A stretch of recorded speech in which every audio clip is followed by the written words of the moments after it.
Hey family, welcome back to my video. Today we will see, what if Harry Potter was cursed child from Azkaban? Before we start, I would like to extend my sincere thanks to the original author of this story for granting us permission to use it in our YouTube video. Your generosity is greatly appreciated. The author's creation and the original stories link in the descriptions. Please do check that first. Now enjoy the video. Prologue tap, tap, tap, tap, tap, tap. Just a few more and they'll be back again. Tap, tap, tap. They're coming. They always come. Tap, tap, tap. Yes, the screams are starting. Tap, tap, tap.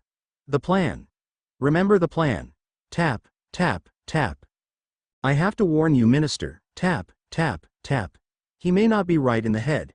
He's been silent for a while. Tap, tap, tap. Ooh, this is interesting. Are they talking about little old me? Tap, tap, tap. We can't keep him in here much longer. Tap, tap, tap. Not when he's innocent, and worse the rest of the. Tap, tap, tap. Wizarding world knows it. Tap, tap, tap. Clink. Tap, tap, tap. The cell door dragged open. Tap, tap, tap.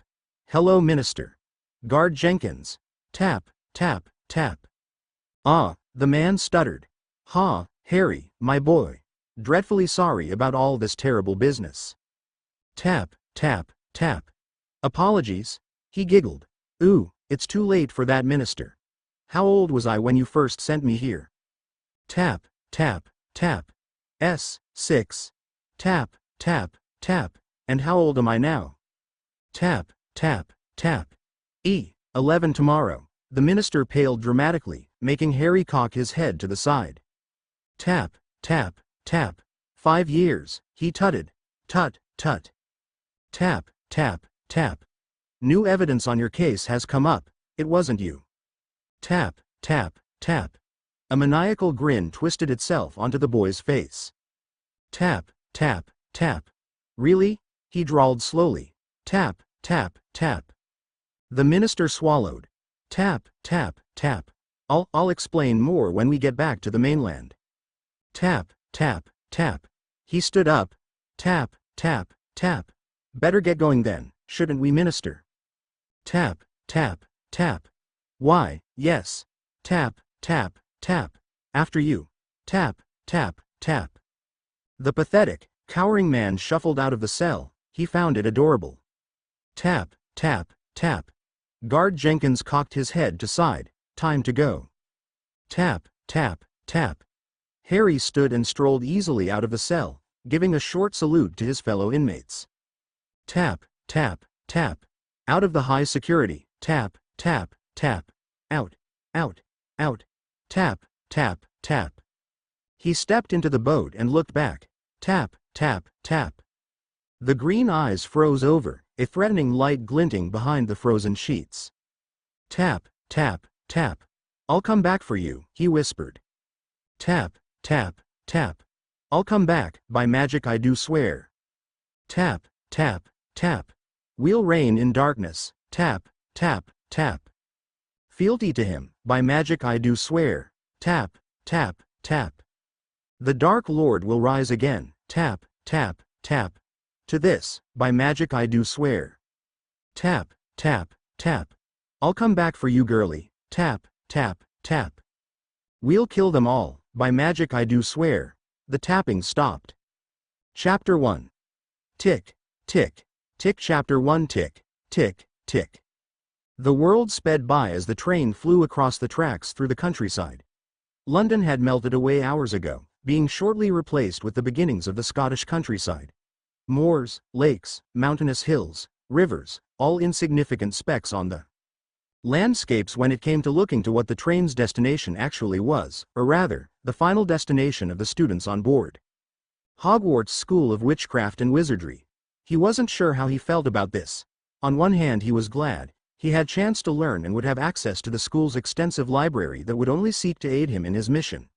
But on the other, he would be surrounded by children who didn't even know the meaning of the word hardship, who were incompetent and whiny. He wasn't even able to escape the unfortunate accident that was his twin brother, Sevier. Sevier Sirius Potter, the boy who lived, his older twin, the savior of the wizarding world. The boy destined to defeat the Dark Lord. Harry snorted. He had seen the boy's magical aura and it was pathetic, barely even reaching that of an average wizard, and added to the brat's work ethic, the wizarding world was damned. But Harry preferred it that way. It was just one less thing to worry about. He had a mission to do. He would not become distracted by years of bitterness and hate. He had to get her out, them out. And there was only one person who could help him do that, and if the whispers were anything to go by, he was still alive but close to dying. He just had to find him, and restore him to full strength. This in itself wasn't easy, as it would most likely involve him sneaking out of the castle undetected. Ergo, he had to get rid of the trace. Ergo, he would be visiting the restricted section of the library and taking part in highly illegal activities, including those that involved finding the Chamber of Secrets and seeing if Slytherin had left behind any books that may have been of use, but that was sort of a side project for now. He looked up as the compartment door opened and saw a blonde standing in the frame. It took him a moment, but he identified the boy as a Malfoy, and if Lestrange's insane ramblings was anything to go by, their only son and heir. Resisting the urge to roll his eyes, he instead rolled up his sleeves and gave a small nod of his head towards the young Malfoy. The blonde smirked and walked in, sitting down across from him. "So Azkaban didn't erase you of your manners then," he drawled. Harry gave him a cool look. "No, if anything they have improved. The Dementors are very nasty when they don't get their way. And Bellatrix," he added in his head, but didn't think the blonde would like that extra comment very much, Lestrange being his aunt and all. "Tell me, did you ever see my aunt?" the Malfoy questioned. "Bellatrix Lestrange. Perhaps you've heard of her?" "Of course," Harry said, his voice clearly bored. "We shared a cell for some time, although she got moved to the one opposite after they caught us dueling." The Malfoy's eyebrows rose with such speed Harry wondered how they had not just shot off his face. Dueling. "Well, there wasn't much else to do," Harry said dryly, "except have your happiest memories sucked out by the prison guards." "No, of course not," Malfoy said quickly. "I apologize. It was tactless of me." Harry shrugged before holding out his hand. "Cyan Harrison Potter, although I'd beg you to ignore the Potter bit." Malfoy looked at him curiously, shaking the hand.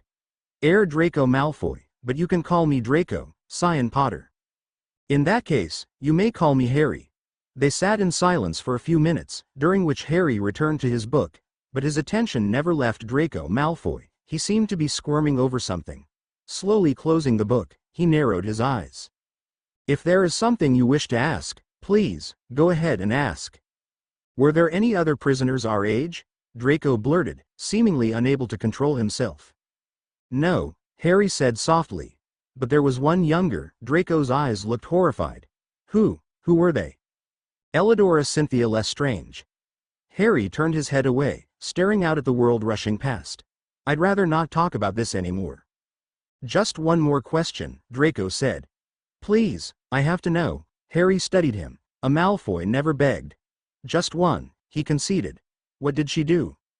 The question hung in the air, as Harry looked at the blonde for a long time. "Are you sure you want to know?" Draco nodded. "When her parents were captured, she was taken from Lestrange Manor by Albus Dumbledore," Harry said, his voice completely neutral, giving away nothing. "She was placed in a Muggle orphanage.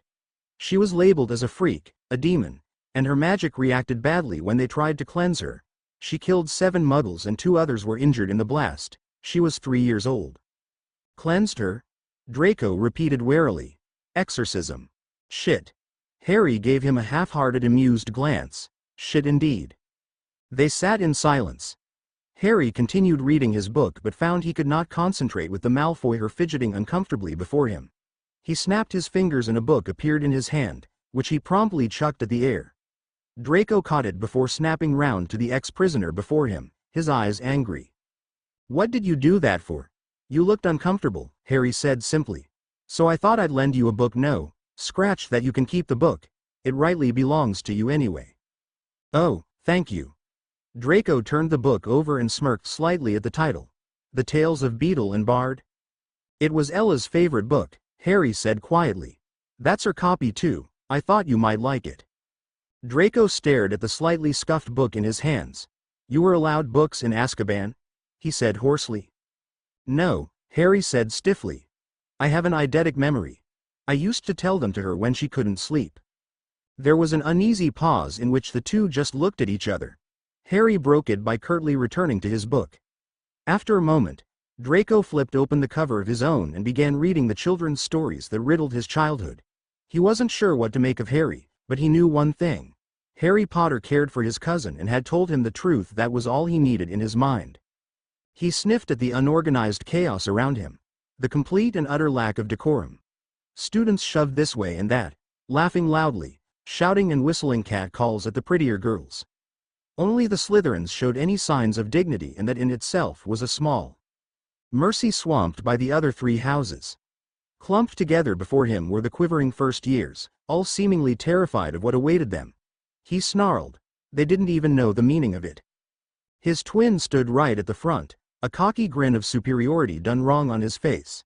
The boy who lived to annoy him had a Weasley hanging off his every word, as well as bushy-haired girl that seemed to be spouting off 100 facts per second as they followed the lumbering oaf with the lantern.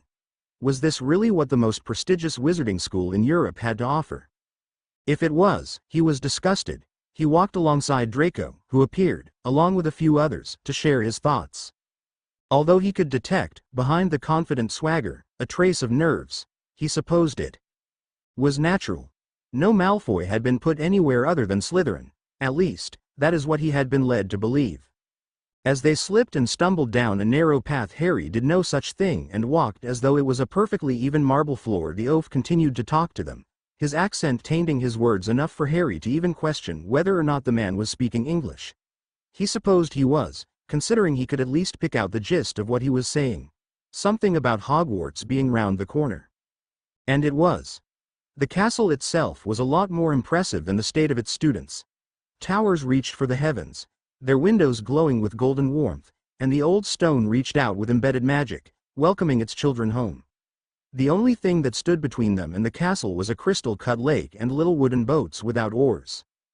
Harry tensed. He could guess what was going to happen next. No more than 4 tear a boat, the oaf, Hagrid he believed he was called, roared over the heads.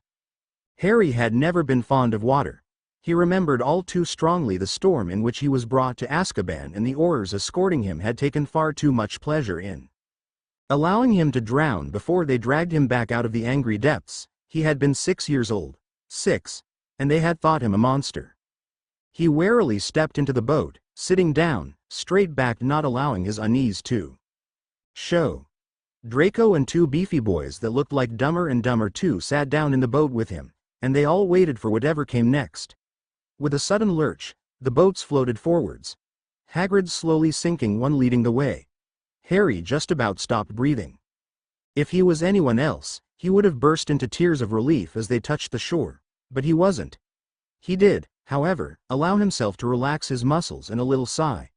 And then it was all back, his posture, his mask, and his mad glint in his eyes, all part of the plan. They were led up flights of stone steps and into a small room, before being promptly abandoned to the fate of the stern emerald-robed witch before them. She had a pinched face, a gray hair that was scraped back tightly into a knot. Harry saw, unlike those around him, the kind flecks in her eyes and the lines around them that showed she was actually capable of smiling and laughing. But she still wasn't someone you wanted to mess with. "Welcome to Hogwarts," she said, eyeing them all with her neutral gaze.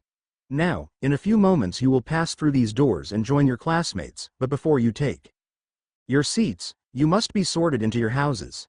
They're Gryffindor, Hufflepuff, Ravenclaw, and Slytherin. Now while you're here, your house will be like your family. Your triumphs will earn you points. Any rule breaking, and you will lose points. At the end of the year, the house with the most points is awarded the House Cup. In a few minutes the sorting ceremony will begin. I suggest you smarten yourselves up a bit whilst you're waiting." Her eyes lingered on the smudge of dirt on Ron Weasley's nose and the hastily, incorrectly, clasped robe of Neville Longbottom's. Harry watched her leave through narrowed eyes before taking the opportunity to study his classmates. Ron Weasley was in robes that had been handed down one too many times and wore unfortunately visible battered trainers. Evidently he took little pride in his appearance and had a look about him that suggested laziness. A little behind him, prattling on at 100 words a minute to his dear brother, was a bushy-haired mudblood, a Ravenclaw if he'd ever seen one. Although, she'd annoy even the bookworms with her obsession of reciting textbooks to ease her. A loud shriek interrupted his train of thought and he turned at more screams and gasps to see a group of ghosts floating through the wall. They do this, every year, a hoarse, chilling voice said at his shoulder. Harry resisted the urge to flinch and turned his head to see another ghost, but perhaps the most haunting out of all of them. He was handsome though his face was of stone and his eyes a personal frozen over hell. His robes were stained and bloodied with a tear in that general area. "And what about you? Do you come to scare the first years every year?" Harry asked, keeping his voice neutral. "Not every year," the ghost said. "Only when it interests me." The ghost eyed him. "You are the epitome of my house, Cyan Potter. You seem to be very carefully thought out." "Wouldn't want to give myself away now, do I?" he replied. "And your house?" "The Bloody Baron," the ghost introduced. "Ghost of Slytherin House." "I see." Harry studied the ghost more closely. "Do you not have a name of your own?" "I did once, but even that has got lost in time," the Baron said morosely. "I bid you farewell, Cyan Potter. I look forward to seeing you amongst my house." He watched the ghost go thoughtfully as the other specters left, exiting through the opposite wall. He was not given much chance to think too much on the enigma, as the bane of his existence called up his name in conversation. "What? How could they even let him into the school?" the mudblood whispered in horror. "The Ministry are claiming false imprisonment," Sevier informed the bookworm all too eagerly. "That a new light has come up on the case. But I know better, they should have left him to rot." He felt his fists clench, his cold emeralds blazing like the fiery depths of hell of which many claimed he heralded from. The Avada Kedavra green curling and flicking, just begging to be allowed to have a go at the source of their anger, their hatred. "Perhaps they should have, dear brother," he interrupted coolly, earning a startled gasp from the mudblood. "At least then I wouldn't have to put up with you, and," he eyed the girl with disdain, "your vapid companions. Surely the little mudblood can form her own opinions rather than ooh and gasp at your less than stimulating conversation." He almost laughed at the reaction he caused. He had no doubt that his gormless brother only understood the little derogatory word he had slipped in, whereas the mudblood had understood everything except that. But whilst she fumed, Sevier held a wand to his face. "Pitiful. Mr. Potter," a stern voice snapped, "put that away this instant." Growling, Sevier did as he was told, turning to face the deputy headmistress. Professor McGonagall looked down at her soon-to-be lion, as the boy who forgot to die could end up nowhere else, with somewhat forced anger. Her hardened eyes flickered to himself and he gave her a charming smile in return. She flinched. She had not forgotten what he had been falsely imprisoned for. "Form a line, quickly now," Professor McGonagall ordered, her wary eyes never leaving his. The crowd were quick to obey and pushed and shoved their way into a line. None of them wanted to be first. Harry dropped the gaze with the deputy headmistress, ducking his head to hide a scowl. He could not afford to live under suspicion just yet. It was rightly placed suspicion, but it wasn't wanted. Not in the slightest. "Follow me." The great hall was something to be held in the same light as the exterior view of the castle. The stone walls basked in the orange haze that was emitted in glowing waves from the tips of the candles that floated above the sea of black robes. 4 long tables stood perpendicular to the table that sat the teachers on a raised platform. The students sitting at them divided into 4 houses: Gryffindor, the house of the brave; Hufflepuff, the house of the loyal; Ravenclaw, the house of the smart; Slytherin, the house of the cunning. Plates made from metal suiting the houses accordingly were lined up along with matching forks and goblets. Waiting patiently for the feast to begin. Before the teacher's table was a rickety wooden stool, which upon sat a dirty hat and a roll of parchment. Professor McGonagall left them at a halt in between the Hufflepuff and Ravenclaw houses, before stepping up to the stool and taking the roll of parchment into her hands. Then, the rip in the dirty old hat stretched open, and began to sing. "Oh, you may not think I'm pretty, but don't judge on what you see. I'll eat myself if you can find a smarter hat than me. You can keep your bowlers black, your top hats sleek and tall. For I'm the Hogwarts sorting hat and I can cap them all. There's nothing hidden in your head the sorting hat can't see. So try me on and I will tell you where you ought to be. You might belong in Gryffindor, where dwell the brave at heart, their daring, nerve, and chivalry set Gryffindors apart. You might belong in Hufflepuff, where they are just and loyal. Those patient Hufflepuffs are true and unafraid of toil. Or yet in wise old Ravenclaw, if you've a ready mind, where those of wit and learning will always find their kind. Or perhaps in Slytherin you'll make your real friends. Those cunning folks use any means to achieve their ends. So put me on, don't be afraid, and don't get in a flap. You're in safe hands, though I have none, for I'm a thinking cap.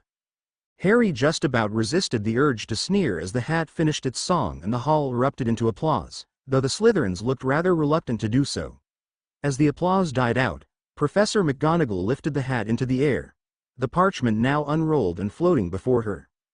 When I call your name, she began, her voice clear, you will come forth to be sorted.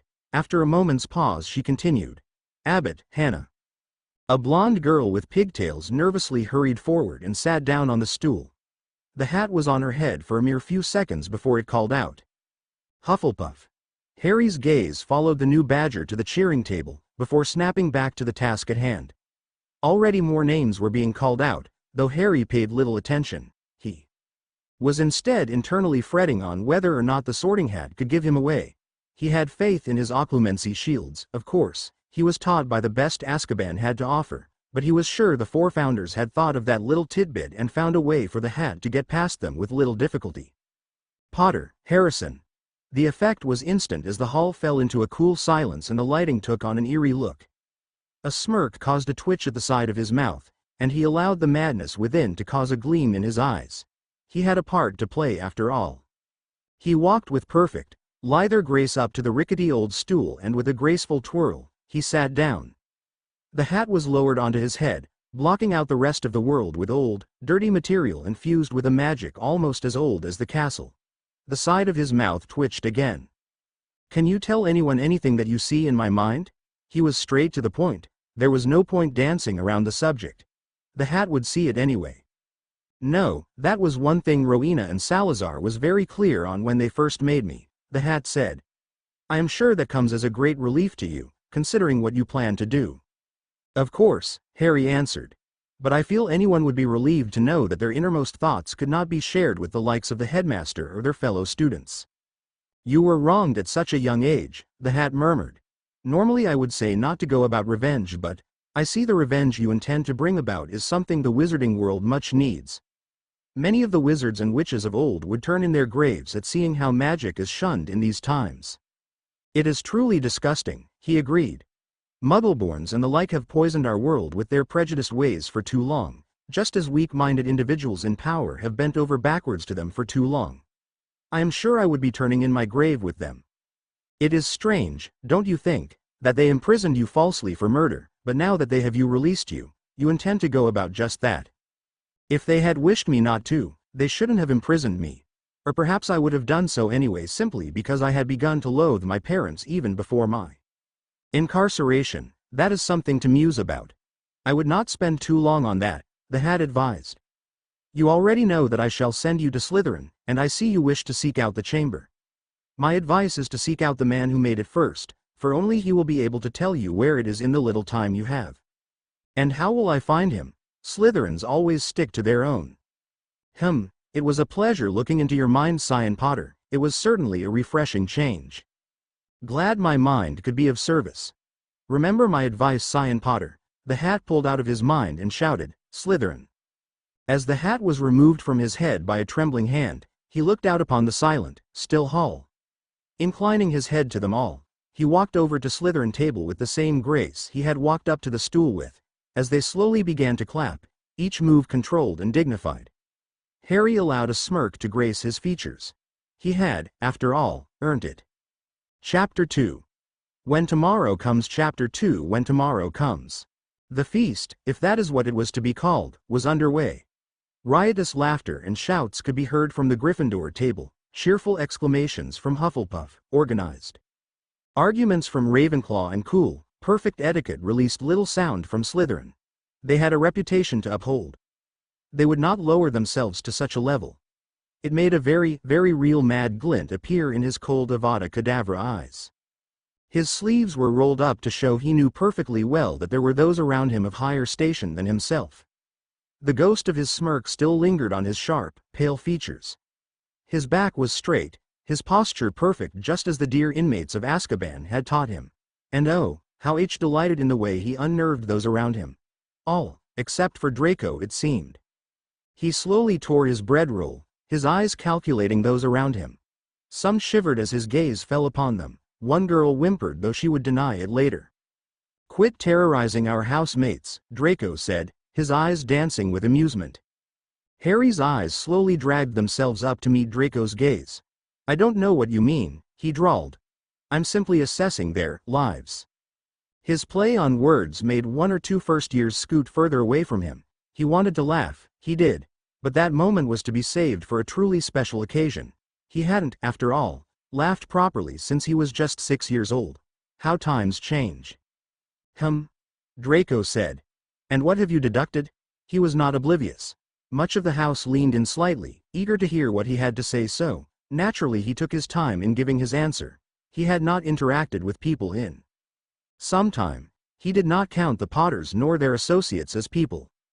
"That boy there, the one who is poorly trying to hide the hickey on his neck," Harry started, inclining his head to a dark-haired boy of about 17, "had an affair with another girl over the summer and is desperately trying to hide it from his girlfriend, whom he sits across." There was a low gasp. "I would judge his life as about a 3, maybe a 4 if I was feeling generous. Women are not toys, they are not to be used, and therefore should not be treated as such." A feral grin drew up the corner of his mouth. "Especially for sex." One boy coughed, hastily trying to hide his choking on the pumpkin juice his goblet so readily provided. A first-year, Theodore Not he believed he was called, looked at him curiously though warily. "How did you know that, if it is indeed right?" "Magic," he answered blandly. Really now, he was not going to give away all his cards, especially the one where he revealed he could use legilimency with ease. Such a useful talent. Especially since he had merged with the blood of his inmates, something he was sure he would be grateful for in the near future. The rest of the meal was rather droll after that. The boy that he had picked on spent it cringing away from his girlfriend, or rather, ex-girlfriend, who was hissing angrily at him through a cool, perfectly placed mask of indifference. The rest put forth their start-of-year power plays in mentions of how their summers had gone in the first years. They simply tried to gain allies and a form of social standing.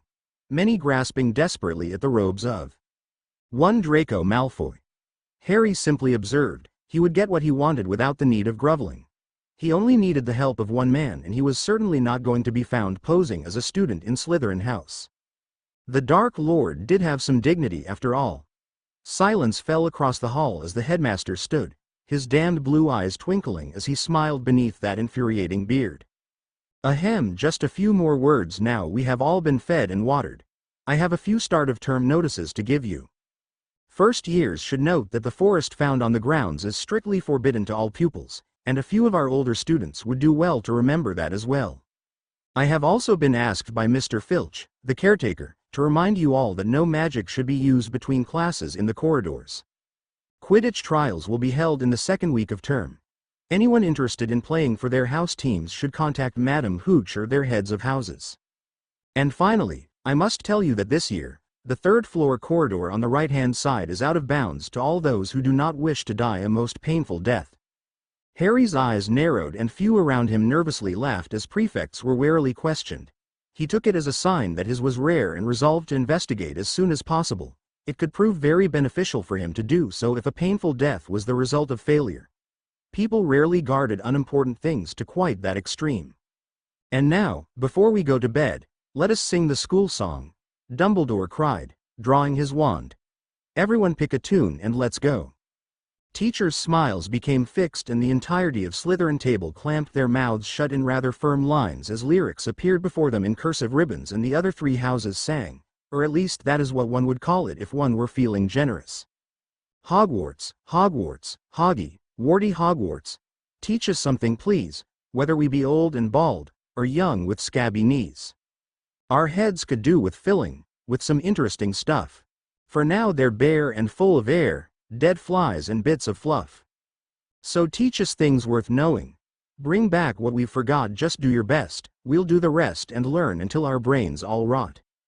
Much of Slytherin sneered as the students all finished at different paces, the Weasley twins finishing last at a slow funeral march. Dumbledore conducted their last few lines with an unnecessary flourish, and once all fell silent, he was one of those who clapped the loudest. Harry surprised much of Slytherin by clapping also, though his was one of mocking sarcasm, a bored look on his face. "Ah, music," sighed the meddlesome fool, wiping his eyes. "A magic beyond all we do here, and now, bedtime, off you trot." Cool and collected as they should be, Slytherin House stood, the prefects ushering the first years to flock before them, and they left calmly rather than the rushed madness that ensued when the other houses attempted to leave through the wide double doors. Harry ducked his head so that no one could hear the insane giggle that escaped him or see the terrifyingly mad grin that had formed on his face. He was in. He'd been sorted. And oh, let the games begin. He sat in the windowsill beside his bed, looking out into the depths of the Black Lake as his dorm mates slept. They had been split into two groups, the boys, and he had found himself in a dorm with Draco Malfoy and Blaise Zambini. He was pleased. They at least had the intelligence to converse pleasantly with, unlike the two aspiring trolls, Gregory Goyle and Vincent Crabbe. Unbeknownst to everyone except one, the young survivor had a haunting singing voice like no other. It was not beautiful and nor was it unpleasant, it just was, and it pulled and tugged at your very core, bowing and submitting it to listen and to drown in its watery depths. It was. It had been. And it would be. It was a soul, a voice, magic at its purest, and so it sung, deep into the night. "I wish that I had known in that first minute we met, the unpayable debt that I owed you. 'Cause you'd been abused by that bone that refused you, and you hired me to make up for that." Unknowingly, the two sleeping boys shivered in their sleep as the melody, the lyrics, bled into their dreams, casting a haunting outlook as they slept on. And still the young survivor continued, almost hoping that the intended could hear, and draw comfort from the fact he had not forgotten and he would never forget. Walking in that room when you had tubes in your arms, those singing morphine alarms out of tune. They kept you sleeping, and I didn't believe them when they called you a hurricane thunderclap. His usually cold eyes were glazed and full of raw power and emotion, and no one had never and could never see him. Not in this private moment. It was not to be shared. When I was checking vitals, I suggested a smile. You didn't talk for a while, you were freezing. You said you hated my tone, it made you feel so alone, and so you told me I ought to be leaving. He gave a shuddering breath that rattled his bones and everyone else's. He had learnt from the best. The Dementors. His endless torment.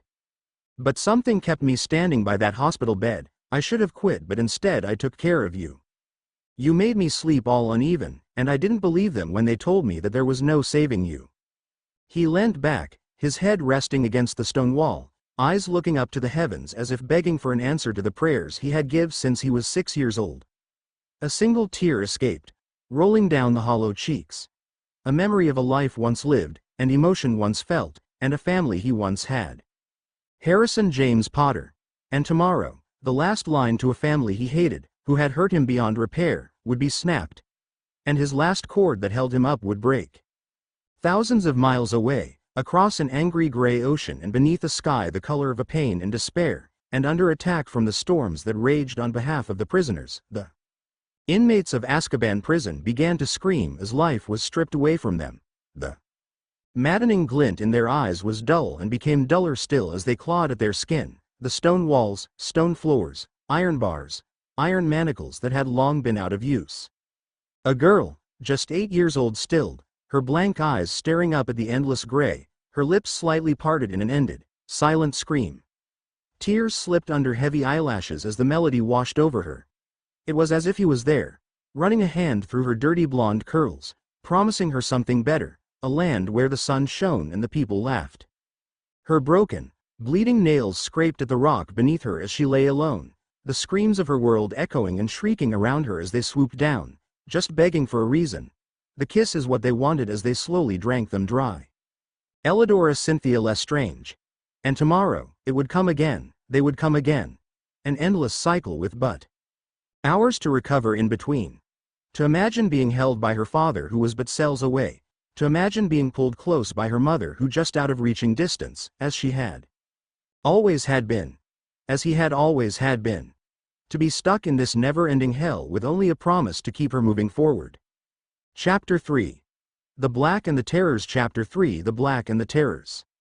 Nocturne Alley played host to all manner of establishments, shady shops, illegal brokers and dealings, inns, brothels, opium dens. Wherever you'd find someone not wanting to be found, the little alley would have it. It was the land claimed by the dark creatures otherwise hunted, the dark wizards and witches with something to hide, the fugitives on the run, the many that needed to acquire something and couldn't afford to do so by legal means. It was the black market of the wizarding world. A small pub, tucked away in the corner, invited the more solitary and shadowed of characters. The Murder Inn was a place where visitors drunk themselves to death, drowned away the memories and thoughts that plagued them, cured their constant stream of self-destroying intelligence and cynical outlook on life with the unprescribed drugs usually brought in from the Muggle world, the ones chased out by society with the slandering of names and the targeting of faces. The Murder Inn currently played host to Sirius Black. The dark-haired, silver-eyed man nursed a bottle of fire whiskey. Swimming in the thoughts of his past. As a child, he never had the allowance to be a child. He was the heir for the most prominent and powerful family in Britain and many other countries too.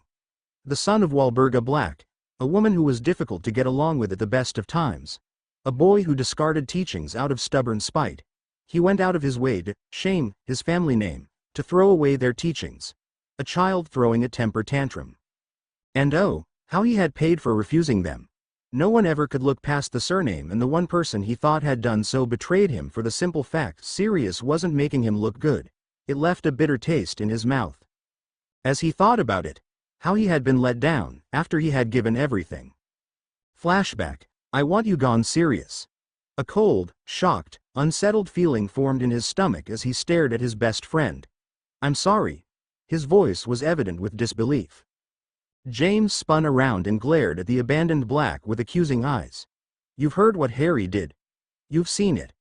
What the papers are saying. The Lord's eyes hardened. Having a pet Black does not look good. I got away with it when we were kids, but your name precedes you, Sirius. So you're ditching me because of my family tree? Sirius snarled. Guess what, Potter?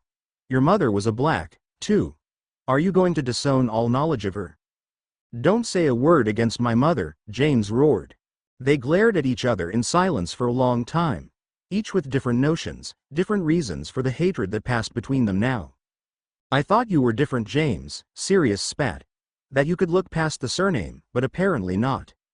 It's a bit suspicious, don't you think? James sneered, taking a step forward. You were spending a lot of time with Harry near the end. Always by his side, whispering in his ear, and then this happens. It's hard to look past the surname when you think just like the rest of them. Sirius growled. Now he understood what this was about. In that case, Potter, I'd best watch where you step. I'm sure you've heard of what happens to the people that displease us. Get out, Black. Leave. Now, and don't you ever come back. Sirius smirked, cocking his head to the side. A beautiful shred of insanity marking his features, the Black family madness settling in, with pleasure. End of flashback. He had run back to his family after that, a state of tears and sorrow, begging for forgiveness. Willing to learn what he should have learned all those years ago. They had accepted him, even if it was to gain back their heir. To use him as a spoil of war. To replace the ones they lost to Azkaban. They raised him back up from the ground he had been left on. He'd turned his back on James forever, on all of it, the Marauders, Lily, Sevier. Sirius realized now just what a fool he had been. He had thrown a tantrum for years, not willing to listen. And once he knew just how right his family was. Muggles were a dangerous stain on the earth. They needed to be separated, and quickly. Mudbloods had to be taken from birth, if only to stop the Muggle pollution that infected their world like a disease. Stripping away their rights and traditions. And if the Ministry wasn't going to do it, then they had to turn to the one person who would. And that was Lord Voldemort.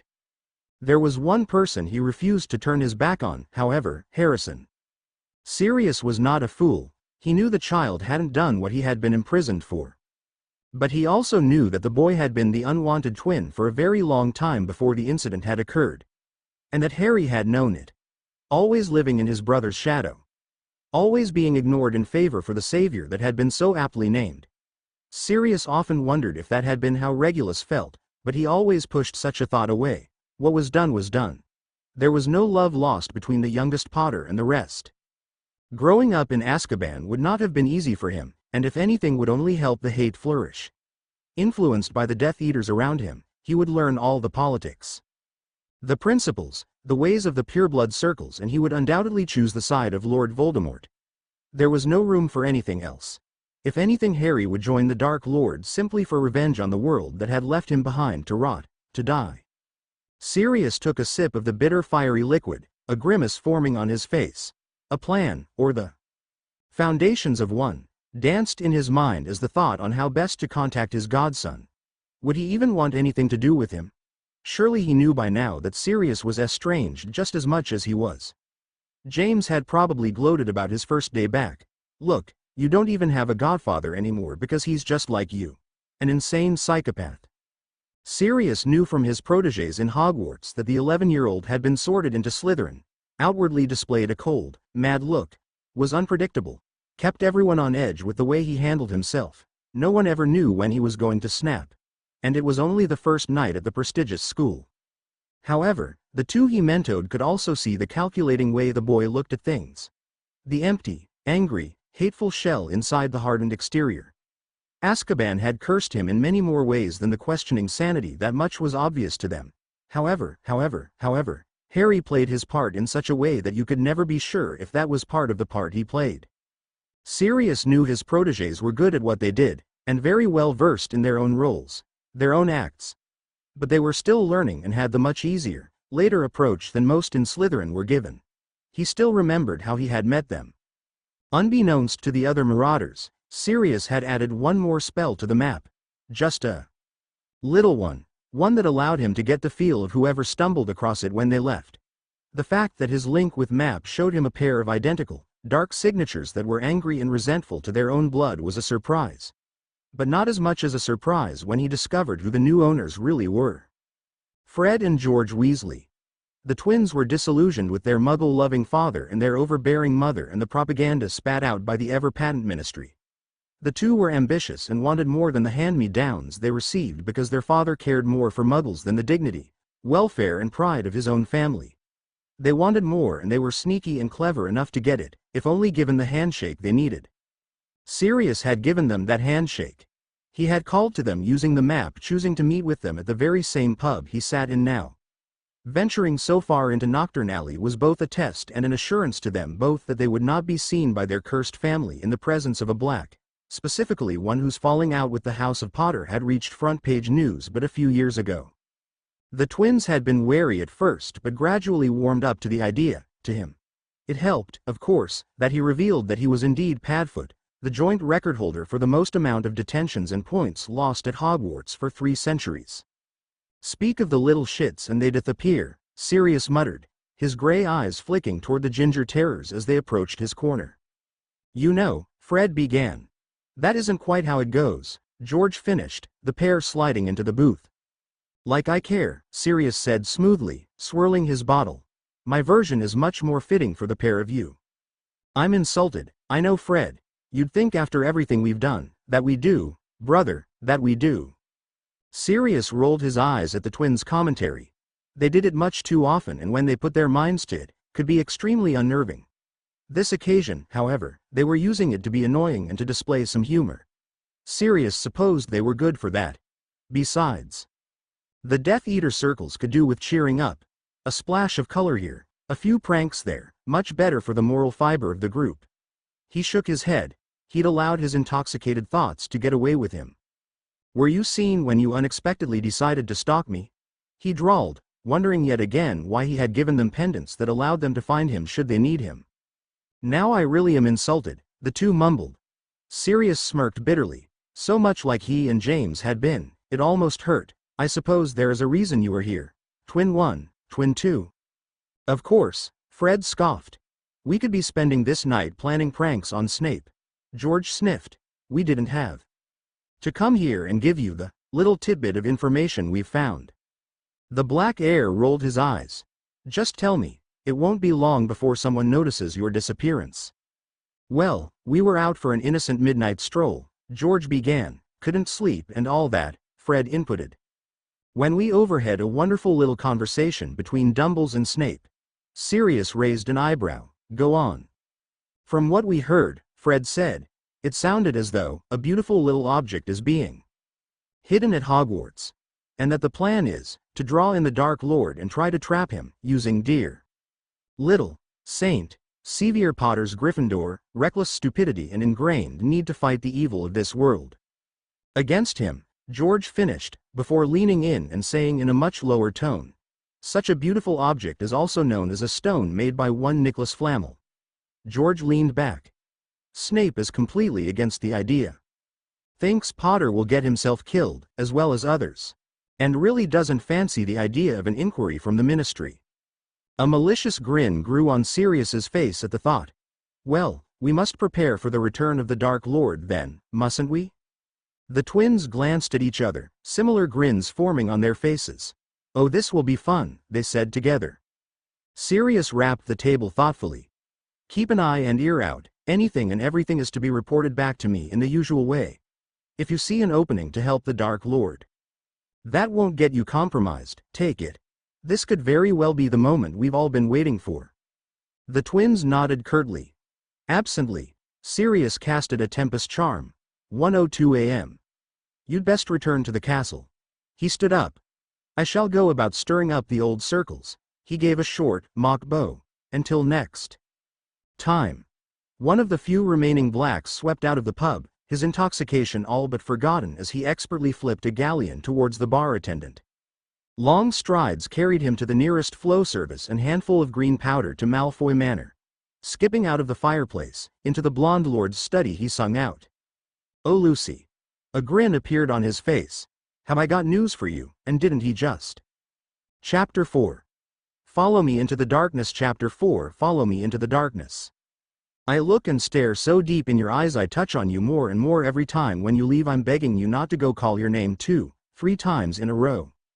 When the post came, he realized he should have known something was wrong from the smug, gleeful look on precious Sevier Potter's face. As the owls swooped down, dropping like stones to their masters in order to relieve themselves of the packages containing forgotten items or the mandatory, missing you, letters. Cold mocking eyes watched the rest of the hall spitefully as they received their wholly undeserved mail. Harry's eyes did not see the scarlet-red envelope until it was right before him. Spindly pale fingers delicately detached the letter from the stubby leg of a Potter owl, which hurriedly flew off soon after. Interest sparking his movements, he tore through the wax seal and waited patiently for the shouting to begin. Slytherin. His father's voice roared, echoing through the suddenly silent hall. No Potter has ever been in that house of Dark Lord concubines. Although I'd supposed you'd know all about being one, wouldn't you, you disgusting filth? Tainting our reputation in court wasn't enough for you, was it? You had to join the snakes? I shouldn't be surprised. The shouting dropped to a sneer. After all, the Dark's whores attract other whores. Congratulations, boy. I hope you enjoy what little time you have left. The school stated in shock. The Gryffindors were a mix of smug, nervous, stunned, amused. The Hufflepuffs wholly shaken. Ravenclaws disgusted at the choice of language, and the Slytherins were furious. This hadn't just been a howler designed to insult Harry, it had insulted all of them. The teachers were shocked, but a few were tense and looking at the mini psychopath, waiting for his reaction. Harry laughed. It wasn't short or sarcastic. It wasn't bitter or hurt. It was a cackle. An eruption of bordering hysterical giggles. The dark-haired doll was bent, doubled over as true insanity revealed itself to the school. And the school looked on stunned. It took a while, but Harry reined in his mirth, a Cheshire grin on his face. Not that anyone worth knowing to him would be able to place such a label on it. His eyes found his twins, whose own suddenly weren't so smug anymore.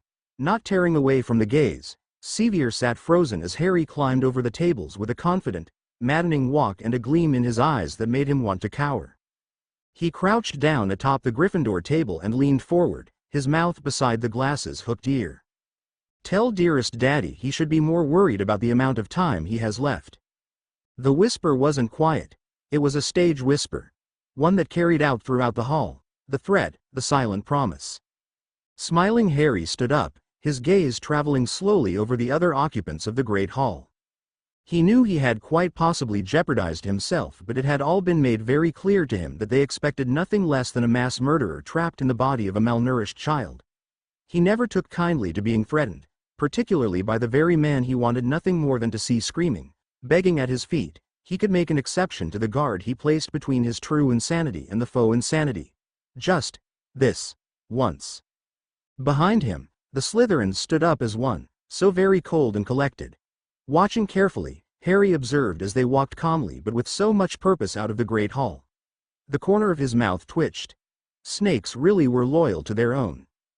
He turned and his eyes locked onto the headmaster.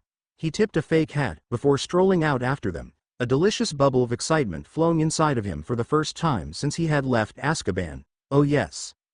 The game was on. The classes were boring and the teachers were droll, so he was restless and impatient most of the week. Everything they tried to teach he could do wandlessly, eyes closed, and in the process of having his soul sucked out by the ever-caring guards of Azkaban. Messing with the students around him was fun, it amused him for a time, but the teachers, always so fearful, abducted points. He did not care for house points, but he did care for his own skin and did not wish to anger his housemates so that they would see beyond reason. No matter how much he lusted for a little blood-letting to ease his stabbing indignation. Professor Quirrell was interesting, in some small form however. Not only did he appear to cause severe pain every time he turned round, but something dark was pulling him nearer. It lingered, traces of it all around Quirrell, and beckoned for him to come closer, cold and enticing. Alluring. The stutter was fake, Harry knew, so the question, the only question, was who was Professor Quirrell, or rather, who did he have along for the ride? Stealing into the restricted section had been easier than he had hoped, taking the books a little harder, but nothing a bit of wand-waving could solve. He had a small collection running now. Enough to be reading for the moment anyway. He should be free of the trace by Samhain if all went to plan. Figuring out the Sorting Hat's petty riddle had been trying, however. A nice challenge really, considering the disappointment of everything else. From what he had gathered, Salazar Slytherin's ghost or portrait dwelled in the dungeons. He just had to find the long-dead man. Once Slytherin was found, and persuaded to let slip that little bit of information he was most anxious to have, he could go into the chamber. He planned to go in search for Salazar Slytherin that afternoon. But first he had to deal with potions and the professor that came with it. You are here to learn the subtle science and exact art of potion making. The professor spoke in barely whisper, but they all heard him. Many too scared to do anything else and others too enthralled by the eerie, dangerous melodic way in which he spoke. He did not believe he had ever heard a more perfect way of speaking. As there is little foolish wand-waving here, many of you will hardly believe this is magic. I don't really expect you to understand the beauty of a softly simmering cauldron with its shimmering fumes, the delicate power of liquids that creep through the human veins, bewitching the mind and ensnaring the senses. I can teach you how to bottle fame, brew glory, and even put a stopper in death if you aren't as big a bunch of dunderheads that I usually have to teach. The end of the glorious speech finished with a scowling snap, startling many of the kitty cat Gryffindors. Harry barely glanced at them, his eyes firmly fixed on the very possible traitor to the dark, but seeing him now, looking at him now, hearing him now, Harry could very easily guess where the man's allegiances lay. The dark would always win him over. Once ensnared by its beauty, there was no going back, especially by a man whose passion is with his talents, and the same man had created spells of only the most dangerous and illegal kind.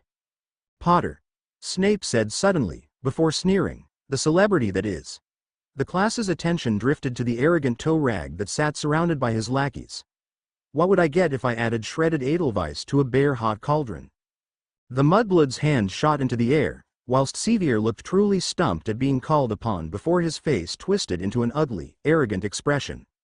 I don't know Snivelus, he sneered, you tell me. 20 points from Gryffindor, the potions master snapped. Try again. What are the effects of purified lavender in most potions?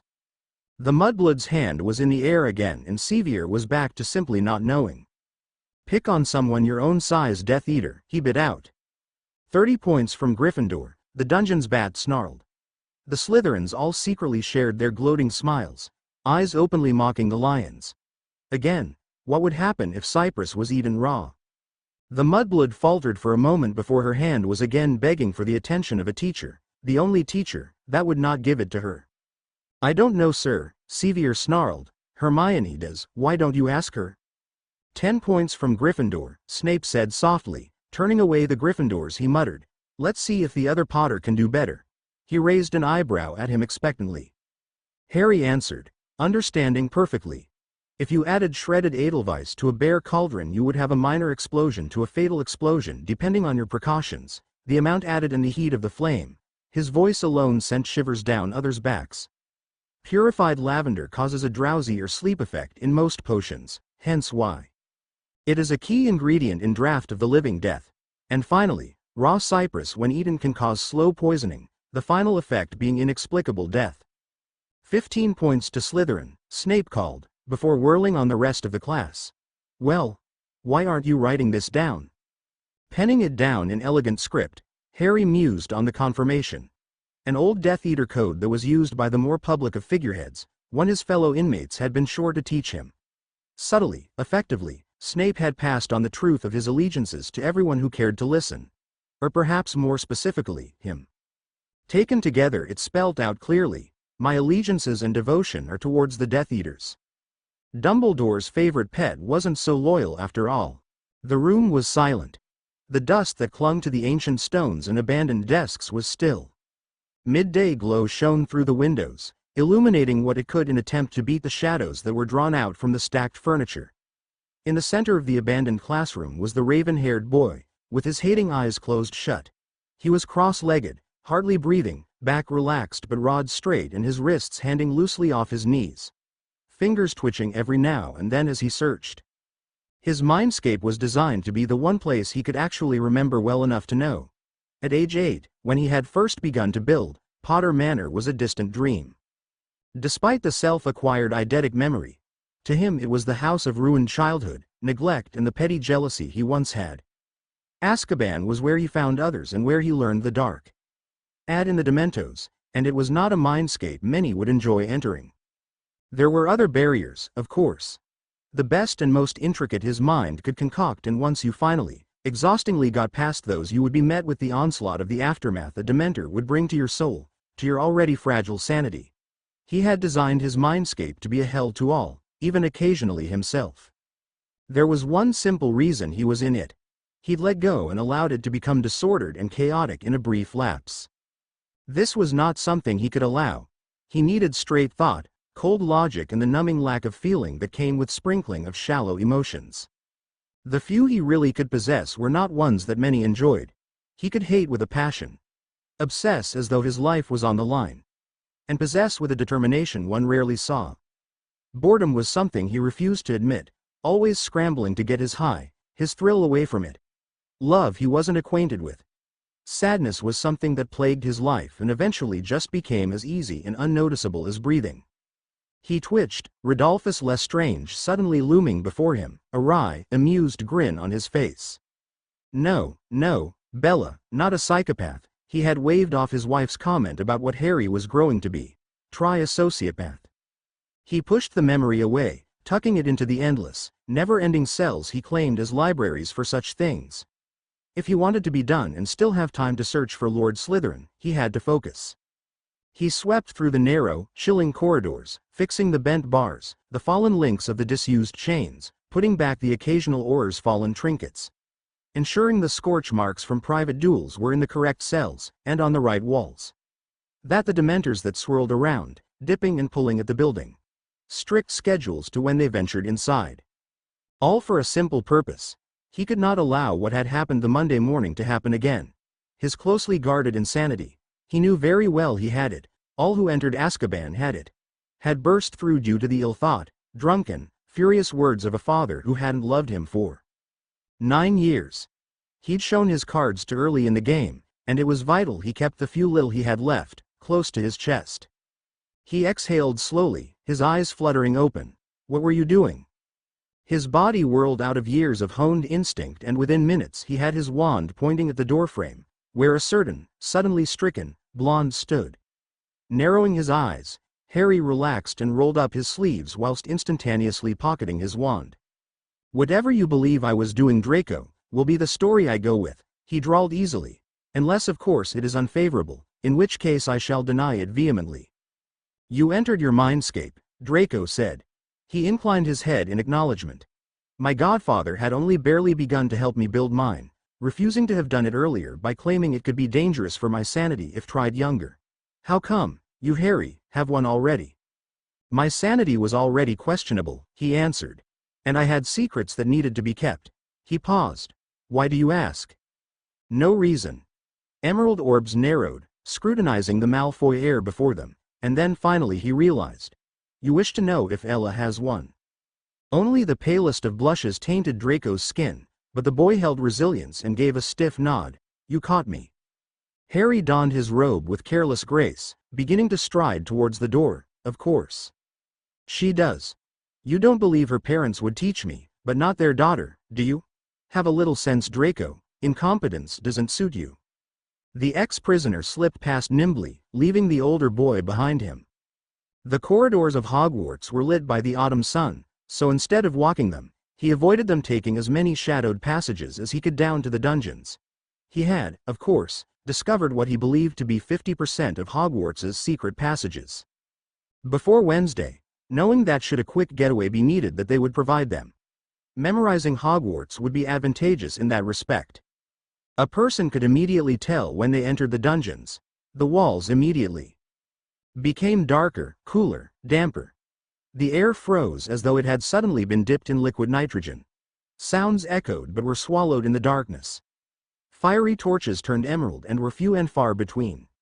Windows ceased to exist. And of course, to all those who were not in Slytherin, you found yourself in a maze you could not navigate. It was, according to rumor, Salazar Slytherin's doing that the lower levels were like this. When someone could not find you, neither could they find the body you wished to hide. He had explored 75% of the dungeons simply by a mix of getting lost and learning the routes to his common room and classrooms. Knowing each corridor like the back of his hand, something he was rather attached to, and as long as he had not missed anything, meant that Salazar was located in the uncharted 25%, and he was rather eager to find him. The sun had most likely set by the time Harry came across what he thought to be a clue into finding the portrait. It was barely noticeable, and if his suspicions were correct, no use to anyone but a Parselmouth. That was, truthfully, what led him to originally believe it to be a way to the fourth founder. Fingering the engraving of the basilisk lightly, he took a step back, preparing himself for any surprises, favorable or otherwise, to be thrown his way. Open, he hissed. Give me reason why, hatchling, and I might just, the engraving replied, the markings writhing as it slithered round to see him better. I wish to speak with Salazar Slytherin, and reason has led me to believe that you guard a doorway to him. Why would Lord Slytherin agree to speak with you? That is for me to know and him to find out, mighty serpent. The engraving gave what Harry imagined to be a laugh. It came out as a mix of spitting and hisses, as the carved scales shook. The master shall speak with you, silver-tongued human. Thank you. An area of the wall shifted back with a sprinkling of dust. He reached out a hand and pushed firmly. Not to his surprise, the doorway swung in to reveal a long tunnel with only darkness in sight. Slipping out his wand, he flicked it, a silvery light bursting out of the end. Summoning his need to speak with Lord Slytherin, he delved into the passage, hardly flinching as the doorway closed shut behind him. He had been patient for far too long than to back out now. The walk was of an incalculable time. It could have been a matter of minutes or a series of hours for all he knew, but none of it mattered now. Perhaps when he returned to the surface to meet with angry teachers that were forced to fake caring about whether he was safe or not. It was far more likely they were worrying about whether or not they were safe from him. Funny how being declared innocent made no difference to the minds of the majority. He was still a murderer, a dangerous one at that. When it finally did end, he came into a sparingly furnished room that was lit only by the silver flames within the black marble fireplace. The floor was of dark wood and the walls of forest green. Two plush leather armchairs sat at an angle to each other, mirroring the deep black of the marble. There was no portrait to be seen. Instead, sitting in one of the chairs, appeared to be a very much alive Salazar Slytherin. He had dark chocolate hair that was cut to a short length and styled into an almost quiff atop of his head. His skin was pale and his eyes were of an olive color. The facial structure was of high cheekbones and a strong, aristocratic jaw. Long nimble fingers rested upon the arms of the chair in which he sat, and his lithe-bodied was adorned in a shadowed turquoise robe. None of the stories did the beauty nor power of this man justice. Despite himself, he was a little awed at the mere presence of this man.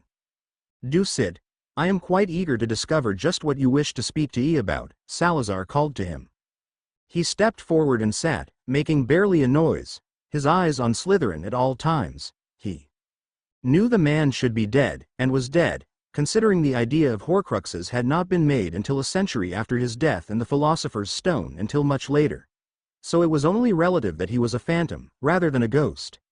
They appeared alive, much like a poltergeist did, though they were not and held much different aspects of power. It was intriguing to say the least, but he would not allow the distraction to divert him from his purpose. Olive eyes turned on him. Well, what is it you wanted to ask me? The corner of Harry's mouth quirked. I wish to know where I can find the Chamber of Secrets. Chapter 5. Always a freak. Chapter 5. Always a freak. Potter heir disowned. Rita Skeeter. Lord James Charles Potter has enclosed to the Daily Prophet the official and immediate disowning of his eldest son Harrison James Potter, claiming it to be on the evidence, threat of bloodline, and traitorous acts against family personnel and values as well as other reasons he cannot lay claim on. My only regret is that I did not do it sooner, admitted Lord Potter at his family manor in Carlisle. I cannot understand it. Perhaps it was the hope that he hadn't done it. That he wasn't what we feared. Apparently I was wrong. The ex-Potter heir, recently released for the false accusation and imprisonment for the homicide of 17 Muggles and the incapacitation of 3 others. See article on page 3. For more information, was unavailable for comment. However, his twin, the Wizarding World's hero, Sevier Sirius Potter, who couldn't be more aptly named, was. He was always jealous of my fame, the boy who lived claimed via letter. Who wouldn't? But when he threatened the life of our father, that was when he destroyed any hope of being brothers. Once a family of 4, is now 3. What more can Harrison do to tear this noble family apart? And is he really as innocent as he claims? The offending newspaper burst into sudden flame as Harry let it float to the table. Across the hall from him, Sevier was smirking. So that was that. It was finally over. He wasn't a Potter anymore. There was nothing left to tie him to them. Gracefully he rose and rather than leave the great hall like everyone believed he would, he turned on his heel and strutted with such a sense of power that it fell off of him in waves as though his mere magic was afraid of him, up to the teacher's table. He came to a halt before Professor Snape, who raised an eyebrow in question. Will you do me the favor of escorting me to Gringotts, Professor Snape? He asked smoothly, his gaze flickering down to the newspaper before his head of house. In light of, recent affairs, I have some business to take up with the goblins. Professor Snape studied the numbed 11-year-old before him. The obsidian eyes flickered towards the headmaster, who appeared to be trying to express no via his twinkling, traitorous blue orbs. This was answer enough in the dungeon bat's opinion. I shall be by the common room at 11 o'clock. Do not be late. Thank you, sir, the favor shall be returned. As he turned away from the table, his eyes slid over Professor Quirrell's curious gaze. The corner of his mouth quirked and everything was in slow motion. But then the moment was gone and he was striding out of the great hall, hardly noticing the Malfoy heir rush after him, in a decorum suited to a Malfoy of course. He did notice however, though he took his sweet time in addressing him. Time that led up to the entrance hall before he even let a word pass his lips. What do you wish to say, Draco? He asked dryly. I can hardly take the suspense. Why do you need to visit the goblins? Draco blurted. Though the blonde could not see, his expression was laughing in amusement. Some days the blonde made it ever so obvious that he was a child, and not the adult he pretended he was. The Potter fortune wasn't the only gold I was heir of. Draco faltered in his step, before smoothly evening his strides back out again so that they matched the raven-haired boys once more. Which fortunes? There are only so many. Unclaimed. He smirked, his gaze sliding over the Malfoy. Now that would be telling. Gringotts was exactly as he remembered it to be. Tall white marble pillars. Crystal windows framed with goblin gold, dusted diamond chandeliers. The whole building slightly askew as though the crafters and architect had all been drunk when it was built.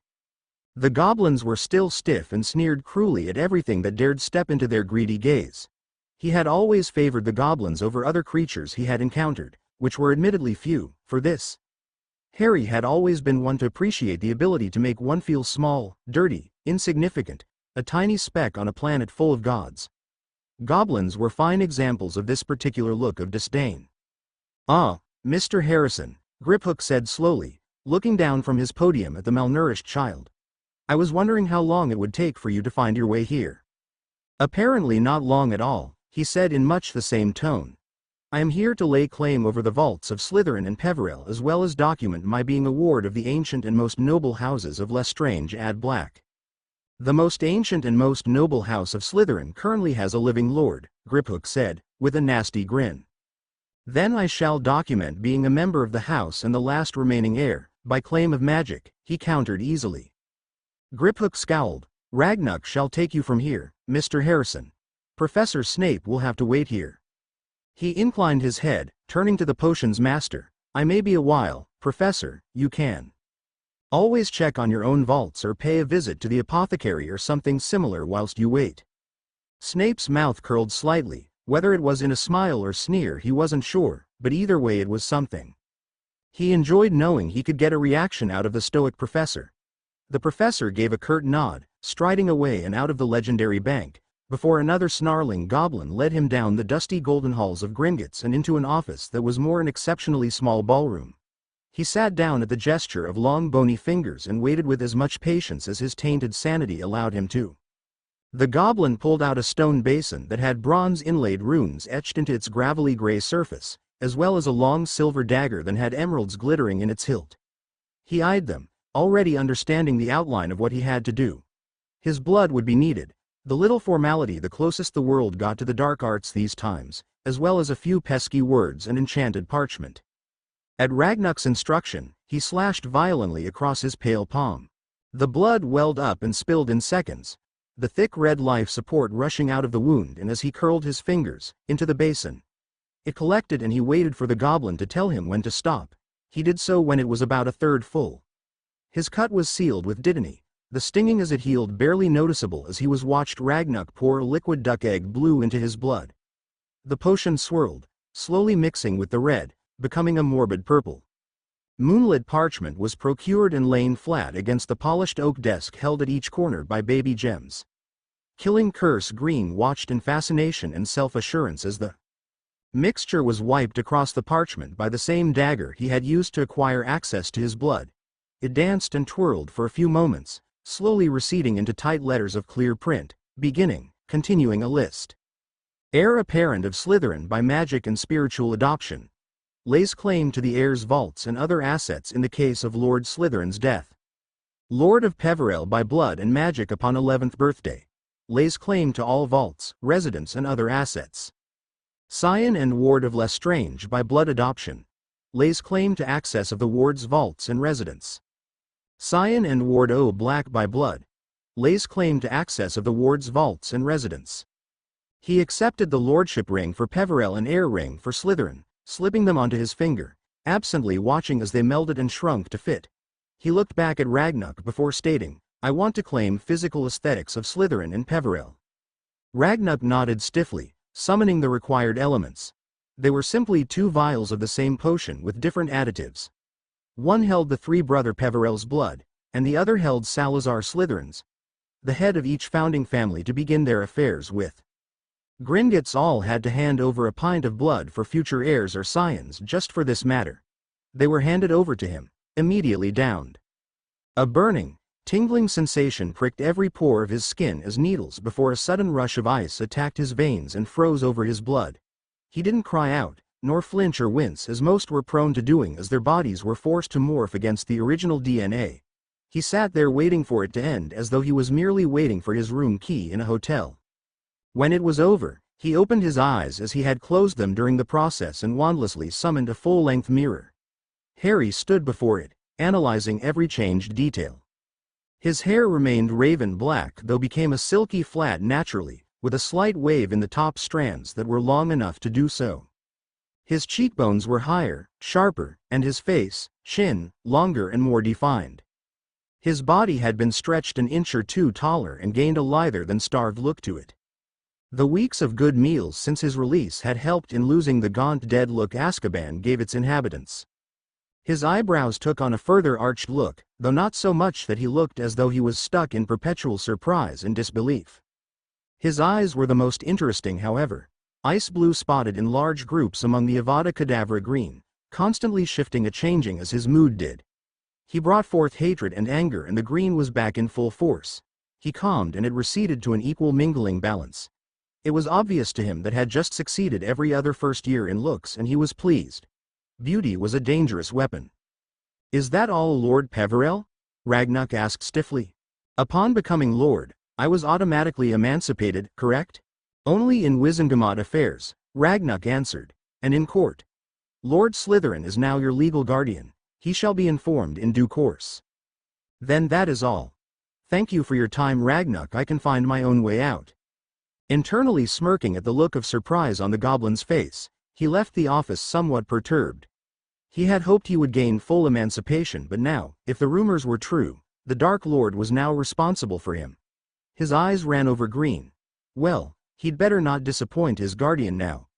At least it was one step closer to find him, to getting them out. The short trip back to Hogwarts was short and silent, though he answered the unasked question with a short nod. If Professor Snape was surprised by his change in appearance, he didn't comment whether it be in actions or voice. He doubted he would be shown the courtesy and indifference from everyone else. They were all children. Pathetic, whiny, nosy, uneducated, spoiled, bratty children. And he would be fooling himself to expect anything less. He sneered bitterly as the potion's master split off from him, and he continued to make his own way. At least his ties were gone. Gone and buried, never to be revived. He had been expecting it. He had been expecting it ever since he'd first heard it was an option. That a family could renounce all knowledge of one member. It didn't stop the anger, the bitterness, the jealousy, the hurt. He had come to terms with never being loved a long time ago, but existence. He didn't exist as a Potter. He didn't exist as family in their eyes. He wouldn't. Never would. And that fractured him. "What do you want, Potter?" he snapped, his eyes narrowing in on Gryffindor's golden boy and his two pet bitches. "That hurt," Sevier sniggered. "It really did. What's it like to be disowned?" "Well, you would know, wouldn't you?" he said innocently amongst the ice in his tone. "Intelligence disowned you a long time ago." He glanced at the mudblood. "Tell me, Granger, does he make you write his essays for him because he's too thick to string together a simple sentence?" The blush made him smirk. "You're just jealous," Weasley sneered. "You'll never be as good as Sevier. Never." He suppressed a flinch. "You're right. I'll never be as good as. I'll always be better." "Mum and Dad never loved you," Sevier said. He did it with the air of someone who had already won a battle. And perhaps he had in some ways. But he would always underestimate just how far his brother was willing to go. "You never deserved it. Never earned it. You were always a freak. It was just a matter of technicalities that stopped them from disowning you before. Being a freak isn't a legitimate excuse, apparently. And you? That was it. That step too far. Hitting too close to home. What reason do they keep you around other than to leech off your fame? I fear for the future of Potter. I truly do. Losing me was possibly the worst move you could make. When they die and you're left behind, it'll fall to ruin. Simply because you're too stupid and weak to keep and gain the power it could have." "Shut up!" Sevier shouted furiously. "Why?" Sevier roared, throwing himself at the starved other. Harry reacted quickly, in the blink of an eye, purely instinctually, and suddenly the boy who lived was falling through the stone floor. It satisfied the urge for blood somewhat, seeing the savior of the wizarding world crumple against stone like a sack of potatoes, though potatoes were marginally more intelligent. He sneered at Granger and Weasley's horrified faces. "Call a teacher, would you? I'd so hate for him to die." He didn't stay to see their reactions. His magic was spinning angrily, restlessly. Just begging to lash out. It coincided too much with the state of his mind. Freak. He hated that word. "You'll get what you deserve, freak," the Auror had sneered.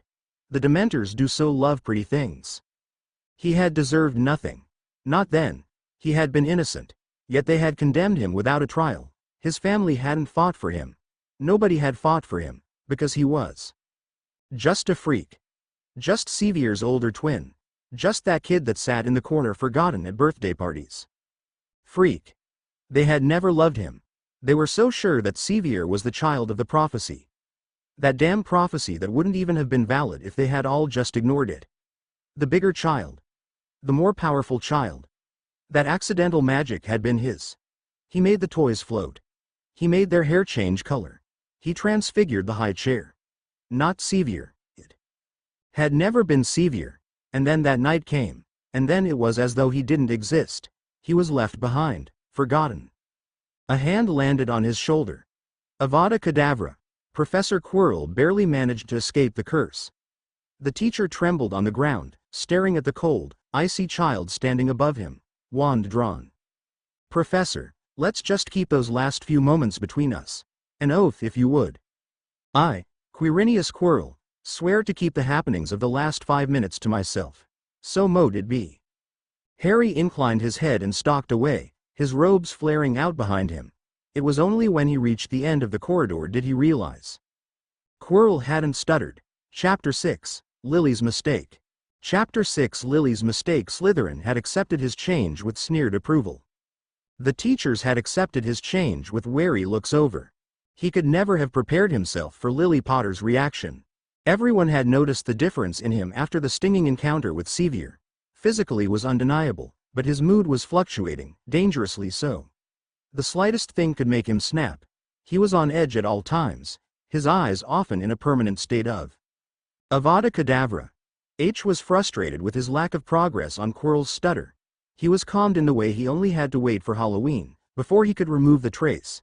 And he was amused by one Draco Malfoy, who had situated himself as his friend. Everyone except the blonde was steering clear of him. None willing to come face to the face with the darkness that was undoubtedly within. Even Dumbledore avoided his eyes. He'd been sitting in the library at the time, books spread out around him as he lazily pulled together an essay for herbology. Every so often he would glance at the texts around him, and then at the roll of parchment he was writing on, before returning to touch writing and staring out of the large arched windows unseeingly. Every so often, Hermione Granger, who sat in the Transfiguration section, would send him jealous glares in the ridiculous hope that by doing so he would somehow spontaneously combust. He barely noticed the mudblood, however, as he skimmed the surface of his mindscape. The library was full of muffled coughs, hurried whispers, scratching quills, dispirited sighs and the occasional turn of a page. But it was quiet, almost silent, and so Madame Pants did not complain. She merely watched everyone with her beady eyes, as she set about keeping the library in above-perfect condition. The autumn sun was sending golden rays through the crystal, setting the house of books into a hazy glow that only added to the sense of lethargy everyone, except NEWT and OWL students, were feeling. It was warm and comforting that, added with the gentle smell of aged parchment, set about an aura of peace and tranquility. It was promptly ruined with Lily Potter's reaction. The fiery red head burst in, her breaths rapid and her grassy eyes bloodshot as though she had been trying not to cry for a very long time. Her wild hair was in a muss around her head, clashing with the obviously male sky-blue robe that had been tossed on hazardously. She frantically searched around, ignoring the disapproving glare sent her way by Madame Pants, and the looks of surprise from everyone but Harry, whose own eyes had glossed over cold emerald and narrowed in distasteful hate. She flinched when she found them, though hurried over all the same, sitting in the unoffered chair across from him. He raised an eyebrow and said icily, "Yes, Lady Potter?" The pain in her face delighted him in some part, as his petulant revenge was brought to forefront. Yes, she should suffer, just as he had suffered, and he would stand by and watch, just as she had done. "Harry," her voice caught. "I'm so sorry, I had no idea what James was going to do. You're my baby boy and—" "Stop." She blinked. "Sorry." He sneered at her. "I am no longer your baby boy, in fact I have not been for a very long time, Lady Potter. It is only as of late it has been made official." He leaned forward and hissed, "I do not care if Lord Potter never told you of his plans. He merely pushed forth the documents. You and he had disowned me long ago." He leaned back into his chair, picking his quill back up. "I suggest you leave, for I have nothing I wish to say to you." Tears burned her eyes, and she blinked frantically. "You can't mean that. I'm your mother. I have no mother." She choked, and her bottom lip trembled, before she suddenly gave out a sob. "I'm sorry. Whatever I've done, I'm sorry. Just tell me what I've done, and I'll apologize." He went very rigid, and it was slow as he turned to face her once more. "Tell you what you have done." The library suddenly became very cold. Suffocating, frightening magic crackled in the air as lightning a few first years whimpered. Madame Pants was frozen to her spot. She had only felt magic like that once, and it had been a very long time ago then. You ignored me. You always ignored me. Everything I did right was snatched away by Sevier. Everything Sevier did wrong was landed on me. I lived in that squib's shadow. He laughed bitterly. And then of course, when the Dark Lord came and went, the praise was on him. But you forgot me. Do you remember how long I laid in the rubble, knowing my parents wouldn't come and get me? He plowed on, ignoring the salty droplets making a river down the woman's pale skin. And then it was as though I never existed. On birthdays. At Christmas. I didn't get a scrap off the table as you doted on that ignoble, ignorant, illiterate, incestuous, illegitimate progeny of parents who belonged to the class of blood traitor. He was practically hissing now, almost slipping into Parseltongue. And when I was arrested, what did you do? You watched.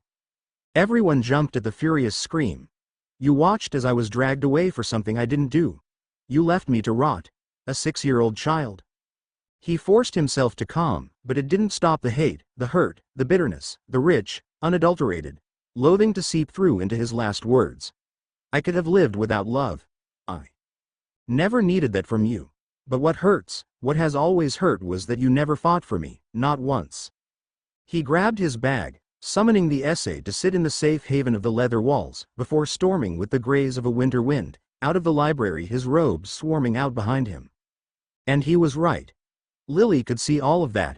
She could cast her mind back to those years and pull up every memory she had of Harry, and not once had she told him she loved him. And not once had she fought for him. She had never told James off for favoring Sevier. She had never even remembered to ensure that Harry was with them on birthdays or at Christmas. She had ignored Sirius's begs to spend more time with the youngest twin.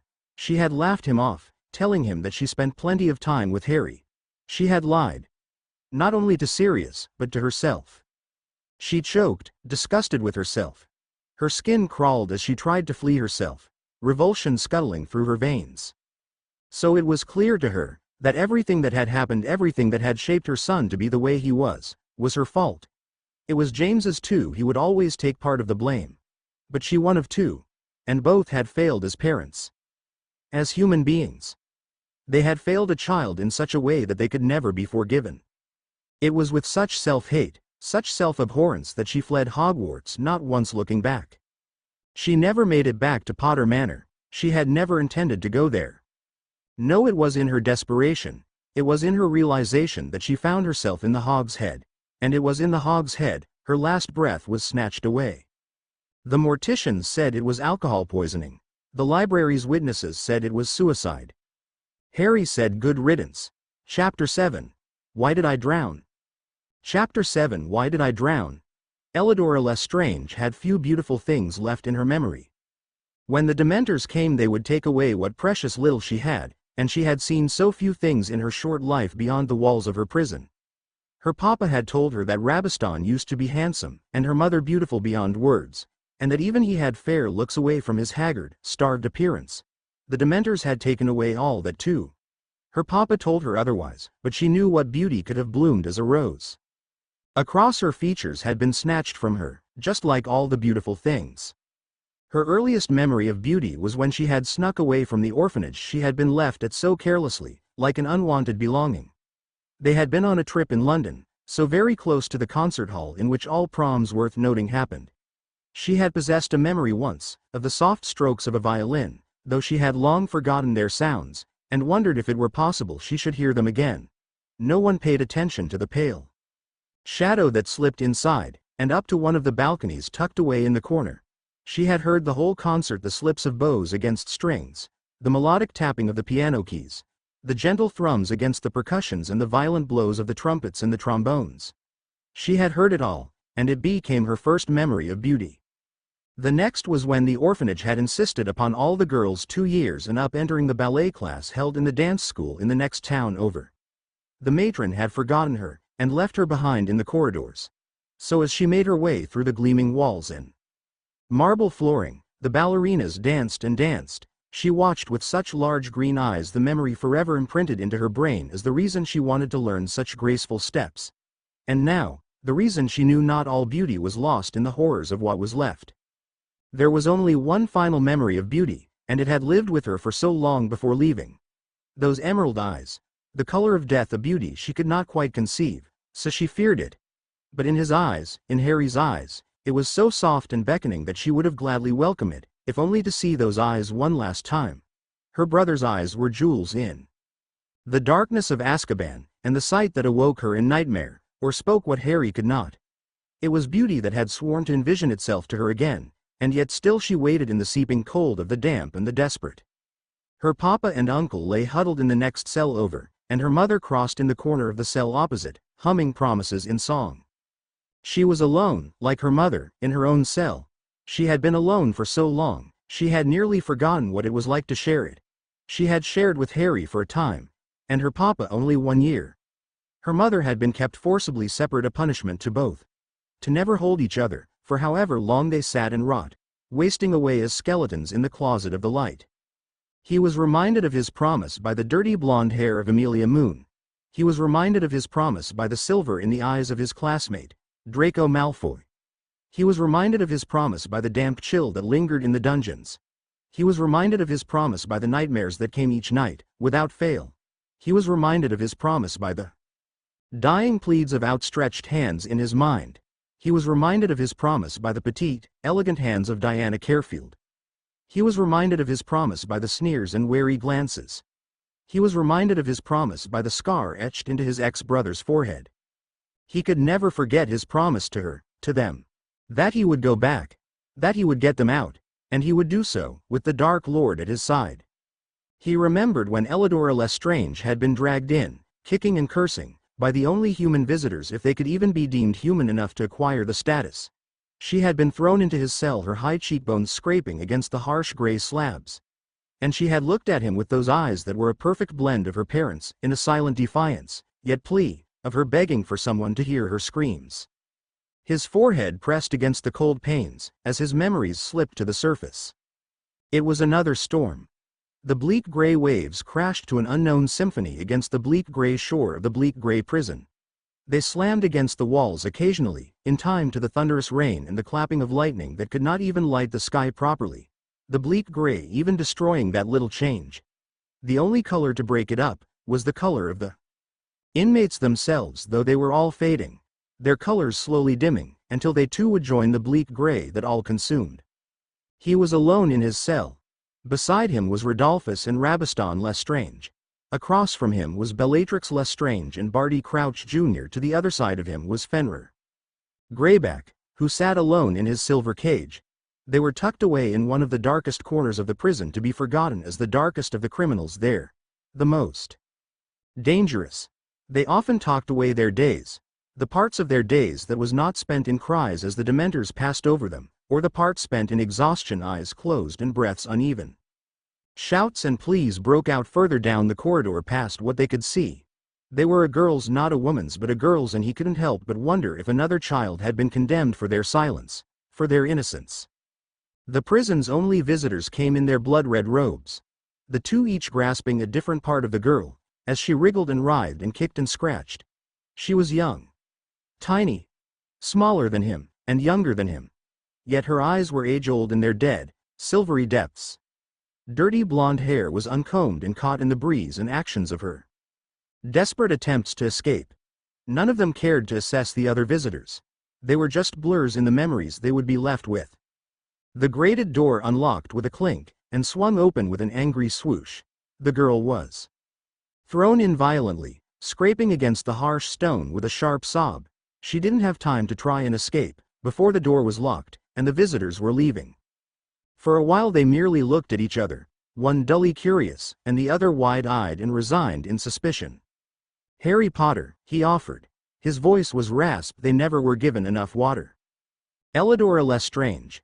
Her voice was quiet, but told the stories of 1,000 rivers lost in melody to the shrieks of songbirds as they met their bitter ends, and fell in swirling red to the waters below. There was no silence that followed her name. Rodolphus and Bellatrix were immediately pressed against their bars, straining to gain a closer look. Rabaston had snapped to attention, out of the depression that had overwhelmed him for 3 days already, and curled closer. Both Barty and Fenrir merely looked up and eyed her, waiting for the revelation of a closing curtain. Eyelids closed over burning eyes, as a deep breath sought to calm him. No, he would not forget his promise. And no, he would not fail in it. He would get them out. Even if it was the last thing he would ever do. Fenrir had never, could never, condone the abuse of a child, the imprisonment of a child, the torture of a child. A child was to be cherished, to be loved. Many would scoff at the thought, pointing out all of his past failings, but he had never willingly bit a child that hadn't needed a family. And that was what being a werewolf brought. A family. A pack to return home to. There was only one, whom he had bitten for another reason.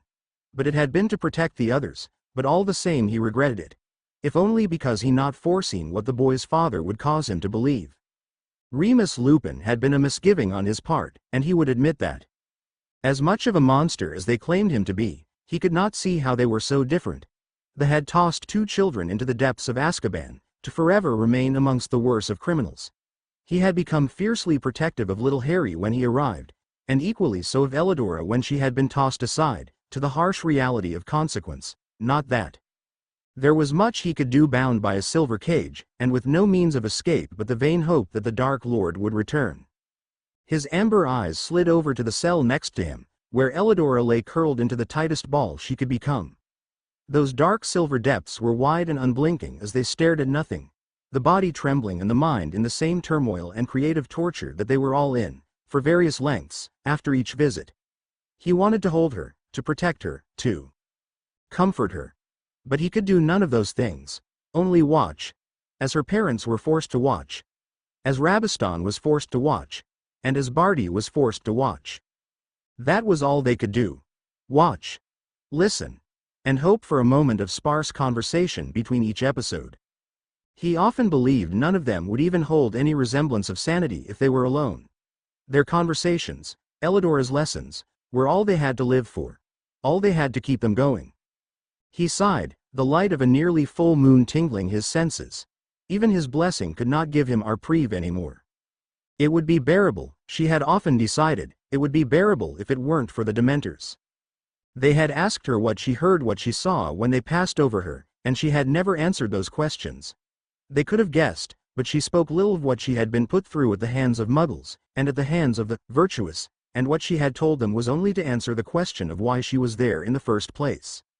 She hadn't meant to kill those people, but some part of her laughed with vindictive glee as the corpses were called to mind.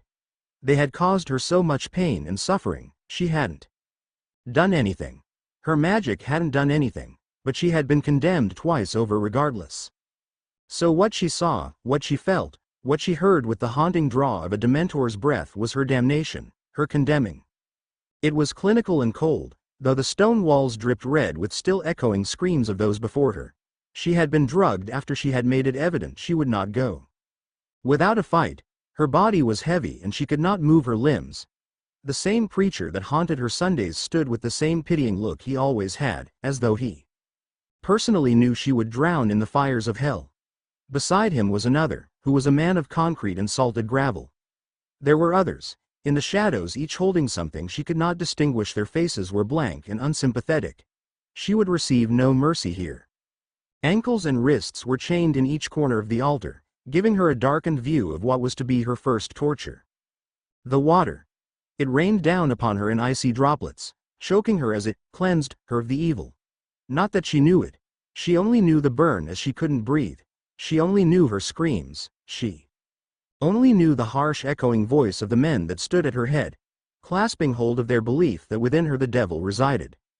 She was disorientated when the rain stopped. It was chanting. It was burning. There were prayers spoken. They got louder. And she became more fearful. She didn't want this. Who would? She wanted her parents back. She wanted the soft lullabies and kind smiles that were but dreams to ease herself to sleep with. Her magic wanted the same, but it took a more violent approach. The screams reverberated against the stone walls of the room, bouncing back at her and fueling the protective fire that burned around her. Blades tore at limbs.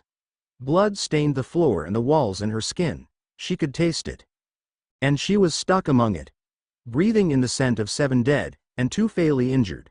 breathing in the scent of her first murder as it climbed down her throat and choked her in her own terror and tears. There would be no going back from this, and there would be no forgetting it either. Every moment was memorized and seared into her brain. She had only been a child. She still was a child. Fresh sobs racketeered throughout the dark corner of her prison, tearing at the heartstrings of her little make-do family, but eyes hardened rather than shattered. Revenge could not be taken away like beauty. The Dementors didn't care for it, so it would drive them through the insanity, the depression, and it would give them something to live for. It all relied on Harry now. Harry, and his mission to find the Dark Lord, and free them all. Even if he died trying. Even if, Chapter 8. Accidentally a Hero. Chapter 8. Accidentally a Hero. The Forbidden Forest was clear-cut and crystal clear. The cold autumn air perfectly still, and the trees so tightly packed stood as shields against prying eyes from the castle. The creatures were all silent for the night. Even the nocturnal roamers.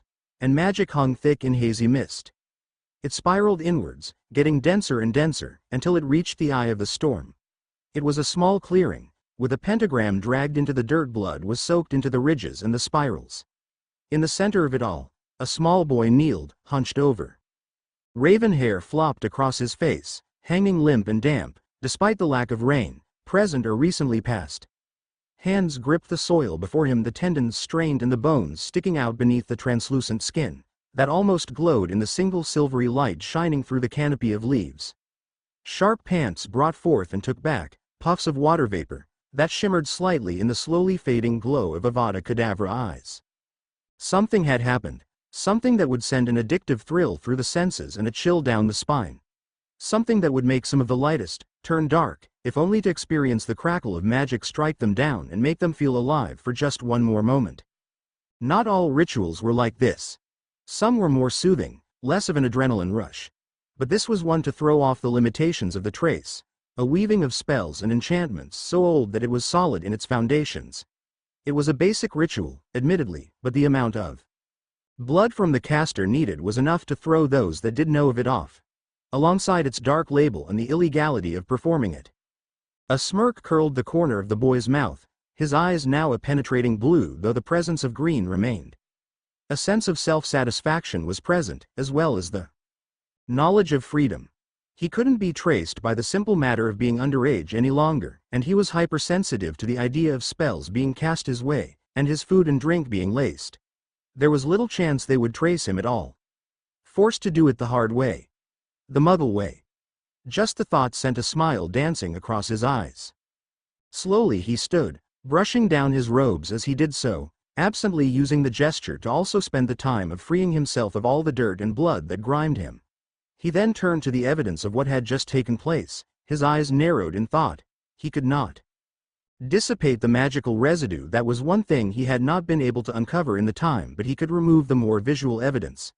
He took out his wand for this, though he would not usually need it, having grown far too used to not having one, but the ritual had exhausted him somewhat and wands helped to refrain from depleting his magic too rapidly. Then he was walking, weaving in and out of the trees, paying no mind to what was around him. He knew the way, and he had his senses reached out to detect disturbance, so he was free to wander in his mind. There was much to do still, he knew, but he could not force himself to bring forth the plans for what happened next. The matter of Professor Quirrell still weighed too heavily on his mind, and an instinctual part of him knew that Quirrell was an important piece in the puzzle that was the missing Dark Lord. For he was missing the ever-present dark marks on his friend's arms proved Lord Voldemort's continued survival. Golden light burst through the windows of the castle, though not all of them. There were a few that were darkened by the lack of candles or torches or lit fireplaces, but not all that many. He wasn't afraid of being seen by anyone happening to look out of the window. He knew that they would all be at the feast. He sneered slightly at the thought. It was a mockery of true tradition, of what Samhain was really about. The feast was filled with sweets and sugar, along with Muggle ideals. But it also was an obstruction to those few, those select few, that continued to practice what had so long ago been outlawed.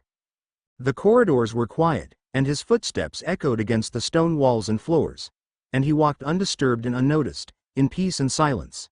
That was, until he heard the shriek from a bathroom he was just about to pass. He paused, mulling over the idea, but curiosity won out his self-preservation, and he entered. A mountain troll, for that was what he was sure it was, towered among the line of sinks and the line of wooden cubicles. Dust and debris scattered the floor, being sprayed by a broke sink and decorated by the splintered wood of the Coliseo between the large gnarled club and a cubicle. A familiar Gryffindor was huddled in the corner, under a sink.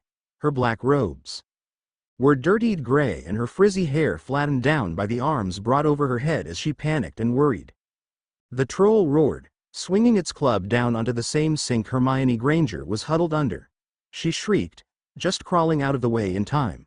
He narrowed eyes. What was a troll doing inside of Hogwarts? It was travesty that such a historical school had such poor defenses. He twirled his wand. Well, they would have to remedy that. Ahem, he coughed. The troll swung round clumsily, grunting as it eyed him. It beat its club in the other hand as if trying to intimidate him. Whilst yes, he was re-evaluating his own sense of self-preservation, he was not at all intimidated. He raised an eyebrow, a simple enough gesture, designed for a simple mind the trolls to understand. As expected, it roared and swung down the club, something he hastily sidestepped. He went through 100 spells in his mind before deciding on one that A, would not get him expelled, and B, was not going to deplete what was left of his core entirely. A simple severing charm would do it, even if it did have to be a little overpowered. Defendo. All of his effort was thrown into this single spell, though a small part was held back should he need to use it, and the idea of being unconscious in front of a school of those who wished him ill was not something he was eager to achieve. There was a pause where the spell flew, and all three in the bathroom felt it. And then it hit, exactly where it was aimed. The neck. It was in the brief moment of decapitation that he briefly thought over the idea of becoming an executioner. He certainly would be good enough at it. The insufferable girl let out a horrified scream as the head became detached from the body, each falling at their own rate.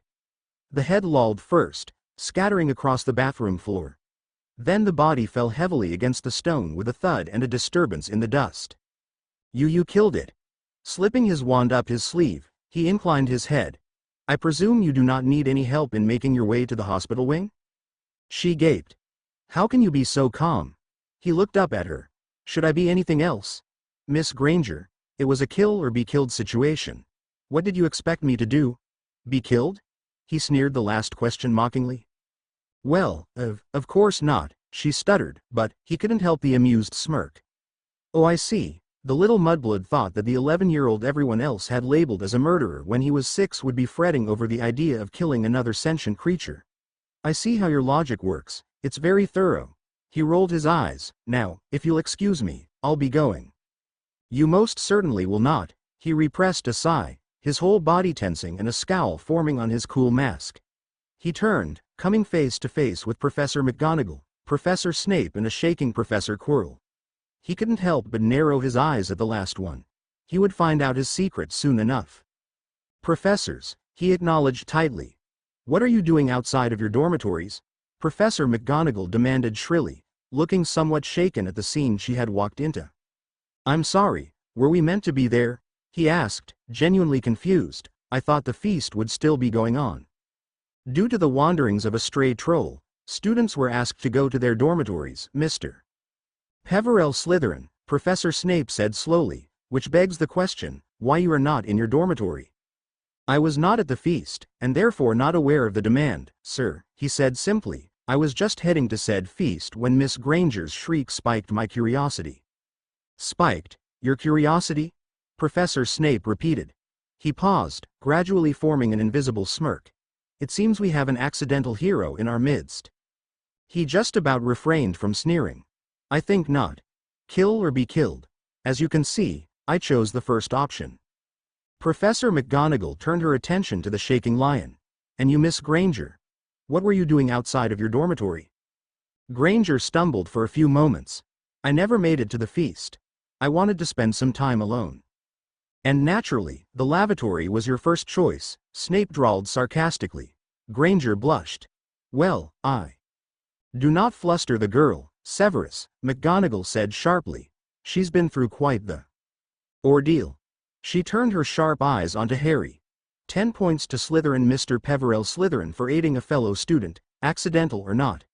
Quirinius, if you dispose of the body, I will be taking Miss Granger to the hospital wing. Oh, of course, Minerva, Quirrell stuttered, not missing the narrowing gaze of the single boy he had slipped up in front of. "If I may return to my dormitory then, professors," he said curtly, reminding them of his own presence and desires to leave their presence as soon as possible. Though he would not admit it, he had expended far too much magical energy in one night and was longing for the comfort of a bed. "You may," Professor Snape answered, stepping aside from the door. He walked past without a hesitation. The second he stepped into the safety of no prying eyes, he slumped and allowed the exhaustion to mark his features. Yes, it had been a long night. Hermione lay awake in the silence of her dormitory. Every so often she could hear one of her dorm mates roll over in their sleep, or an especially deep breath or sniffle, but other than that she was alone with her thoughts, and loud they were. Madame Pomfrey had discharged her with the simple prescription of taking it easy lest the shock settle in. That would be when she was in most danger. Hermione hardly thought she would go into shock. She had had her embarrassing moment of freaking out when Harrison first killed the troll. She did not look at herself favorably in that moment. Already she was basking in the mortification. And he had so coolly brushed her off, though she had not missed the taunting amusement in his eyes. It was all making her rethink, however. She had, of course, heard what had happened in the library some weeks ago, the same week Lily Potter died in fact, and though it was only rumors she had heard, it had begun the questioning of just what Sevier, and everyone else in Gryffindor had been telling her. She was smart, she had always prided herself on that, so she knew when she heard the rumors that she had made a fatal mistake. She had taken the word of a single body, and not looked at it from both sides of the argument, of the feud. She had never enjoyed Ronald's presence. He was loud and brash and rude, not to mention jealous of just about everything he could not have and could not be. He covered it up by pretending not to care about his grades, about school in general, nor the legacy his brothers were leaving behind them. Though she did not approve of Fred and George's pastime, she could not deny they were intelligent, just as Percy was and just as she had heard Charlie and Bill were. She could admit that his inferiority complex was well-founded, but she had stopped caring the second he had lashed out at her so violently.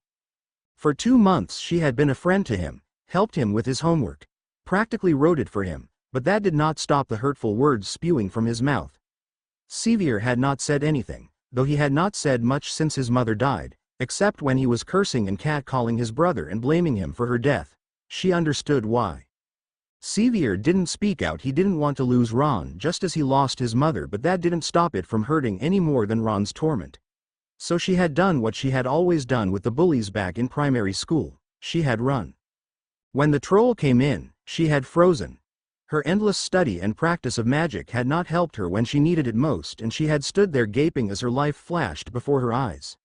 She had screamed and run, though she had not run to the exit like she should have. Nor had she tried to defend herself. She had been pathetic. She had been so helplessly weak. That was when Harrison had come in. He had strolled in, looking so calm and collected, pausing before he took out his wand. He had coughed, grabbing the troll's attention, sidestepped its efforts and swiftly killed it with a 4th-year spell. And Hermione had freaked. Lying there in the dark, she blushed still, thinking about it. How humiliating. She was the best in her year, but at the slightest hint of danger and she was nothing but a child playing at make-believe. Harrison had passed off his presence as curiosity for her shriek. She believed this. But what she wondered on was why he had stayed and chosen to help. The troll hadn't noticed his presence. He could have turned and walked away. Allowed her to be killed. No one would have known any different. But he hadn't. He had saved her. Now this was where she was at a conundrum. Harrison Peverell Slytherin, the so-called mass murderer, recently dropped of all charges, though nobody wholly believed it, the big bad Slytherin, the dark wizard, the Death Eater, had saved her. And Mudblood, someone he despised, could barely stand to be around. And so, it was this she wondered. Maybe Harrison wasn't so evil as everyone made him out to be. Just maybe, he wasn't so bad after all. Chapter 9. Draco Malfoy Chapter Notes. I actually adopted this story 5 years ago, so my writing was not as strong as it is now, which is proof in later chapters. Chapter 9. Draco Malfoy. His eyes were narrowed in thought, and his expression clean from everything except the smallest of signs of frustration. He was seemingly oblivious to his surroundings, but the ever-tense and alert way he held himself showed the Slytherins that his instincts were as sharp as ever, and woe betide anyone who dared touch him. Draco couldn't help the curiosity as he watched. He was sick of watching. There was an itch within him that wanted to get behind those ever-present walls and discover exactly what was going on. It was impossible to actually get beyond those bloody walls of his and discover his secrets that Draco desperately wanted to discover and find what lied behind those haunting eyes that seemed to hold secrets that he wanted to know and why Harrison was hiding so many secrets that caught his curiosity. Harrison Pervell Slytherin, the mysterious person to ever step foot in Hogwarts School of Witchcraft and Wizardry, that captured him wanting to know all of his secrets. It didn't help that Harrison wasn't an open book, and even Legilimency couldn't find out what Harrison was hiding as he was skilled, which annoyed Draco greatly. It wasn't like he was foolish enough to try and use Legilimens on him, as he barely even started on his landscape for Occlumancy. While Harrison already mastered his and prevented the master of Legilimens to finding the secrets he beheld. This was probably going to kill Draco if he didn't the satisfaction of his curiosity to Harrison. Waiting was just taking forever, and Draco wasn't sure how long until blasted Harrison did something that would assuage his curiosity to the adolescent. Open! Harrison hissed, which Draco widened in his eyes. Harrison was a bloody Parselmouth. That was practically unheard of. The last Parselmouth that been at Hogwarts was the Dark Lord himself. What else was Harrison hiding? That made Draco even more curious of him. He didn't talk much, always had a book with him, and he disappeared then reappear every few hours, which made Draco frustrated with him. This really was going to take a while to find out all of his secrets. Draco, you could come out now, Harrison called out, which made Draco widen his eyes in shock. Draco came out of his hiding place, the one he'd been spying on Harrison. How the hell did he knew that Draco has been hiding there? He was somewhat far away and could still see him, but how the hell did he knew that he'd been watching him from a distance? It made no sense of how he knew. Of course, Harrison knew everything and probably wouldn't be surprised if he knew if someone was watching him. How the hell did you know I spying on you? Draco demanded. Harrison laughed. It was a cruel one that made Draco flinched from the sudden noise before he replied, "Oh please, I knew you've been spying on me. I suppose I can't blame you for your curiosity, but I'm not going to reveal all my secrets to you." How long have you spoke Parseltongue? Draco blurted out. Harrison went quiet, which spooked Draco greatly, that sent shivers up his spine. His Avada Kedavra eyes seemed to glow even more, to which it seemed Harrison knew everything about him and from other pupils, which Draco wasn't surprised, especially at the sorting feast a few months ago. You should really hide better and keep your thoughts to yourself. Harrison brushed off as if it was nothing, but from his tone sounded like he didn't want to talk about it. Talk to me, Draco nearly yelled at Harrison, which Harrison flinched. Harrison walked past him, leaving Draco dumbfounded of what he said a few moments ago. His curiosity was definitely getting the better of him, and that didn't even assuage to his curiosity but only made it worse. Harrison was a damn Parselmouth, which made Draco even more curious of what he was hiding. It was no secret that Harrison been in Azkaban for something he didn't do, but Draco wanted to know what happened before he previously got dragged off to Azkaban. Harrison walked to the library hoping to find a book about basilisks, or at least he could find a book about them. He already knew that basilisks kill people looking straight at their eyes, making him curious. It wasn't like he was going to set it on anyone, even though that might be tempting for Sevier and his little group of friends. But he couldn't focus on revenge, especially with her still in Azkaban. Speaking of Sevier, he and his little trio of a blood traitor and the little mudblood that he saved a few nights ago were being fairly loud, spilling whatever they were talking about to the nearby pupils around them, but it didn't spike his curiosity, even though the bit of what Sevier was talking about did sounded interesting, but he wasn't reckless to eavesdrop into their conversation and find out what they were planning. There's a three-headed dog on the forbidden corridor, Sevier murmured almost in a frightened voice, which made Harrison pause in his steps. This was probably going to be interesting. Did you see what it was standing on? Replied the mudblood, sounding snobby. We were too busy looking at the heads, the blood traitor said, with Sevier nodding in agreement. Harrison rolled his eyes, getting tired of eavesdropping into the conversation with the stupid squib for the boy who lived, the blood traitor and the know-it-all mudblood. They were so clueless what the three-headed dog's moniker was. If he wasn't so focused on the chamber, the Dark Lord resurrected, and getting them out, he probably would be curious about it, but he couldn't allow him to do that. Harrison, the mudblood greeted, which Harrison almost dropped the book he searched for. What, mudblood? Harrison snapped. I just wanted to thank you for saving me the other night, the mudblood replied. Harrison said nothing, only pushing her away as he exited the library, leaving the mudblood and her friends in the library dumbstruck at his sudden departure, but it wasn't like Harrison cared. He had a mission to do and he wouldn't be blinded by vengeance and hatred against others. It can't happen, not with Elidora still in there. He promised that he would resurrect the Dark Lord and save them. Harry stepped into the girls' washroom that has been abandoned for a while by the looks of it, with no one coming out of the stalls or anyone chatting to someone. It was eerie quiet, which gave Harrison a small bit of goosebumps. There was no babbling idiots around, which was probably a good thing. Open, asterisk, he hissed, watching the sink move and descending downwards, revealing a dusty pipe, which Harrison slid down into the dark pathway that should lead to Salazar's Chamber of Secrets, at least from the directions he was told. Lighting a quick lumos with his wand, he steered to the pathway, noticing the bones surrounding him, which made a crunching noise as he passed by until he reached a doorway with snakes on it. Open, asterisk, Harrison hissed, his Avada Kedavra eyes watching the door open, revealing the murky place of the Chamber of Secrets. Chapter 10. Chamber of Secrets. Chapter Summary. Harrison investigates the Chamber of Secrets and what lies within. Chapter Notes. This is freshly updated chapter-wise. Chapter 10. Chamber of Secrets. Harrison stepped forth into the eerie green glow belonging to the Chamber of Secrets. He looked around the chamber and noticed the snake heads with their fangs pointing out, as if ready to attack. His footsteps echoed with the wet puddles on the dark, concrete path, making his shoes soaked, and causing a mark of wet footsteps. At the very end of the chamber was what he assumed was Salazar's head, with a mouth that looked like it would open if he spoke the right thing. There were open areas belonging to very large pipes for Salazar's monster, if someone who wasn't a Slytherin called it. The said monster wasn't a monster at all, just a basilisk who could kill you if you made eye contact or the reflection of the snake caused petrification. Harrison could still hear Draco's words echoing throughout his head. "How long have you spoken Parseltongue?" Draco asked him. "You should really hide your curiosity better and keep your thoughts to yourself." He brushed off Draco's question, as if it wasn't anything important. He knew it was the blonde's curiosity, but it was something he really wasn't ready to share fully yet. He knew the blonde was never going to give up, and would keep on persisting about it. There were several memories that should remain hidden, deep within his occlumency shields too. Where it would truly take someone who didn't mind all the horrors he planted in his mind, to discover them. It was some deeply personal memories that didn't deserve to see the light of day, especially when it dealt with the Potters directly. He smiled as he stepped forth, until he was standing right in front of Salazar's head. He did it. He finally found the Chamber of Secrets, and hopefully its uses would be able to help. Salazar told him that the chamber held several helpful items to aid in his journey and for his own benefit.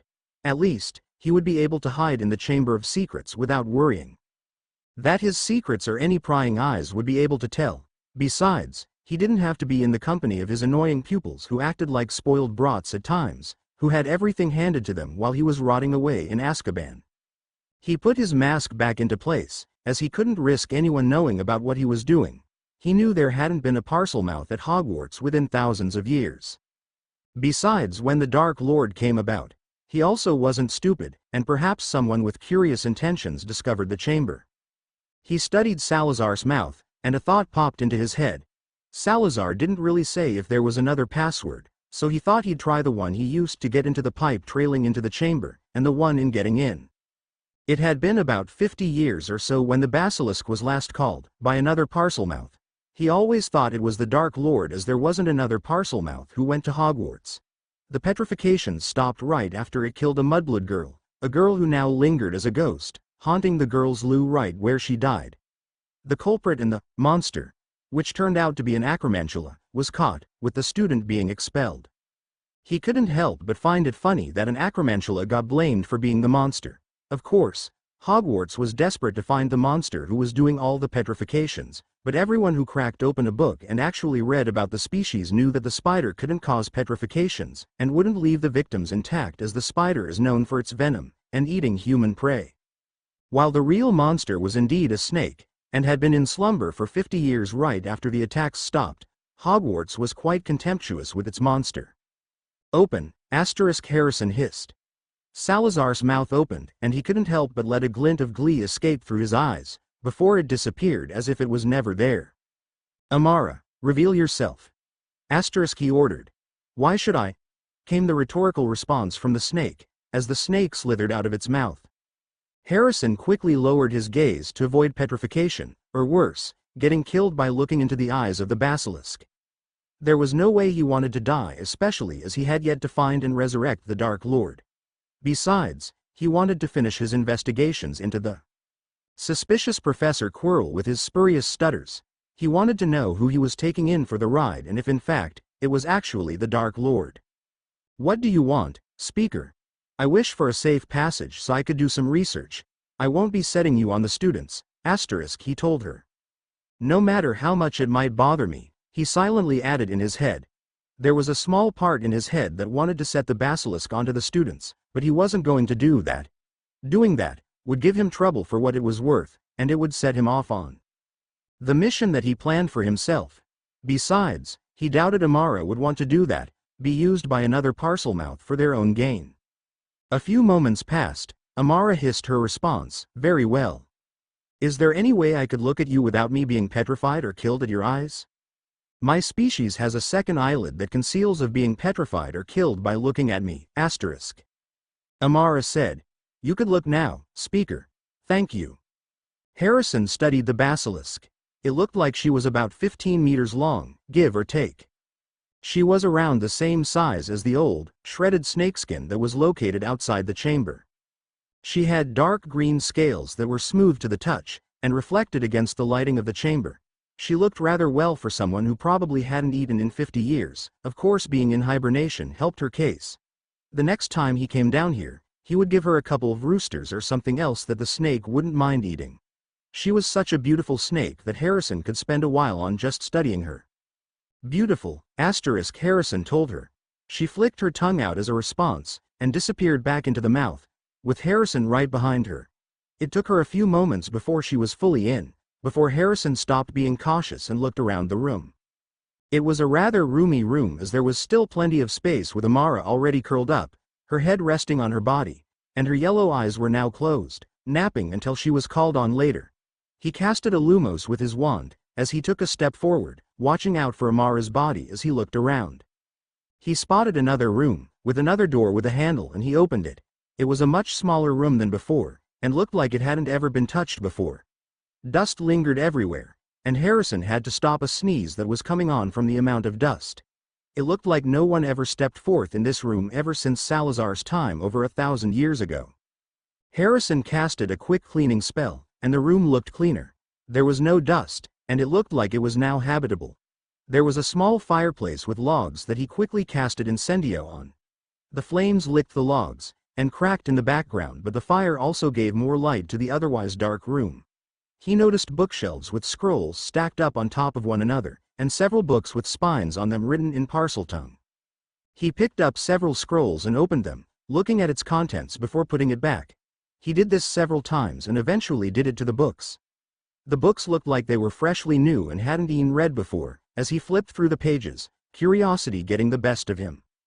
He placed the books down right next to him, before he picked up a small, shabby-looking book with its pages dog-eared, and well-worn looking. It was well hidden and Harrison probably would have missed it if he hadn't been digging around at the books. He raised his eyebrows, curious on why this book was hidden, as if no one should know of its existence. Harrison conjured the time and he sighed. As much as he wanted to spend a little longer, he had to get back before anyone missed his presence. It would complicate things if he wasn't back before curfew, so he pocketed the book and exited out of the chamber. He sent one last look at the hibernating snake and headed out of the chamber. He said close several times, making the chamber sealed again and making sure not to leave any trace that he was ever there. He headed out of the girls' loo and headed down towards the dungeons.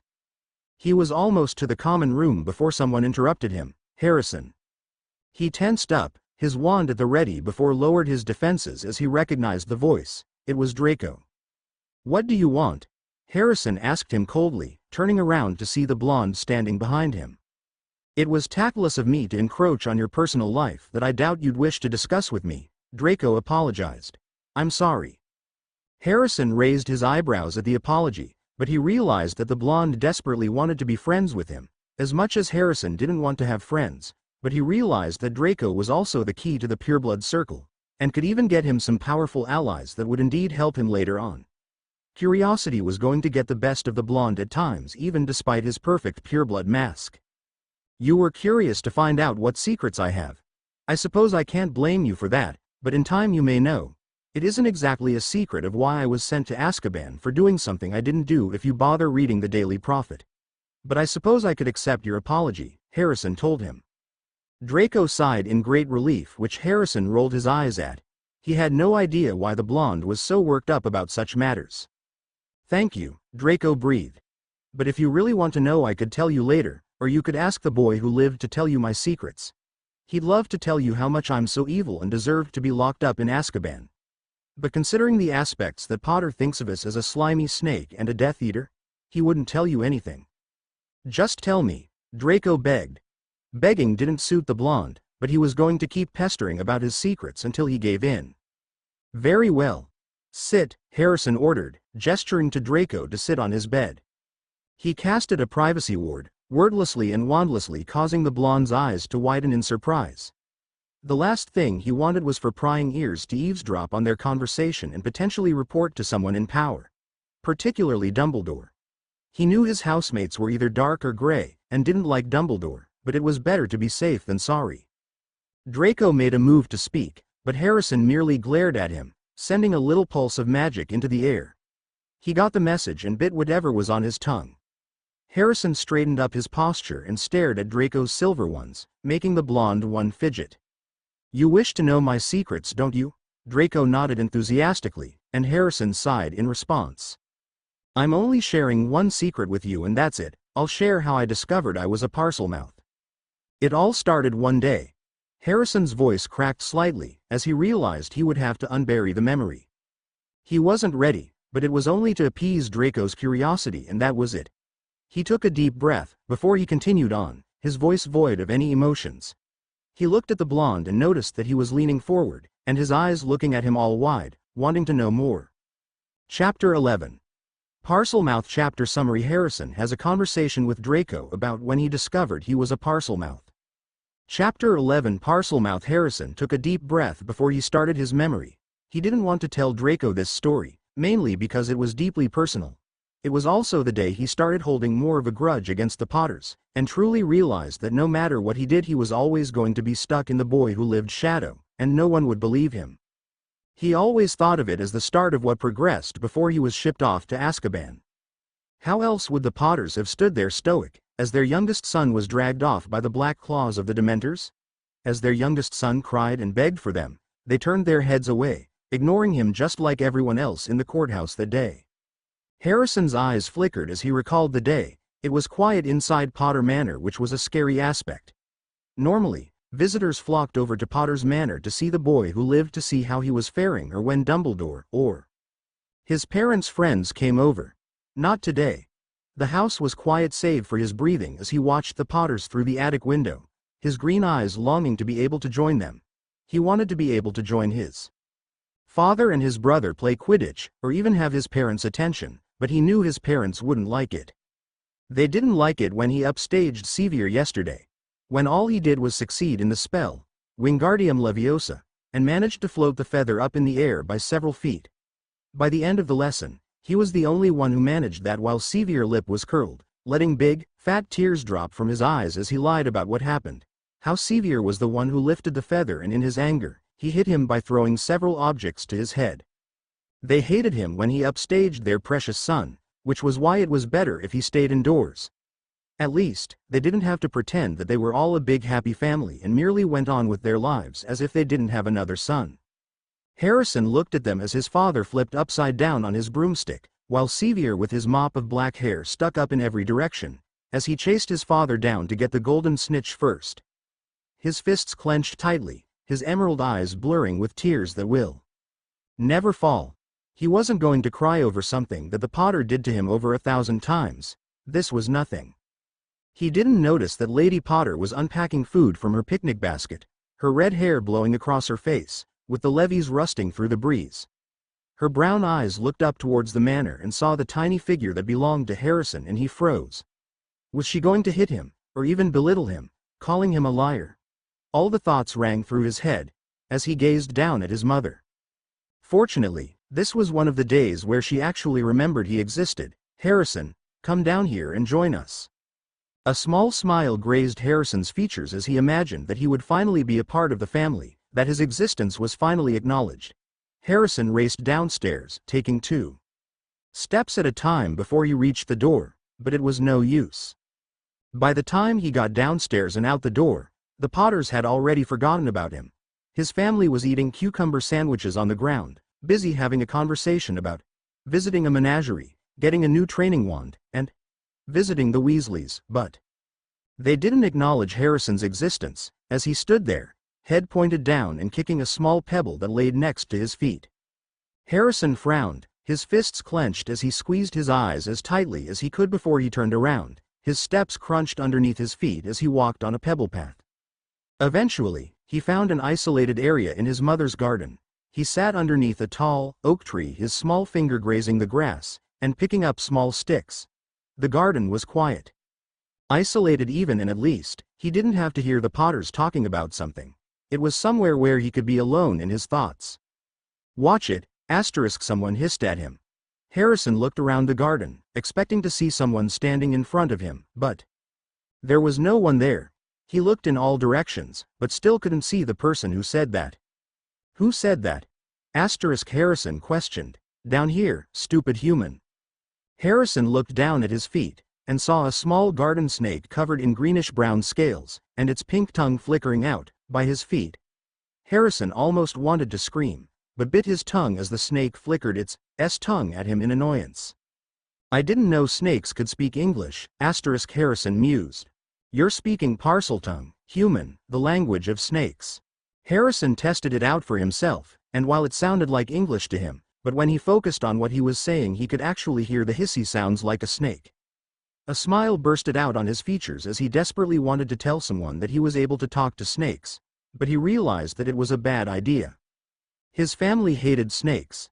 They were often associated with the dark, and his family associated themselves with anything light, and snakes were not considered that. At that moment, he thought he would keep the ability of Parseltongue and his new friend a secret away from them. By the time he finished his tale, Draco had fallen silent. Harrison studied him, watching for any flash of emotions on his face, but nothing. He finally spoke. "Did the Potters ever found out?" "Now that would be another story for another time, Draco," Harrison tutted him, letting a small chuckle escape his lips as the blonde everlasting curiosity shone his side once more. "You only wanted to know about when I found out that I was Parselmouth, and I told you that. You didn't ask if anything happened after that." "Please, they did. How do you think the Potters just stood there, watching me getting dragged off?"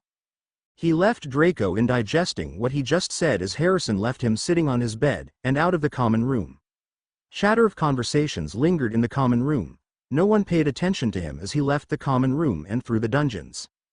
He walked until he found an abandoned classroom where he could finally be alone in his thoughts. He hadn't thought about the snake in a long time.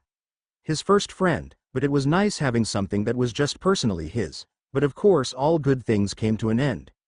He probably wasn't being subtle enough while he talked to the snake, or they were getting suspicious when he sat in the same part of the garden, for weeks at a time, his mouth opening partially. Somehow, Sevier wandered over where he was in that little section of the garden, saw the snake, picked up a rock and bashed its head multiple times, leaving blood and a snake body no longer moving in its wake.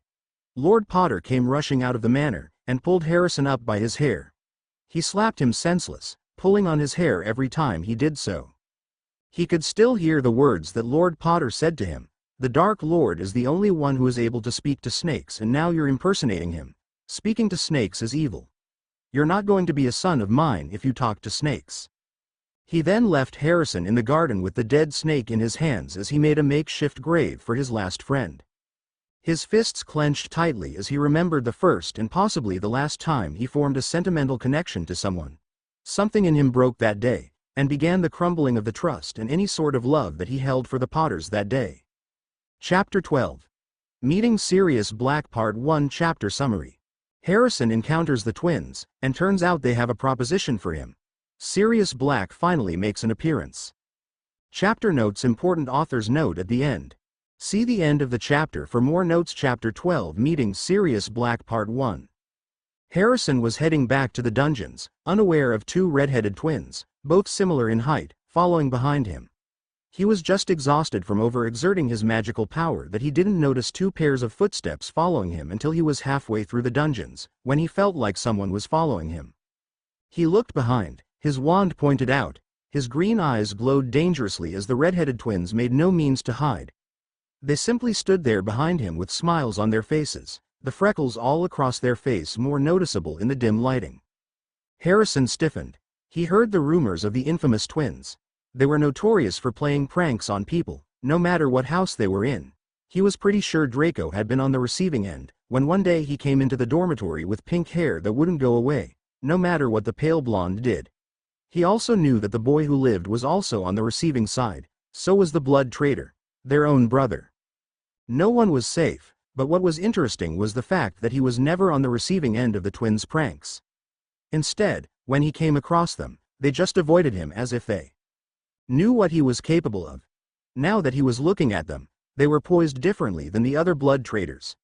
They stood proudly, with their crisp, clean uniform that looked brand new, and fit them properly. But what was interesting was their aura. It was dark rather than light like the rest of their families. Now what would two lions be in the snake's den? Harrison asked, watching their every move. The twins looked at each other before one of them spoke. A little birdie told us that you hold resentment towards Sevier and his little friends, including our little brother, one of the twins started. Harrison stiffened, expecting the worst coming from the twins, but what they said next surprised him. We can't stand them, and come to you with a proposition we have for you, one of the twins explained. Harrison cocked his head to the side, his thoughts swirling. A proposition for him? Every inch of his body screamed danger and didn't trust them, but he couldn't help but hear them out. After all, the twins never seeked him out before and their auras were different from their families and brothers. What kind of proposition? Harrison asked. Meet us on the 7th floor next to the tapestry with Barnabas the Barmy teaching Trolls ballet on Wednesday night, after supper, the twins said in unison, before they walked away leaving Harrison in the wake, thinking about what the twins just told him. Harrison headed up to the 7th floor right after supper on Wednesday night. He spotted the red-headed twins standing right next to the tapestry with Barnabas the Barmy teaching Trolls ballet. All of a sudden, one of the twins started pacing around the corridor, back and forth 3 times, until a door appeared, a door that didn't exist before. Harrison refrained his curiosity from showing as he was invited in, taking in what the room had to offer.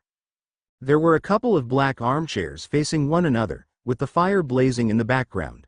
The room was in dark colors, making him feel at ease as he stepped forth and sat in one of the armchairs with Fred and George taking the rest of the chairs. Where are we? Harrison questioned, gazing around the room taking in every inch of detail that he could. My Fred, the little snake is surprised that he hasn't discovered one of Hogwarts' secrets. The room of requirement, both of the twins said together. Harrison rolled his eyes, finishing each other's sentences. Talking in unison was starting to get really annoying. He was willing to sacrifice his patience, if it meant listening to the twins' insane rambles and finishing one another's sentences, just to get the proposition out of them. What proposition? He asked, getting straight to the point. For starters, we've noticed from a little object that's very dear to us that you've been the girls' loo on the 2nd floor, disappear and come back hours later, so where have you been going? Nothing that concerns you, Harrison snapped, feeling frustrated as this conversation was getting nowhere and the twins were just stalling. Both of the twins looked at each other before either Fred or George said. The little snakes is very secretive, more than Dumbledore and his little schemes. That caught his attention.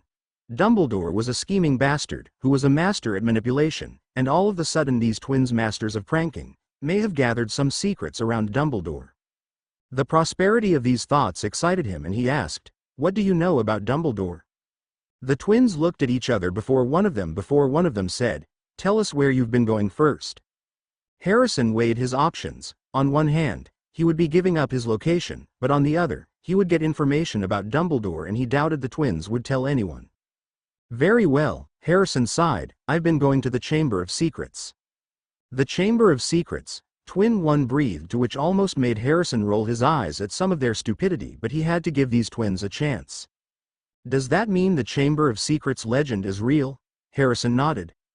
The twins didn't bother feigning their interests about the Chamber of Secrets, as they asked him a question that he refused to answer mainly because he didn't want to put Amara at risk, And what was the point in keeping the curiosity and the questions that would remain if he answered them? Does that mean it's true that there is a monster hiding in the chamber that Salazar Slytherin hid? But how did you discover the chamber? Is it after the fact that you've lingered in the dungeons for weeks at a time? The twins pestered him with questions, and much like Draco's curiosity, he had to fulfill their own curiosity with one question that lingered in his brain. How did you know I explored the dungeons for a few weeks after I've been sorted? Have you been spying on me like Draco has? One of the twins laughed before he replied, "It's because of our map. It tells us what every person in the castle is doing, where they are at." Harrison refrained from sighing, as the relievement that the twins hadn't been spying on him like Draco had. But the mention of the map perked his interests. "Show me." One of the twins produced the map. It was a blank piece of parchment. At first, he assumed there was nothing of it before the other twin pressed their dark, mahogany hand towards the blank parchment and said, "I solemnly swear that I am up to no good." The parchment then revealed itself.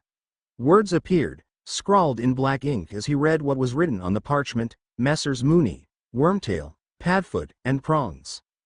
Purveyors of aids to magical mischief makers are proud to present the Marauder's Map. Harrison's eyes lingered as he read the names on the parchment. He squeezed his fists tightly. He knew exactly who all these people were. In the snippets of conversations from his early childhood before Azkaban, his parents, friends also referred to each other by their names. Prongs being James Potter, Padfoot as Sirius Black, and Mooney being Remus Lupin, and the last one he didn't know. Now about Dumbledore. He asked for what seemed to be the 10th time, but in reality, was probably the 3rd time. The twins glanced at each other before sharing, a glint of scheming written in their eyes. He was tempted to use legilimens, but he couldn't fuck this up. "Perhaps we should consolidate with Padfoot, as he would be able to explain this matter better than us," one of the twins said to the other twin. "What does this have to do with Padfoot?" Harrison inquired. They grinned like Cheshire cats. The next morning, Harrison sat next to Draco and Theodore on his right side. He took a drink out of his pumpkin juice when the flock of owls that delivered the mail, dropping like stones towards the students. He didn't notice a black owl with matching wings, as it swooped down dropping a white envelope addressed towards him. He untied the rope, and read the first few words: "Friday night at midnight. The murder in Nocturne Alley." It wasn't signed, but Harrison knew exactly who had sent it. He quickly pocketed the letter, watching as Draco's eyes quickly looked away. He smirked, content that the blonde was hiding his curiosity better, especially concerning his matters. Nocturne Alley was home to many inhabitants, most of them creatures or people who didn't want to be known that they were down in the alley. He was pretty sure he saw a vampire, its fang glistening in the poor lit streetlight. Beggars and hagglers were absent, probably late, as people who were out late normally meant business. Harrison fixed his hood to where it was partially covering his face, and the 2 matching black robes that belonged to Fred and George. They hurried along in quick paces, not paying any attention to any surroundings. The deeper they went, the less creatures were notable until they reached a tavern, tucked in the corner between several buildings. He quickly understood why Sirius Black would meet here. The less ears, the better. The twins sat down at the bar table, asking for 3 butterbeers while they sat there, hoods up still. Harrison took a moment and studied his surroundings. A werewolf with his hairy arms and scars littered his face, nursing a fireball whiskey. His posture looked exhausted, and looked like he was done with life. He couldn't help but ask a question that plagued his mind. The Potters stopped talking about Sirius Black, and there was no mention of him from Sevier's lips. It was like he never existed. What happened to him? Did the Potters do something? "They kicked me out because of my surname," someone commented behind him. Harrison stiffened, but he recognized the voice. It had been so long since he heard Sirius Black's voice, and now here he was in person, his black hair curled on the bottom, reaching slightly past his shoulders. He looked more alive than ever before, but the black eyes held the black maniac gaze that all inhabitants of the Black family held, fully present in his eyes. It looked like Sirius had finally embraced his background. Bellatrix would perhaps be pleased to hear about that. "Black," Harrison greeted. "Harrison, it's good to see you," Sirius greeted. He was about to put his hand on Harrison's shoulder, but a glare stopped the older man. "I wasn't expecting you two for another month or so," Sirius said, turning to the twins. "Well, the snake here wanted answers and we decided to hand him to you," Twin One said to him. Satisfied with their answer, Sirius returned his attention back to Harrison. You still look like you've been in Azkaban for far too long from your crazy glint in your eyes. Besides, everyone knows Azkaban doesn't give people the nicest manners or the nicest appearances, Sirius commented, which made Harrison's eye twitch at the comment he made. So I've been told, Harrison said dryly. You should know better than that. My sanity has always been questioned before I was thrown into Azkaban, you should know that. It isn't my fault, Harrison. I would have tried to get you if I knew what the Potters have been planning from the very start, Sirius tried to explain to Harrison as best as he could. Harrison laughed, because that was just an idiocy excuse. You were my godfather, you were supposed to protect me from them, but you never did. Harrison's face turned fiery, letting his past hurt show on his face. You didn't know how much they abused me emotionally, physically and mentally if they remembered I existed, yet, when I was locked up in my room, you believed their lies that they told you. You're as bad as the Potters because you let them. Hell, when I was stuck in Azkaban, you abandoned me just like everyone else and never even visited. You basically vanished from my life as soon as the Aurors dragged me away from Potter Manor. As soon as he finished his rant, he felt a little bit better. He saw the hurt flashed on Sirius's features, and he didn't even bother trying to hide it. He knew he touched a nerve, but he was tired of being abandoned by people. He just wanted to know why he did it. I'm sorry, Sirius replied, sincerity lacing his voice. Harrison wanted to believe him, but he wasn't going to forgive him just yet. He had to prove his trust, and telling him everything that he wanted to know was one of the steps in proving that he really was with him. He had to make up for his actions in the past, and especially abandoning him when Harrison wanted him the most. Now tell me what you know about Dumbledore and his scheming plans, Harrison demanded, his Avada Kedavra eyes glowing more brightly as he awaited for the response. Chapter end notes. I'm going to be taking a couple of days break just so I could get the next chapters of the later chapters out. Chapter 13. Meeting Sirius Black Part 2 Chapter Summary. Part 2 of Meeting Sirius Black, where Fred, George, Sirius and Harrison scheme about getting the Philosopher's Stone. Meanwhile, Dumbledore is also doing plotting as his own. Chapter notes. What's nice about this current version, besides the fact that it shows I literally improved but I could wrap up every plot hole through various POVs.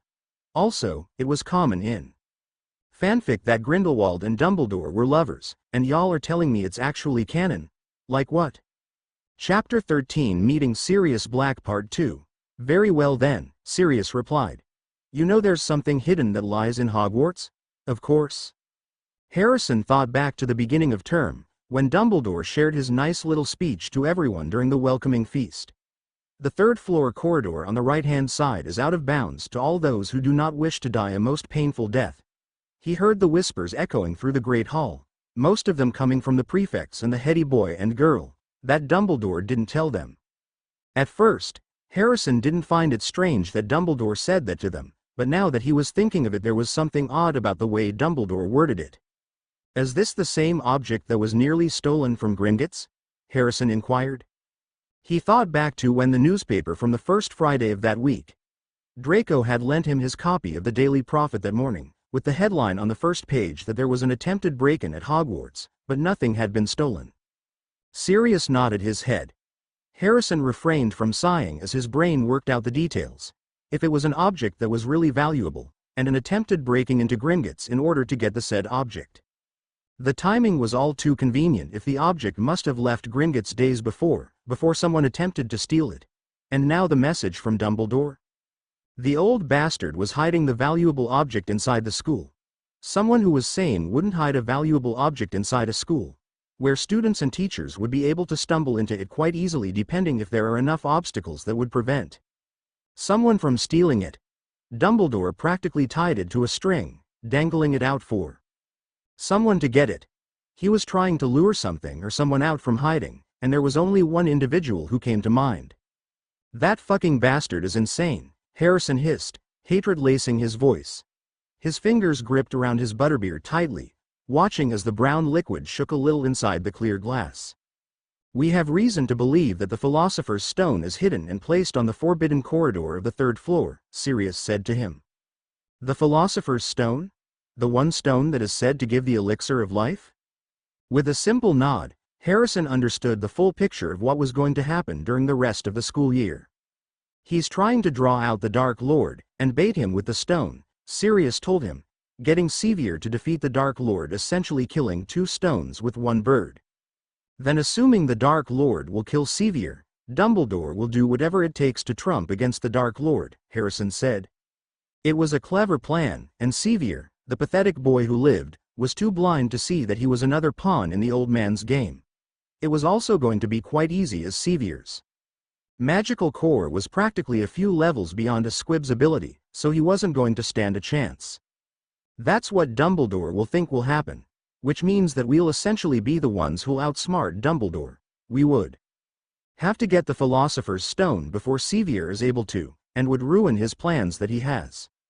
That is also dangerous. Besides, Dumbledore will know if we manage to get the stone or someone else. It's best if we wait it out until Dumbledore is distracted, and wouldn't be paying too much attention to the stone. Do we know what is on the 3rd floor besides a Cerberus? Fred and George looked at each other before they said in unison, the specifics no, but we know that each teacher designed one of the objects, but the specifics would require more searching, Fred finished. Harrison shook his hand. It wasn't going to be hard to figure out if he worked it out before the break. If the teachers all had an obstacle, it would be designed to meet what subject they were currently teaching. If Fred and George did more eavesdropping, the plan would be more riskier.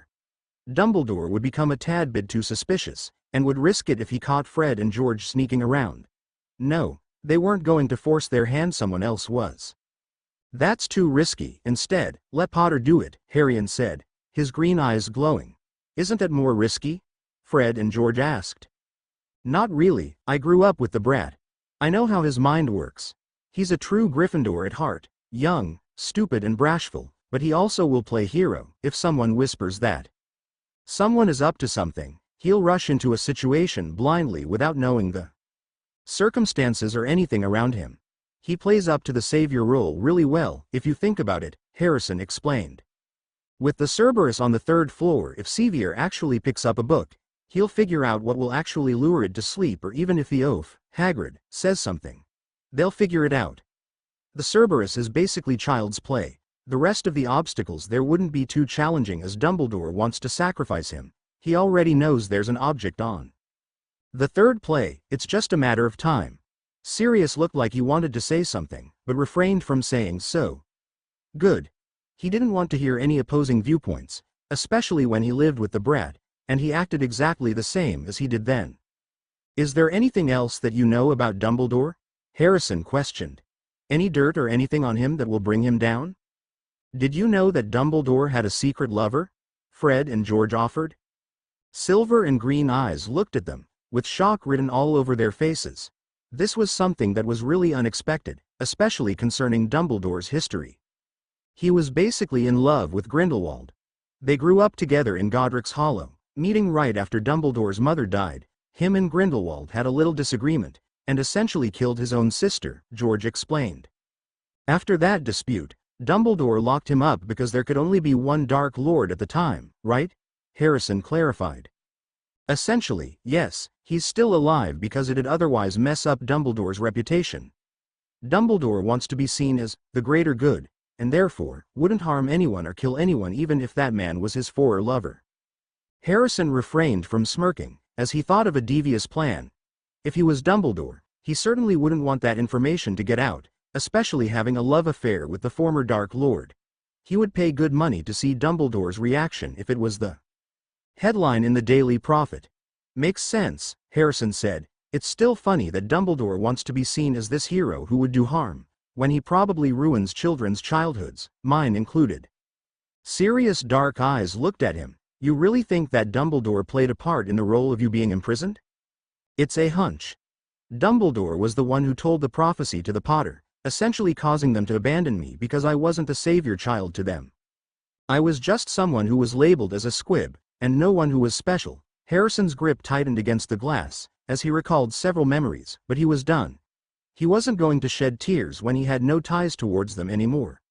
I'm not sure about being imprisoned, but I wouldn't doubt that he played a role in it. After all, I'm not the only child he messed up. Ella's was also ruined. His voice lowered until it was barely a whisper, but they still caught it. Who's Ella? Bellatrix's child. I left her behind when Minister Fudge released me." Gasps were heard within the group. Sirius was the one who spoke up next. Based on his reaction, he probably didn't know that Bellatrix had a child, months before she got captured. "How old is she?" 8. She basically grew up in Azkaban. Speaking of messed up childhoods, Dumbledore was involved in creation of the current Dark Lord. Fred and George spoke up. "Do tell," Harry and Sirius said at the same time. Long ago, he was the deputy headmaster and therefore was in charge of delivering the letters. He came to this impoverished orphanage where a wizard was in, and showed him that magic truly existed, and he was invited to Hogwarts. The said child didn't trust him, and was very interested in what Dumbledore had to say. He refused his help in going to Diagon Alley. After Dumbledore showed him a few tricks, making Riddle feel comfortable enough that he told him that he was able to speak to snakes when he was about to leave, that tidbit of information caused Dumbledore to mistrust him. "How do you know about this?" Harrison inquired, interrupting them.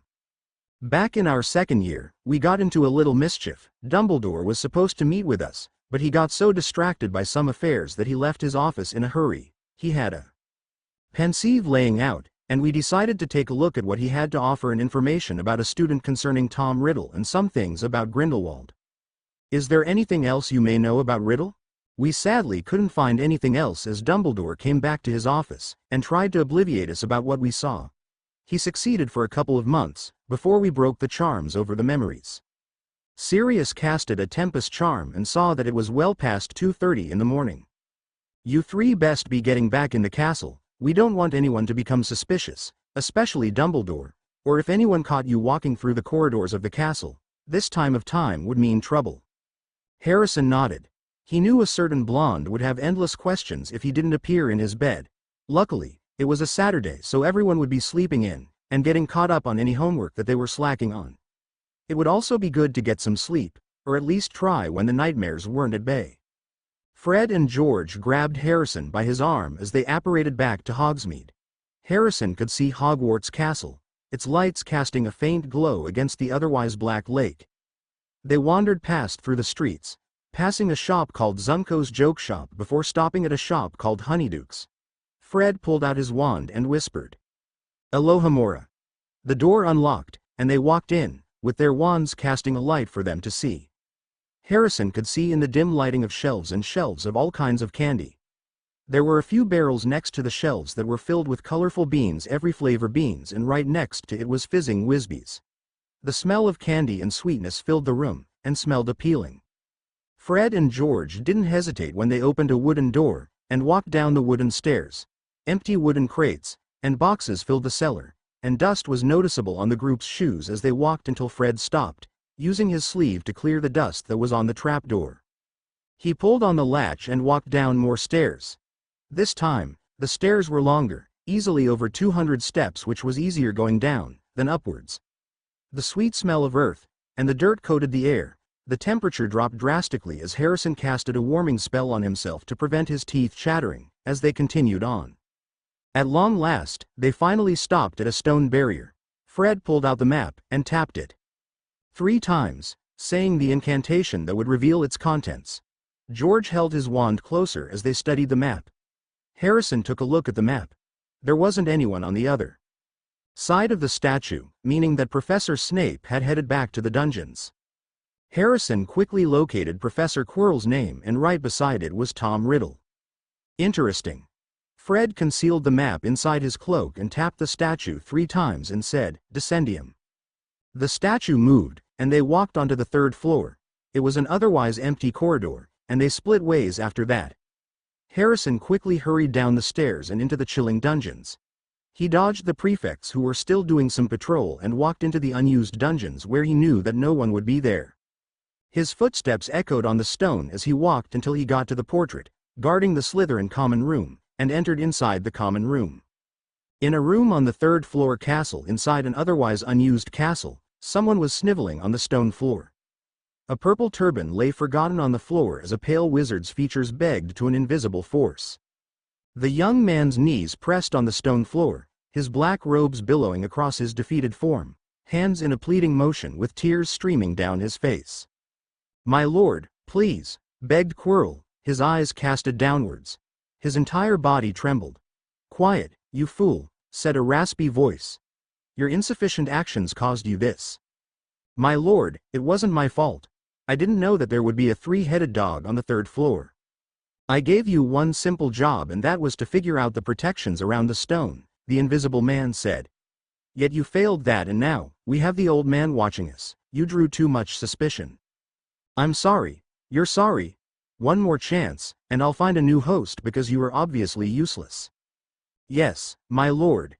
With trembling hands, Quirrell picked up his purple turban that once laid forgotten on the floor, and wrapped it around his head.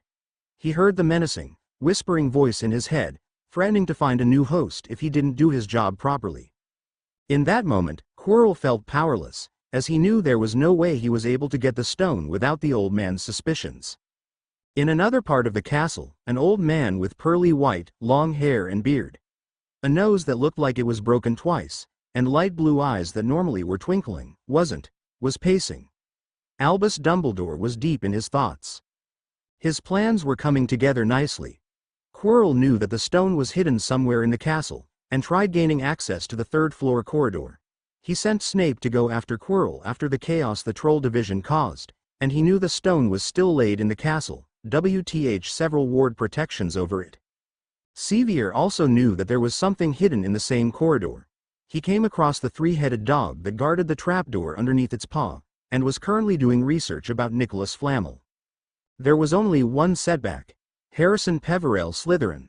The blasted brat knew there was something up.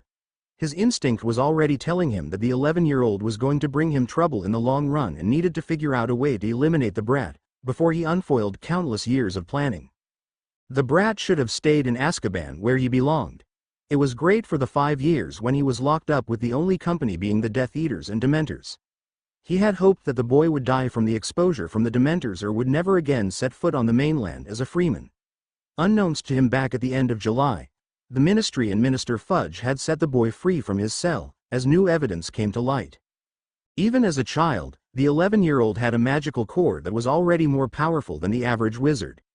It was already dark, so ominous and powerful that it was levels beyond Sevier Potter's level. He knew he made the wrong decision that fateful night as soon as he cast a spell on the boy's magical core, and declared that Sevier was in fact the savior of the wizarding world. It was why he had Scion Harrison Potter locked up in Azkaban, but now that he was free, he was going to be more trouble than what it was worth. That was why he needed to find some way to get the brat out of his way. He could always come up with something that would get the brat locked up again, as he knew the casualties of Muggles wasn't going to be good enough for the Ministry or for the public, as they realized from new evidence that the boy like him didn't hurt all those Muggles years before. It was easier getting the brat locked up in the first place. After all, the Potters neglected him in every means possible, but that happened beyond closed doors. He knew what would happen if the Ministry found out that he had played a key role in the neglectful role of a magical child, and would be stripped of all of his titles while being investigated at the same time. He couldn't allow that to happen. For now, until he came up with a better plan, he would keep an eye on the boy, just like he did to Tom Riddle all those years ago, when the attacks on Hogwarts began. He would do the same thing to Harrison, until he slipped. He knew under the exterior, underneath the madness, he acted the same way as Tom Riddle had. At least, Peverell Slytherin didn't bother concealing it like Tom Riddle had.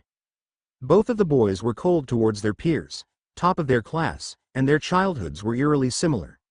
Funny how history had its way of wrapping around, and showing its rear countless times. Chapter 14. The Diary Chapter Summary. Harrison is invited over to Malfoy Manor for Yule and finds a mysterious black object there. Chapter notes: this look a little bit longer than expected, but here you are. Chapter 14. The Diary. On countless mornings in December, the Slytherin common room woke up with frost and ice covering the windows that made it hard to see the Black Lake, or the squid that laid beneath the lake. It was no better in any part of the dungeons, where breaths were seen in small, misty clouds. Several Slytherins casted warming spells on themselves, including the first years. Harrison didn't mind the cold that lingered in the dungeons. It made him think of Azkaban, where his fellow inmates shivered and chattered their teeth while attempting to cast a warming spell on their bodies, as the only thing that kept them warm was the thin black and white uniform. They intentionally kept the prison cold, and was worse when the temperature dropped below freezing. The Aurors didn't bother giving them any heat sources, so most times they pressed their bodies for warmth, and in many cases, got frostbite. There were several times when there was several feet of snow, and the Weasley twins were punished for bewitching several snowballs so that they followed Quirrell around, bouncing off the back of his turban. The few owls that managed to battle their way through the stormy sky to deliver mail had to be nursed back to health by Hagrid before they could fly off again. Harrison sat on a chair in the common room, the fire roaring in the background. A quill in his hand as he looked over the otherwise blank parchment if not for the 3 words written on it, Tom Marvolo Riddle. He knew no one actually knew the Dark Lord's real name, but it had to involve the Dark Lord about it his instincts were telling him. He thought about it for several seconds, before he wrote the acronym I am Lord Voldemort on the parchment and realized it crossed out every single letter in the name and that they were truly one and the same. And now, he had to find a way to contact the Dark Lord without being suspicious. He heard footsteps echoing to his way, and Harrison quickly made the piece of parchment vanish. Harrison. He heard someone call out. Harrison cocked his head to the side and saw the familiar pale blonde that belonged to Draco. The blonde seemed a little out of breath, but otherwise had a smile on his face. The blonde was reserved and didn't show emotions, but the common room was a different story. What interested him was the fact that he had a white letter in his hand. What is it? He questioned. Mother and father said you can stay with us during the Yule, Draco told him. What made you decide this? Draco blushed with pink cheeks before he composed himself and continued on. I thought that you had nowhere else to go during the holidays, and rather than spending the holidays here, besides, Mother and father would love to meet you, especially concerning your reputation. Harry thought about it for a few seconds.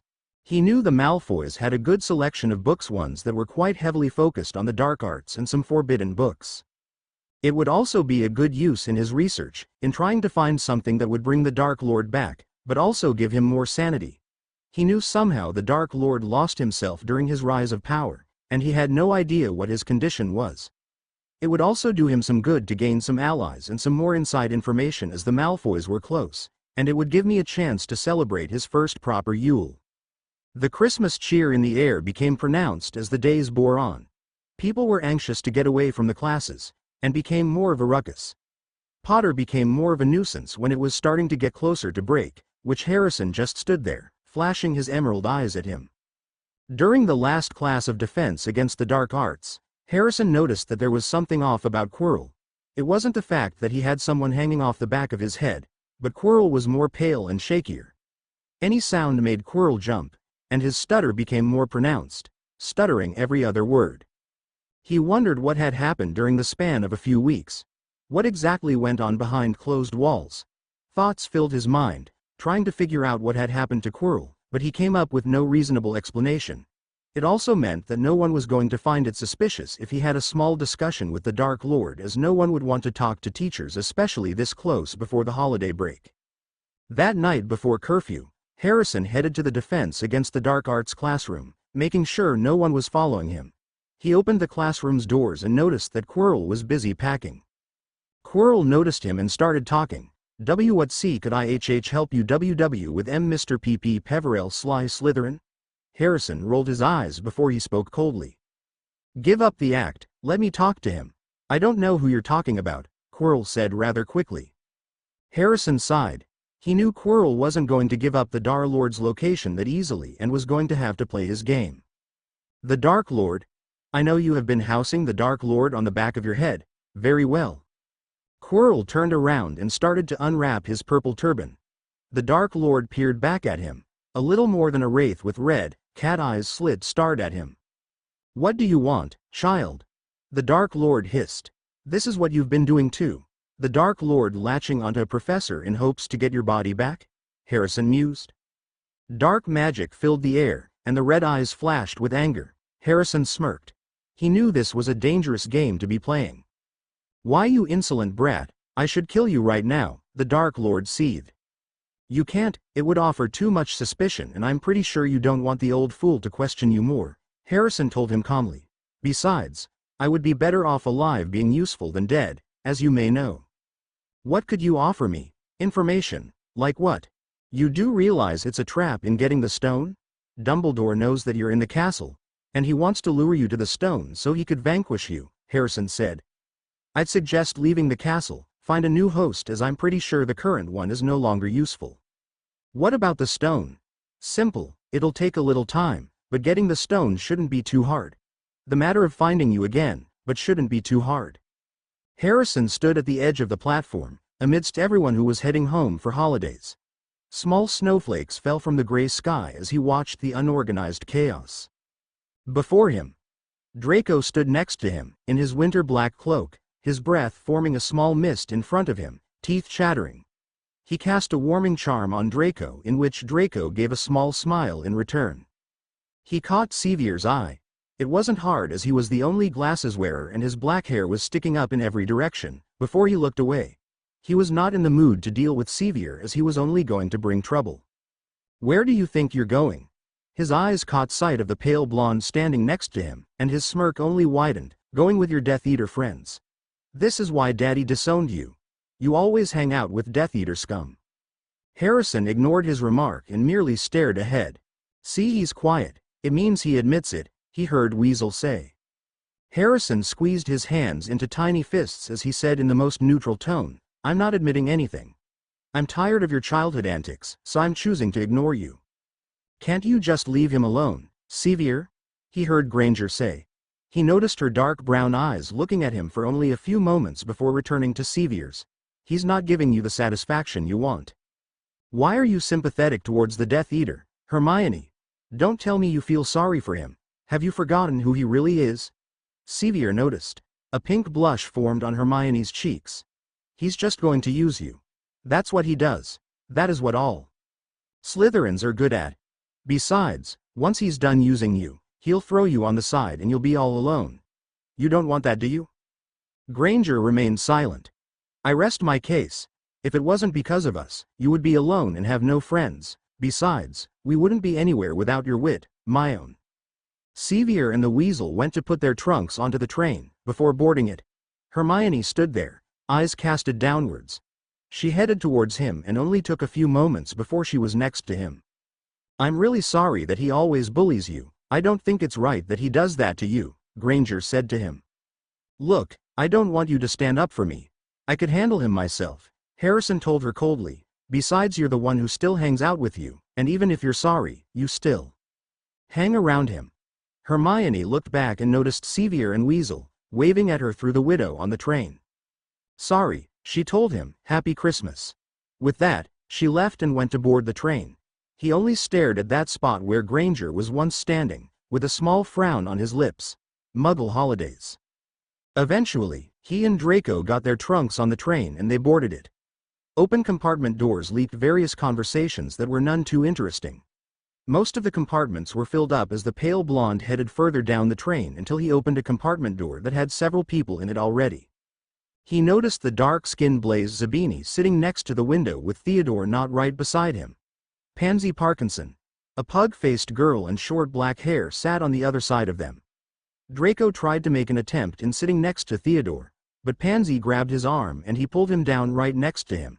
She was immediately attached to him, which caused Draco to pull her apart from his body. Harrison sat down right next to Theodore, watching the scene. He knew Pansy really wanted to marry Draco and become a Malfoy. He also knew that Draco didn't reciprocate his feelings towards her and wouldn't marry her, even if she was the last girl on Earth. It would still be funny if the pug-faced girl got her claws on Draco, and the offsprings would probably be equally ugly if not more because of the possibility of her genes. Get off me.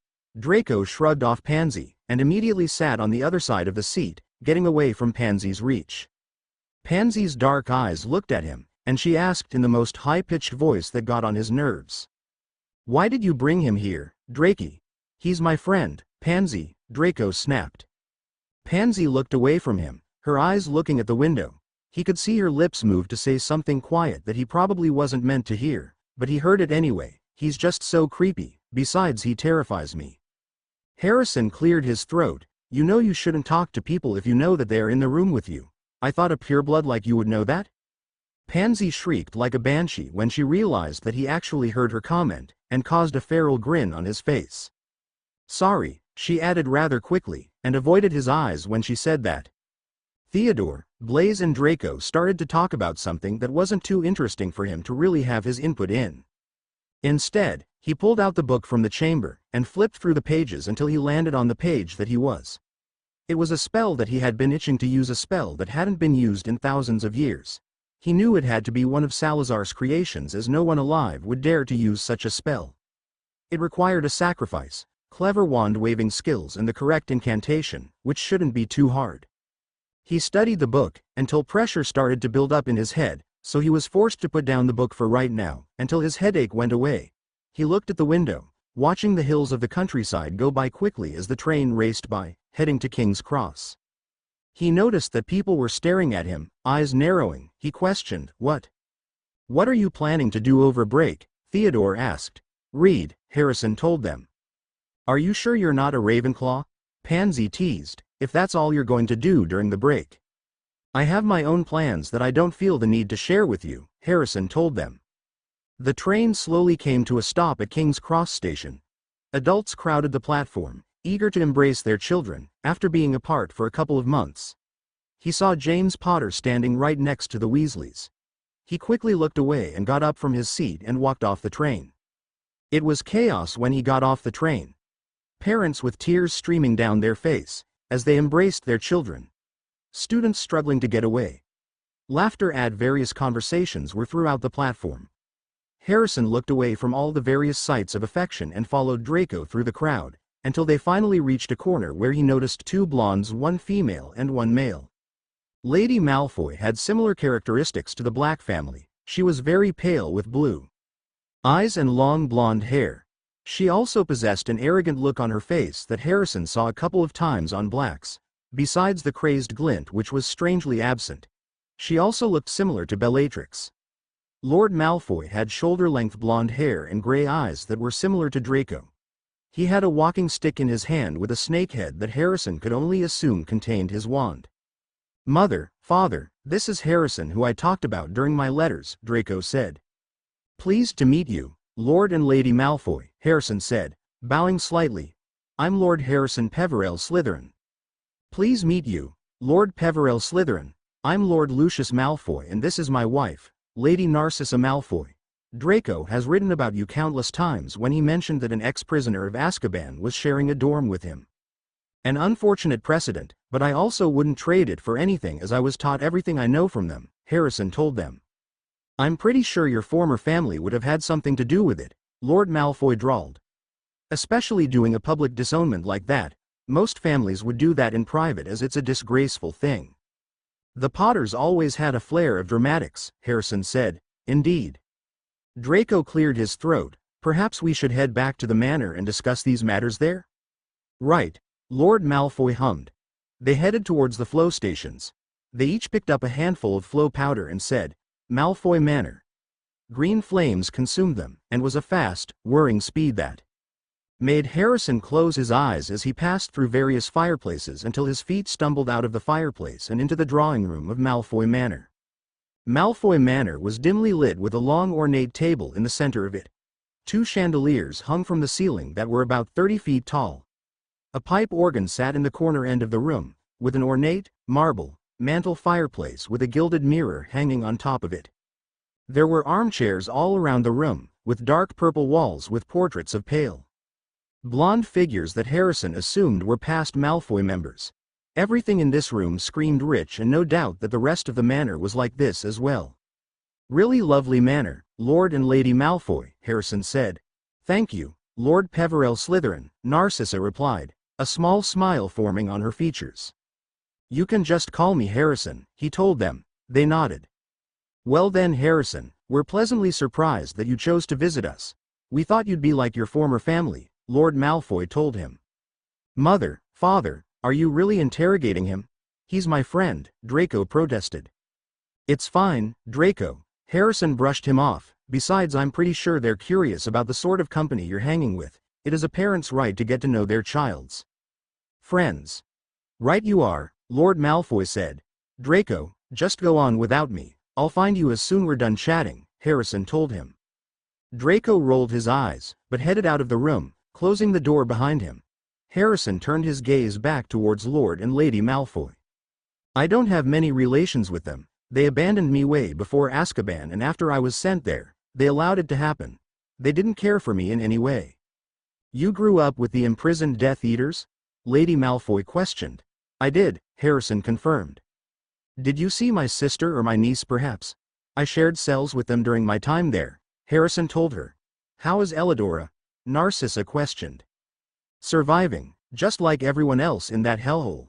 Narcissa pursed her lips, and Harrison was about to turn on his heel, before he realized that he had no idea where the library was at. Where is the library, Lord Malfoy? I realize I want to do some research, Harrison asked. You can just call us Narcissa and Lucius, Lucius told him. Of course, Libby. A small pop was heard echoing throughout the room. A house elf wearing a raggedy, old pillowcase with brown tennis ball-shaped eyes, and large ears that hung down lowly. The house elf was really skinny, with bones protruding and standing in front of them. What could Master need? The house elf questioned. Show Harrison where the library is at, Lucius ordered. Harrison followed the house elf down the exquisite corridors. The corridors were dimly lit, with several statues and portraits from Draco's past ancestors. There were carpets covering the stone floor, and bronze doorknobs on all the doors. Libby opened a set of wide, dark doors and Harrison stepped forth. The library, Libby announced, before disappearing in a white puff of smoke. Malfoy's library was grand. Bookshelves lined with books, and scrolls all categorized by section.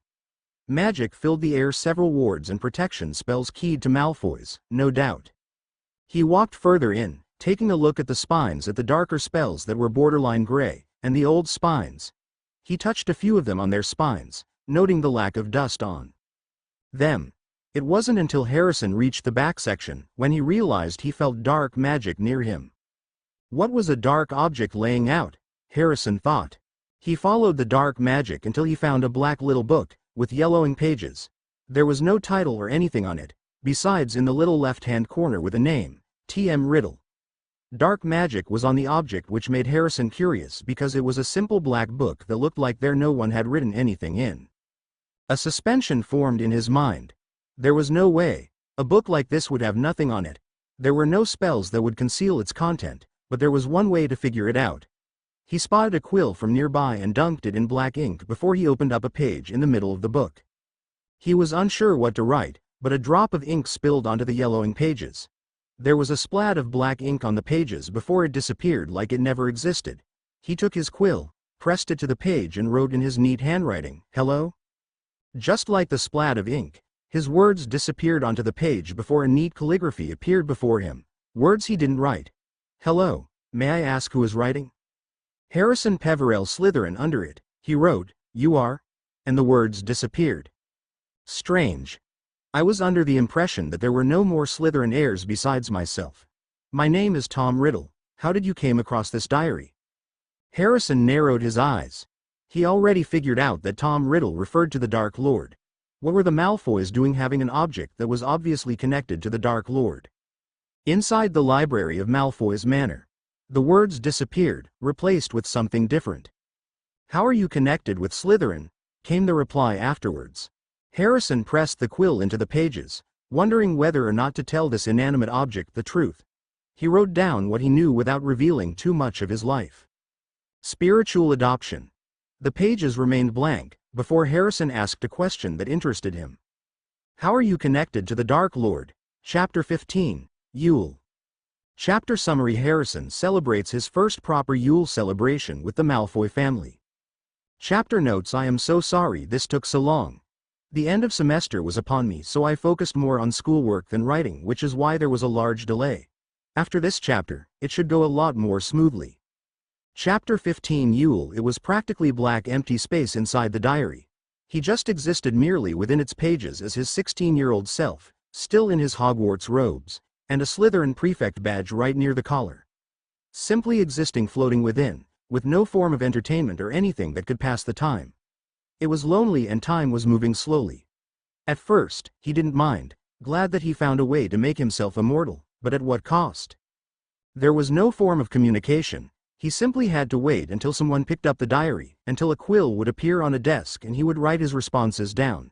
In the past, He had regular communication with his older self, who simply updated him with current news, what his future self was planning, or simply wished that his followers weren't so dim-witted when it came to things.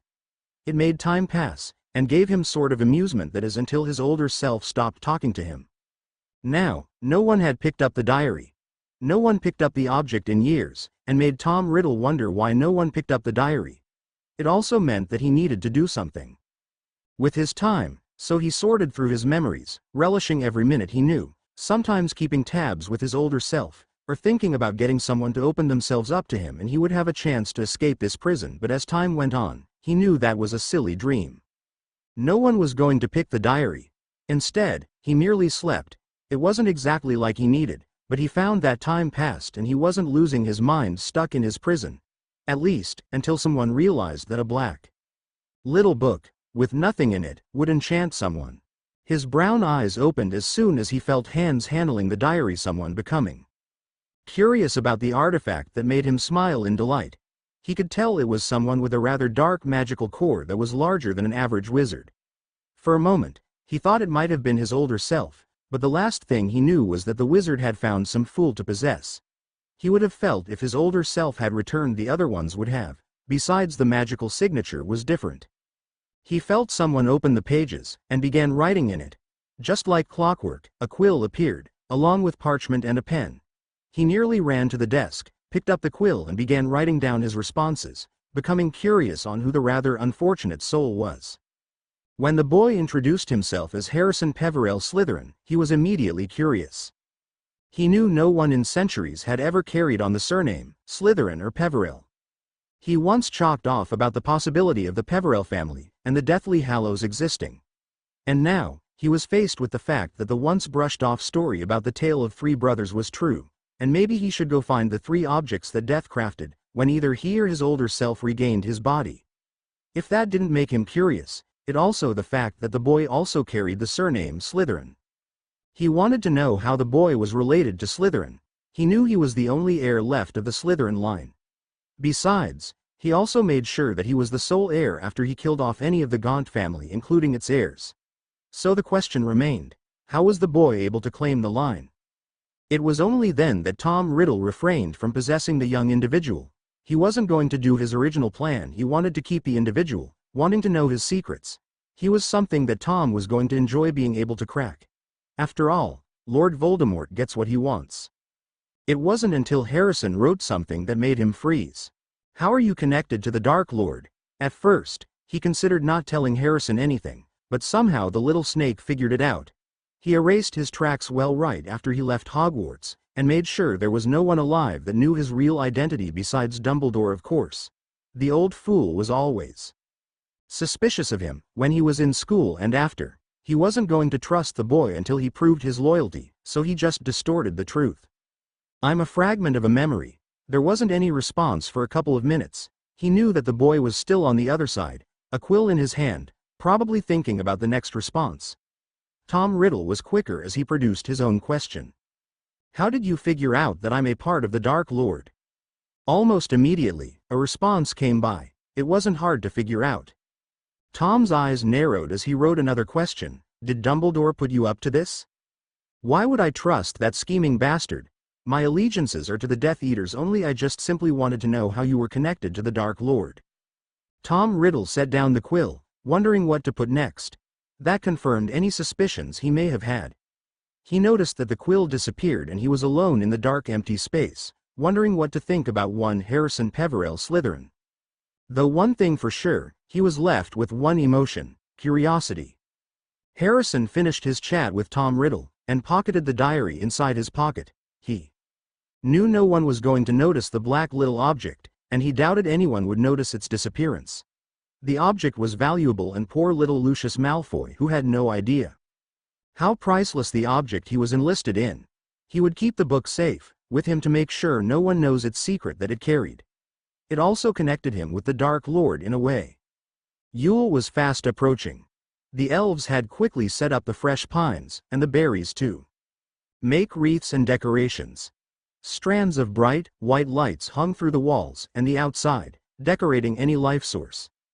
The elves had also set up a rather large pine tree that had Yule decorations like fresh pine, berries, and lights on the tree. Underneath the tree were presents that varied from small to rather large sizes. There was a fresh powder of white snow that fell over the night, so it covered the branches of trees and the decorations. It also meant that anyone who went outside would be trekking snow inside the manor, causing wet floors near the doorway. It would also mark a white Yule celebration, where later they would huddle next to the fireplace celebrating the renewal of magic and the renewal of life. It also meant that Harrison had forgotten to buy gifts for the Malfoys, and to buy some robes for the ball that the Malfoys were hosting this year. He knew it would look bad when the Malfoys had invited him to stay at their manor for the duration of the break, and he wanted to show how their friendship to him was important. Harrison had just finished applying the warming charms to his robes, when the door to his room opened all of a sudden. He looked at the intruder, with killing green eyes and his wand about ready to curse, but relaxed when he saw Draco Malfoy. His pale features that normally were perfectly composed, had a wild look to them with his silver eyes scanning the room, and he looked absolutely panicked. "Harrison, have you finished your Yule shopping yet?" Draco asked, in a high-pitched voice. The blonde's fingers streamed through his pale blonde hair, and fixed his hair to make it less frazzled looking. Draco took a deep breath before he continued on. "I may have gotten sidetracked as I completely forgot to get Theo and Blaze their gifts, and besides I would like someone to accompany me. I also need to go to Diagon Alley," Harrison told him. Draco sighed in relief, and headed out of Harrison's room with Harrison in tow. The corridor muffled their footsteps as they headed down from the east wing of the manor. He could see portraits that had pale blonde, and the same Malfoy features hung on the walls, surrounding the wing along with several expensive statues. They eventually got into the drawing room, and Draco grabbed a handful of gray flow powder from a small, black pot that contained the silver powder. Draco dragged Harrison by his sleeve into the fireplace with him, and in a very clear voice, Draco said, "Diagon Alley." The heat from the fireplace was extremely noticeable, and the whirling, and the rush against Harrison's ears, made him close his eyes until his feet landed safely on the ground. He could fear Draco clutching his robes tighter, and slightly stumbled onto the fireplace, and immediately regained his pureblood manners. Diagon Alley was extremely crowded by the time they got out of the store that they flew in. Witches and wizards, some wearing muggle clothing and some wearing heavy winter cloaks. Many of them had hats, scarves and gloves on them. Most of them carry some form of bags for last-minute shopping before the holidays. Many of them bore red marking across their noses and cheeks from the winter-cold air as they walked through the crowded street that held the bustling and colorful shops. Through the massive crowd, Harrison had lost sight of Draco, which was just fine. He had his own shopping to do anyway. He quickly spotted the first shop-quality Quidditch supplies and went in there. There was a massive crowd in the shop, mainly around the clerk. Everyone was clutching what they needed as they stood in line. Brooms like the Clean Sweep, miniature broomsticks meant for toddlers and little kids who wanted to experience flying for themselves. He also spotted the Nimbus 2000 display, and quickly ignored it, to find what he was looking for. He wanted to give Draco something especially since the blonde was always talking about Quidditch. He knew the blonde probably owned the latest broom, but he had no idea if the blonde owned a broomstick servicing kit, so he grabbed one and found a pair of dragonhide Quidditch gloves that he knew the blonde could appreciate when he played Quidditch after his first year for Hogwarts, or just flying on his broomstick. It took a while, but Harrison managed to get up to the clerk, and paid the gallons and the sickles that he owed to him. He shrunk the gifts into his pocket, and headed outside of the shop. Snowflakes were starting to fall from the sky, and the crowd worsened. Harrison quickened his steps, and headed towards the white building that belonged to Gringotts until he found the shop that he was looking for, Twilfit and Tattings. Twilfit and Tattings was a shop similar to Madame Malkin's, but was considered the go-to shop for the purebloods in terms of clothing. There were also significantly less people inside the shop when Harrison opened the door. There were a few people munching on the biscuits on the table that had a red tablecloth over it, along with plush furniture. Gold mannequins displayed the current wizarding fashion, with chandeliers hanging down from the ceiling with many candles that lit up the Polish wood on the walls. A graying witch, with the hair in a messy bun, appeared right in front of him. She held quite a bit of tailoring tools in her hands as she approached him. "Welcome to Twilfit and Tattings. What are you needing to look for?" the witch asked. "I need jewelry and something that has some rare material with it. I also need more robes for myself for the Malfoy's ball, he told her. The witch didn't say anything and simply gestured for him to follow her into the back. She held out some jewelry that was quite nice looking at first, and he chose one, and did the same process for something that had a rare material with it. He then stood on a white platform, and the witch tailored his robes for him. It took a little more than an hour, before he was able to exit out of Twilfit and Tattings with all of things shrunken to fit in his pocket, and he headed back to where he and Draco first entered, to take the flow back to Malfoy Manor. Yule had finally arrived. They opened up presents right after they ate breakfast, which Harrison was surprised that Harrison received a few from Draco, and some of his housemates, even though he didn't talk to them unless it interested him. He got some robes, books and some chocolate, though as much as he wasn't too much of a fan of sweets, the thought was there. They even set up the Yule altar onto the fireplace mantle, which supported all types of candles, unlit, decorated with fresh pine and berries. The rest of the afternoon passed quickly, and the Yule celebration would be starting once the last rays of the sun disappeared and only darkness remained in the night sky. Harrison made his way down into the drawing room where the rest of the Malfoys were gathered, using the guide of the moonlight that shone through the windows and the small glow of the candles that flickered softly on the lights. When he got into the drawing room, the fireplace was already lit. The fire crackled every few minutes when one of the woods collapsed from the heat, sending glowing embers upwards, and eventually disappearing as they extinguished itself. The Malfoys were quickly setting things up for the ritual, offering traditional plants like pines, berries, mugwump. Once they were done setting up the Yule altar, Lucius started saying a prayer while lighting the candles. The longest night has come once more, the sun has set, and darkness fallen. The trees are bare, the earth asleep, and the skies are cold and black. Yet tonight we rejoice, in this longest night, embracing the darkness that enfolds us. We welcome the night and all that it holds, as the light of the stars shines down. Once the candles were all alight, Lucius started what he was thankful for. We give thanks for the magic that blessed us with our lives. Narcissa went next. I'm grateful for the continued great health of my family. It was Draco's turn. I'm grateful that I got some amazing friends that I met at Hogwarts. Various pairs of eyes looked at Harrison, and Harrison murmured what he was thankful for. Thank you for setting me free from Azkaban. Lucius threw the Yule log into the fire, landing with a thud on top of the other burnt woods. The flames ate up the Yule log, and sent out quite a bit of glowing embers out of the fireplace. Magic hummed in the air, stronger and satisfied with their offerings and giving. Chapter 16. Secrets and Plotting. Chapter summary. Last week that covers holiday break with a Christmas ball, plotting and a surprising murder. Chapter 16. Secrets and Plotting. Malfoy Manor was decked with more decorations with several strands of white lights that created a subtle glow, along with several ice statues, some of which was lightly covered in a small dusting of snow. The pavement was cleared of any remnants of ice and snow, although a sprinkling of snow escaped and fell onto the pavement. Harrison made sure that he looked presentable in his midnight black robes and made sure that the madness in his eyes was purely limited. Tonight was merely about making another name for himself, making sure that he looked presentable and brought out the pureblood manners that he was taught all so well. He replaced his mask with a pureblood one blanked face, never letting anyone know what he could possibly be thinking. You look presentable, Draco commented, as Harrison made his way down the stairs where Draco was leaning on the marble railing, watching some of the pureblood wizards and witches make their way inside the ballroom. At least I know someone else here, instead of all the adults hoping for a ledge up in the political field. Harrison ignored his comment and asked his question, who is all coming? Mainly purebloods, several members of the sacred 28 families like Knots, Parkinson and Greengrass to name a few. I heard Black was coming for once, and several Ministry members are here like Fudge. Harrison raised his eyebrow at the mention of Black and Fudge. He knew the minister was most likely going to be here, since he also knew that Lucius was practically Fudge's right-hand man. Sirius Black was sort of a surprise, but that also meant that he had several things to discuss with the man.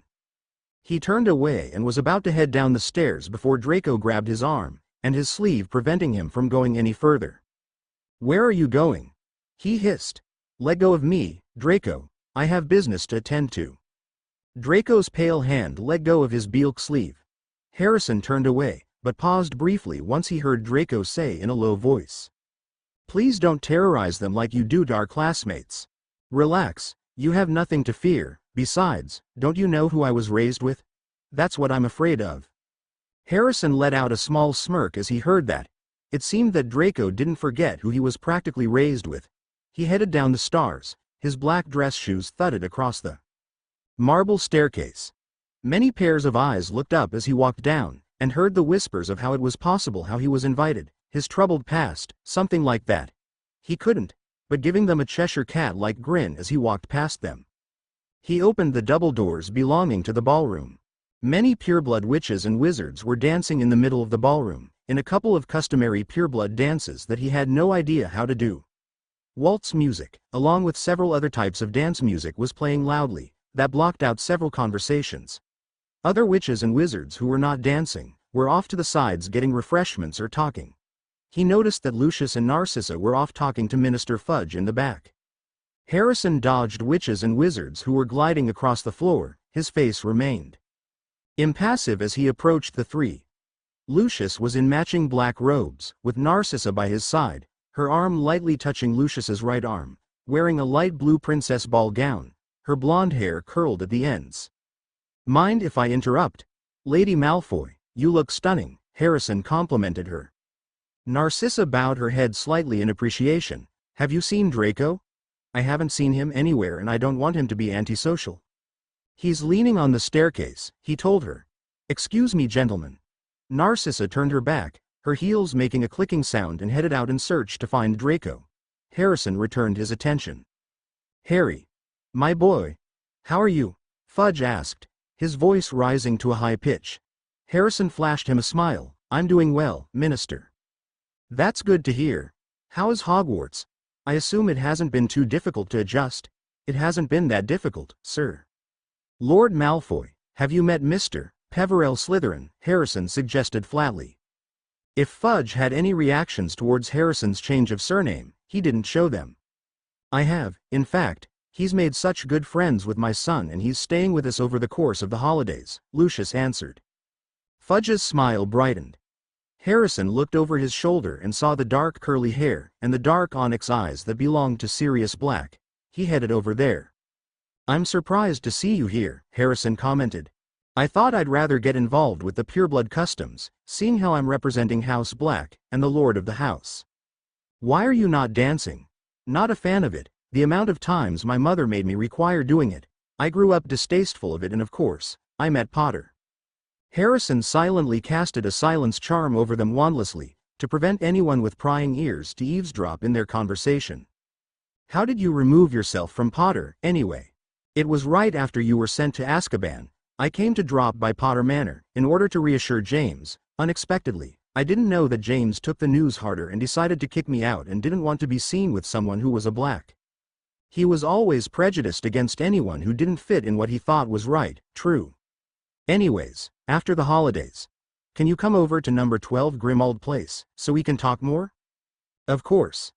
Harrison packed up several of his robes, books, and several of his school things inside his trunk.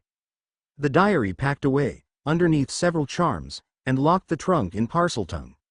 No one would be able to rummage and grab anything that may mark up him as dark. Any thieves would try, but simply wouldn't get too far.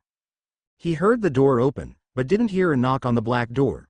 He grabbed his wand, and pointed at whoever decided to barge in. "Why are you packing? We're not going back to Hogwarts for another several days," Draco asked. Harrison set down his wand and spoke coldly. "Do you not know how to knock, Draco?" "I was busy with something." A light pink blush formed on Draco's cheeks and he responded. "Sorry, I forgot. I came to ask if you want to play Quidditch with me? Maybe some other time. I have some business to take care of." "What type of business? Why is it so important that you have to leave the manor for several days?" "That would be telling. Besides, you'll find out soon enough." Draco rolled his gray eyes in response. Harrison shrunk his trunk down to pocket size and pocketed it as he walked out of the room that the Malfoys gracefully let me use during the duration of the break. He headed into the parlor, ignoring the many portraits with Malfoy's expressions and the statues and decorations that decked the manor. His footsteps were muffled as he headed into the parlor, turned the gold doorknob and picked up a handful of silver flow powder. Number 12 Grimmauld Place. Harrison ignored the whirling feeling and the rush that it gave him until his feet landed on a dark gray carpet.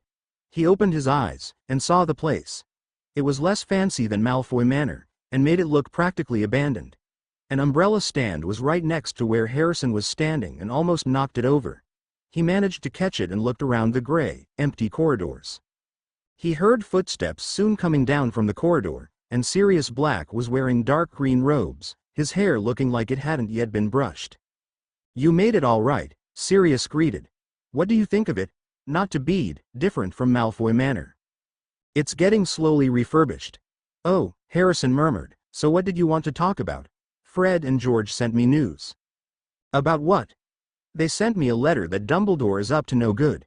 He wants to make his move soon, and is already bringing several Aurors and having several meetings." "He's desperate," Harrison mused. "That'll make him more dangerous, but also means there's something up his sleeve." "Exactly, it also means that we have to strike before," Sirius explained to him. "We should do it by the end of February." "That wouldn't be too hard in figuring out the obstacles, just be careful." The manor was completely dark with the fireplace lit up by a flick of a wand. He threw the logs into the fire, and tucked into the armchair. It was otherwise so quiet that he could possibly hear a pin drop if one fell. "What a day," the wizard murmured to himself. "It just feels like there are more and more appearances I need to do." The wizard was in such deep thoughts that he didn't notice someone, who was wearing all black robes, their face covered by the shadows that hid the figure quite well. The figure pointed their wand at a receding, graying head that belonged to Cornelius Fudge, and whispered, "Avada Kedavra." Bright green light filled the room, and the mysterious figure left the room and outside of the manor, leaving behind a recently deceased Cornelius Fudge. The red and black train of Hogwarts Express disembarked from King's Cross Station. Harrison sat alone in a compartment, watching the fields, trees and mountains that quickly disappeared from the train that kept going. His mind was occupied with something else that was pressing on in his mind. Ella. She was going to be turning 9 in a couple of days. It was going to be probably another birthday behind bars, unable to taste the freedom that it brought. Surrounded by her family, but unable to bring her comfort while the Dementors constantly lingered and constantly tormented them. Unable to experience any of the joy that he was experiencing. He would change that. A small part of him wished that someone, possibly sane enough, to see that a child was still suffering in Azkaban, save the child and bring freedom. He knew he was being ridiculous, but he hoped. He didn't notice the compartment door opening with a loud thud, as it hit the wall. He didn't notice who it was before, so they stepped inside the compartment and sat down across from him. It was Hermione Granger. Her bushy brown hair pooled around her face, and she smiled brightly, showing her buck teeth. She sat there rigidly, and kept watching the compartment door as if she was expecting more company or was hoping a certain someone wasn't going to come and find her. It was obvious by the way her body language practically screamed that she didn't know that she was with him, alone in a train compartment. "How was your holiday?" she asked, breaking the silence that filled the compartment. "Fine," Harrison replied coldly. "Why did you come in here?" Granger bit her bottom lip, before she replied, "I needed to get away from Sevier and Ronald. They're being pricks and deciding a good way to prank you or ruin you. I didn't get too much detail before I walked out of the compartment as an excuse to use the bathroom. Be careful with them." "I'm not worried about them. They'd probably use jelly legs or something. They can't do much, not with Potter's IQ. Still, I don't want to see you hurt. I feel like you're leaving something out." "Have you read the Daily Prophet?" Hermione inquired. "No?" Harrison didn't really bother reading up the Daily Prophet. He knew there was going to be some politics, some bills that were and weren't passed, or any childish antics. Besides, he didn't had too much time over the last several days as he was busy brushing up on his reading and his research. "The Minister of Magic is dead." There was a pause before Harrison smiled darkly. He let out the madness that was hidden in his eyes, and brought forth. A small giggle escaped his lips as he looked like he truly lost his mind. As much as Fudge was an idiot, he wholeheartedly deserved what he got. "Is that so? This is serious. It means that the wizarding world is in shambles while they get through the elections, and there's no leader." "Okay, he still deserved what he got." "Harrison," Hermione chided. "Granger, he was also one of the ones that locked me up for 5 years. 5 years later, he appeared and tried to make amends. That's what adults do. It's called politics. I know what politics are. Is it also politics if he purposely ignored the matter of hand if they sent children to Azkaban? They only sent you because you killed a whole bunch of innocent people. It's not me. Currently there's a 9-year-old in Azkaban, but let's just ignore her because of her family's actions. Who? Elidora Lestrange. Before you ask, she killed muggles from a burst of accidental magic. Hermione looked horrified as he said this, which she should be. Let me tell you this, Granger. While you were playing with toys, Ella and I were suffering. That just shows how incompetent the wizarding world actually is, as she was accused of doing that because she had to protect herself and she never got a trial while I did. That's impossible, Granger breathed. It isn't impossible, Granger. Is Britain really this cruel? Hermione panicked. People could go insane in that place and children aren't the expectation of that. They deserve to be loved and cared for. Why didn't Dumbledore stop this from happening? Dumbledore let it happen. He did it to me at the trial. He took Ella away from her home after her parents were apprehended, placed her within an orphanage where they tried to cleanse her from her magic, didn't bother giving her a trial, just threw in there. Do you think a powerful wizard like him is that innocent, if he let that happen? Granger remained silent, chewing on her bottom lip, looking down at her lap, fiddling with her hands. Harrison got from the seat and headed out of the compartment, before he looked over his shoulder and said, "Think about what I just said." Chapter 17, Establishing Footing. Chapter Summary. Harrison is back to Hogwarts with unexpected news awaiting him, while Hermione does research. Chapter notes a couple of things. 1. I run on hyperfixation. 2. We passed 300 kudos. And 3. Professor Potter's experience is mildly based on my own experience I've witnessed as a student, and I was the target for. I hope my Ukrainian readers, if any, are doing okay. Chapter 17. Establishing Footing. Light snowflakes fell from the darkened sky with dark clouds covering the moon. It was obvious, it's been snowing recently, with the fresh, white powder leaving only a small dusting on the tracks, trees and the pavement. In the distance, Hogsmeade was noticeable under the orange casting lamps with the snow falling downwards. His classmates huddled together in their black Hogwarts robes, with several teeth chattering, a few murmurings, and the breaths forming small mists in front of them, waiting anxiously for the carriages to bring them back to the castle. Harrison watched as his classmates got into the carriage being pulled by Thestrals, headed towards the castle. Draco stood next to Harrison, his pale-skinned face starting to turn a light pink shade from the cold, with his nose already a pink shade. His hands were stuffed in his pockets, keeping them warm from the cold that enveloped them. Draco turned his head towards Harrison and asked in a low voice, "Where did you disappear? Mother and father were wondering where you disappeared off to." "Like I said, I had some business to do," Harrison replied towards the blonde. "Besides, I was safe in case you were wondering that I wasn't." Draco rolled his eyes in response. Right. Harrison and Draco managed to squeeze into a carriage filled with other students. His classmates stiffened up at the sight of him, with his piercing killer green eyes gazing at them, some looking away in response. He internally smirked at the response. The carriage ride up to the castle was short, with no one daring to have a conversation, with the only sound coming from the wheels of the carriage rolling up to the castle and the occasional sighs. Harrison and Draco entered the Great Hall and headed towards to the far right, where the Slytherin table was at, sitting next to Theo, Blaise, Pansy and Daphne, which Pansy instantly attached herself to Draco's arms, looking pleased with herself. While they were chatting more about their breaks, Harrison glanced up at the staff table, seeing someone that made his blood run cold. Right where Quirrell normally sat next to Professor Snape, was replaced with someone else, someone much worse. James Potter. He looked about the same, the last time Harrison saw him. The round glasses with the chestnut brown eyes hidden behind the frames, the messy black hair that refused to stay down. The only thing that was different was the smile the man had. A smile that probably meant he was glad to be there, but also he would make everyone who wasn't on his good side hate him. "Harrison, what is wrong?"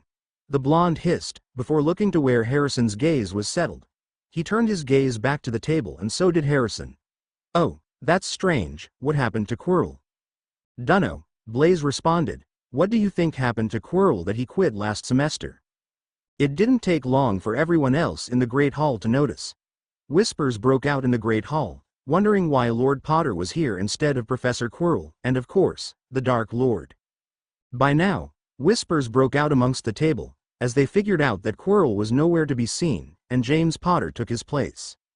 The sound of a clunking noise coming from the staff table, with McGonagall clanging a metal spoon against the bronze goblet in front of her.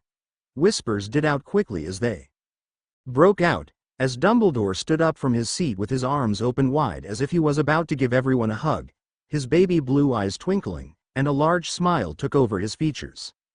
Welcome back. I hope you have a wonderful holiday break and are ready for classes tomorrow. As you may have noticed, Professor Quirrell decided to leave due to some personal reasons, Dumbledore announced in a warm voice. I have asked Lord Potter to fill in the position for the remainder of the year. Off you enjoy your food.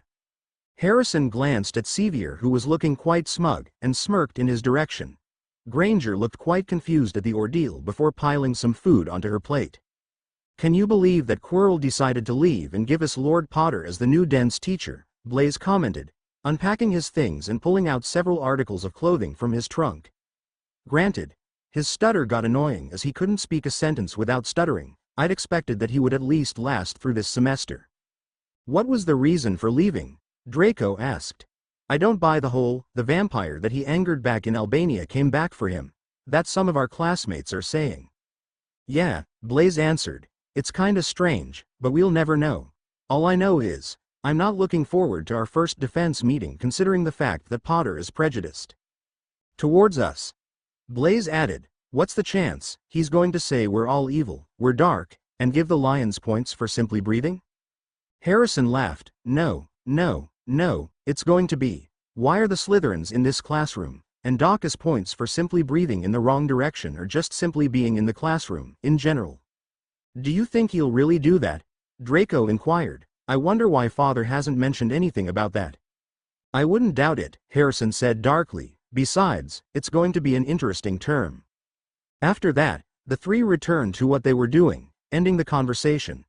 Harrison finished unpacking his things, grabbed the diary from the pile of books that he took from the Malfoy Manor. He summoned a quill and a thing of black ink, and was about to press it onto the diary writing something, before an idea popped in his head. Hey Draco? Harrison asked, getting the blonde's attention who was shifting through his haircare products. Yeah? Draco answered. Is your father running for Minister of Magic? I don't think so. Why? No reason.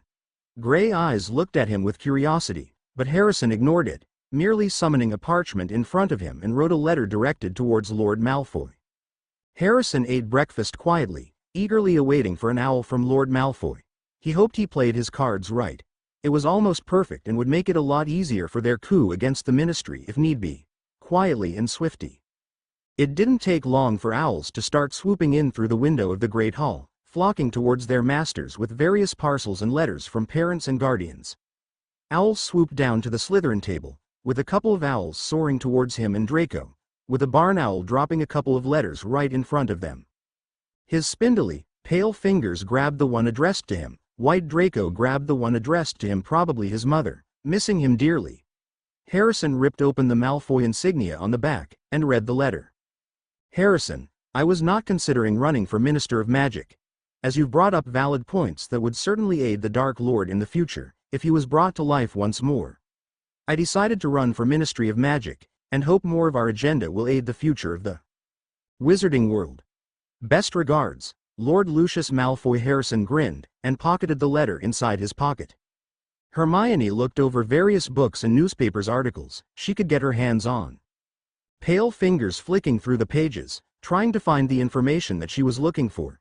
Ever since Harrison had mentioned that there was another child just rotting in that awful prison, she knew she had to do more research. At first, she thought that all the wizards and witches locked up in Azkaban were horrible people who deserved to be locked up for their crimes. Even if most of them were, but there was a select few that was sitting there, wasting away for something they didn't do or didn't have trials to prove their innocence.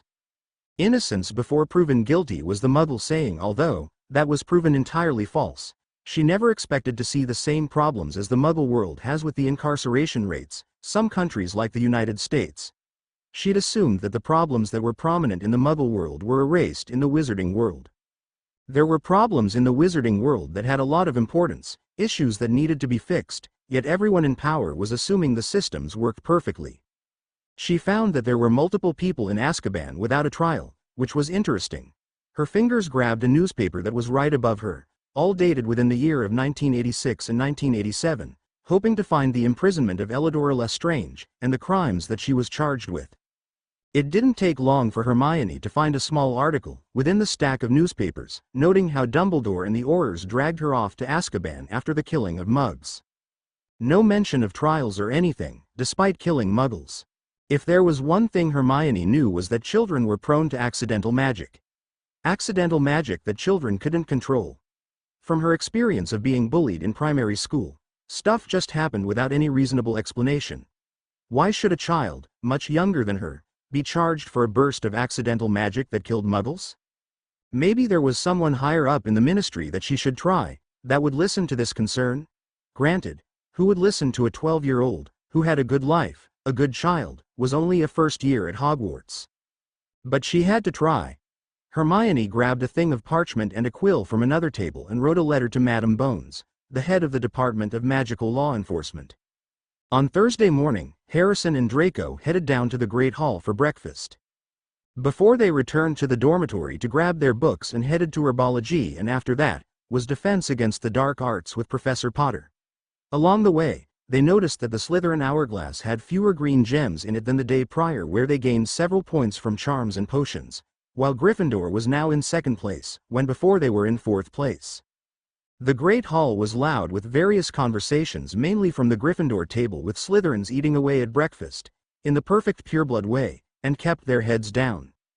With murderous looks being glanced over at the Gryffindor table, Draco slid down to sit next to Blaise Zambini, who was busy eating porridge. "What happened to all our points?" Draco whispered, while pouring some hot oatmeal into his bowl. "Blame Potter," Flint replied, who was sitting only a few seats down from them. "The professor, that is, not the brat." Harrison smirked. "What did he do?" "He docked points from us." "Forget a textbook?" 5 points deducted. Asked a question. Points deducted. Simply breathing in the wrong direction, more points detected. Someone should knock him down from his pedestal. Draco grumbled. "Well, that sounds fun." After breakfast, they grabbed their book bags and headed to the greenhouse, where the class was boring, and on the dull side, with Harrison struggling some parts of it, before they headed to defense. The defense classroom no longer smelled like garlic, and any remnants of Quirrell's presence was gone. Potter stood in front of the classroom, his smile not quite meet in his eyes. Harrison could have sworn he saw a flash of anger flash through the professor's eyes, but he brushed it off. It could have been his imagination, but he also knew Potter would have to be extremely careless to let his prejudice slip. He sat next to Draco, pulling out his textbook from his book bag. His fellow Slytherins kept their heads down, talking in hushed voices, while the Gryffindors talked loudly, laughing and throwing paper airplanes across the room. "As I'm told, Quirrell began teaching you about vampires before he left. I'm going to talk about green sparks and the smokescreen spell, since some of you will turn out evil and will need it in the future, just in case." Harrison raised his hand. "Professor, we're a bunch of 11-year-olds, first years, and you're already assuming some of us are already evil. You're not serious." 10 points from Slytherin, as all Professor Potter said, ignoring what Harrison just said. "Besides, some of us are, especially coming from someone who went to Azkaban for murder," he heard Sevier say snidely. "Like I was saying before I got rudely interrupted, smokescreen will particularly be useful if one of the Slytherins decides to get you in a duel in a corridor and you need a way to escape, or send green sparks when they decide to attack without any reasoning." Harrison raised his hand up once more, and Professor Potter ignored him, continuing on with his lecture. He waited until the professor stopped speaking before he talked aloud. "Sir, can you stop saying that Slytherins will attack any house without any reasoning behind it? Besides, other houses would do it also. Slytherins are the ones who are always in opposition, hexing anyone without question." 20 points from Slytherin for telling a teacher that they're wrong, speaking out of turn, and a detention tomorrow night. Harrison's gaze turned murderous, his fingers itching to get to his wand and shout the one spell that he wanted to say, but he wouldn't. He wouldn't lose his control. He wouldn't go out and blow his cover and give Dumbledore a reason to toss him back into Azkaban, not when the teacher was just to provoke him into proving that he was dark. Draco mouthed. "Who in the Merlin's name does he think he is?" His hands grabbed tightly around Harrison's wrist, forcing Harrison to keep his cool. Chapter 18. Control Chapter Summary. Harrison almost loses control over his magic, while Hermione receives a letter from Madam Bones. Chapter notes. I'm alive. This took so much longer because school and life in general. I'm almost done with college, so hopefully I'll have more time. Chapter 18. Control. The rest of the lesson went off without much of a hitch. After the lesson, that was when everything settled in. The Gryffindors walked away with smiles and laughters after earning about 100 points, while the Slytherins lost the same amount of points, frowns and murderous looks towards the Gryffindors. Even Harrison looked pissed and looked like he was about to do something stupid, and possibly might earn another one-way ticket back to Azkaban. Draco kept his grip on Harrison's black sleeve as his classmates slammed into his shoulder, disregarding where they were heading. As they headed down the stairs, smiles, conversation and laughter following behind them. Unfortunately, Harrison was just standing right at the window, staring into space, green eyes swirling with something that Draco didn't really want to know as magic crackled around them, daring to be able to destroy something or hurt someone. The temperature decreased. That was noticeable, that it made several classmates scuttered away from them, anxious to get out of the cold section. Draco waited a couple of minutes, hoping that whatever Harrison was dealing with internally would pass. After a couple of very long minutes, it was obvious that Harrison couldn't do it on his own and that there was an increasing possibility that he was about to hurt someone, so he did the one thing that came to his mind. He had to take Harrison to his godfather. He dragged Harrison by his sleeve, down the stairs, nearly taking 2 steps at a time, speed walking until they got into the chilled, dark dungeons. The torches cast an orange glow against the walls, creating long shadows as they tracked more into the dungeons until they got into the potions classroom. Draco didn't bother to knock, and instead went in with Harrison behind him. "What is the meaning of this?" Professor Snape asked, his onyx eyes flickering up towards the doorway where Draco and Harrison were standing. "What happened?" "We just came back from defense," Draco admitted without hesitance. "Potter took about 100 points away from us for nothing, and gave Harrison detention tomorrow night for asking questions." He gestured towards Harrison's raveled appearance, whose green eyes shone brightly more than usual, the magic whipping around them wildly, daring to be let out. He'd never been like this before. "I don't know what to do." "Take him to my office," Professor Snape told them. Draco pulled Harrison into Snape's office, forcing Harrison to sit in a chair. Draco stood right next to him, concerns showing on his face. Snape came in a few seconds afterwards with a vial of calming draught in his hands. Draco watched as his godfather poured the vial down Harrison's throat. It only took a few minutes for the potion to take effect, the magic becoming less intense around them, and Harrison became less visibly angry. "I'm so glad you're all right," Draco told Harrison. "I was so worried." "I'm fine," Harrison said darkly, standing from where he was sitting. "Now, if you don't mind me, I have other business to attend to." He was about to put his hand on the doorknob when Draco interrupted. "That's not going to involve a dead body, is it?" Draco inquired, wondering what on earth his friend was talking about. He had no idea if his friend was about to do something incredibly stupid, or was about to kill a certain professor. The corners of his mouth turned upwards in response and added dryly, "Funny, but otherwise, no." "Don't do anything reckless," Professor Snape warned him. "Don't do anything that will make the headmaster suspicious." Green eyes looked at them, obviously. Harrison paused before looking over his shoulder. "Can you handle my detention, Professor? As I have no need to spend an hour with that man, when I have better things to do." "Of course, be at my office at the same time as your detention." With that, Harrison opened the door, his cloak billowing behind him as the door slammed shut behind him. That left Draco and Professor Snape in his office. "He's not going to do something incredibly stupid, is he?" Draco asked, watching the empty space.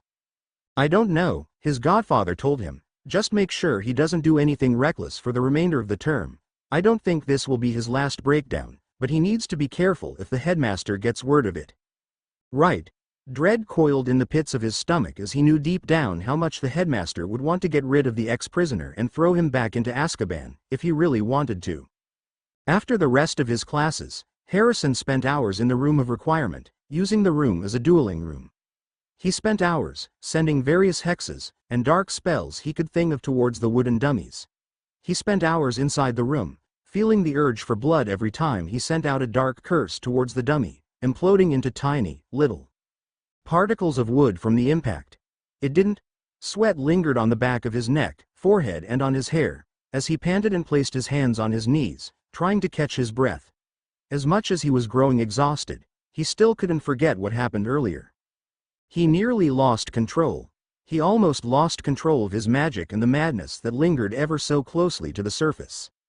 Albus Lord Potter baited him and several of his classmates, and he took the bait, recklessly. He should never have let it happen. He shouldn't have lost control like that.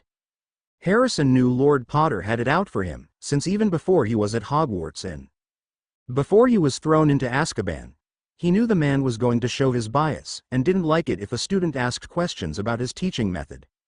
Then why did he nearly lose control? Harrison clenched his wand, and flicked a Bombarda spell towards one of the practice dummies. Shards of wood flying around him as he stood there in the middle of the room, a smirk on his face. He promised himself never again, the first time. Though, he was grateful that Draco saved him from doing something incredibly reckless, and instead forced him down flights of stairs, into the dungeons, and had a calming down in his throat to help. He wasn't going to show up to the detention, especially since being in close contact with him probably wasn't a good idea for his sake and the professor. Harrison sent a couple more dark curses, and watched as the dummies inflict damage from the weight of the spell, until he grew tired of it, his wand laying limply by his side, and the urge for blood remained. He wondered how he was going to satisfy that part, until he came up with a clever idea for when he took the stone in a couple of weeks, though it would probably result in actually getting Dumbledore suspicious and watching him for the remainder of term. Although, that was a minor thing to fix when it came down to it. Snow fell down from the dark gray clouds, the wind howling, pushing the snowflakes everywhere. There was a chill in the air, with small mists that formed when someone took a breath. Frost and snow covered the bars, and the ground. It provided no warmth as prisoners huddled in a ball, shivering in their thin, black and white prison jumpsuits, waiting for either the storm to pass or the weather to warm up. That was where Ella was curled up, her gray eyes blinking towards her mama, barely paying attention when they were discussing. It was the only thing to pass time, as if that helped. Time was non-existent in Azkaban. No one knew what the day was, or the time. Occasionally, the Aurors would patrol the high-security area, making sure everything was in order, with a Daily Prophet in their hands, with the date printed across the Daily Prophet. That was probably one of the only ways one could keep time in this place. Marking on the stone wall helped very little, and you couldn't exactly mark time with food and water, as the Dementors delivered the moldy bread and lukewarm water sporadically, often bringing it every couple of days, and the Dementors came as they please. It was impossible. "Do you think Harry will come back?" Ella asked, tucking her face against her knees, hoping that it could cause a little bit of warmth. "I hope so," Mama told her. "He's probably at Hogwarts for his second term. He's not going to forget us that easily." "I know," Ella said quietly, "I just wish he'd hurry up." "He's not going to return until the Dark Lord has returned," Bellatrix told her. "Perhaps it'll be another couple of weeks, months or even years before Harry gets that far." "I just want to get out of here," Ella commented. Her mama offered her a pained smile. "We all do. I, for one, would love to hug my daughter. I'm pretty sure your papa and uncle would agree." Ella only smiled in response. At 6 o'clock, Harrison arrived at Professor Snape's office, only knocking a couple of times on the wooden door. The only response he got was, "Enter." Harrison entered, the door shutting behind him, noticing that Professor Snape was sitting at his desk, grading essays with red ink written on the papers. "Take a seat, I don't care what you do," Snape told him, returning his attention back to the essays at hand. Harrison took a seat in front of the table, bringing out the book he borrowed from the Malfoy library over winter break, its contents filled with dark spells and curses that he was anxious to try out.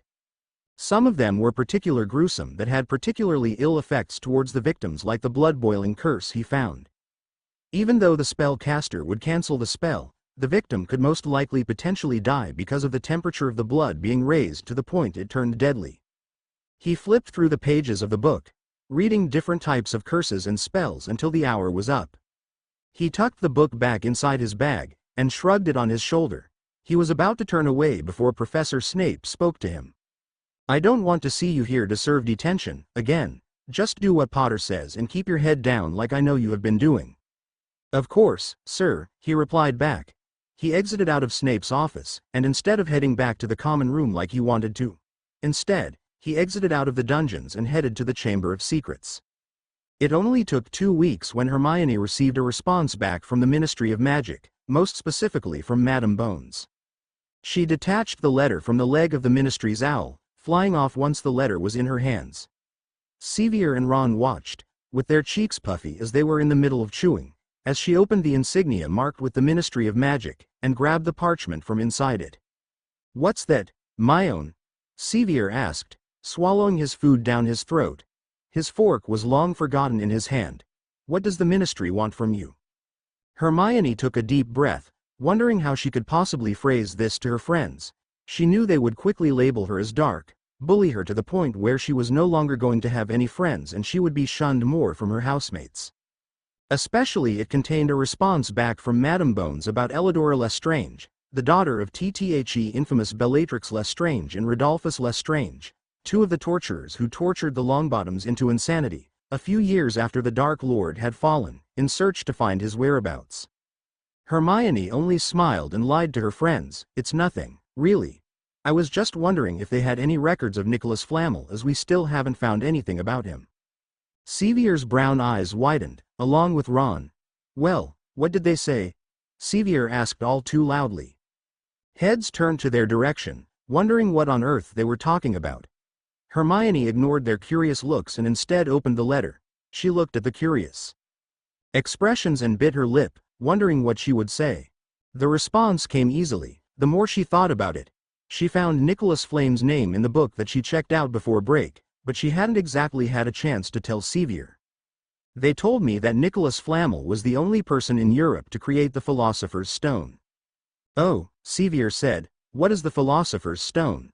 "The elixir of life. A stone to make people immortal?" Hermione offered, seeing the confused looks on their faces. "Why would Snivellus want it?" Sevier inquired. "What is he trying to bring Voldemort back to full power?" Ron and Hermione flinched, but said nothing, leaving Sevier quiet in his thoughts, and started eating again. That was the end of the conversation. Hermione looked at the letter and read what it said.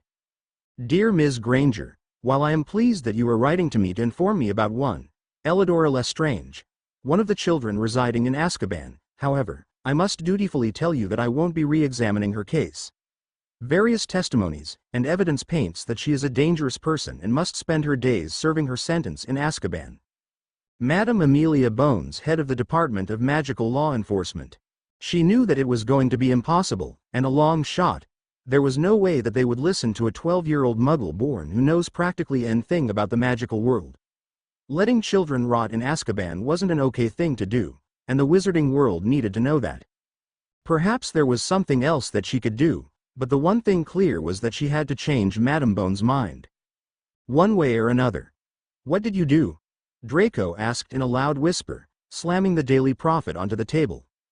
Harrison looked up at the blonde with an amused look in his eyes. "I didn't do anything if you're accusing me of something, Draco. I thought you would know that by now?" Draco scoffed. "Right, of course, getting a straight answer from you is impossible. Why don't you take a look for yourself?"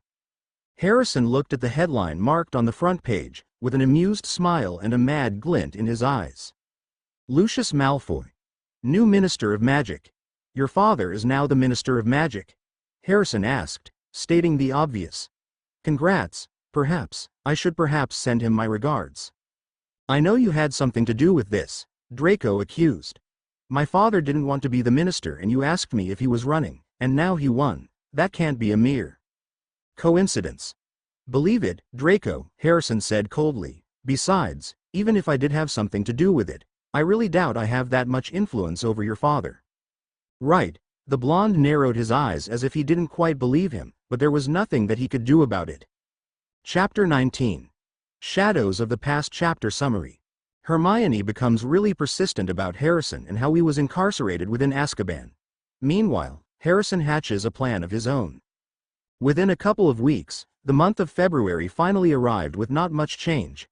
Lord Potter still taught defense against the dark arts, constantly deducting points from Slytherins in each passing second if he so wished, while Professor Snape countered that The weather still remained cold, gloomy and cloudy with each passing day. It rained quite a bit to wear.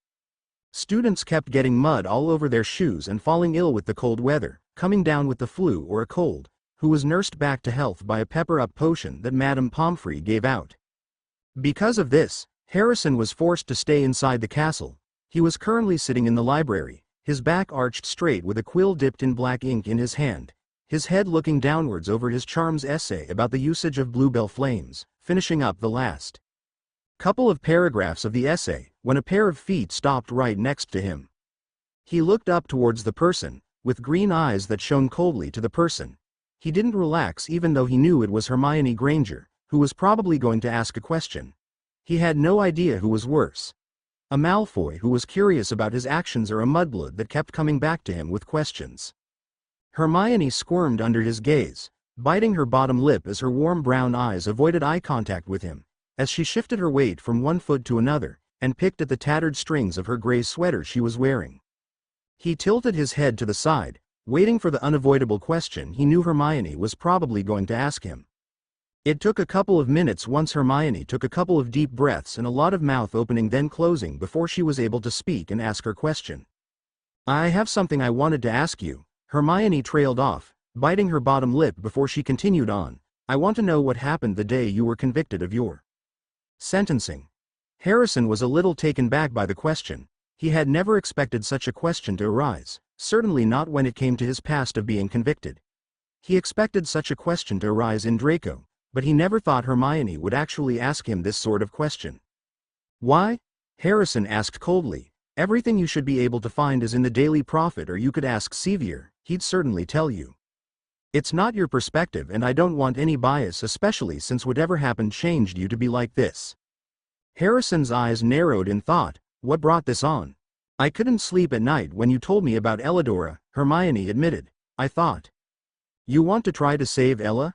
Harrison concluded. Hermione nodded. It made sense in why Hermione was persistent, but he just never expected this to happen. She was best friends with Sevier Potter, and here she was questioning everything she had been told and going right behind Sevier's back, to bring justice to those who were wrong. "But why do you want to know what happened when I was convicted?" "I contacted Madame Bones about the possibility of her reopening the case. She told me that there was sufficient evidence that points against Elladora and won't reopen the case." "So you figured that by asking me about my experience, it'd automatically help you?" Harrison pointed out, a frown forming on his lips. "There's so many flaws about that, and things that I don't want to tell you about, especially not here where there are too many unwanted ears listening about." "What do you mean?" Hermione asked, lowering the volume of her voice before it was nearly a whisper. "I don't see anyone." Harrison rolled his eyes at how dense Hermione was being. It didn't matter if there wasn't anyone there listening in, that was obvious. He didn't trust anyone in the library, especially the portraits who would eagerly report back to Headmaster Dumbledore, the moment something suspicious arose. It was better to talk about this somewhere rather private. Especially since it involved him and probably that dreadful moment that led up to him being incarcerated in Azkaban. He spoke in a low voice. "Meet me on the 7th floor at 7 o'clock tonight, right by the tapestry with Barnabas the Barmy teaching trolls ballet." "How is the Dark Lord doing?" Harrison wrote in the diary. The reply came immediately. "Weak, seeing how the last host failed and has no hope in finding a new host. You know, I still don't understand the fact that you're 11 years old and already want to dedicate your life to my cause, Harrison," Tom wrote. "I had no choice either. I was 6 before I was thrown into Azkaban, and even before then, my life wasn't great. I was raised by the dark and the creatures that gives people nightmares. It consumed me as it was the one place I had found acceptance. It seemed Dumbledore never stopped being a meddlesome fool and still continues to destroy children's childhoods. Azkaban was and certainly is not a place for a child. I never thought he'd stoop that low, considering what he did to me. True. But Dumbledore has a history of meddling, and he'll finally have to stop if I have anything to do with it." With that, Harrison set the black diary and his quill down, and put it back in his trunk. He put the two things inside and closed the lid of his trunk with a thud. He got up from the dormitory stone floor and headed out of the dormitory and out of the common room, and into the dungeons. Eventually, after navigating the corridors of Hogwarts, Harrison finally found the twins inside an abandoned classroom on the 7th floor. The two redheads were looking downwards at a person. Both of them had their wands out, saying an incantation with nothing happening.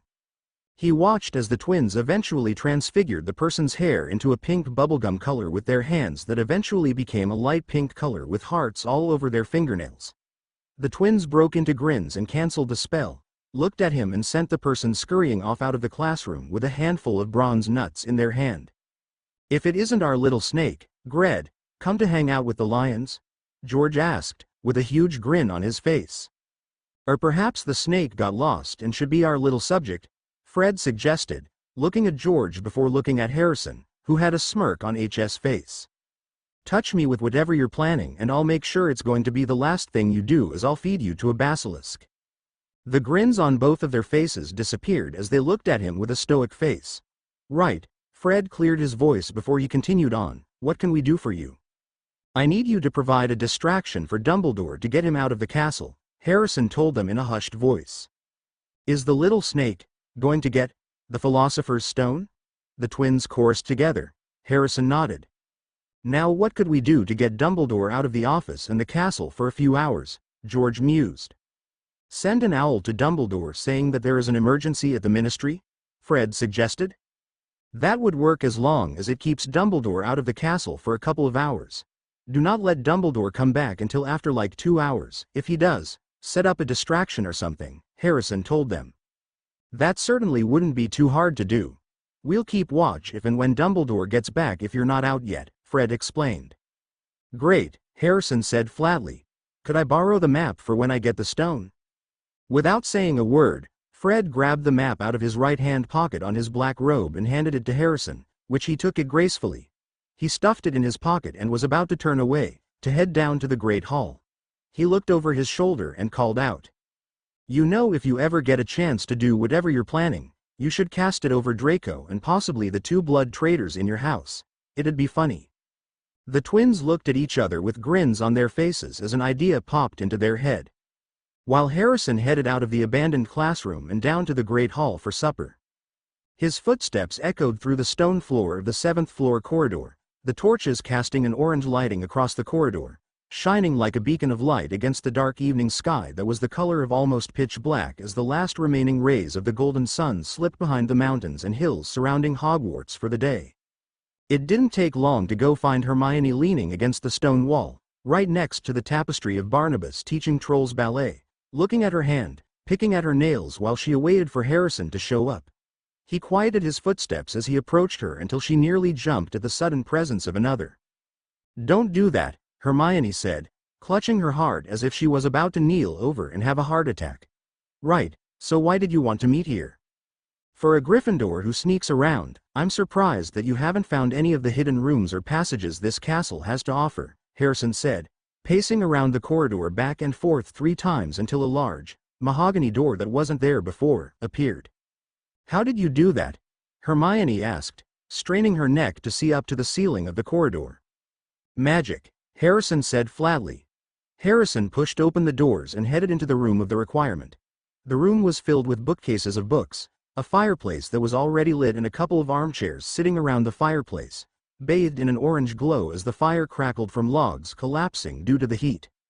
"Right," Hermione cleared her throat and stepped inside the room. "This isn't a ploy to kill me and no one is going to find my body, right? You're the one that has been hanging around an ex-convict who spent years in Azkaban. If I wanted to kill you, I would have, but seeing how I enjoy my newfound freedom, I don't fancy another one-way trip back to Azkaban," Harrison said flatly. "Besides, I find you quite useful right now," he silently added. "Touché," Hermione responded. "So can I hear how you were locked up? Why do you want to save Ella? Why do you care?"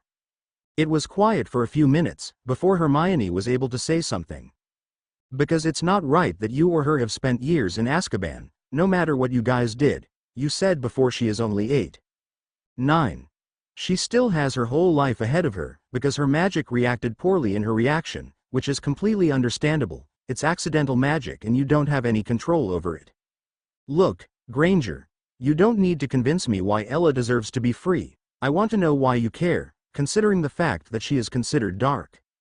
It's the right thing to do, I guess, Now that I am no longer blinded by the magic and that I see that the magical world has similar problems that no one is bothering to fix. You have to start somewhere, Hermione explained. I've got to hand it to you, Granger. I really didn't think that you would actually care about Ella for that matter. Hermione didn't bother saying anything else.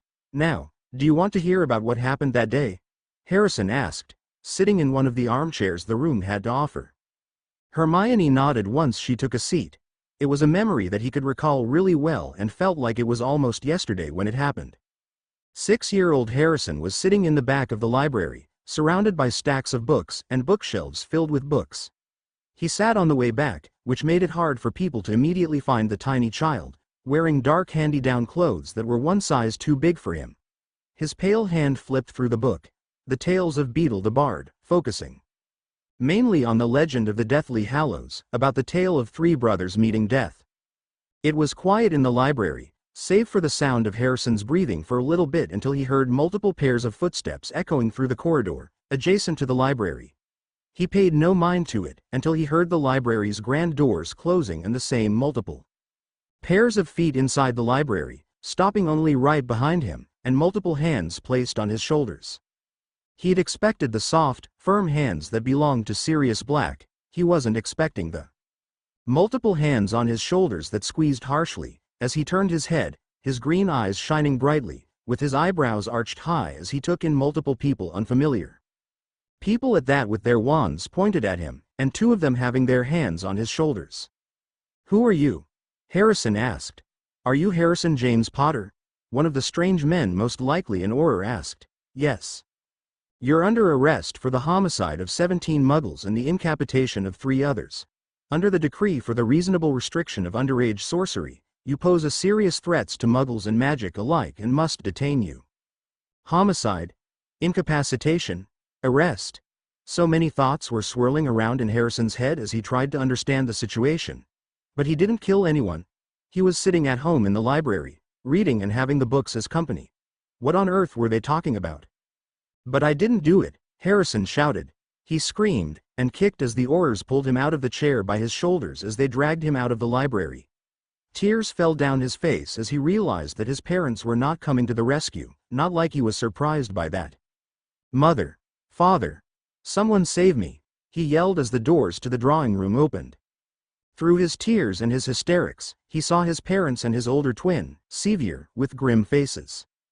Please. I didn't do it, he begged. I didn't do it, you have to believe me. He expected them to move, to stop the Aurors from taking him away from his home, from Potter Manor, but they just stood there, shocked. The Aurors pulled him outside, and through his hysterical crying and through his screaming, he thought he heard his father say, "There is no murderers in this house." It was clear that once he got outside, out of the manor and out of the wards, the Potter were not going to save him. No one was. He stopped his hysterics through very unsteady breathing, and the silent tears dripping down his face as the Aurors spun on their heels and apparated back to the Ministry of Magic with him in tow. Did you ever get a trial? Hermione asked. No, not like I was expecting one in the first place. Then Ella? Of course not. Look, you got what you came for. Perhaps you should use the information I gave you and appeal to the magical law community in person, and ask the new minister. Maybe you'd get somewhere. Chapter 20. A Mischievous Approach. Chapter Summary. Fred and George shenanigans are seen while Harrison offers an apology to Sevier.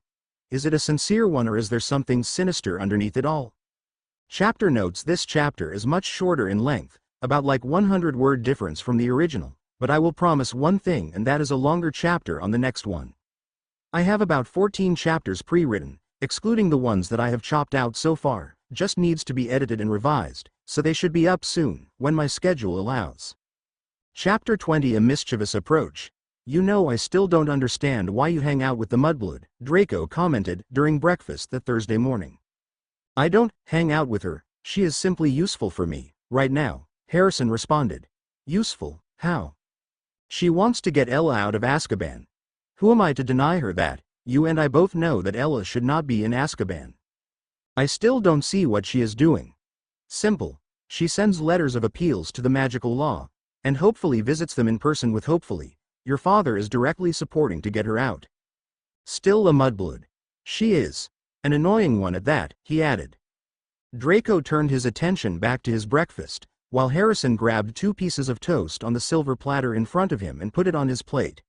He buttered up the 2 pieces of toast and nibbled on them, paying no mind to the conversations that were happening around him. It was then, when he was about to take a sip out of his pumpkin juice, that he saw a flash of a bright bubblegum pink color out of the corner of his eye, that he had to stop what he was doing and take a look. Sure enough, Draco's hair that was normally a pale blonde was now the shade of bubblegum pink. Pansy was the first one to react about the hair change as she pointed a finger at his hair and said in a somewhat loud voice, "Your hair." "What about my hair?" Draco asked concernedly. He pulled at his locks hoping to see what Pansy was talking but didn't find anything. It was by then the Great Hall had finally noticed what was going on. The Great Hall fell silent as the various conversations ended, leaving silence in the air until other people started shrieking as they saw that their hair was no longer their hair color, but simply a shade of bubblegum pink hair. Harrison noticed that various houses were the victim of the prank, and he also noticed that the boy who lived in the Blood Trader was also a victim of Fred and George's shenanigans. Fred and George couldn't contain their smiles as he quickly met eyes with the two, and internally smirked. Harrison returned his attention to Draco, who took the big spoon someone had offered and looked at his reflection through the shiny object. He shrieked and shouted, "Whoever did this, I demand you fix my hair this instant." Fred and George started laughing, looking at the shocked faces of everyone looking at them as they got up from their spots and headed out of the Great Hall, giggles following them. When they got to the grand set of doors, they looked back over their shoulders and proclaimed, "Don't worry, your hair will be back to normal in about a week's time." The grand set of doors closed behind them as Harrison paid attention to the blonde who looked particularly unhappy about the whole ordeal. "I should have known that this screamed the blasted twins' names on it," Draco grumbled. "Don't worry, it'll wear off eventually," Pansy added. "Wait till my father hears about this," Draco continued. "I'm going to be right back," Harrison said, taking an apple with him as he headed out of the Great Hall, and followed Fred and George. Luckily for him, they didn't get too far as Harrison quickly caught up to them. "Wait up," Harrison called out. The twins stopped where they were on the top stair as they looked behind them. Grins enshrouded their faces as Harrison approached them, with a small grin on his face. "That was really impressive, you two." Honestly, the look on Draco's face was priceless, Harrison complimented them. "Thanks, Harrison," both of the twins said together in unison. "Now, what does the little snake want done?" "Can you get Dumbledore out of the castle tonight?" "Of course," Fred started. "We'll send an owl right after supper." "Thank you, gentlemen, and I will get the boy who lived to join in on the fun." "How are you going to do that?" Fred inquired. "Pray that he has no critical thinking skills whatsoever," Harrison told them, "as it's going to come down right to that." After talking to Fred and George about the whole idea with Sevier, Harrison went ahead and approached him, right after herbology. Draco sent him a curious look as Harrison didn't bother exiting out of the greenhouse and into the chill, damp air that belonged to the outside. He took his stuff and headed to the boy who lived in the Blood Trader, with a very saddened look on his face. "What do you want, Death Eater?" Ronald snarled. "Come to hex us with one of your dark curses." "No," he said. "I came to apologize." Sevier rose his eyebrows at the sudden mention of the apology he was offering. Before Sevier had a chance to respond, the Blood Trader decided to speak his mind. "Careful, Sevier, you wouldn't want to trust a slimy snake who nearly threatened to kill you multiple times. I wouldn't trust anything that comes out of his mouth." As much as Harrison didn't want to admit it, the Blood Trader was right. They shouldn't trust anything that would come out of his mouth, in particular with anything that had to deal with the words an apology or "I'm sorry." If Sevier was intelligent, he'd be suspicious of the way he was acting, but right now, he was hoping that Sevier didn't have enough intelligence or any critical thinking skills whatsoever. "Ron, let me hear what he has to say," Sevier commented, patting the Blood Trader's arm in sympathy. He turned his attention and said, "Why do you want to apologize now? Have you finally realized that you tore the family apart and that the Death Eaters don't want you?" "Either." Harrison's left eye twitched as he let Sevier ramble on about what he had done, but that was the one thing he was grateful the boy who lived had never realized. He didn't realize the fact that Harrison had actually found the one place who cared for him, and nourished him. He wasn't going to say it out loud, instead he lied and appeased what the boy who lived really wanted to hear. I realized that I was a selfish jerk who had always been jealous of you. I was just tired of living in the shadow, in your shadow. I wanted to be seen, so I always acted out, and that cost me the entire Potter family and ruined so many relationships. I realized the error of my ways, and I know it's too late for me to fix, but I would like to make it up to you to show how sorry I am. Oh, I wasn't expecting that, Sevier said. I honestly have no idea what to say. I'm glad that you came to your senses, but this still does not change the fact that you are disowned. I know. I hope one day I will be able to fix my wrongdoings of what I did, and maybe one day, I will be considered a Potter once more. Fine. I won't accept your apology just yet, as you need to prove that you change. What has Snivelus been planning? Harrison was quick to lie as he told Sevier. He desperately wants to resurrect the Dark Lord and bring him back to full power. I think he might be planning on stealing an object that would allow him to bring the Dark Lord back. Tonight. Thanks for the information, and I'll see if you can be trusted tonight. Meet us on the 7th floor at midnight. If you are right, then I will trust you, and if you aren't, then me and Ron will hex you, and proceed to tell Professor Dumbledore and get you expelled from here. Chapter 21. Two Sides of the Same Coin. Chapter Summary. The entire day before getting the Philosopher's Stone, alternating between Sevier and Harrison's POV. Chapter notes: I did promise the next chapter will be longer, clocking in at 2.5k words, so I kept my word. Chapter 21. Two Sides of the Same Coin. Sevier and Ron sat around the fireplace in the Gryffindor common room, the fire crackling in the background. Occasionally, the yellow and orange fire would make the logs crackle and collapse due to the heat. It was nothing the two worried about as they sat in the two red seats, surrounded by red and gold, along with several portraits. They were deep in conversation. Why did you do that? Ron asked. You know you can't trust a slimy snake like he is. I don't, Sevier admitted to him. Then why did you agree to accept his pathetic apology? I didn't accept him. Did you honestly not hear what I said?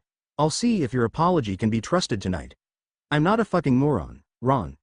He killed my mother and has tried to kill me multiple times since we've arrived. I still don't see why you told him about the...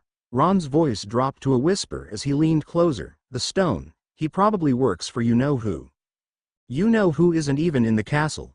You and I both know that Voldemort... Ron flinched from the mention of the name, but Sevier ignored that and continued on, is most likely dead. It's been a decade since he last tried to kill me. Dumbledore believes that he is alive. Ron shot back. My mother believes that he is still around, lurking, waiting for a chance to return to his full strength. So does my dad. He's honestly even more terrified of allowing me to walk through Diagon Alley alone since Mum died. But no one has tried to kill me. But no one tried to kill me? We've both almost died multiple times. Do you hear yourself? Ron raised his voice, up an octave.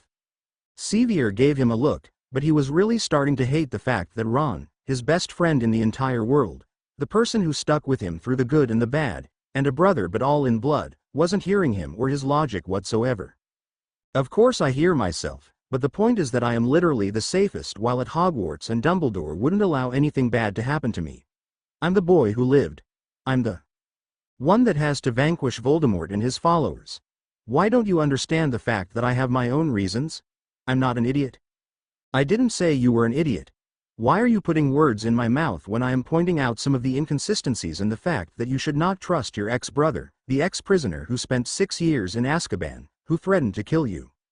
His housemates who were busy doing their own thing, like writing their papers, or reading a book, cheering as someone won a match of exploding snap or a game of chess, looked over to what was happening right next to the fireplace between him and Ron. No one bothered to say anything in what the commotion was and was seemingly interested in what they had to say. Fine. Trust the slimy snake, but I don't want to see you hurt again. Do you not hear what I am saying, Ron? Sevier accused. I'm not trusting anyone. Don't be so daft. I'm daft? You're the one that believes every word he says? Yeah, I'm done with this conversation. There is no way I am getting through to you, Sevier told him, pushing up his glasses on his hooked nose. Fine, but I'm not going with you, Ron snarled. Fine. Sevier turned to leave and headed out of the Gryffindor common room. He passed by his fellow housemates who quickly returned their attention to back what they were doing, aware that whatever argument had happened was now done and over with. He headed out of the portrait that the fat lady protected and was heading to walk somewhere when he came across Hermione, her bushy hair in front of her. "Hermione," Sevier greeted, raising his arm up in the air and waving it to get her attention. It worked as Hermione's warm brown eyes met his, and she gave him a small smile. "Sevier," Hermione regarded him. "Do you need help with your herbology essay, or the potions one?" Sevier raised his eyes as he tried to recall the two essays that Professor Sprout and Professor Snape assigned over the weekend. Both of them that he has yet to start, and doing 2 feet of that was honestly going to be a nightmare. He'd have to beg Hermione to do it on Sunday evening, if he did not forget by then. By Sevier's silence, Hermione let out a long sigh. "Of course, why am I never surprised that you haven't started on them yet? Look, I'm not asking for me to look off your copy. I'm just asking for something else." "What is it?" "According to my ex-brother who gave me an apology." "An apology?" Hermione raised her eyebrow in disbelief. "You really believe that apology after everything he had done to you? I honestly don't think that apology is actually an apology. Actually, I don't think he knows what an apology is." "Well, no, I don't think he can be trusted at all, but he also told me what Snivellus is planning." "Professor Snape, Sevier," Hermione chided. Sevier ignored her remark about the proper respect he should be giving to his professors, but that was not the point whatsoever. He rolled his eyes, and explained to her in a low voice. "Whatever. Anyways, he told me that he is planning to get the stone and we need to get it. When?" "I said tonight. Ron already said no, but I don't want to be alone with him in case he tries to do something." Hermione sighed. "You do realize that is dangerous and this might be for nothing. Perhaps we should go tell Professor Dumbledore about this?" If Sevier really wanted Hermione to join him in this small adventure in getting the stone before Snivellus grabbed it, he had to go along with her. Fine. Harrison had just finished writing his conclusion of his potions essay, when Draco had sat down from across from him, with his eyebrows raised and his silver eyes shining with curiosity. He looked like he was begging for answers which he couldn't deny the blonde, especially since he could wait until Harrison put away his stuff first. He paid no mind to Draco as he rolled up his potions essay, and put his ink and quill back in his bag, and gave his attention back to the blonde. "Did you need something, Draco?" Harrison asked, curiously. "What happened during herbology? You didn't curse Potter, or kill him, did you?" "I'm hurt that you honestly think the worst of me, Draco." Harrison feigned innocence of the mention of killing the boy who lived. He wasn't stupid to do so, not when the headmaster would love to have that reason to throw him back to Azkaban, but otherwise, no. "Then what?" "I apologized to him." "You what?" Draco's voice raised an octave higher as he couldn't contain the surprised sound out of his voice. Harrison shushed him as various eyes looked over at him, wondering what on earth they were talking about, but otherwise they didn't care as they returned their attention to what they were doing. "Sorry, but why would you apologize to the pathetic boy who lived when you escaped their clothes and shedded your surname months ago? What are you planning?" "You're really going to make M tell you, aren't you?" Draco nodded. Harrison sighed. He knew he had to tell the blonde, as he really desperately needed someone, besides Fred and George, to take care of some of the problems on the side. Mainly, he needed an alibi in case something went wrong, and if Dumbledore got suspicious. Knowing the old man, he'd know that it was a plot to get him out of the castle, and he would be the first suspect being questioned, right after the precious boy who lived.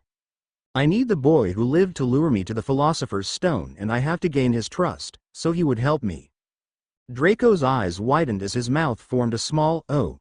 He had that expression on his face for a few moments before he snapped out of it. "First of all, why is the Philosopher's Stone in the castle? That is insanely dangerous, but the headmaster doesn't care, so that does not surprise me. Second of all, why would you want to get the stone?" Harrison remained quiet as he watched the blonde's expression as his silver eyes widened as it slowly dawned on him. He shook his head as he said, No, you cannot be that insane. Do you want to give the old man another excuse?" "I'm sorry, but I need to get them out. I need to get Ella out." "I'm not sure if you are suicidal, desperate, or insane, or a combination of all three," Draco said, "but why do you need me for it?" "I need an alibi." Sevier and Hermione headed down several flights of the grand staircases, nearly taking 2 steps at a time, before they stopped at the bottom of the last grand staircase, and looked at each other. Sevier's hand rested on the staircase and he looked at Hermione, as it suddenly dawned on him that he had no idea where Professor Dumbledore's office was located. "You wouldn't know where Dumbledore's office is at, do you?" Sevier asked. Hermione bit her lip and shook her head no. Sevier let out a long sigh. He didn't want to go to his father as he knew he would have thousands of questions and would stop him. He also knew that his father was most likely unaware that there was a priceless object located in Hogwarts. "How about we go ask Professor McGonagall?" Hermione suggested. Sevier nodded and they headed up to Professor McGonagall's office. It was luck as they met up with the witch, who was carrying a stack of books in the corridor. They quickened their paces until they caught up to the witch. "Professor McGonagall," Hermione said, "we need to see Professor Dumbledore." "See Professor Dumbledore?" Professor McGonagall repeated, as though this was a very fishy thing to want to do. "Why?" "It's sort of secret," Sevier said, but he wished at once he hadn't, because Professor McGonagall's nostrils flared. "Professor Dumbledore left 10 minutes ago," she said coldly. "He received an urgent owl from the Ministry of Magic and flew off for London at once." "He's gone?" Sevier said frantically. "Now, Professor Dumbledore is a very great wizard, Potter. He has many demands on his time. But this is important." "Something you have to say is more important than the Ministry of Magic, Potter?" "Look," said Sevier, throwing caution to the winds, "Professor, it's about the Philosopher's Stone." Whatever Professor McGonagall had expected, it wasn't that. The books she was carrying tumbled out of her arms, but she didn't pick them up. "How do you know?" she spluttered. "Professor, I know, that someone's going to try and steal the stone. I've got to talk to Professor Dumbledore." She eyed him with a mixture of shock and suspicion. "Professor Dumbledore will be back tomorrow," she said finally. "I don't know how you found out about the stone, but rest assured, no one can possibly steal it, it's too well protected." Professor McGonagall bent to pick up the books she dropped and said, "I know what I'm talking about, Mr. Potter. Now, I'd suggest you forget about the stone. It is well protected." Sevier looked at Hermione as Professor McGonagall walked away from them. Waiting until she was out of earshot, he turned to Hermione and said, "What a wonderful idea, Hermione." Sevier started, "Let's go see Dumbledore." "Well now, he's gone. I bet you Snivellus had something to do with it." "How about we keep an eye on him?" Hermione suggested. "Good idea, Hermione, since it is your idea, why don't you keep an eye on him?" "Fine, I'll keep an eye on him for a few hours, but it's literally your paranoia, Sevier." His footsteps echoed across the stone floor, as the torches casted an orange light, casting his large shadow against the stone walls. Several of his fellow housemates passed him, paying him no mind, as they walked past him, having conversations as they made their way back to the Slytherin common room. He'd make his way back to the common room eventually, but right now, he had to talk to Professor Snape first. Harrison never thought he would have to go back to Professor Snape's office to help fix a mess that he'd created. It would also make his job a lot easier if he could get the man on board first. He knocked 3 short times on the wooden door as he waited for Professor Snape to respond from the other side. "Enter." Harrison entered the potions classroom, paying no attention about the cauldrons simmering with mysterious substances, the strange smell, or several potions ingredients out on the floor as a poor Hufflepuff was busy serving detention. Harrison spotted the greasy-haired man with his hooked nose sitting at his desk, busy grading essays as he marked them with red ink, writing mainly D's or P's, standing for dreadful or poor respectfully. He approached the potions master, his green eyes flickering towards the Hufflepuff, crouching on the floor, grimacing as they picked up a thing of liver. "Professor Snape?" he asked, bearing no emotion in his voice. "What is it?" "I have something to ask you." His eyes flickered to the Hufflepuff once more, hoping that they were not listening. When they were still doing their task, he continued, "It's probably best if we go to your office." Professor Snape's obsidian eyes were raised slightly, as the man simply nodded, and got up from his desk, his black robes billowing behind him as they entered the man's office. "What is it?" Professor Snape asked once again, once they were inside the office. "I need your help in getting the stone." "How do you know about the stone?" "I have my secrets," Harrison told him. He saw Professor Snape's raised eyebrows and clarified further, "Fine, Fred and George told me about the stone." "The Weasley twins?" Harrison nodded. "I don't want to know." Professor Snape sighed. Harrison ignored him and continued on. Seeing how the Dark Lord was in the castle, the Philosopher's Stone is the best solution to bring him back to full power. What did you do? I may have told Potter that you were going to steal the stone. Why? The last thing I really want is for Dumbledore to be suspicious, and since he was setting the boy who lived, why not let Dumbledore think that? Harrison explained. Sir, the favor will be returned later, if you help me. Snape's obsidian eyes stared him down and he continued talking. Sir, I'll put you in the Dark Lord's good graces since your loyalties are unquestionably dark. I'll only do that if you help me get the stone, so I can bring back to his full strength. Very well. Chapter 22. A Slippery Snake Chapter Summary. Harrison teams up with Sevier and Hermione to steal the stone. Chapter notes. Love how AO3 crashed right after I updated, so hopefully it won't be like that. Also, please do not be mad at me if a character is too OOC right now. There are reasons, and it's sometimes in between lines or it's going to be explained in later chapters. It's not always going to be explained right away. Chapter 22. A Slippery Snake. The dormitory was mainly quiet, save for the sound of breathing. Harrison sat criss-crossed on his bed, his head tilted downwards as he finished reading the chapter he'd been reading for the last several hours. It was finally nearing midnight and he got up from his four-poster bed and headed out of the dormitory, out of the common room and out of the dungeons. He casted a disillusionment charm on himself and silently casted a silence spell, to conceal his footsteps in case there was anyone who was curious, or anyone who was out at this hour. He pulled out the map, took a note that Fred and George were on the second floor, just like he told them. He noticed that Dumbledore's name was missing, which was a good thing, if he wanted to pull this off. He already knew Sevier was going to blab his mouth off to Dumbledore, if he didn't take care of that. What better way to test Dumbledore's loyal pet than this? He spotted the names Sevier Potter and Hermione Granger standing right outside the 7th floor, which meant they were probably waiting for them. He rolled his eyes and pocketed the map inside his pocket, as he headed up several flights of staircases, without coming across anybody as he made his way up to the 7th floor. He made himself visible as soon as he got onto the 7th floor. It didn't take long to find Potter or his precious little know-it-all, who acted like she was his best friend or something. He'd let the mudblood think that for now until he got what he truly wanted out of her. He walked across the stone corridor, his long shadow plastered across the stone wall. It wasn't hard finding Sevier and Hermione standing next to a portrait on the 7th floor, with Sevier holding a silky and silvery cloak in his hands. I see you decided to show, Sevier snided, and here, I thought you were lying, like the slimy snake you are. Harrison rolled his eyes at Sevier's commentary, especially since all he wanted to do was see Sevier's face when he realized that Harrison lied for his own benefit, and this was all a big cat and mouse game. You better not try something, Snake, Sevier told him. I'm not, Harrison lied, internally, rolling his eyes because they fell right into his trap.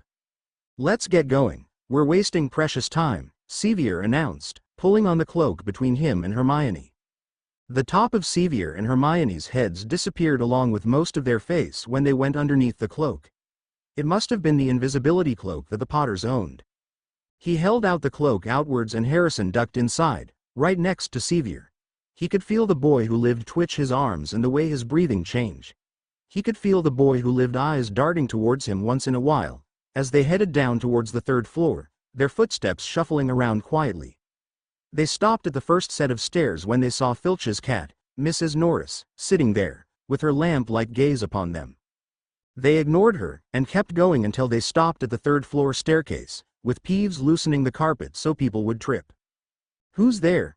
He said suddenly as they climbed toward him. He narrowed his wicked black eyes.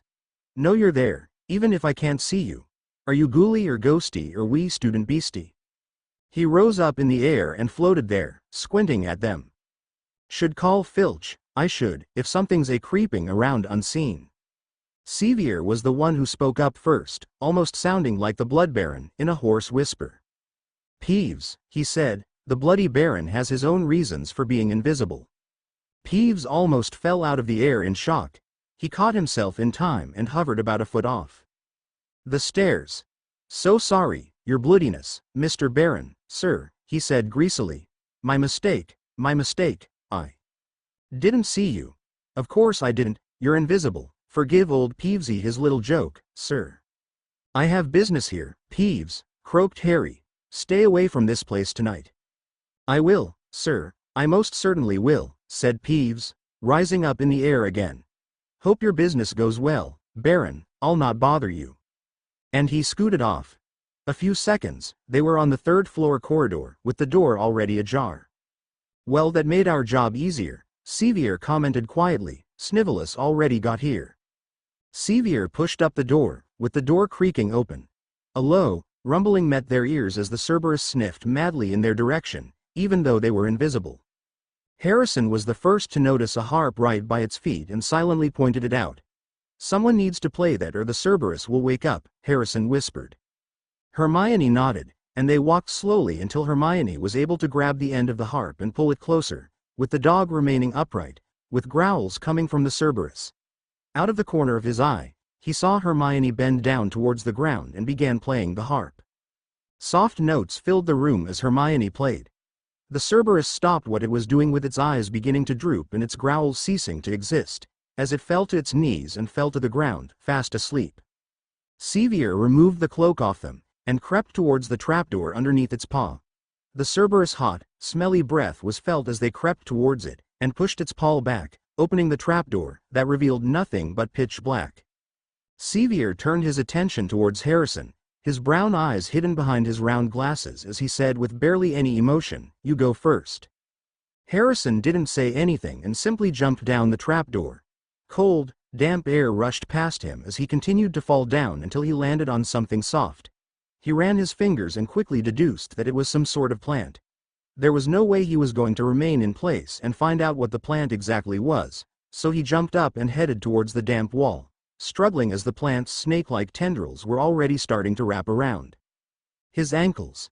There was no way that Harrison was going to remain here and wait for Sevier and the mudblood to jump down from where the Cerberus was possibly sleeping, so he turned his head upwards and yelled, "It's fine, just a plant down here, I'm going to scout ahead." He didn't wait to hear their reactions as he headed down the stone passageway, feeling the air getting chilled more and more, and he trekked down into the passageway, using his wand as a source of light. Water drops trickled down from the walls onto the floor, creating small bits of puddles that Harrison paid no mind to, as the water was only creating small puddles. He heard from the distance of Potter struggling to get out of the plant's clutches as he heard him screaming and yelling at Hermione. He paid no mind to it as he trekked deeper and headed downwards, where he heard the sound of soft rustling and clicking noise not far ahead, where he also noticed light upon ahead, with something moving inside by the way the shadows moved. He opened the door to reveal a brightly lit chamber, its ceiling arching high above them. It was full of small, jewel-bright birds that didn't quite look like birds, fluttering and tumbling around the room. On the opposite end of the chamber was a heavy wooden door that remained closed. The more Harrison stood there, the more he quickly realized that these weren't birds, but simply keys charmed with colorful-looking wings. He walked gracefully across the room, and looked more closely at the door. He tried opening the door, but the door wouldn't budge, and neither did casting the Alohomora charm on it. It simply wouldn't budge, so the only option was figuring out which of one of the keys matched the lock. It wasn't that hard, as the lock was old-fashioned and silver, so the key had to match it. There was no way that he was going to get on a broomstick and be sitting in the room mid-air, trying to find the right key. It was like fitting a needle in a haystack, and this was most likely Flitwick's idea. So he summoned the key, and grabbed it by its blue feathers. It tried wiggling out of its hand, but he held a firm grip on the key as he twisted the key into the lock, and opened the door. He let the key fly out of the lock and closed the door behind him. The next room was practically pitch black until he stepped into the room, where torches were lit up all around him, and he noticed that he was on a giant chessboard, behind the black chessmen. They were clearer, much taller than him, and carved out of black stone. Across the chamber were the white chessmen that clearly had no faces. He knew by the way it was set up, play to advance across the room. He wasn't a really skilled chess player, but he knew how to play decently from all the games that Draco forced him to play during the evenings, and he knew that he must be a part of the game, so he took the spot of the bishop and commanded from there. The white pawn moved forward 2 squares. Harrison sent his pieces forward and watched the white pieces move forward. Harrison lost several of his pieces as the white pieces smashed them to the floor, and dragged him off the board. It took a couple of tries before he got the hang of it and sent several white pieces off of the board. He fought his way across the board and checkmate the king. He moved across the room, and entered the next room, where a strong disgusting smell met him. He covered his nose with his black robe as he caught the sight of a troll that was guarding the room. It was clearer, much bigger than the last one he had fought, and he had no means of playing hero again. He pulled out his arm, and put a lot of his magic within the spell and said in a clear voice, "Avada Kedavra." Green light filled the room as it hit the troll. The troll fell down, dead. It created a small, earthquake-like feeling throughout the room, from the impact it caused when the troll went to the stone floor. From the way the puzzles were, it wasn't hard to figure out which ones were which, as the only one that was left was possibly Snape's and maybe Dumbledore. This was basically child play, not like he wasn't expecting much challenge since Fred, George and Sirius told him about this. He smirked as he entered the next door, which held nothing but a table with 7 differently shaped bottles standing on it in a line. He stepped over the threshold, and a fire sprang up from behind him. He looked over his shoulder and saw that instead of the yellow and orange flames, it was purple. At the same time, black flames shot up in the doorway leading onward, leaving him trapped until he figured out the puzzle. He approached the paper and noticed a roll of paper lying next to the bottles and picked it up. He read its contents. "Danger lies before you, while safety lies behind. 2 of us will help you, whichever you would find. One among us 7 will let you move ahead, another will transport the drinker back instead.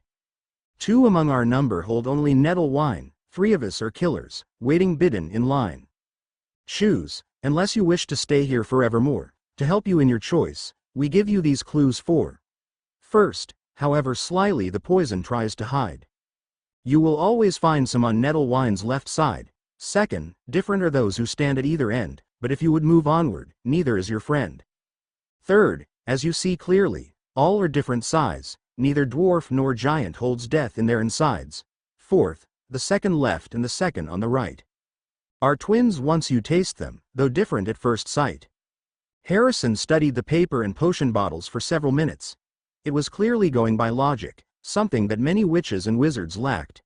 He picked up the smallest bottle that was clearly enough for one person, so he tasted the chilled liquid and put the bottle down where it was at. He picked it back up and the same amount of liquid appeared in the bottle. He quickly headed through the black flames, feeling the flames around him, but not the heat. The next room was lit and contained a large mirror with Professor Snape in his dark black robes standing beside it, looking at him, his obsidian eyes staring at him. Dumbledore was really putting Potter for slaughter. He commented, "I loved your puzzle especially as it is logical." "Where's Potter?" Harrison shrugged, "Don't know. Last time I knew he was still over the plants, but he should be only a couple minutes from entering." He turned his attention to the mirror and asked, "Assuming the stone is inside the mirror, how do we get it out?" "Go by the headmaster's logic, that's all I know," Professor Snape answered. Harrison looked at the mirror closely and read the description written above. At first glance, it looked like it may have been written in a dead or a foreign language as it read, "Arised straw eru oytube kafru oyt on woshi." He looked in the mirror and saw himself in the middle of the mirror, not much older than what he looked like now. Ella was standing next to him, her head leaning on his arm, with his left arm slung around Ella's shoulders with her parents, Rabaston, Fenrir and Barty Crouch Jr. standing behind him, smiling and beaming at him with what he accomplished. His eyes started to water as he truly wished that was truly reality, and just some faraway future. He would have stared at it longer if Professor Snape didn't interrupt. "I show not your face but your heart's desire," Professor Snape said. Harrison turned his attention over to what Professor Snape said, his words echoing throughout his head as he stared at the mirror. Thinking in terms of Dumbledore's logic, his thoughts were echoing around the same thing.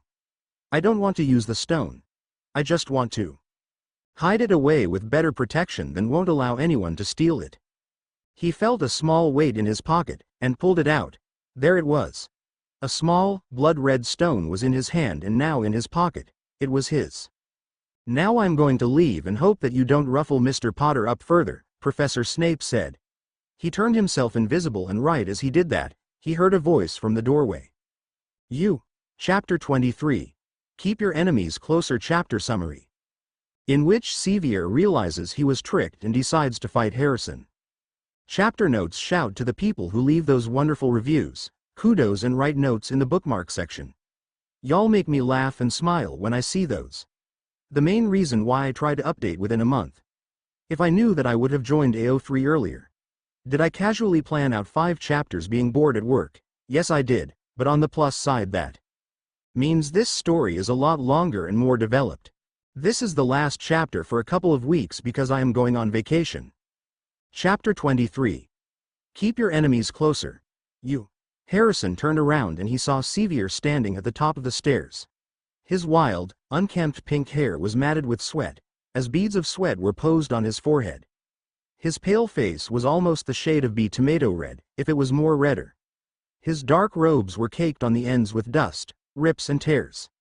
Sevier's round glasses contained several spots and dust. "Why are you here?"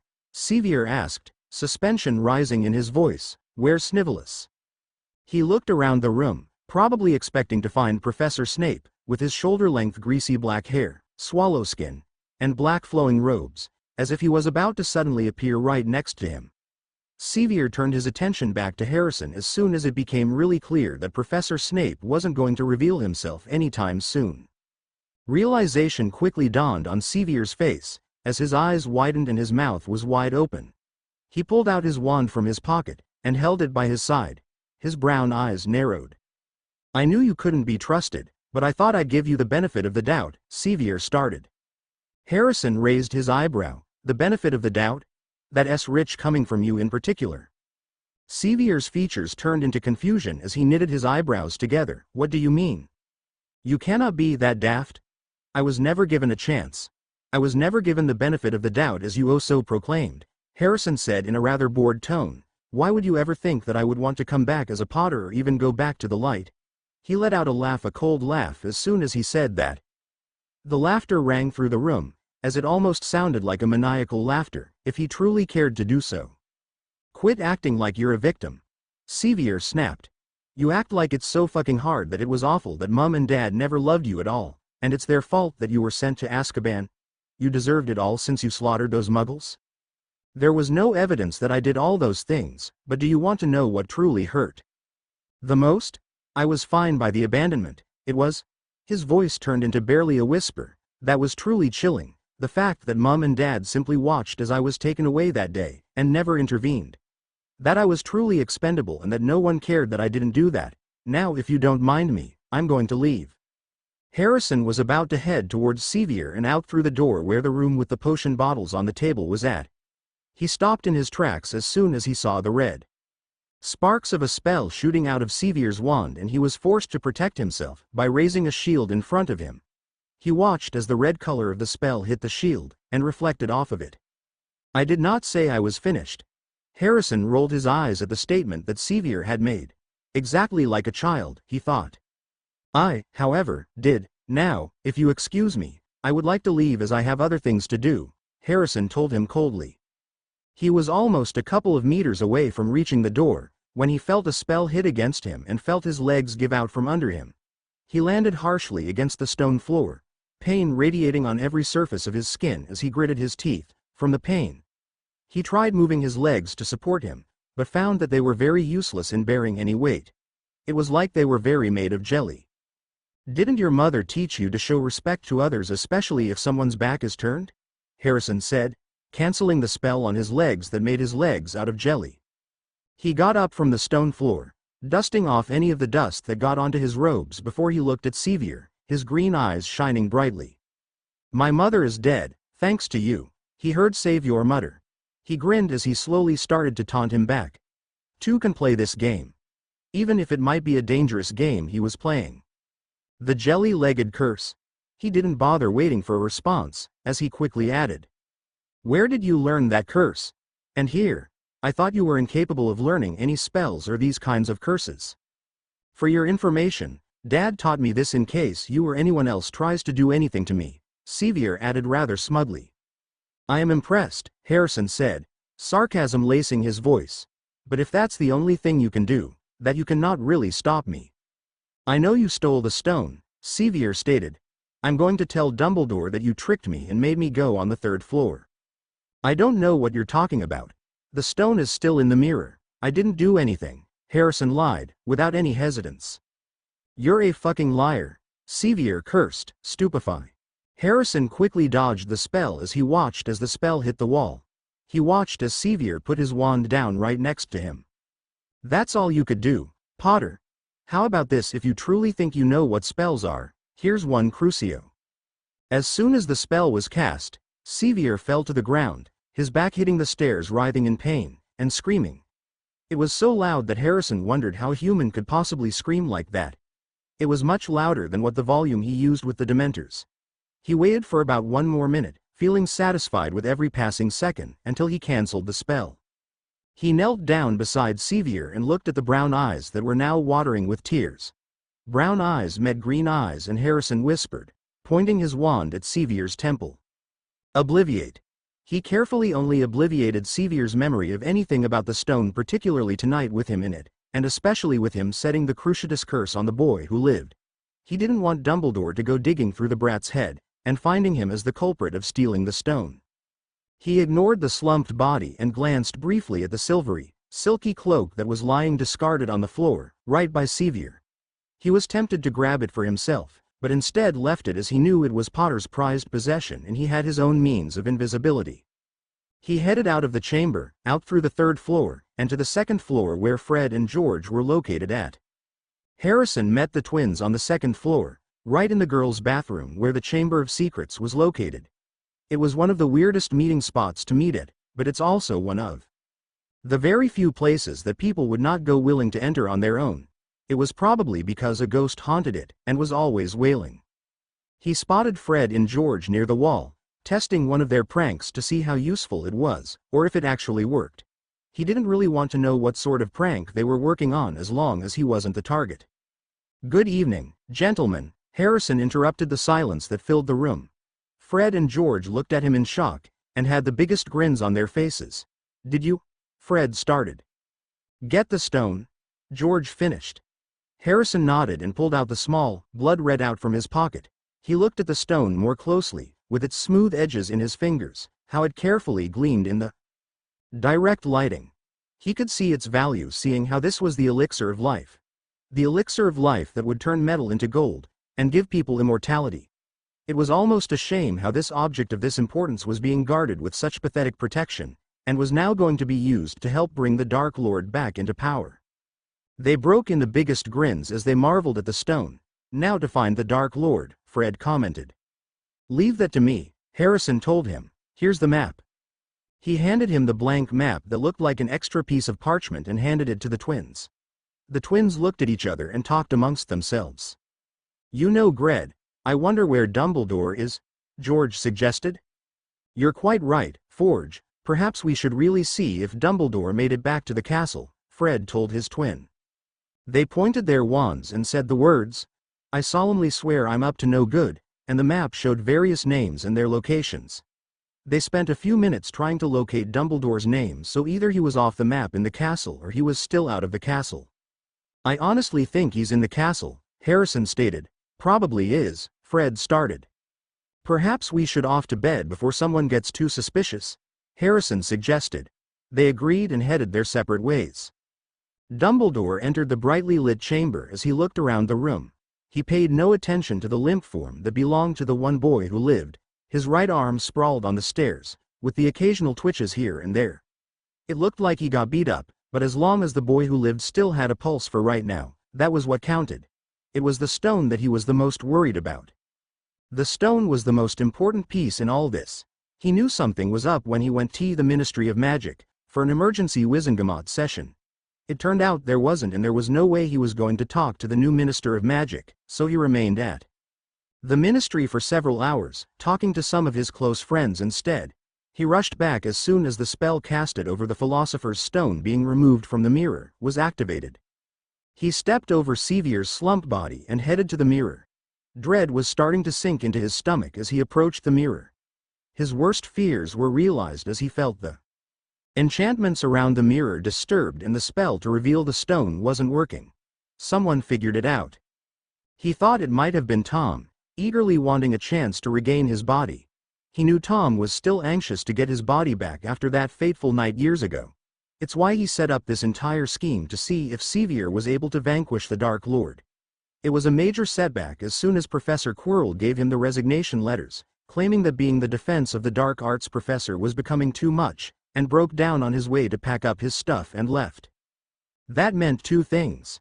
Someone must have told Quirrell it was a trap and that someone was working for him. Tom wasn't that bright to realize that the Philosopher's Stone was a trap, not when he was still too obsessed with getting his body back by any means. Dumbledore clenched his fists, with baby blue eyes stopped twinkling as he turned away from the mirror of Verized, and out of the chamber with the limp form of Sevier being levitated behind him, still unconscious. He realized with this new realization, he was going to let his followers know what truly happened tonight, while he did a little search on his own to find the culprit who stole the stone. But the real question remained. Who truly stole the stone? Chapter 24. The Lies We Tell Chapter Summary. Sevier Potter is in a serious condition while Dumbledore is acting like a warm grandfather. Chapter 24. The Lies We Tell. Poppy Pomfrey had seen everything from her time here at Hogwarts, from broken bones, spells misfiring, Quidditch injuries, falling off brooms, potions exploding and cursed objects, so it didn't surprise her when a student was brought into the hospital wing unconscious. She would be able to fix them up in a jiffy, often discharging them within a couple of hours, a couple of days or a week at most in the most severe cases. What happened? Poppy had asked as she placed the unconscious body onto the hospital bed. I found him on the third-floor corridor, Professor Dumbledore responded. Poppy knew something wasn't quite adding up, mainly because it felt like there was more to the story than what he was letting on.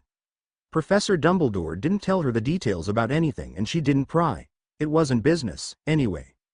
Have you let Professor Potter know that his son has been injured? Poppy asked, summoning a piece of blank parchment. I will once I know the extent of Mr. Potter's injuries, Professor Dumbledore responded neutrally. Poppy didn't say anything as she waved her wand around, casting the diagnostic spell to know the extent of the boy who lived injuries.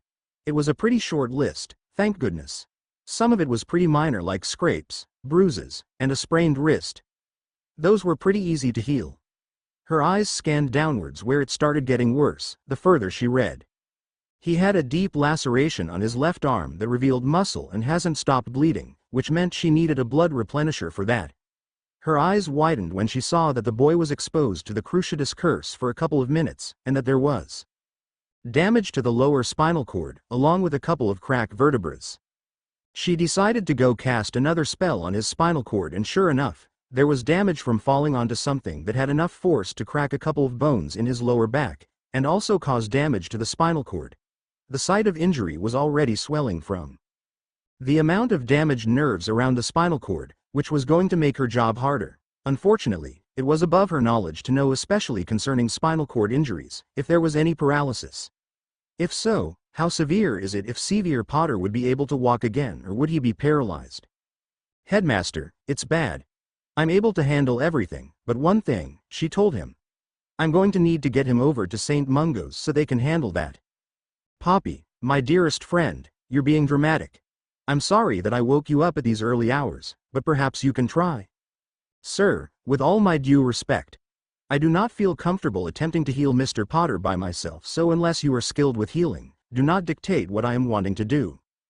Dumbledore remained quiet, and muttered underneath his breath, perhaps I should go tell James that his son has been injured and will be transferred to St. Mungo's for better treatment. Poppy watched as Professor Dumbledore in his colorful robes and his pearly white beard left the hospital wing, with the doors closing behind him with a loud thud. She wasn't concerned about Dumbledore's behavior, as Sevier Potter was more important. She returned her attention back to Sevier Potter, healing what she could before she went back to her office and went to use the flow to get another healer to transfer him over. Chatter filled the great hall as Harrison sat down right by Draco. Draco looked over with curious eyes, probably wanting to ask how his late-night adventure went. He ignored the look, and instead started piling food onto his plate, and ate breakfast in small bites. He kept his head down as he took several bites of his breakfast. He ignored the conversation around him until his ears perked up about the mention of Dumbledore and the previous savior of the wizarding world. Where do you think they are? He heard Pansy say. The fact that the mudblood, blood traitor and the boy who lived is notably absent, when the lions should be loud, is concerning. Harrison looked up from his breakfast, and looked across the great hall. Sure enough, The mudblood and the blood trader was notably absent along with the boy who lived. He knew the Potter spawn would probably be in the hospital wing after what he did last night, but it was deeply strange to see Granger and Weasley missing altogether. He scanned his eyes to see who else was missing and found several staff also missing. He didn't really care that Lord Potter nor Dumbledore was present, especially after last night's events, but he found it strange that Professor Snape was also mysteriously absent too. "Where do you think Professor Snape is at?" Harrison asked. "Dunno," Draco responded. The owls started swooping in from the window, flying to their masters with letters, packages attached to their legs. He noticed the Malfoy owl perched on the table as Draco detached the letter from his parents, and the Daily Prophet from the owl.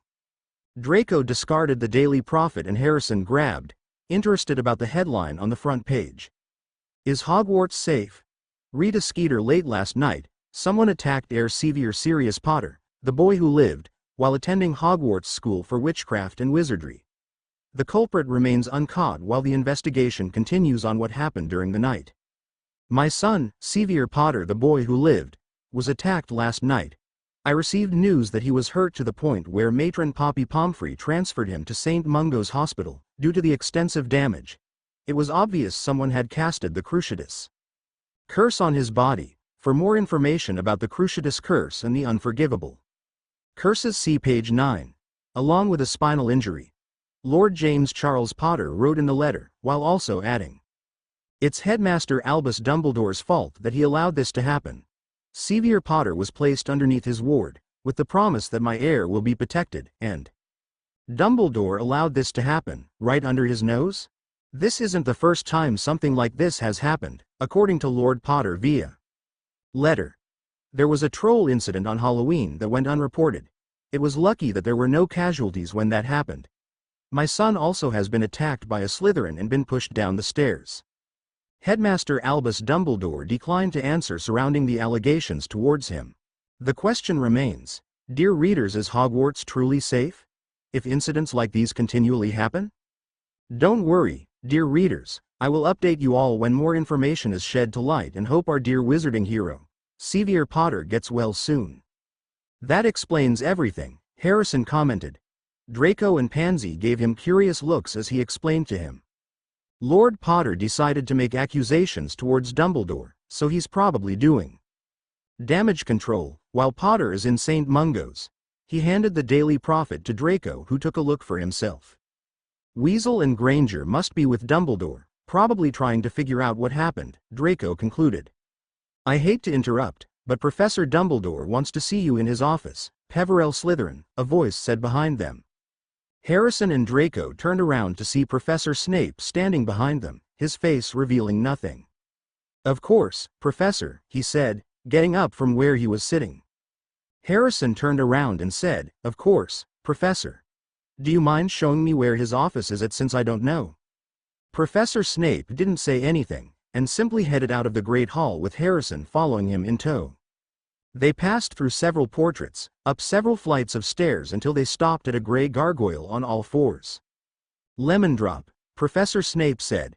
The gargoyle moved out of the way to reveal the circular staircase that Harrison presumed led to Dumbledore's office. He followed the staircase upwards until he got to a wooden door, in which he knocked once.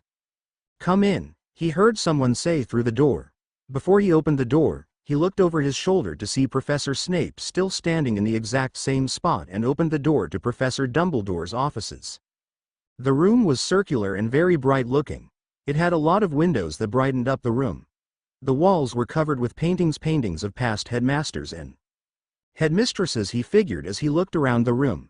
Bookshelves lined the room, some filled with his books and others with mysterious trinkets. Harrison noticed a bright red and orange-colored bird perched on a bird stand, cleaning its feathers right next to Dumbledore, who was sitting at his desk, his baby blue knot twinkling. Take a seat, my boy, Professor Dumbledore said, beckoning him to sit down in a wooden chair across from Dumbledore. You'd wish to see me, Professor Dumbledore? He asked innocently. He sat down in the chair, and he noticed right behind Dumbledore was the Sorting Hat, sitting on a shelf. He turned his gaze from the Sorting Hat to Dumbledore's crooked nose that had been broken twice. He didn't want to look into the baby blue eyes that belonged to the headmaster, when he knew the headmaster uses legilimens on students. Yes, I did, my boy, Professor Dumbledore said. Sherbet lemon? He held up a small basket that was filled with oval-shaped yellow candies. No, thanks, he declined. Did you want anything to drink? Tea, perhaps? Dumbledore offered.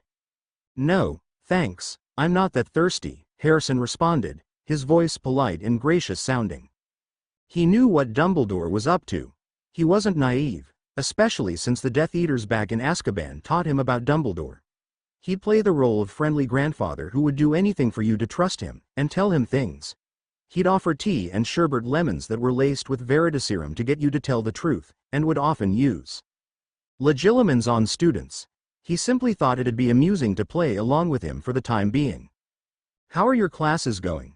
How is Professor Potter treating you? Professor Dumbledore asked warmly. They're going fine, Harrison shrugged. Professor Potter hates me and my friends.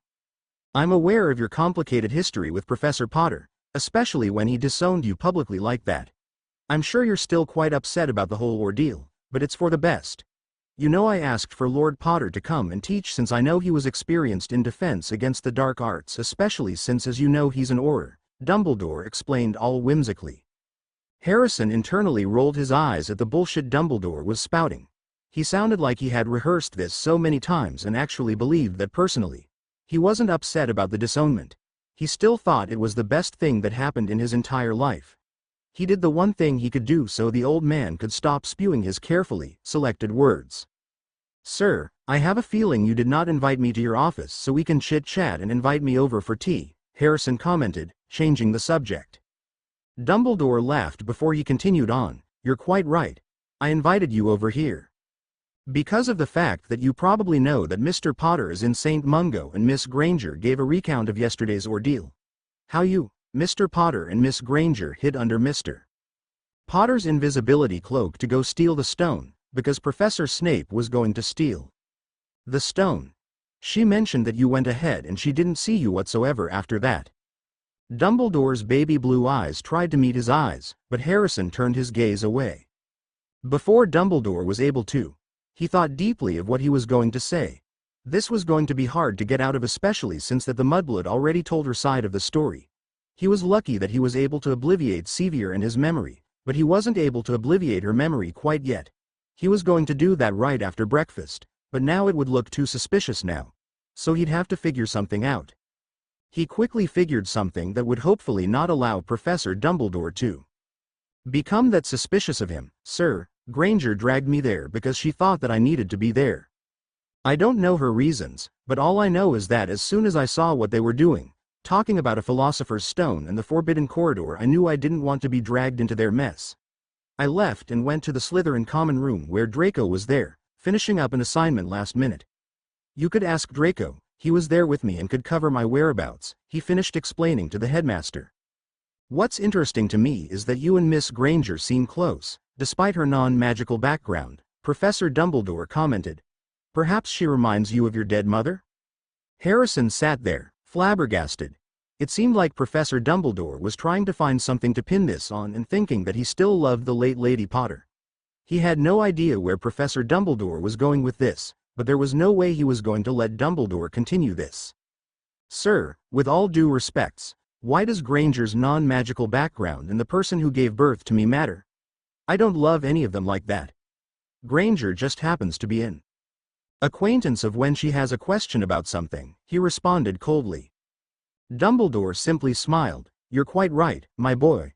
I'm just simply trying to figure out what happened to Mr. Potter, that's all. He said nothing. You know, I've noticed how you never seem to make eye contact, my boy. You know, if you're not careful, it might make you suspicious. Harrison clenched his hands together as he carefully chose his next move. This meeting was turning out to be exactly pointless, trying to figure him out. So, Harrison did the thing that he knew Dumbledore was going to be happy about. He met Dumbledore's eyes. Harrison felt someone trying to prod his way through his brain, and he waited for 30 more seconds until he pushed him out of his head. Dumbledore looked shocked for a second before his place slid into place. He internally smirked as he saw how furious Dumbledore probably was. Time to take his leave then. If you dare to use legilimency on a student again, I will contact the Department of Magical Law about the invasion on minors and the lack of privacy. Chapter 25. The Consequences to Our Actions. Chapter Summary. Dumbledore is just grasping straws at this point while Sevier is defeated mentally. Chapter notes: instead of doing my assignment that is due early next week, I have decided that Chapter 25 is more important than anything else. This chapter contains ableism and uses an ableist slur that is discussed and challenged. It is at the end of the chapter, so you can skip if you want. It's just a reflection of Sevier's defeated mental state. Chapter 25. The Consequences to Our Actions. Harrison spent the remainder of the weekend in the Chamber of Secrets as soon as his meeting with Headmaster Dumbledore was over. He read countless scrolls and books with very old bindings, all written in Parseltongue. He spent time conversing with Amara and practicing several spells that he had found through the books. Harrison didn't bother emerging out of the Chamber of Secrets until Monday morning, where he had to go to his first class. Potions. Harrison took his time getting to the potions classroom in the dungeons. He entered the classroom, walking to the corner of the classroom where he sat next to Draco. Draco's silver eyes stared at him as he paid no attention to his curiosity and simply pulled out his textbook out of his bag. "Where were you?" Draco asked, whispering. "What did Dumbledore want with you?" Harrison smirked, and was about to answer before the door to the classroom opened. The door slammed shut as Professor Snape stormed through the classroom, his pace quick as he stood in the middle of the classroom. "You'll be brewing the antidote to common poisons. You'll be working in pairs, and I expect the potion to be in vials by the end of class," Professor Snape announced, then started listing off the pairings. Draco let out a small grin as soon as he heard the pairings.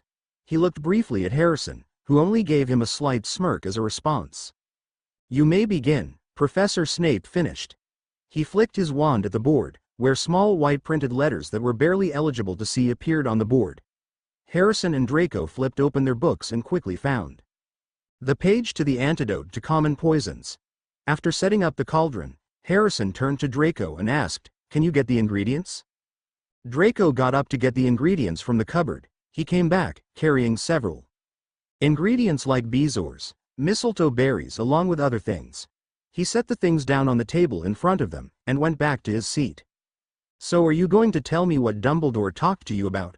"Depends. Which part?" Harrison amused him. He watched Draco's face for his reaction as Draco put a bezoar into his mortar. "On which part?" Draco said in a loud whisper. "What did he do?" "He began crushing the bezoar with the pestle.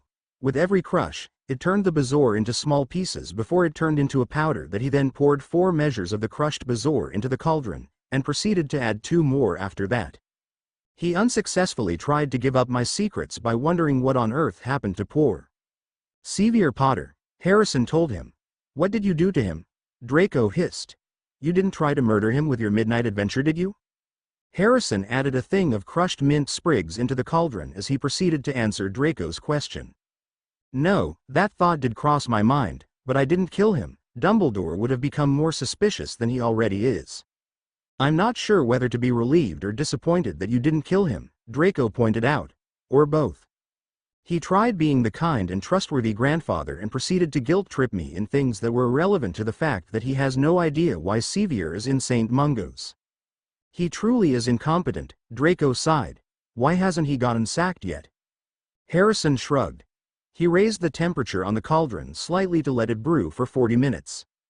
Harrison was about to tell Draco about the fact that Headmaster Dumbledore tried using legilimency to get him to spill his secrets, as if he didn't have his mind already protected and wasn't careless to leave evidence from his actions too much. Boom. A large boom was heard in the entire classroom as dark smoke piled into the air. Harrison and Draco turned to look at the emotion to see Longbottom covered in smoke and burn marks all over his round cheeks. His cauldron that he was working on was no more as the contents of the cauldron spilt on the table and onto the floor, seeping through the classroom. The Gryffindors all hopped onto their stools to avoid the hot, dark-colored liquid, afraid to know what the liquid would do to their clothing or shoes. Professor Snape wasted no time in getting to where Longbottom was at, with Weasel staring at the spot where the cauldron once was. His obsidian eyes looked at the disaster. "Longbottom, are you that incompetent of counting how much bezoar powder you add to the cauldron?" His dark eyes flickered towards Hermione, who was paired up with Blaise Zabini. She had a shock expression on her face. "Granger, why didn't you stop him?" Professor Snape said harshly, 20 points from Gryffindor. Draco smirked as Professor Snape took points away from the Gryffindors. Weasley, take Longbottom to the hospital wing, Professor Snape ordered. Professor Snape took out his wand and waved it around. The mess of the potion disappeared, and so did the scuff marks on the table.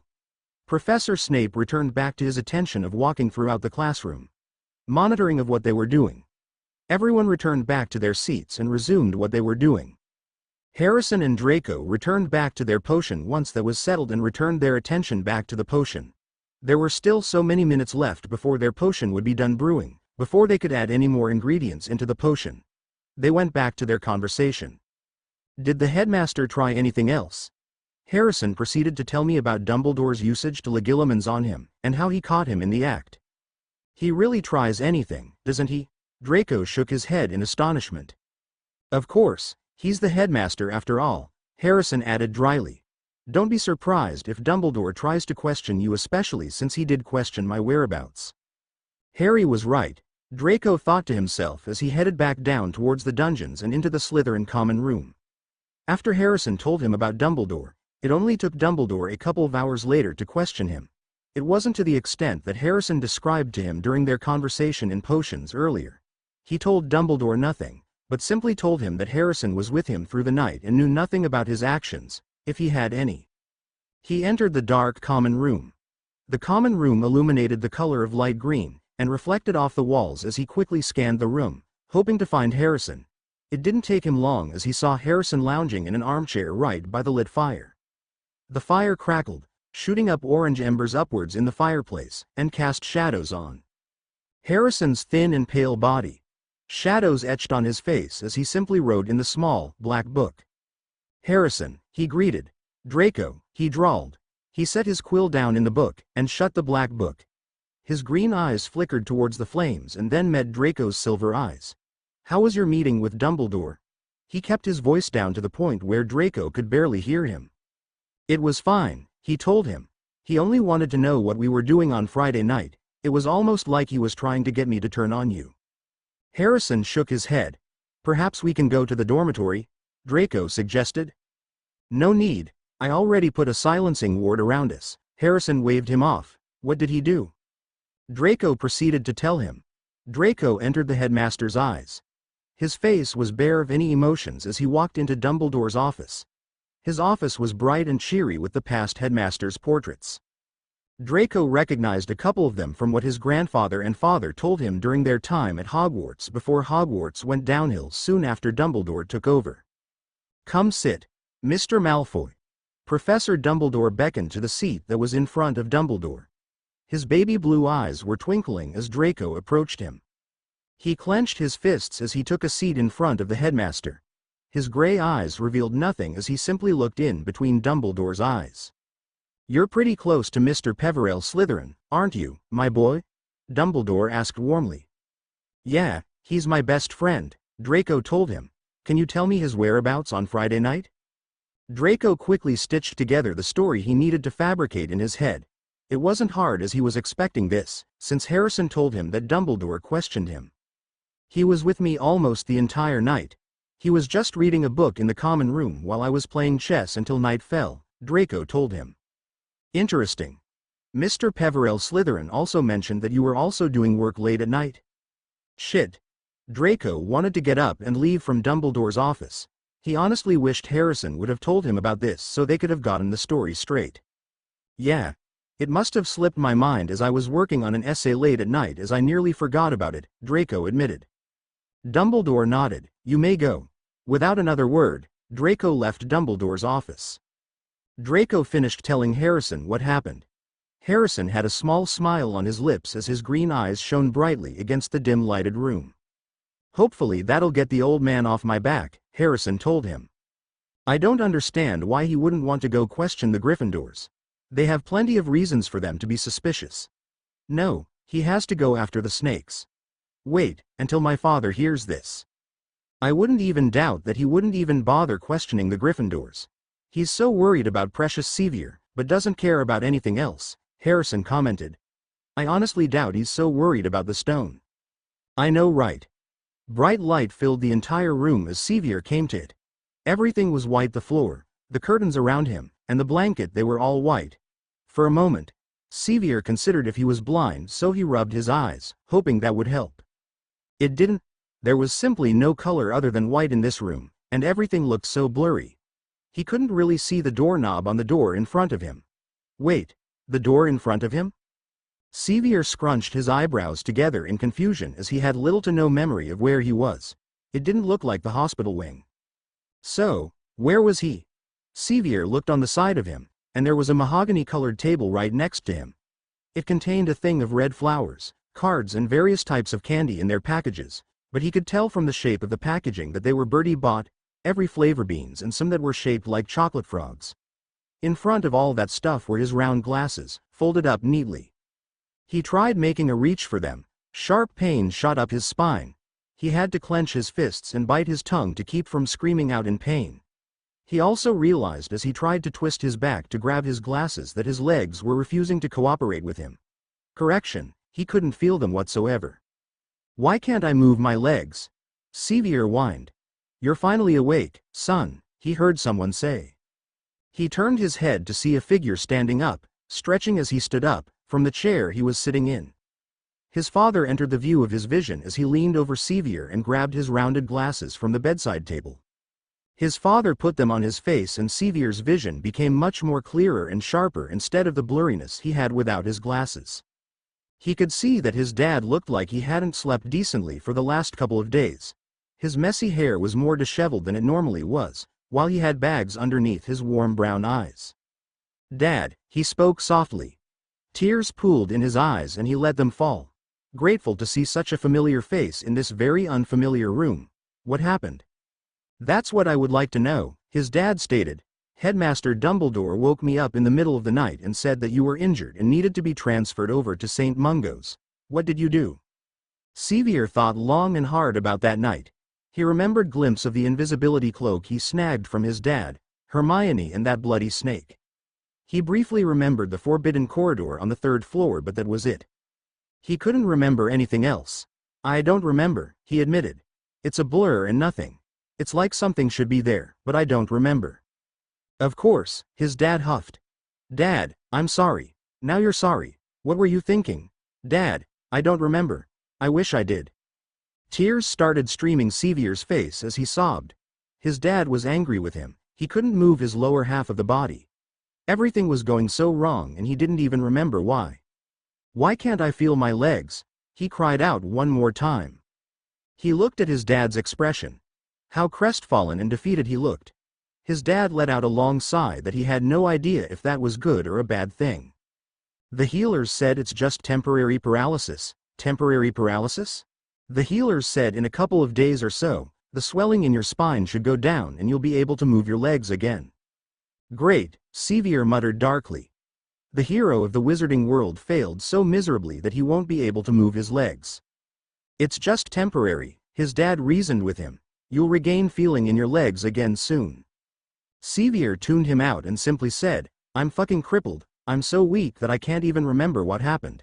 I'm a failure." He turned his head away from his dad. Sobs echoed through the room as he couldn't hold them back in any longer. God, he was such a failure. How can he do this to himself? Chapter 26. Drowning in Self-Hatred. Chapter Summary.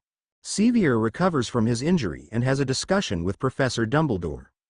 Chapter notes. I don't know why this chapter is up so quickly, but here it is. Just a heads up, there's a couple of chapters left in year 1 and I am going to take a break around chapter 30 or so.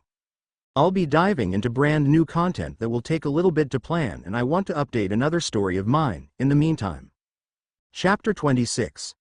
Drowning in self-hatred. Sevier laid in the hospital bed, on his back, counting the white tiles on the ceiling for what it seemed to be the millionth time. He huffed in annoyance, and turned his head to the side, looking at the various cards and candies that kept getting delivered to him daily. He had hoped that St. Mungo's had been scanning the contents of the letters and packages, not just simply giving it to him. The last thing he really wanted was to get cursed and have the healers fix him up more. He didn't mind the healer's attention. He didn't mind that he was in a private room, that no one but the select few knows where he was. It was the fact that he was practically in isolation for long periods of time. It was great that his dad visited whenever he could. Though, that was mainly in the evenings and only for a short time period, which typically was an hour or two. It was never for long, and he would always leave, leaving him stuck in the stupid bed in this private room, alone in his thoughts and memories. It left him dealing with an invisible demon that seemed to lurk over his shoulder, whispering that this was his fault, he was not a good enough savior, and how he was always going to be destined to be alone. The fact that he knew his friends were busy with their schoolwork and their classes, but he couldn't help but feel like they abandoned him. Like all he was ever good for was the fact that he was simply the savior of the wizarding world.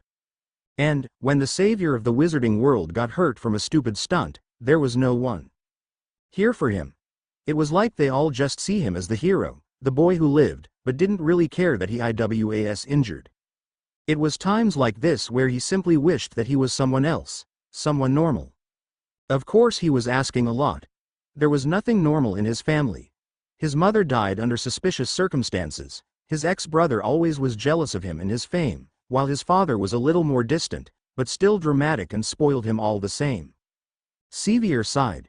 There was no use in feeling sorry for himself at this rate, when it could spiral into something possibly worse than he was already feeling.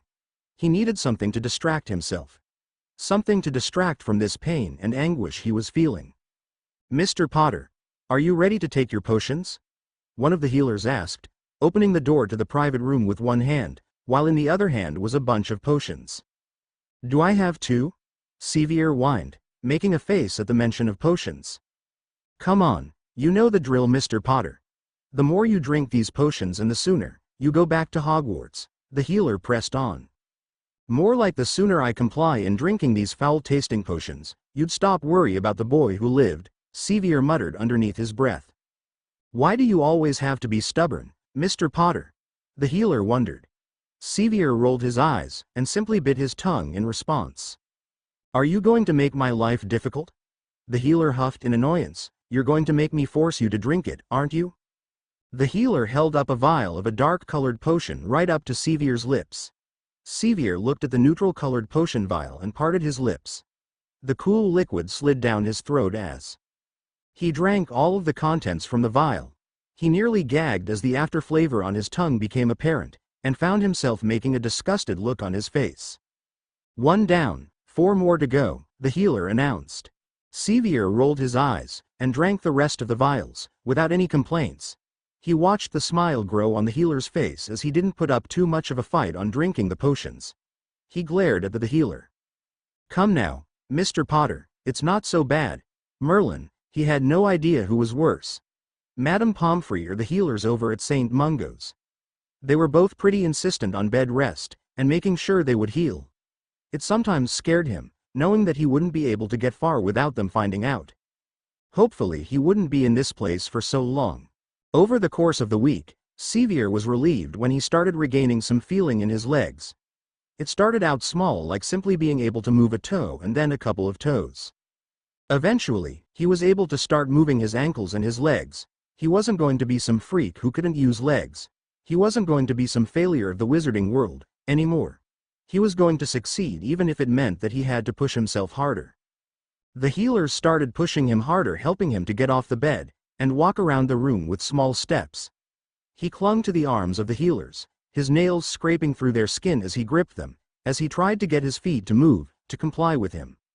He let go of their arms, his legs started shaking and Sevier collapsed to the ground as his legs gave away underneath him. He sighed in frustration, gripping his hands together into tiny fists as he stared at them, wishing that for once his body would listen to him. He hated this feeling. The feeling that even after all of this, he was never going to be great. He was simply going to be a person who was seen as weak in the wizarding world. The healers held out their hands for him to grip, helping him to stand up from the hardwood floor. He took their hands and gripped himself upwards. He felt the stiffness in his body, especially in the lower back and in his thighs, but he ignored it. "Maybe you shouldn't be pushing yourself like this," one of the healers coaxed. "We can do this tomorrow." "No, I need to do this," Sevier said breathlessly. He pushed his legs up from underneath him, his legs shaking from the immense pressure put onto them. Eventually, he managed to stabilize his legs for a moment, until he nearly felt them give them away. He clutched onto the healer's arms, tightly. Let's get you back to your bed, Mr. Potter, the healers said, guiding Sevier back to his bed. You're going to overexhaust yourself and we don't want you to go back to square one. You've made some really good progress. Another week passed. Sevier spent most of his time trying to get his legs to cooperate with him. He was able to stand and walk, without any assistance. Granted, his legs would become weak and sometimes threaten to give away after long periods of time. He had to frequently take breaks as his grew exhausted from the effort of trying to stand and walk for long periods of time. I told you it was only temporary paralysis, his dad pointed out. No, you didn't believe me. Do you believe me now? A little, Sevier pointed out. It's still hard to walk. There's still a little bit of nerve damage, his dad commented. With time, it would heal the wounds. Cliché, Sevier muttered. He sat back down on the bed and asked his dad, do you think I'd be able to get discharged soon? I am so tired of this place. I'll be back, his dad said. He got up from the chair and walked out of the room, closing the door behind him. Sevier stared at his dad's retreating form and the way the door closed behind. He tucked his head into his knees, awaiting for his dad to come back.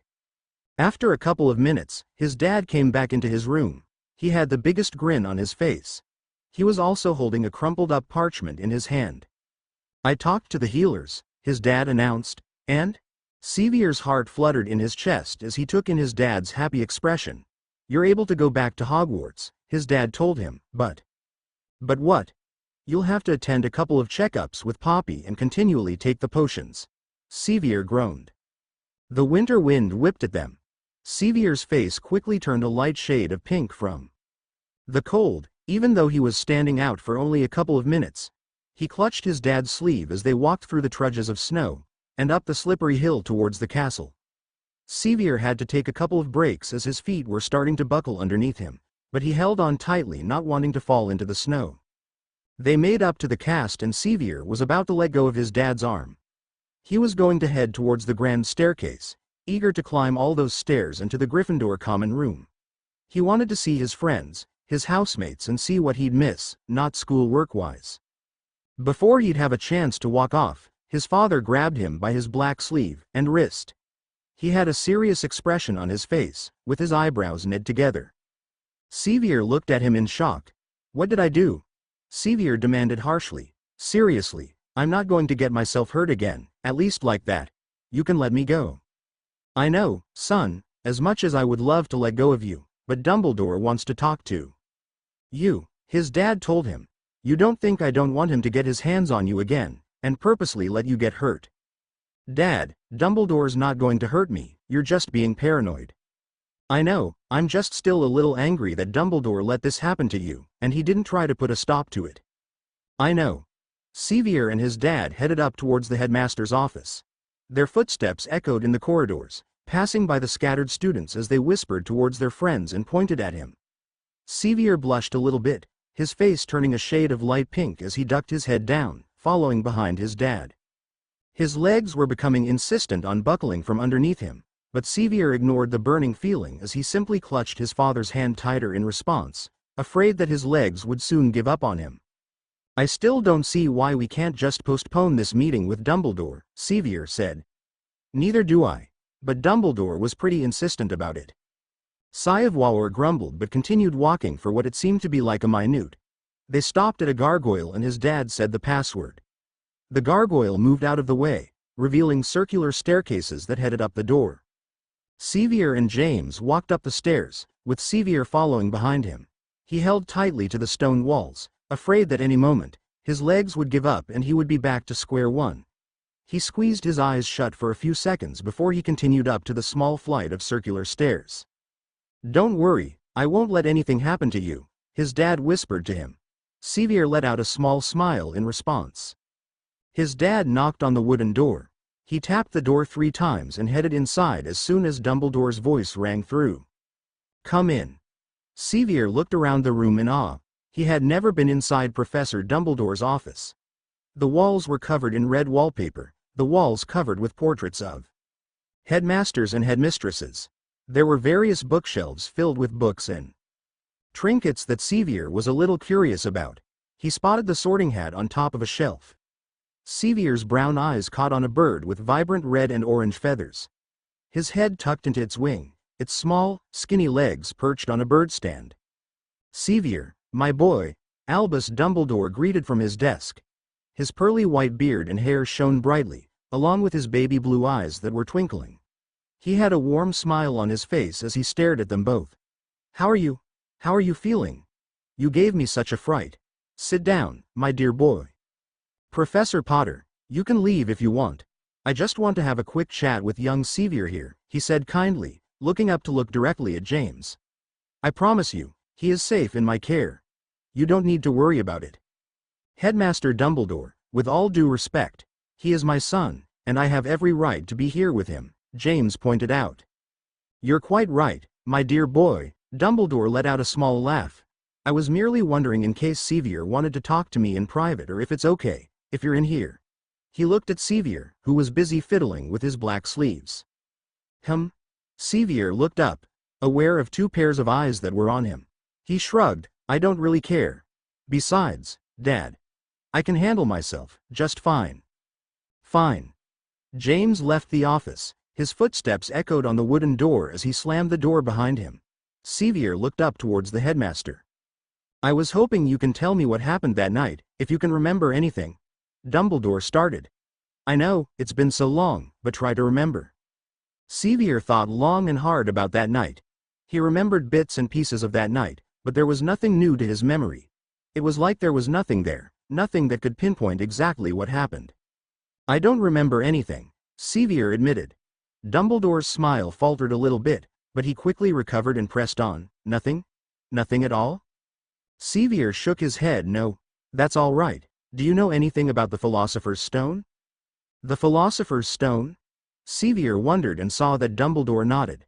"I know Ron, Hermione and I were investigating how there is a three-headed dog on the Forbidden Floor in the Elixir of Life, but what does that have to deal with anything, Professor?"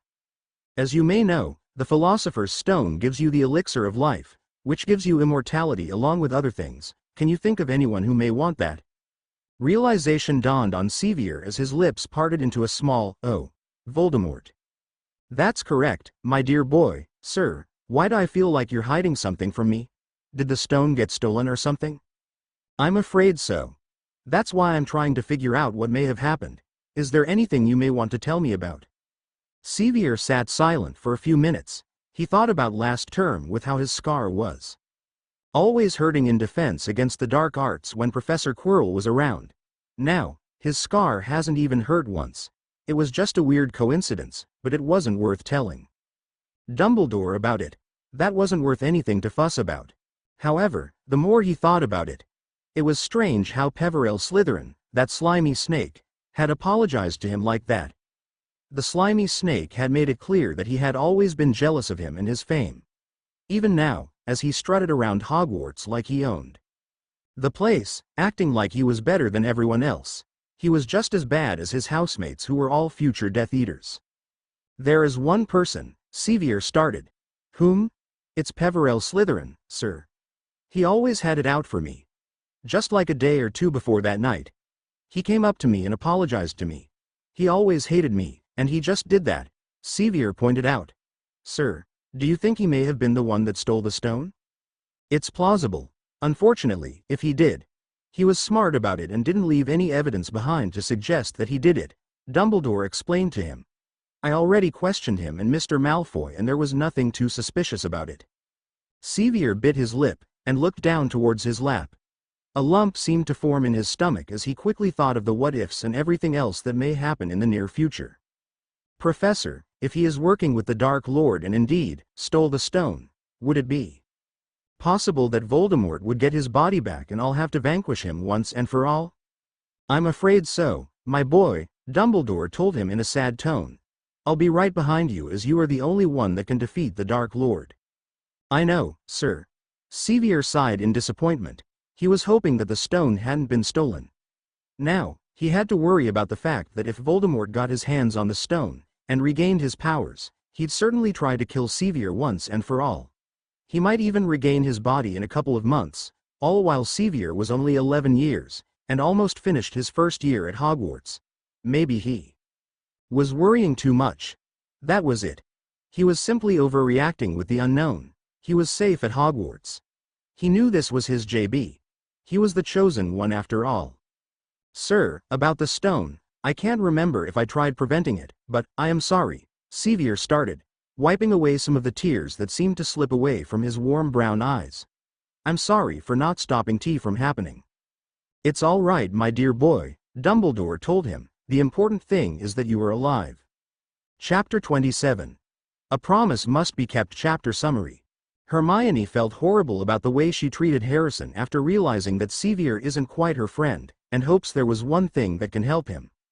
Chapter notes. I couldn't tell you how many breakdowns I had in between writing this chapter and doing schoolwork.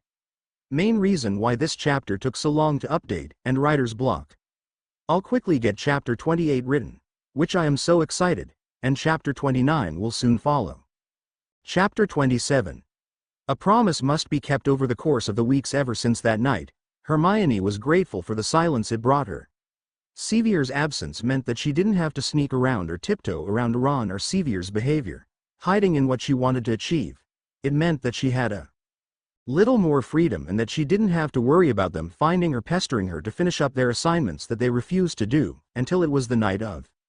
She also noticed the fact that Ron wasn't talking to her too much ever since Sevier, Harrison and herself went after the Philosopher's Stone that night. It was a good thing since that meant Ron wasn't pestering her, asking her to do his homework for him. She even cut off Harrison after having a suspicious gut feeling that he had something to do with it. She could excuse making pathetic apologies, but she drew the line at hurting someone for their own personal gain. Of course, she realized quickly that Hogwarts felt more quieter than it ever felt like. It felt like time was moving slowly. It was like she was there, accomplishing nothing but the mundane tasks of reading, making the professors proud of the work she can accomplish easily, and earning her house points in the meantime. She kept stealing glances towards Harrison in the class, who didn't pay her any mind, but she couldn't but feel like at this point, he was waiting for something to happen. He betrayed nothing. No emotions. He was like a blank canvas, with no emotions.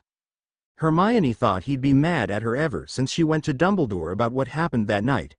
She had known that when Sevier turned up missing the following morning after that night's events and when the headline from the Daily Prophet meant that she had to go to Dumbledore and tell him what happened. She didn't feel guilty about doing that. Now, days after Sevier returned, Hermione had found herself wishing that Sevier just wasn't there anymore. She found herself being annoyed by how Sevier was using his injury as an excuse to get out of things that barely helped his cause. How he constantly used the fact that he was in St. Mungo's for over 3 weeks and was temporarily paralyzed, trying to get people to feel sorry for him to lay off the coursework. He still made her do all his schoolwork, complaining that the professors haven't gone easy on him. Sevier returned to his usual antics on bullying other students. Ronald, who they finally worked it out once Sevier came back, joined. He was often the one who bullied them, with Sevier in tow. She noticed that Sevier took the backseat on the bullying, with little to no satisfaction in his eyes whenever she saw it, which wasn't much. Hermione, Sevier said, finally snapping her out of her thoughts. Hermione looked at him. Can you do this potion's homework for me? Sevier asked. I don't understand it and you know how Snivellus is. Professor Snape, Sevier, she chided. Honestly, I wish you would do your work. Hermione knew Sevier didn't bother listening to the last part. He never did. She took the parchment that he had at least done some of it, but couldn't really bother listing out the full functions of a Bazour. She never put up much of a fight in doing their work, and sometimes she wished she did. She watched Sevier stood up, his arm supporting his weight on the arm of the armchair. The fire crackled in the background as Sevier met up with Ron and they started talking about something that Hermione didn't really bother wanting to know. Hermione had hoped that when he came back, he would be more humbled, but he was still the same. Sometimes, she'd wish she had the courage to drop Sevier as a friend. She thought Harrison more of her friend, but he didn't associate her too much and didn't bother seeking out her presence whatsoever. He wouldn't be caught hanging out with someone like her kind of background. And besides, if she dropped Sevier, who would talk to her? But she didn't deserve to treat Harrison like that. The more she watched Sevier and Ron, with how much fun they were having, playing wizard's chess, she realized that she was never going to have that. They simply used her for her intelligence and she allowed them. She hid. Maybe Harrison was right. He was in a way. Hermione sighed and felt a strange feeling pass through her. Guilt. She felt guilty. How could she treat Harrison like that? Hermione bit her lip. She knew why, and was still too blinded to see. Hermione turned her attention to the roaring fireplace as she fell deep in her thoughts. She thought back to the beginning of the second term where Harrison brought her attention to the things she didn't know and about Elidora Lestrange. She hadn't thought about Elidora since January and early February. She'd been sidetracked with school, and the stone. She felt completely horrible that she basically gave up right after Madame Bones sent her that rejection letter. For the brightest witch of her age, she really wasn't. Hermione sighed. She grabbed Sevier's essay and headed up to the dormitory. She was going to do that after she drafted another letter to Madame Bones. After Transfiguration class one day in late March, Hermione approached Professor McGonagall. Biting her lip, she asked the professor in a hushed tone. She didn't want Sevier or anyone else to find out what she was doing, especially as it concerned saving a Death Eater's child from the awful fate of being in prison. She was going to be bullied more and be the victim of pranks more if someone found out about this. But she needed to know what she could do if sending another letter wouldn't work. "Miss Granger," Professor McGonagall asked, "is there something wrong?" "There's nothing wrong, Professor," Hermione admitted. "I just have a question." "Is this because of the final examinations?" "Miss Granger, you have nothing to worry about. Those are months away, with plenty of time to study. I have no doubt that you wouldn't be able to pass them," Professor McGonagall told her sternly, oblivious to what Hermione was about to ask her. "It's not that," Hermione said. "I'm not too worried about the exams, at least not yet." Professor McGonagall raised her eyebrows and looked at the young student in front of her. "Then what is it?" "I just want to know how you could get the Ministry to change their minds," Hermione said unsurely. She winced internally as she heard the way she phrased the question. She couldn't believe she just froze up like this, as if she wasn't mentally preparing this for a couple of days and still couldn't try to phrase it better. "What do you mean, Miss Granger?" Hermione looked at Professor McGonagall's confused expression that was written all over face. She chewed on her bottom lip, unsure how much she wanted to say, but this was authority. She couldn't possibly lie to a teacher whatsoever.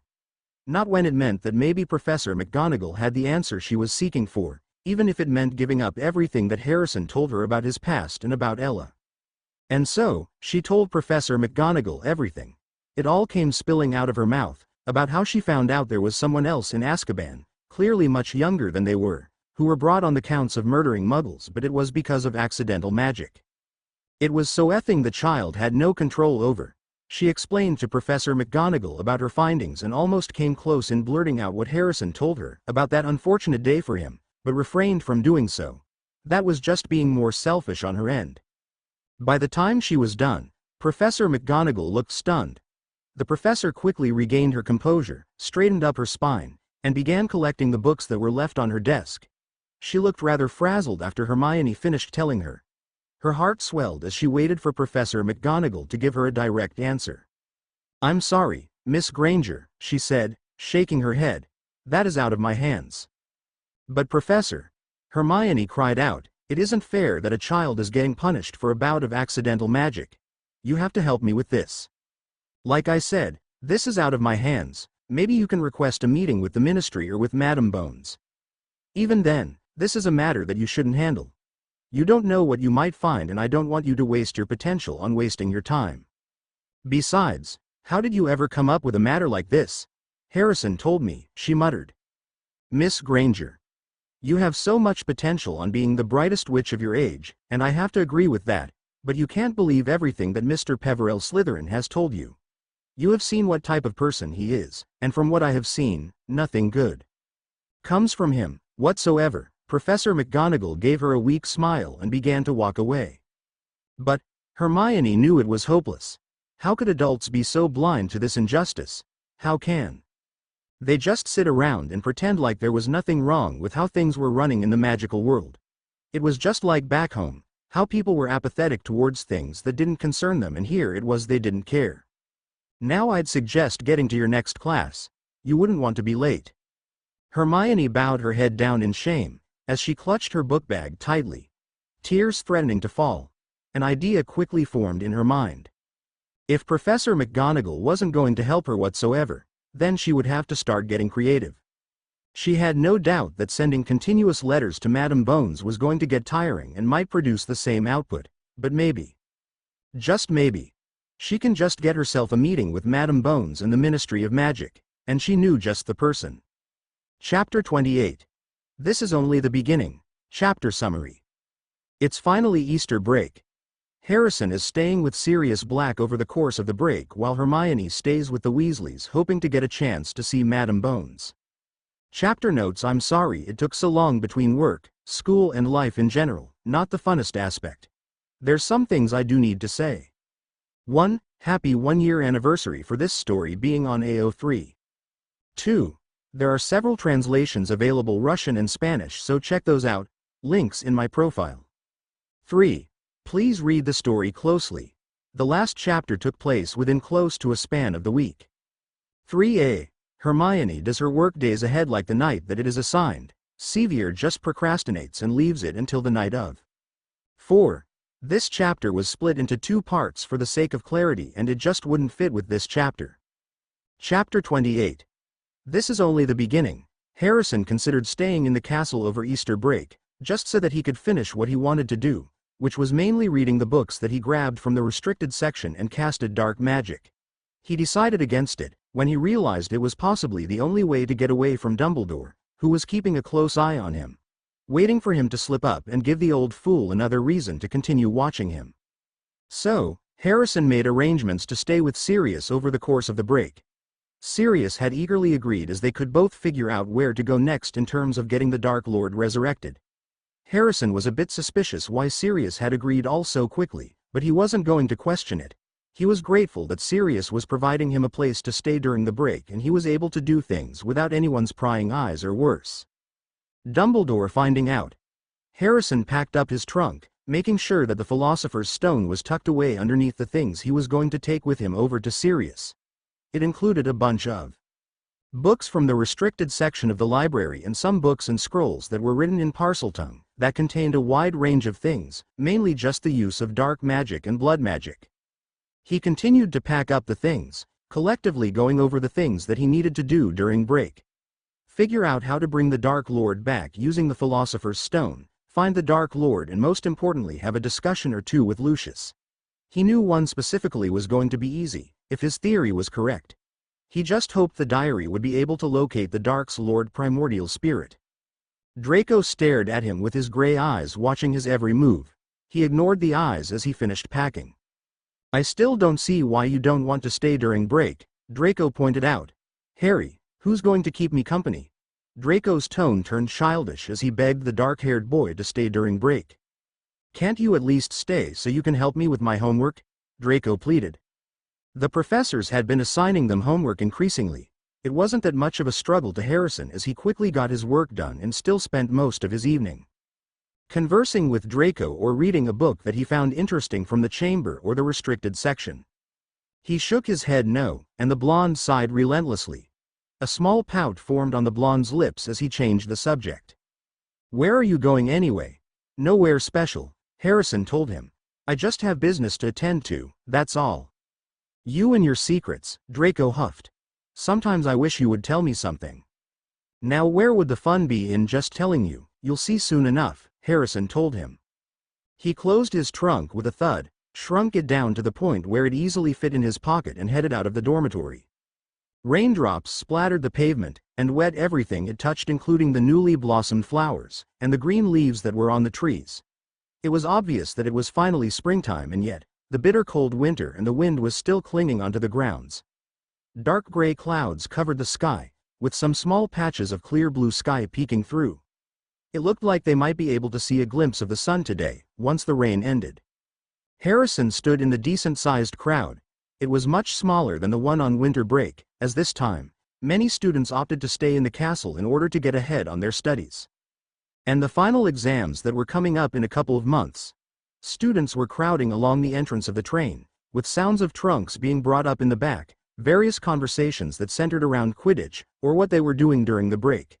He noticed that most of them were shivering lightly in their coats, shifting their body weight in order to stay warm in the slight cold weather.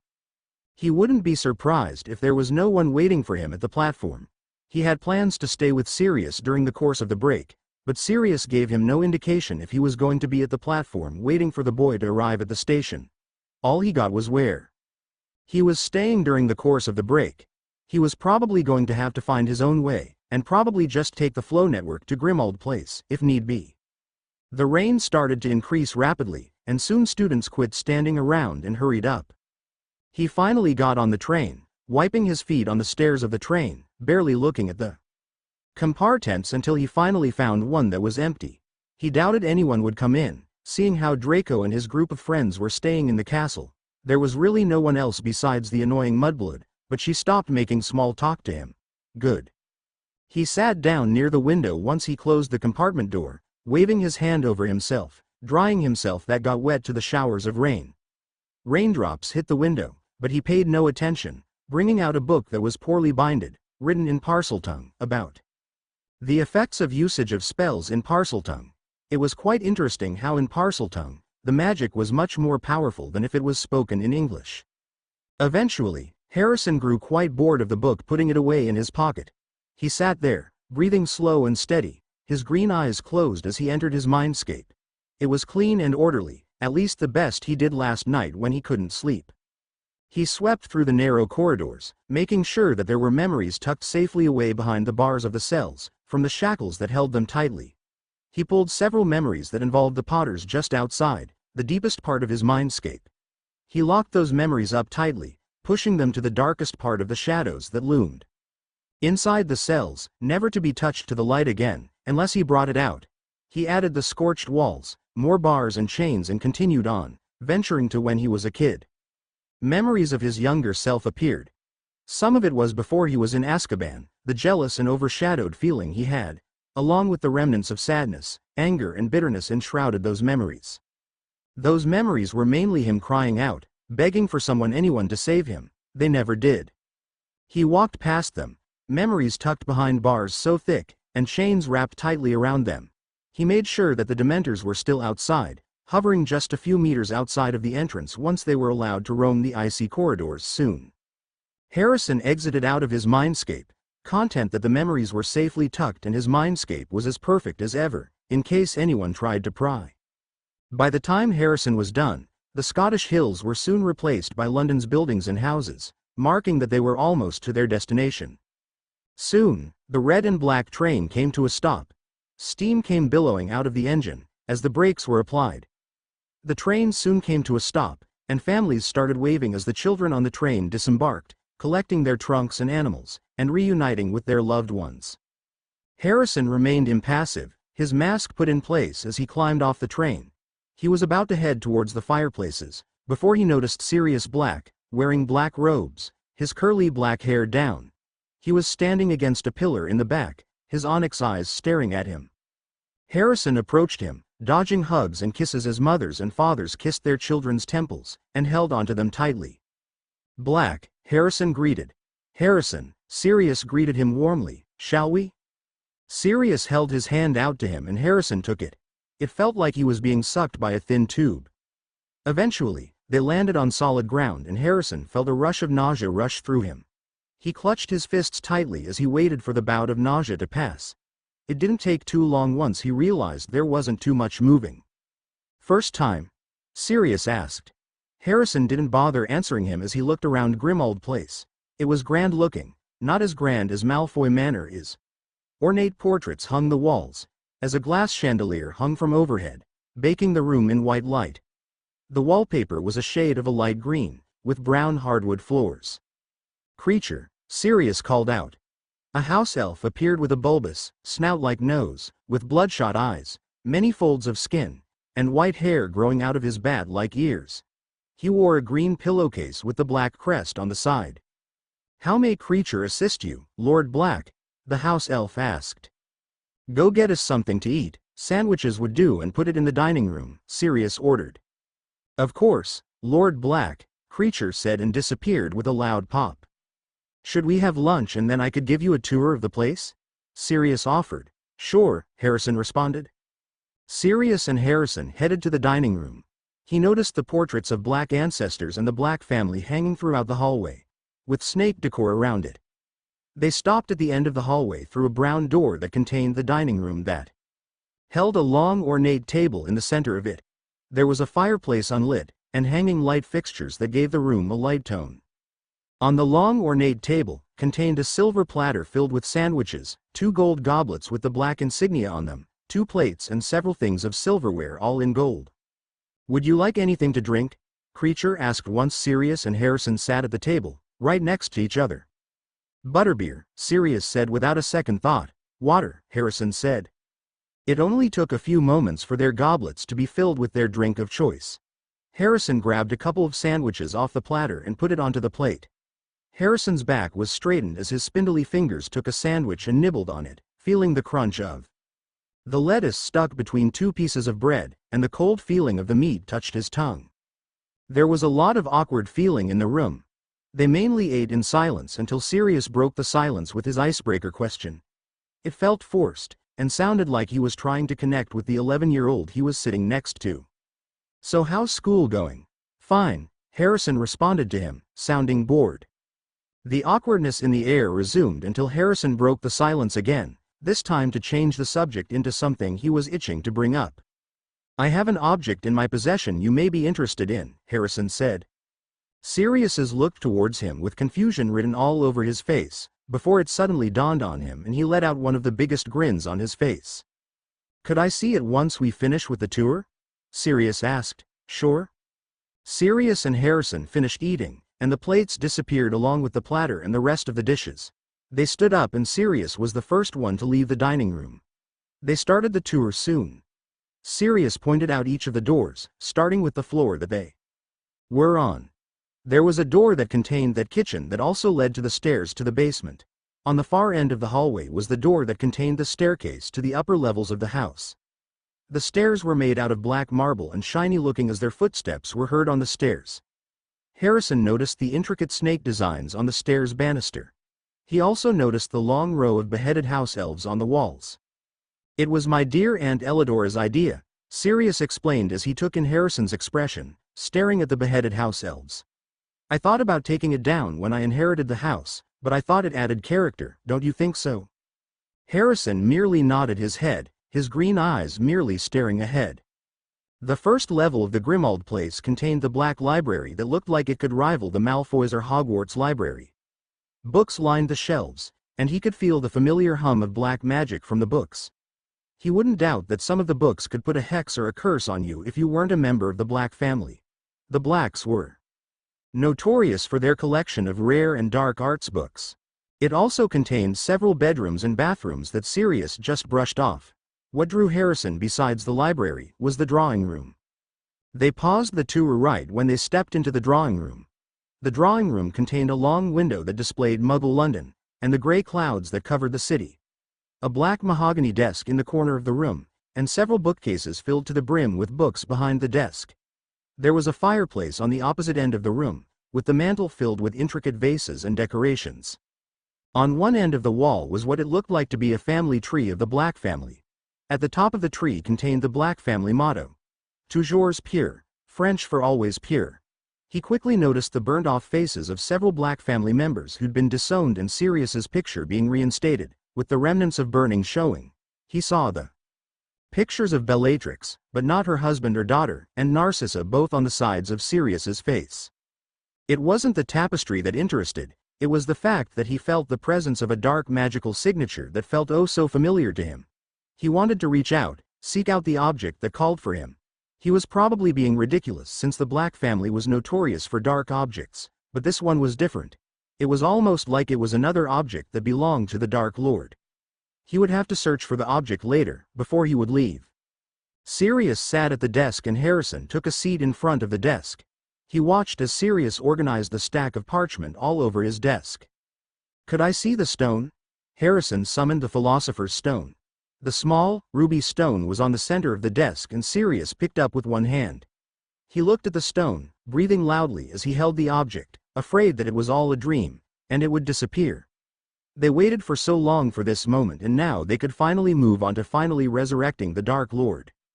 "I assume you got this when the Daily Prophet reported on the conditions of the boy who lived?" Sirius asked. "It brightened my day to see that the boy who lived suffered and that he had to stay in St. Mungo's for a good couple of weeks." It was such a shame I couldn't kill him right then and there, Harrison admitted. It would have caused too much suspicious if the brat would have died. Sirius let out a laugh. True, but I am assuming he paid for it? Oh, he did. Harrison could still hear the echoes of Sevier's screams under the influence of the Cruciatus curse. It was music in his ears, and quenched a little bit of his bloodthirst. He couldn't wait until he could get his hands on Sevier and hear his beautiful screams once more. He smiled darkly at the remnants of the memory that was brought forth to the front of his mind. How did you get the stone? It wasn't that hard. I had Fred and George to create a distraction for Dumbledore to get out of the castle for a couple of hours. Knowing that Dumbledore set up the entire Philosopher's Stone scheme to test the boy. I used that, and made Sevier go after the stone. Sirius raised his eyebrow and asked, what did you do? I simply told Sevier what he wanted to hear, something to assuage his ego. I told him that I was sorry for everything I did to him, and he ate it all up from the palm of my hand. You know how Fred and George said how they didn't know what the obstacles were? Sirius nodded. They weren't that hard. All of them turned out to be easy, and first years can literally solve it. They all correspond to each professor's subject. Flitwick charmed keys, McGonagall with a giant chessboard, Snape with potions, Hagrid with a Cerberus, Sprout's devil snare and Quirrell's troll, before he left the castle. I'm not surprised, Sirius admitted. I used Snape as one of the backup plans, just in case. I also used Draco for an alibi. It was probably a good thing I did, because Dumbledore got suspicious. How did he even figure out it was you? Harrison shrugged. A mudblood ratted out on me on what happened, but Dumbledore couldn't get the exact culprit who stole the stone out of everyone he questioned. There was no doubt that when Potter was back at the castle, Dumbledore questioned him, and couldn't get anything out of him. Basically, Dumbledore is stuck grasping at straws trying to figure out who stole the stone. You obliterated his memory, Sirius confirmed. Harrison nodded. Of that night, I couldn't let Dumbledore know. Impressive. Isn't it? Harrison switched the subject. Do you know how you can get the elixir of life out of the stone? Sirius shook his head. I only heard about it. I'll have to do the research, Sirius told him. Better yet, how are we going to find the Dark Lord? Leave that to me. Should we continue on with the tour then? Harrison nodded. There really wasn't anything special about the rest of the floors, as they contained many unused bedrooms, washrooms, and a couple of drawing rooms spread out on the floors. On the fourth and final floor, Sirius showed him his room and the room where Harrison had, which was almost right next door. Here is your room, Sirius told him. He opened the door and Harrison stepped into the room. It was a large room. The walls, windows and bed were draped with Slytherin's trademark colors, emerald and silver. The Black family's crest was painted over the bed, along with Toujours Pure. There was a photograph with Slytherin's Quidditch team that featured a boy who resembled closely to Sirius, in the middle of the crowd. There were also newspaper clippings that featured the Dark Lord. There was a desk on the opposite end of the bed, with a couple of doors that Harrison assumed that led to the washroom and the closet. I thought you might like it, Sirius said. It was Regulus. I assume you know all about him? Harrison nodded. The Death Eaters, specifically Bellatrix and Rodolphus, spoke about Regulus as a really good Death Eater, and really looked up to the Dark Lord. It wasn't a huge surprise since the Blacks were huge followers of the Dark Lord right up until Sirius, but that changed. Bellatrix also went on with how Regulus disappeared, and next thing she knew, she found out about Regulus passing. I'll leave you to unpack. I'll be down in the library if you need anything, Sirius told him.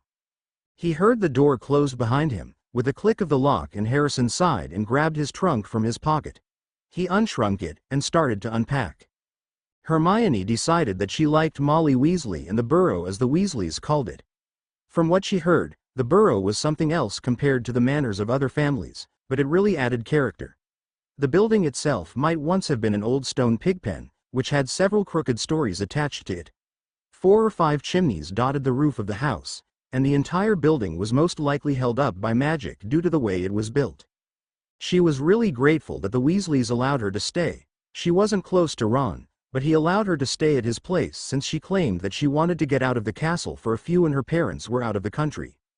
It was a lie, but she didn't have permission from her parents. Her parents knew she was going to stay at Weasley's during the break. It wasn't hard asking for permission from them, as they were very proud that she was finally making friends over at Hogwarts, and she was more than welcome to stay at their place during the entirety of the break. While in reality, she was using this as an excuse to hopefully try to get to the Ministry of Magic and hopefully talk to Madam Bones. Molly Weasley stood in the kitchen, with a pot of food in her hand.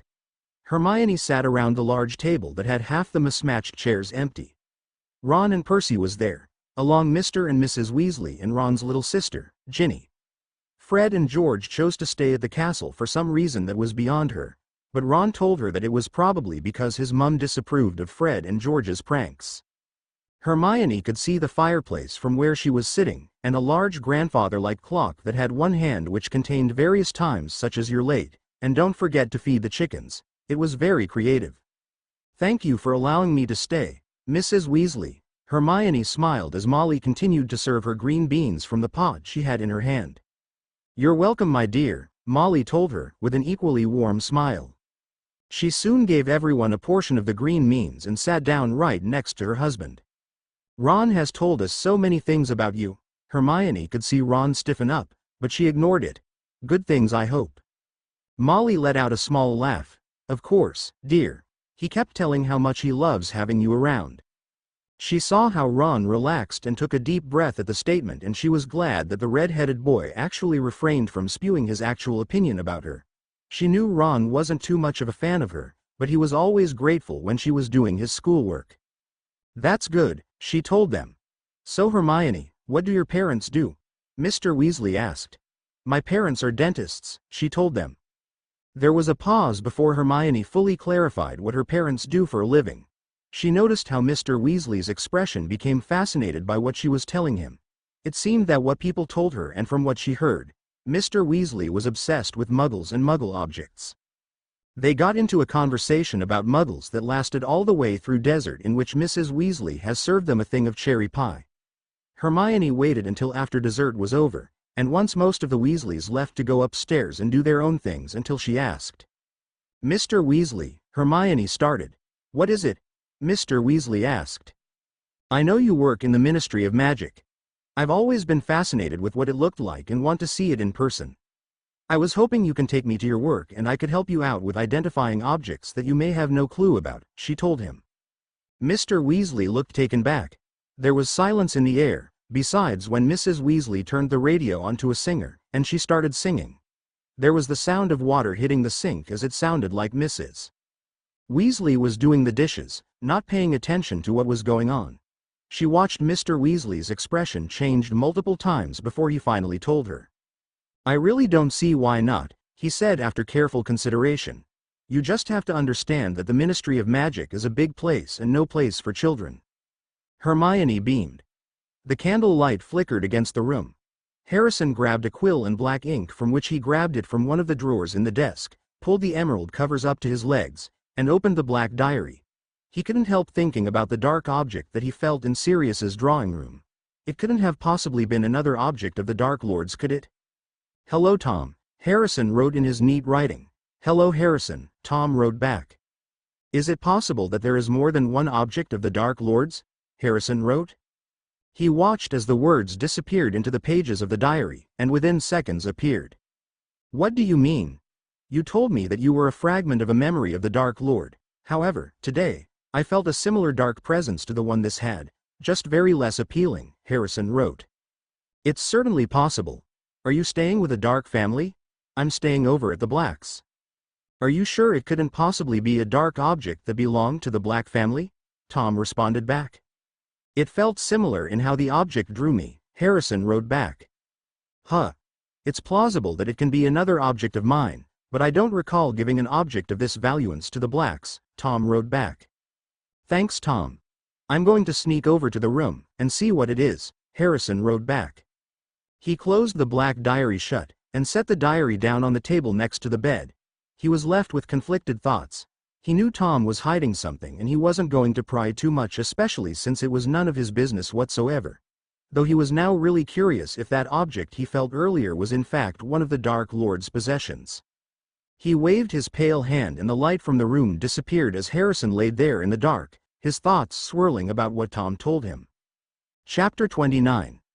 Ministry of Magic Chapter Summary. Hermione heads over to the Ministry of Magic to speak to Madame Bones about the possibility of her giving Elidora Lestrange a trial, while Sirius and Harrison research in how to create the elixir of life. Chapter notes. I'm so glad y'all caught onto the locket. Fun fact, that was one of the newest things I was about to write for the old version before I swapped to this version. This chapter is definitely not the last in terms of hiatus, but the next one is. Remember how I said the last chapter was cut in half? Apparently, it was a good thing because this chapter is another long one, and over 5K at that. I don't know when we will go back to the normal size chapters, but it's fine. Most of this just came from the book for Hermione's part. Chapter 29. Ministry of Magic. Tom waited eagerly for Harrison. He wanted the boy to pick up the diary and write his thoughts into the book. He found it fascinating that such an incredible amount of hate, obsession, and coldness can be bottled up in an 11-year-old boy, a first year at Hogwarts School of Witchcraft and Wizardry. The boy was interesting as it seemed that he only served one purpose in the world, and that was to wreak havoc on the magical world and bring it to its former glory. He enjoyed it when the boy would pick up the diary and tell him something from either what happened during the day or Harrison's questioning of the world. He quite enjoyed the time. How Harrison wrote how satisfying it was to hear the screams of his older brother and feeling the rush of power that he had felt when his older brother felt powerless against him. It really amused him and reminded how much he relished when he had his own body and tortured his followers. Tom relished into those thoughts. The cold, bitter feelings that followed the boy. It was probably one of the main reasons why he hadn't felt the compulsory need to possess the boy, to drain the boy so that he, himself, can regain his body once more. He had the compulsory need to get to know the boy when he was like this, as he didn't bother opening up his past. The only thing that Tom knew was that he did not really have a childhood. Tom wasn't going to push Harrison into telling him what happened, as it wasn't his story to tell. Tom's thoughts were interrupted when he felt that Harrison picked up the diary. The conversation started up normally until Harrison had asked a question that he certainly wasn't expecting whatsoever. "Is it possible that there is more than one object of the Dark Lord's?" Harrison wrote. Tom froze as he read the response. There was no way that the boy could have found another one of his Horcruxes already. The rest of the objects should have hidden away and under a lot of protection, to the point where if a culprit managed to figure out the locations, there would be certain death that would follow. The only exception was the diary, but that was only because Lucius Malfoy was being too careless with one of his most prized possessions. So Tom wrote back, "What do you mean?" Tom watched as the words faded into the paper. He waited anxiously for Harrison's response. It didn't take long as words formed on the paper. "You told me that you were a fragment of a memory of the Dark Lord. However, today, I felt a similar dark presence to the one this has, just very less appealing." He frowned. This was certainly troubling. There shouldn't be any reason for an Horcrux to have been in the possession of another dark family. Unless something had changed and his older self had given another Horcrux to another family. It's certainly possible. "Are you staying with a DRK family?" "I'm staying over at the Blacks," Harrison wrote back. Tom was confused. He had no knowledge of his older self ever giving a Horcrux to his Black family. But he was only the version of his 16-year-old self, and his older self had never really talked to himself in a while. The only thing he knew was that his older self had created other Horcruxes, if he really wanted to try and communicate with them, and his older self. Still, the question remained what type of object Harrison sensed. "Are you sure it couldn't possibly be a dark object that belonged to the Black family?" "It felt similar in how this object drew me," Harrison wrote back. Tom knit his eyebrows together in confusion, as he was drawing a blank. There was no way the Blacks could have another Horcrux of his. All of his objects were under protection and into places that had shaped him when growing up. There was simply no explanation unless a certain Black turned traitorous and managed to grab one of it. Brown eyes narrowed in thought, glistening with murder. Hermione got up around sunrise when the sun started to come over the hills. She could hear the sound of bacon crackling in a pan downstairs in the kitchen. She looked over at Ginny, who was sprawled on her bed, her fiery red hair sprawled on her pillow, who was lightly snoring. It looked like she wasn't going to get up anytime soon, and Hermione had no reason to just lay there and do nothing until Ginny got up. She let out a yawn and got up from her position on the floor. She changed into some black slacks and a red sweater, and headed downstairs, carefully watching her head as the roof was narrow in some places. She headed downstairs, hearing the flipping of the newspaper page. The sound of breakfast cooking and the radio of some singer that Mrs. Weasley loved listening to whenever she was in the kitchen. She saw Mr. Weasley in striped blue and white pajamas with a matching cap, reading the newspaper, drinking a cup of coffee. She saw Mrs. Weasley hummed in the kitchen as she flipped the bacon and put it on a plate, all the while she was using magic to stir the eggs. "Morning, Mr. and Mrs. Weasley," Hermione greeted. She pulled out a chair from the table and sat in it, and looked briefly at the headline article of the Daily Prophet, which didn't seem that interesting. "Morning, Hermione," Mrs. Weasley greeted back. "How would you like your eggs?" "Scrambled fine," she told Mrs. Weasley. Mr. Weasley looked up from the Daily Prophet and asked, "Are you sure you want to come with me to the Ministry of Magic, Hermione? It's okay to change your mind?" "I'm sure, Mr. Weasley," Hermione said without hesitance. "Besides, you don't really need to worry about me too much. I'll make sure I won't wander off and won't go anywhere where I'm not supposed to." The lie sounded reasonable as it passed her lips, and it clearly did the trick as Mr. Weasley let out a small chuckle.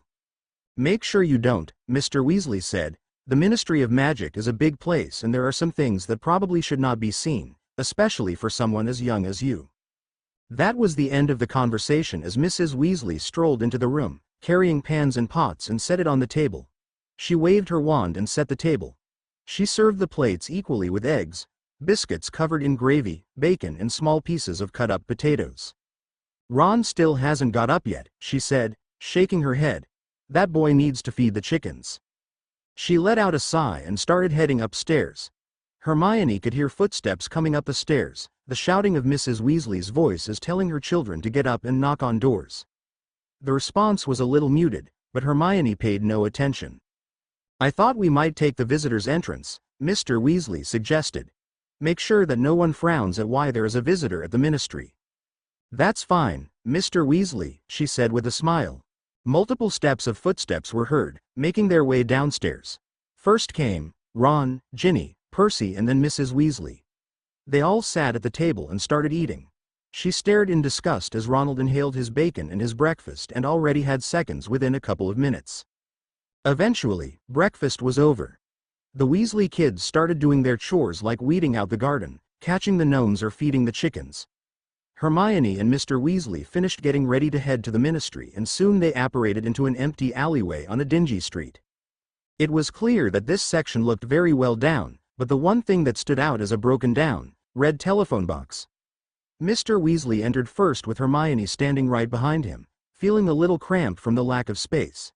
She briefly wondered how the broken-down telephone box was related to the Ministry of Magic, but that answered her question when Mr. Weasley started dialing 62442. A ding was heard inside the red telephone box, and then a woman's voice was heard. "Welcome to the Ministry of Magic. Please state your name and business." Hermione watched as Mr. Weasley suddenly looked very less unsure of himself, and stood awkwardly as he stared at the receiver. She was about to help him, but he managed to hold the mouthpiece to his ear and said, "Arthur Weasley, Misuse of Muggle Artifacts Office, and Hermione Granger, a visitor." "Thank you," said the cool female voice. "Visitor, please take the badge and attach it to the front of your robes." The sound of a click and a rattle was heard, and a silver badge came out of the metal chute. Mr. Weasley handed it to her and she pinned it to the front of her sweater, the name Hermione Granger, visitor, written on the badge. The female voice spoke once more. "Visitor to the ministry. You are required to submit to a search and present your wand for registration at the security desk, which is located at the far end of the atrium." The floor of the telephone box shuddered. They were sinking slowly into the ground. Pavement rose up past the glass windows, and darkness was seen. Eventually, light returned and illuminated their feet first, then their bodies until it hit her in the face. Hermione had to blink rapidly from the amount of light that was sudden. "The Ministry of Magic wishes you a pleasant day," said the woman's voice. The door of the telephone box sprang open and they stepped out of the box. They were standing at one end of a very long and splendid hall with a highly polished, dark wood floor. The peacock blue ceiling was inlaid with gleaming golden symbols that were continually moving and changing like some enormous heavenly notice board. The walls on each side were paneled in shiny dark wood and had many gilded fireplaces set into them. Every few seconds a witch or wizard would emerge from one of the left-hand fireplaces with a soft whoosh. On the right-hand side, Short queues of wizards were forming before each fireplace, waiting to depart. Halfway down the hall was a fountain. A group of golden statues, larger than life-size, stood in the middle of a circular pool. Tallest of them all was a noble-looking wizard with his wand pointing straight up in the air. Grouped around him were a beautiful witch, a centaur, a goblin, and a house elf. The last three were all looking adoringly up at the witch and wizard. Glittering jets of water were flying from the ends of the two wands, the point of the centaur's arrow, the tip of the goblin's hat, and each of the house elf's ears, so that the tinkling hiss of falling water was added to the pops and cracks of apparatus and the clatter of footsteps as hundreds of witches and wizards, most of whom were wearing glum, early morning looks, strode toward a set of golden gates at the far end of the hall. "This way," said Mr. Weasley. They joined the throng, wending their way between the ministry workers, some of whom were carrying tottering piles of parchment, others battered briefcases, still others reading the Daily Prophet as they walked. Small nuts glistened from the bottom of the water fountain, and next to it was a sign that was smudged. She read it as they passed it. "All proceeds from the Fountain of Magical Brethren will be given to St. Mungo's Hospital for magical maladies and injuries." Hermione was almost tempted to give them a donation after what Sevier told her of his entire ordeal, and they fixed him right up. They were worth it. Hermione didn't had much time to think as she tried to keep up with Mr. Weasley's footsteps as they finally stepped out of the stream of ministry employees heading for the Golden Gates, toward a desk on the left, over which hung a sign saying security. A badly shaven wizard in dark blue robes looked up as they approached and put down his Daily Prophet. "I'm escorting a visitor," said Mr. Weasley. "Step over here," said the wizard in a bored voice. Hermione walked closer to the wizard, and he held up a long goldenrod, thin and flexible, and passed it up and down Hermione's front and back. "Wand," grunted the security wizard, holding out his hand. Hermione pulled out her wand from her pocket, and the wizard dropped it on a strange brass instrument that looked almost like scales, but not quite. It began to vibrate. A narrow strip of parchment came speeding out of a slit in the base. The wizard tore this off and read the writing upon it. 10.5 inches, dragon heartstring core, has been in use for 9 months. That correct?" "Yes," Hermione said. "I keep this," said the wizard, impaling the slip of parchment on a small brass spike. "You get this back," he added, thrusting the wand at Hermione. "Thank you," she said. Hermione pocketed her wand and followed Mr. Weasley into the stream wizards and witches walking through the golden gates and into the smaller hall beyond, where at least 20 lifts stood behind wrought golden grills. Hermione and Mr. Weasley joined the crowd around one of them. A lift descended in front of them, with jangling and clattering coming from it. The golden grill slid black, and Hermione and Mrs. Weasley moved inside of it, along with the rest of the crowd. She found herself against the back corner of the lift as the grills slid shut and the lift ascended slowly, with chains rattling. The grills slid shut with a crash and the same female voice was heard once again. "Level 7, Department of Magical Games and Sports, incorporating the British and Irish Quidditch League headquarters, official Gobstones Club, and ludicrous patents office." The lift doors opened and Hermione managed to get a small glimpse into an untidy-looking corridor, with various posters of Quidditch teams tacked lopsidedly on the walls. A wizard got out of the lift and disappeared within the corridors. Once more, the doors closed and the lift juddered upward again, and the woman's voice said, "Level 6, Department of Magical Transport, incorporating the Flow Network Authority, Broom Regulatory Control, Portkey Office, and Apparition Test Center." The lift doors opened and several witches and wizards stepped out as several airplanes swooped into the list, all of them a shade of pale violet color and had the Ministry of Magic stamped on the edges of the lift. "Just interdepartmental memos," Mr. Weasley whispered. "We used to use owls, but the mess was unbelievable. Droppings all over the desks." The memos flapped around the lamp in the lift's ceiling, as they clattered upwards again to reveal another floor. "Level 5, Department of International Magical Cooperation, incorporating the International Magical Trading Standards Body, the International Magical Office of Law, and the International Confederation of Wizards, British seats." The doors opened with memos zooming out along with a few witches and wizards. Several more memos zoomed in. The light flickered and flashed as the memos darted around it. "Level 4, Department for the Regulation and Control of Magical Creatures, incorporating Beast, Being, and Spirit Divisions, Goblin Liaison Office, and Pest Advisory Bureau. No one got out on the floor, and once more the doors clanged shut again. Level 3, Department of Magical Accidents and Catastrophes, including the Accidental Magic Reversal Squad, Obliviator Headquarters, and Muggle-Worthy Excuse Committee. Everybody left the lift on this floor, besides a couple of people. Hermione was starting to get anxious as she waited for what the next floors would bring her, as the only reason she was tagging along was because she desperately needed to talk to Madame Bones. Level 2, Department of Magical Law Enforcement, including the Improper Use of Magic Office, Auror Headquarters, and Wizengamot Administration Services. Mr. Weasley stepped out of the lift and into a corridor lined with doors. "My office is on the other side of the floor," Mr. Weasley told her. They passed by a window where rain was noticeable, even though they were clearly underground. Magic never truly ceased to amaze her. Hermione followed Mr. Weasley as they turned a corner, walking through a pair of heavy oak doors, and emerged in a cluttered, open area divided into cubicles, which were buzzing with talk and laughter. Memos were zooming in and out of cubicles like miniature rockets. A lopsided sign on the nearest cubicle read Auror Headquarters.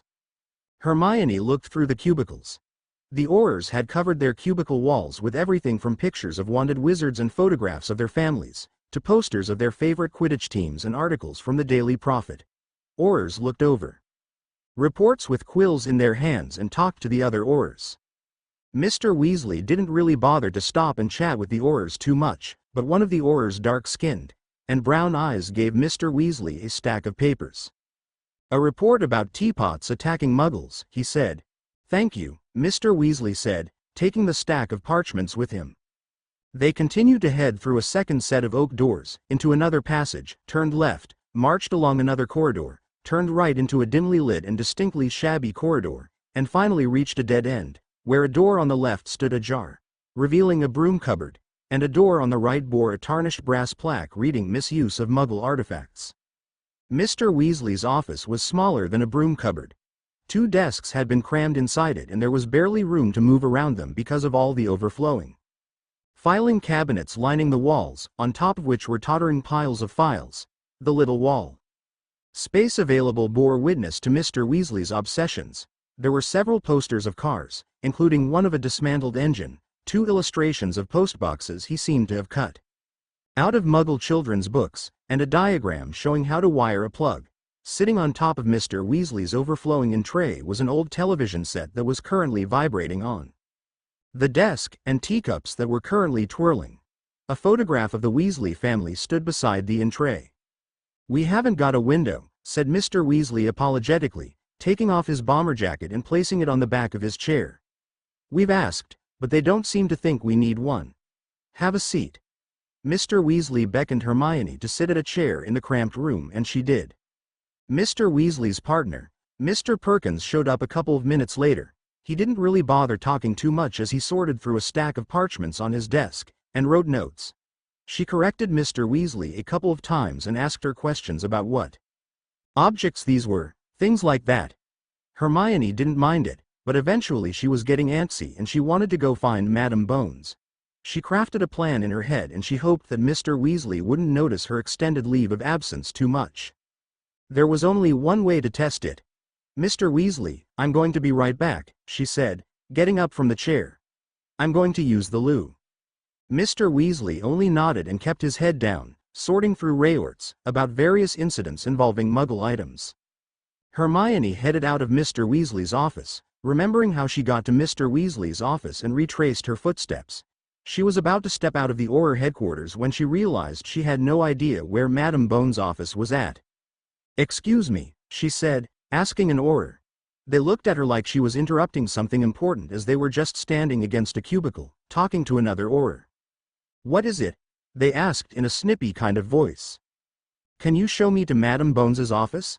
I have urgent business to discuss with her," she told her. The Auror rolled their eyes and begrudgingly took Hermione to Madame Bones' office. Apparently, her office was a couple of turns away from Auror Headquarters and Mr. Weasley's office. The Auror walked away, heading back to the Auror Headquarters. Hermione took a deep breath before she knocked on the oak door, and stood there, hoping that Madame Bones was in her office. If not, she had no idea what she was going to do. It seemed like she was in luck when she heard a voice come through the other side of the door. "Come in." Hermione opened the door to see Madam Bones sitting at her desk, looking at several reports. She had her hair pulled in a bun, and wore black robes. She looked over her shoulder to see Hermione standing in the doorway. "What is it?" she asked. Madam Bones stacked the papers and put them in the corner of her desk. "Have a seat." She beckoned Hermione to take a seat across from her, which she did.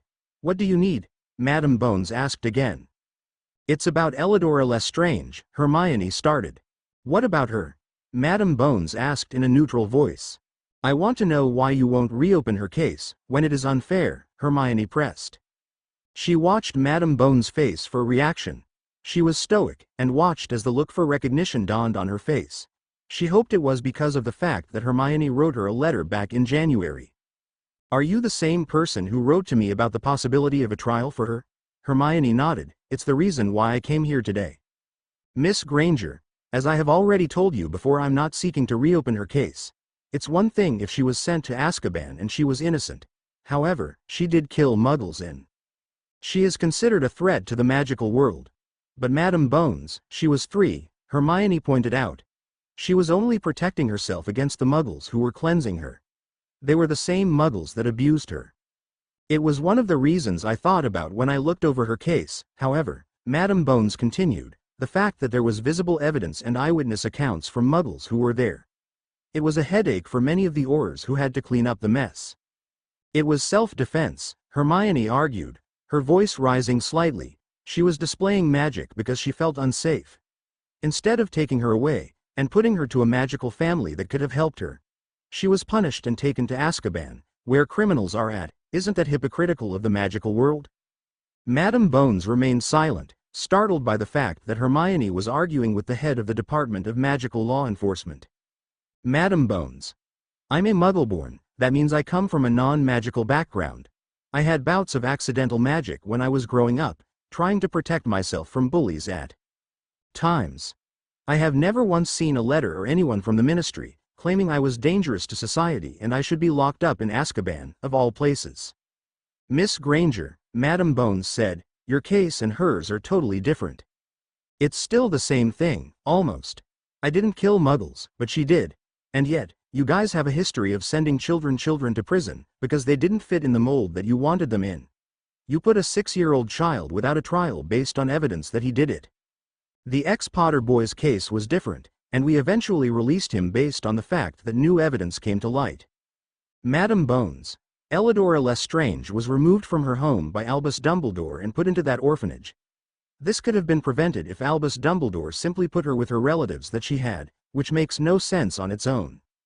Hermione went silent for a few minutes, as something clicked. It made no sense why Albus Dumbledore put her in the orphanage. He couldn't have been at complete fault.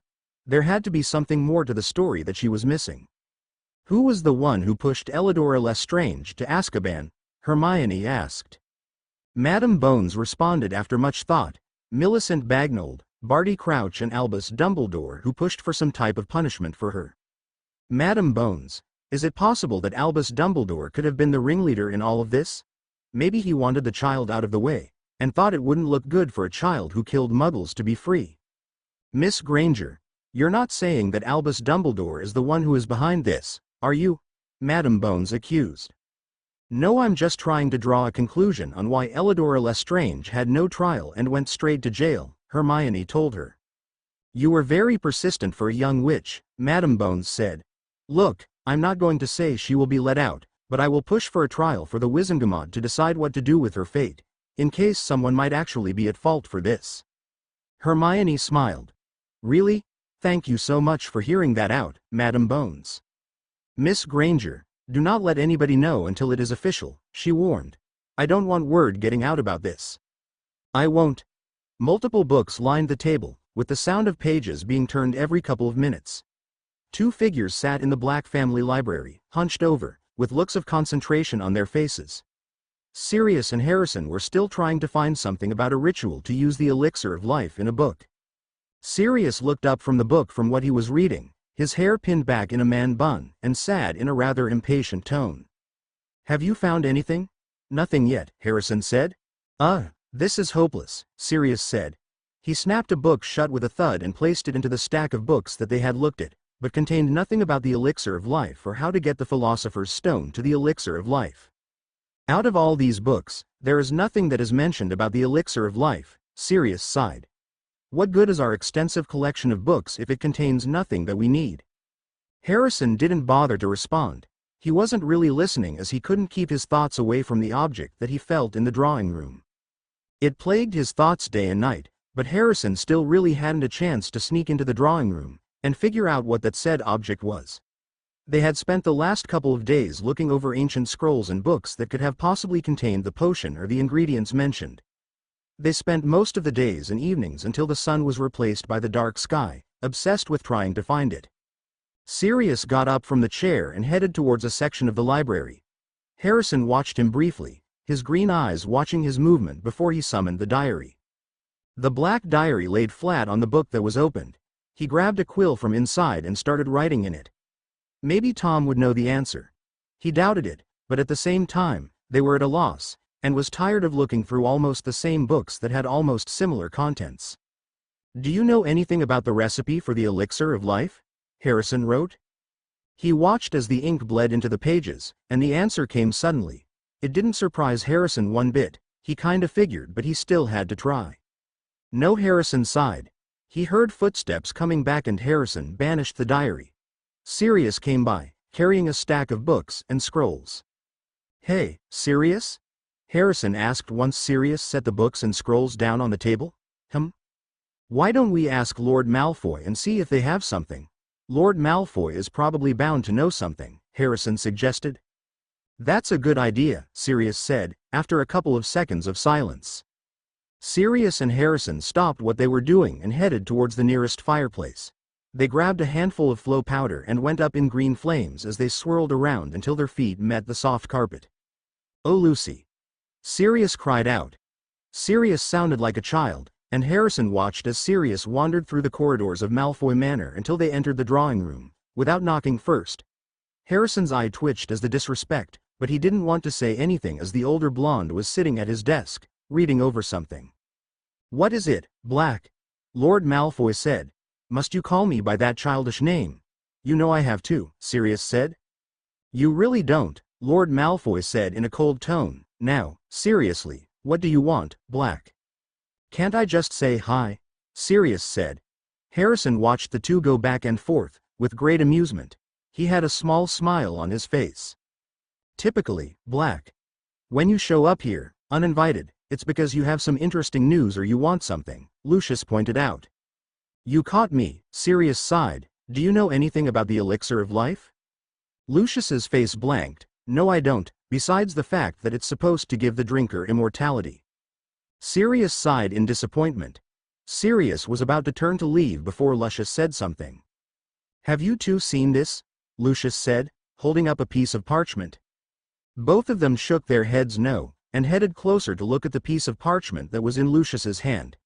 Harrison read it and a large smile blossomed on his face. It looked like the mudblood did something right. Chapter 30. The Trial of Elidora Lestrange. Chapter Summary. Ella finally has her trial. Chapter Notes. Weisungmont. There was very little detail thanks to the author. In Order of the Phoenix, says about 50 members, could be more or less, to me. There's 70 members, many of them ancient houses. Sacred 28 is also included in this. Few elected seats for the general public and non-hereditary seats to the Order of Merlin First Class. Obviously, due to many of the ancient houses being unclaimed or straight up gone, that number is quite different. Also, the court may or not be corrupted due to very obvious reasons. Chapter 30. The Trial of Elidora Lestrange. Waves crashed against the tall, narrow building in the middle of the ocean. Rain splattered against the ground, the bars, creating a small tapping noise as moisture hit metal. Occasionally, lightning would crack across the sky, creating a brief amount of light just to be encased in darkness once more. The sound of thunder wasn't heard too much due to the crashing of waves. Of course, none of this mattered to the prisoners of Azkaban. They huddled in their cells, shivering uncontrollably. Their lips still parted from screaming as the Dementors came to feed on them. Their eyes grew increasingly hollow as Azkaban took effect on the prisoners' faces. And in a few hours, they would come again. It was like clockwork. And it never failed. Elidora Lestrange laid on the dirt-coated floor, curled up in a ball. Her blonde curly hair matted with dirt, tangles and other things covered her face. Choking sounds escaped her throat as she cried, tired of this endless torment that seemed to follow her. She could hear her makeshift family trying to calm her down through pained voices hoarse from the endless amount of screaming. But it wouldn't help. She was just a child, condemned for a lifetime in Azkaban. Shunned because she killed muggles for trying to cleanse her. Ella thought she heard footsteps approaching, but it could have been her imagination. No. Aurors would really come through this section, preferring to stay to the lower levels, and there wasn't any screaming that followed. Through her clouded vision, she saw her mama and her makeshift family lean against the bars, wondering if there was another prisoner silenced for their actions, but there was nothing. She briefly hoped that maybe it was Harry and he finally brought back the Dark Lord, but her parents would have known. For all she knew, Harry could have failed in his mission and they wouldn't know. But Harry would rather die than give up his promise. "Are we sure they want her?" she heard an unfamiliar voice say in a low voice. "I seriously don't see why they want her. She's such a freak, surrounded by her no-good family," another voice said aloud. "We should let her rot," voice one said. "Sadly, that would be going against the Minister of Magic Wishes and the Wizengamot," voice two pointed out. Still, Ella laid curled up on the floor, barely budging when she heard the cell door open. She didn't budge when a couple pairs of footsteps stopped right in front of her. She barely saw them through her hair, and felt arms tug around her, grabbing her by her arms, holstering her up so that she was walking. "Mama," she murmured, looking for her shoulder as the Aurors dragged her by her parents' cell. "Papa." What was going to happen to her? She wasn't being moved to another cell, was she? Thoughts started to swarm through her head, filled with the unknown. She didn't want to leave her parents or her family. How is her family going to live on through the bleak days? What if this led to freedom? A small part of her brain said. She wanted to believe it, but there was no hope for that happening. Still, maybe, there was a small part of that hope. She knew her parents would love it if there was a chance that she could get her freedom.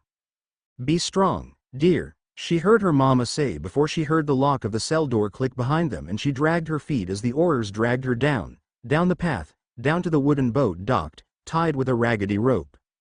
This was her first taste of freedom. It wasn't beautiful like she was expecting. It felt very bleak. Just like her future. The Ministry of Magic was rather exquisite looking, with a peacock blue ceiling inlaid with gleaming golden symbols that were continually moving and changing like some enormous heavenly notice board. The walls on each side were paneled in shiny dark wood and had many gilded fireplaces set into them. Every few seconds a witch or wizard would emerge from one of the left-hand fireplaces with a soft whoosh. On the right-hand side, short queues of wizards were forming before each fireplace, waiting to depart. Halfway down the hall was a fountain. A group of golden statues, larger than life-size, stood in the middle of a circular pool. Tallest of them all was a noble-looking wizard with his wand pointing straight up in the air. Grouped around him were a beautiful witch, a centaur, a goblin, and a house elf. The last three were all looking adoringly up at the witch and wizard. Glittering jets of water were flying from the ends of the two wands, the point of the centaur's arrow, the tip of the goblin's hat, and each of the house elf's ears, so that the tinkling hiss of falling water was added to the pops and cracks of apparatus and the clatter of footsteps as hundreds of witches and wizards, most of whom were wearing glum, early morning looks, strode toward a set of golden gates at the far end of the hall. It was such a shame that such a place was run by fools in the light. He knew in months' time, the dark was going to run the Ministry of Magic, for the better. It was the reason why he had Lucius in place as the Minister for Magic. Harrison didn't dwell on something that was imminent as right now. He had one thing on his mind. The trial for Ella. He was still pleasantly surprised that the mudblood did something right. Finally, after several months of her pestering him, being the rather annoying mudblood she accomplished something. At least, he can finally disregard her, once Ella was free and cleared of her charges. That was the only reason he was here. Harrison would have considered not attending the Wizengamot court session if it wasn't because of Ella. He knew he had to be here. Of course, what he knew was going to be harder was the fact that he had no idea where the Wizengamot was split, how many of them were actually in Dumbledore's pocket, or how many of them were on their side. He hoped that Lucius had successfully bribed several people, just in case. The Malfoys were an old influential family that knew the right people and had a history of bribes. Back when he was in Azkaban, the Death Eaters told them how Lucius avoided being thrown into Azkaban once the Dark Lord fell. He simply bribed people and put himself in good graces within the ministry. It was a clever way, really. He just hoped that the Malfoys still bribed people. Sirius was behind him as they navigated their way through the crows surrounding the entrance of the Ministry of Magic. Several ministry workers were waiting right next to the flow, and the lifts, waiting to head down to the areas they needed to be at. He ignored the looks that he got as he got through the Ministry of Magic. He knew what most of them were thinking, even without using legilimens on them. Harrison knew that most of the wizards and witches still clung to the fact that he belonged in Azkaban, and never should have been released. His past still followed him around, and that was exactly the way he wanted it. Sirius and Harrison stood in line in one of the lifts with the golden grills, waiting for several minutes before a lift finally descended in front of them, with the sound of jangling and clattering coming from the lift. The golden grill slid back and an outpour of witches and wizards moved into the lift. Harrison found himself tucked in the back, with witches and wizards staying away from the ex-prisoner, as they cramped right next to each other, nearly touching shoulder to shoulder, refusing to go absolutely near him. The sounds of chains rattling were heard in the lift as the lift descended slowly to level 9. "Department of Mysteries," said the cool female voice, and left it at that. Harrison briefly wondered what the Department of Mysteries was about, but thought nothing of it. Besides, it wasn't like he could gain access to it, or be able to sneak into it. "What's in the Department of Mysteries?" Harrison asked in a low voice. "Don't know," Sirius shrugged. "The Unspeakables work in there and they work in secret." The corridor was quite different from those above. The walls were bare. There were no windows and no doors apart from a plain black one set at the very end of the corridor. Courtroom 10 was very hidden as they had to go through an opening that led down to a flight of stairs. The corridor felt very similar to the dungeons with the rough stone walls, torches in brackets, and heavy wooden doors with iron bolts and keyholes. It was very clear that they were very deep in the ministry and didn't look like it was used much. Dust lingered on some surfaces, especially the stone floors.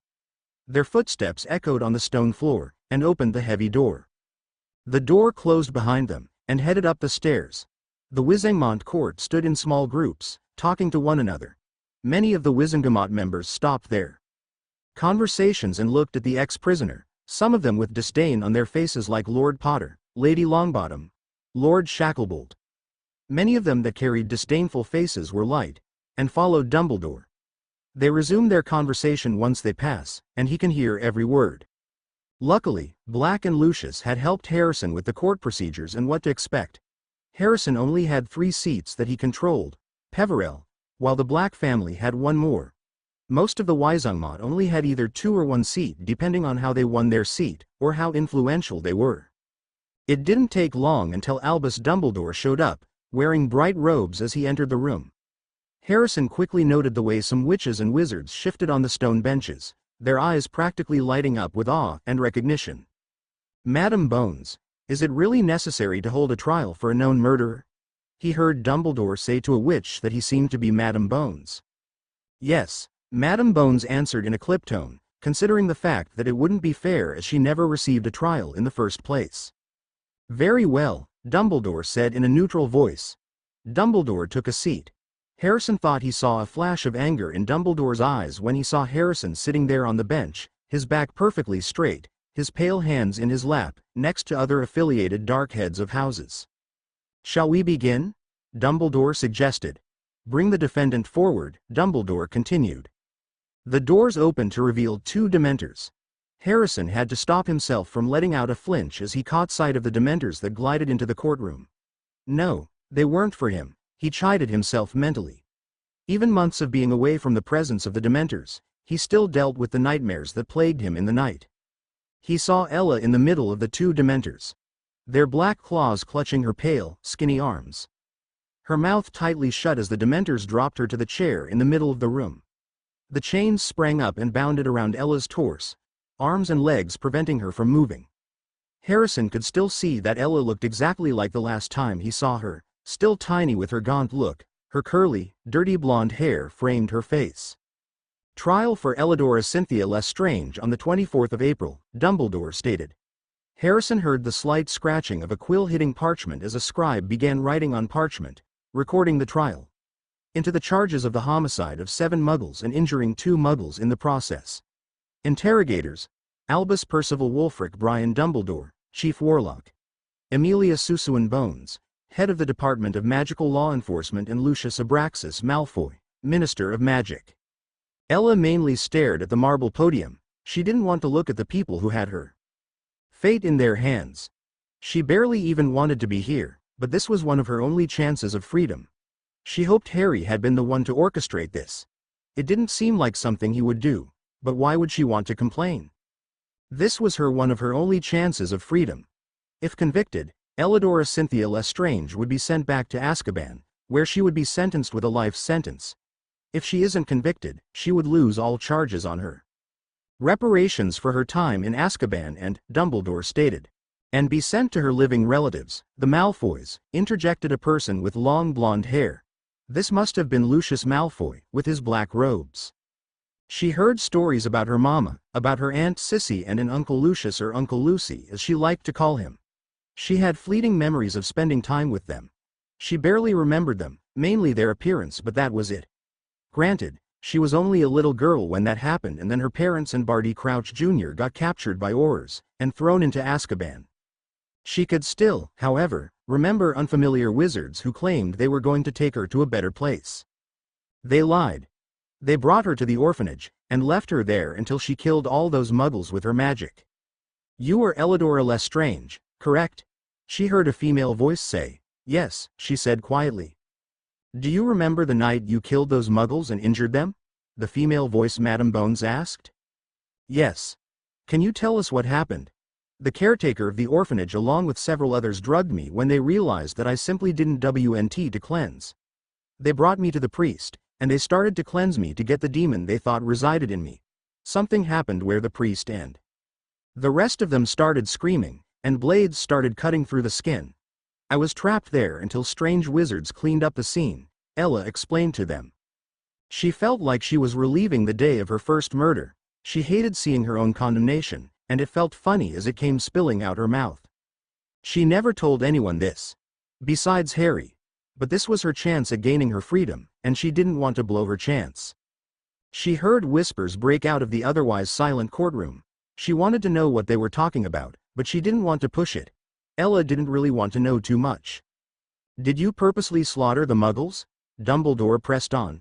Or even feel remorse for the matter? Chief Warlock, you seriously cannot be suggesting that she is a psychopath who feels no remorse for her actions? The Minister of Magic interrupted. It seems strange for the leader of the light to be suggesting such things, considering that she is a child. From her peripheral vision, she saw some wizards and witches nodding their heads in agreement. She really had no idea what was happening, but she kinda felt like this should not have been happening in any case. Minister, we don't want to have a repeat of what happened with the last case. I merely want to take precautions, Dumbledore explained. Miss Lestrange, can you please answer the question? Was your outburst of magic on purpose, or was it accidental due to the situation you were put in? Madame Bones asked. Accidental. I didn't mean to kill them, she said in a quiet voice. Her voice threatened to crack, but she tried to keep it steady. It just happened. It seemed like they were done with their questioning as there was a prolong of silence, until Madame Bones spoke up. Those in favor of clearing the accused of all charges? Ella looked up, and looked around her. It was hard to tell how many were here, but that didn't matter. It took a few seconds, but many of them raised their hands in the air. She thought she saw a familiar pair of green eyes watching her from her crowd, but she couldn't really tell. And those in favor of conviction? Ella held her breath, as quite a bit of witches and wizards raised their hand, including Dumbledore raised his hand also. She really wasn't surprised by that one too much. Madame Bones continued.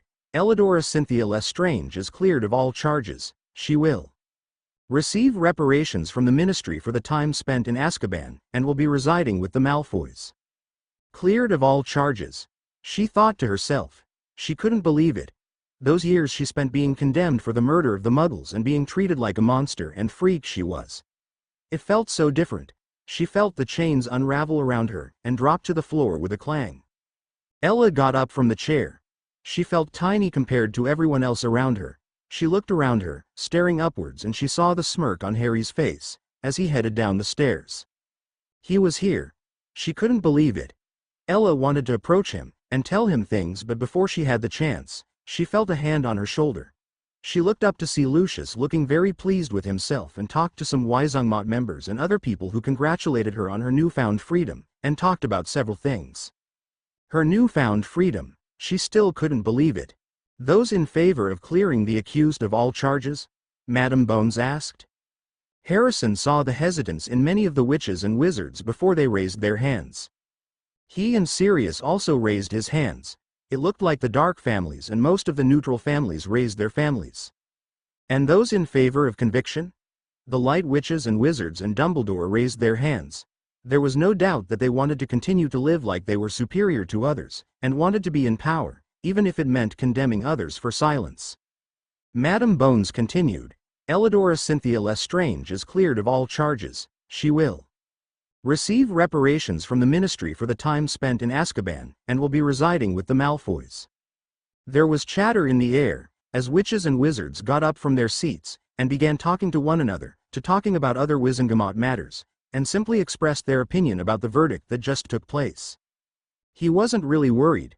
Harrison wasn't going to go to talk to Ella, at least not right at the moment when witches and wizards were gathering around the minister. He was going to wait when there weren't many eyes and ears around, but first he wanted to let Ella know that he was here, with her. He smirked as he headed down the stairs, Sirius behind him. He saw the way Ella's eyes looked at him, a smile on her features as she took him in, but also her newfound freedom.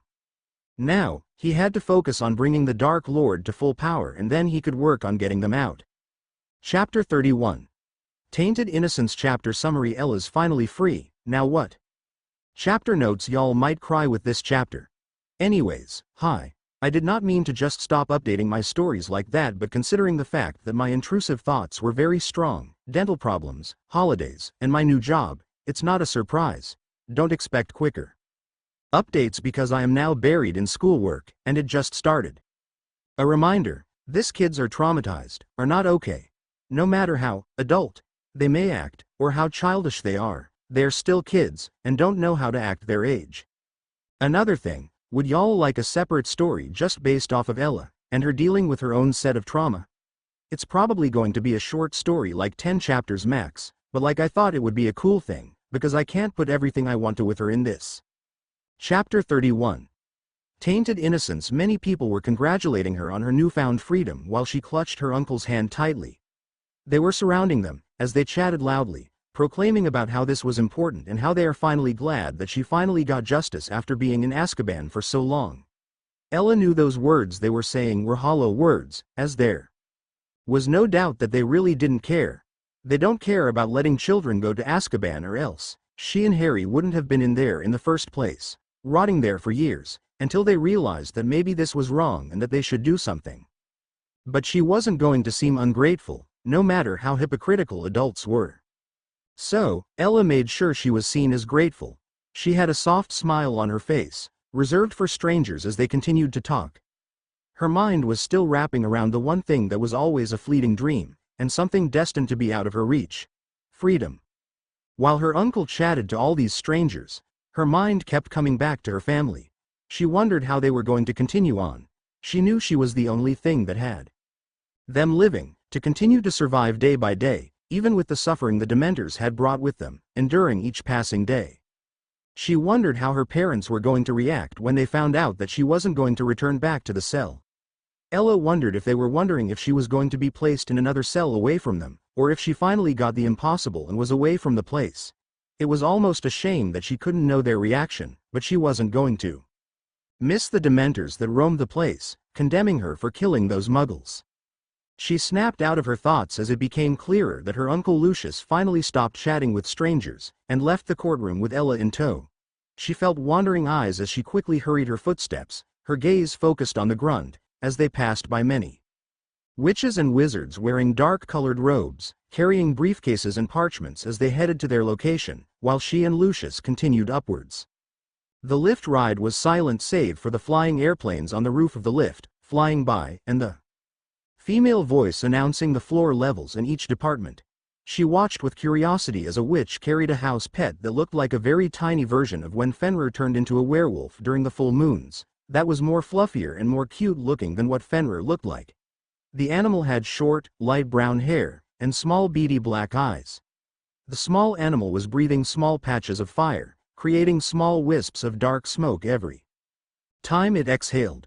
Ella watched as the older witch cooed and reassured the animal until they got off on a level. "What is that?" Ella murmured, watching as the elderly witch and their animal around a corner until they were no longer in sight.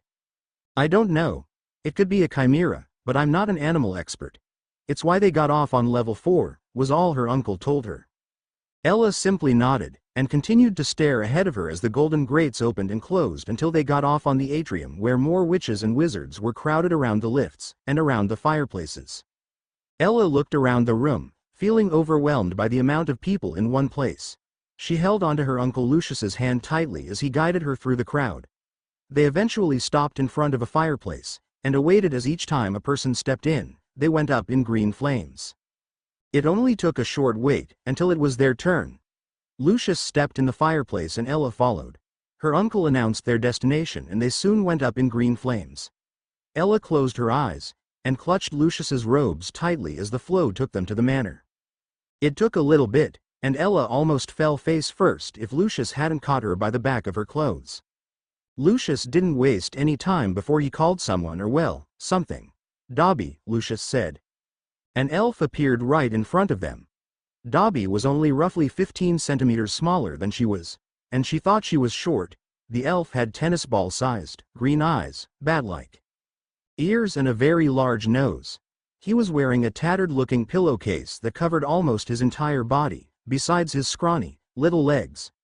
It reminded her how much Ella's clothes were almost in the elf's condition, if not slightly worse. "Yes, master?" the squeaky voice said. "Go get Narcissa," Lucius ordered. "Yes, master," Dobby said. Ella watched in amazement as Dobby disappeared in another pop, the same way he had appeared. It was clear they had time until Narcissa arrived into the room, so Ella took the chance to look around the room, as she never bothered to let go of Lucius's hand. It was so pristine looking. The room was dimly lit, with the 2 chandeliers hanging from the ceiling almost seemed to glisten as the light caught on it. It was so pretty looking. She loved the way the chandelier matched the decor of the room as there was a long ornate table in the center of the room, a pipe organ in the corner end of the room. Even the fireplace that they came out of was beautiful looking, with its ornate, marble, mantle that had a golden mirror hanging on top of it. Ella briefly glanced at her reflection before looking away, not wanting to look at her appearance as she knew it would most likely contain the gaunt, dead look that Azkaban gave its inhabitants. She noticed that there were several armchairs around the room, and the walls were purple that contained several portraits that contained pale blonde figures. Footsteps soon approached them. It was padded, but she can still hear the click-clacking of small heels approaching them. Ella briefly searched through her memories to find a face towards a name, but even if she did have any memories of her Aunt Narcissa, she was too young to remember. She knew her mama told her stories about her Aunt Narcissa, but she couldn't quite put a picture to the name. She felt her heartbeat increase, and she started to panic, so she did one thing: she hid her face in Lucius's robes. She heard a small chuckle that came from Lucius. She felt hands pry her away from her uncle's robes, and she heard her uncle say, "Come now, Elladora, it's just your Aunt Narcissa." Ella's interest was piqued up once she heard that. She turned her head gently, her small hands balled up with her uncle's robes, as she looked towards her aunt. Her Aunt Narcissa had long blonde hair, pale skin and icy, blue eyes. If Ella looked closely enough, she was able to find the features that her mother had on her face. It was almost comforting that while her mama wasn't there with her, she was still reminded of her features on her aunt's face. "Elladora," Narcissa greeted, crouching down to her level to give her a hug.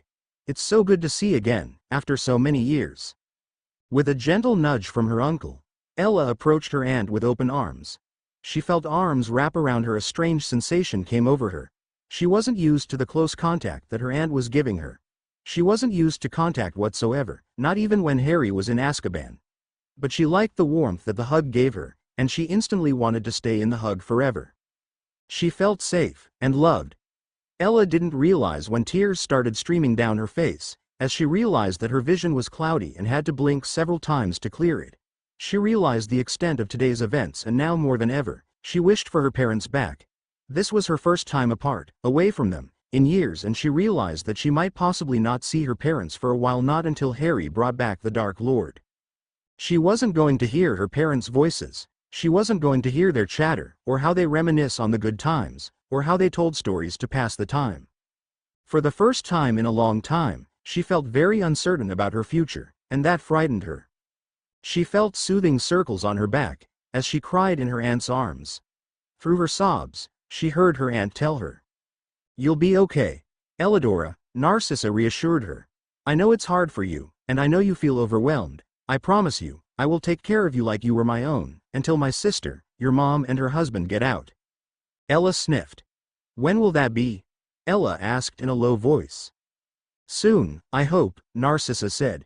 "We're trying. We're really lucky that you got out of that place. I'm sure you must be hungry and anxious, so let's get you cleaned up, give you some fresh clothes and a hot meal that will make you feel better." Ella smiled at that, through her tears, all the while thinking. Sure, she was lucky, but at what cost? The cost of being in Azkaban was apparent as Ella stood in front of the bathroom mirror that had a golden frame.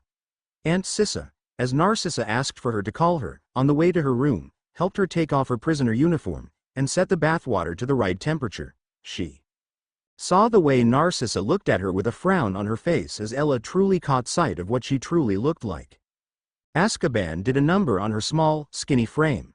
She was skinny to the point where some of her bones were protruding out of her skin. Her skin was pale and transparent. It was clear that you could count the number of ribs in her ribcage. Ella's skin was pale, caked with dirt, mud and grime, and looked like she was very overdue for a good cleaning. Her face was splotchy with redness from crying. Snot covered her nose, but it was the fact that Azkaban left its mark on her, with her dead gaunt face. Her cheeks were hollow and sunken in. There was nothing in her eyes as her loose curls, matted with knots and grime, hung loosely around her head. She was only 9 years old, and she already went through so much.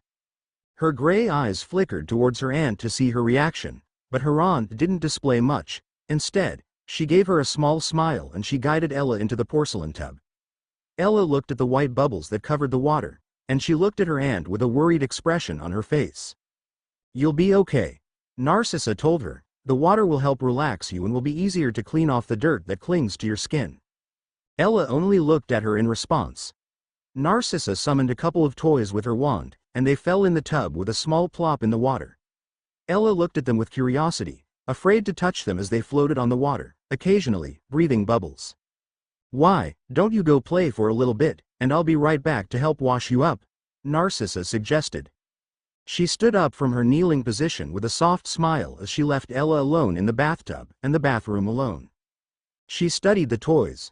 There were several creatures that she had no idea what they looked like with a winged body, but had a head shaped like a bird.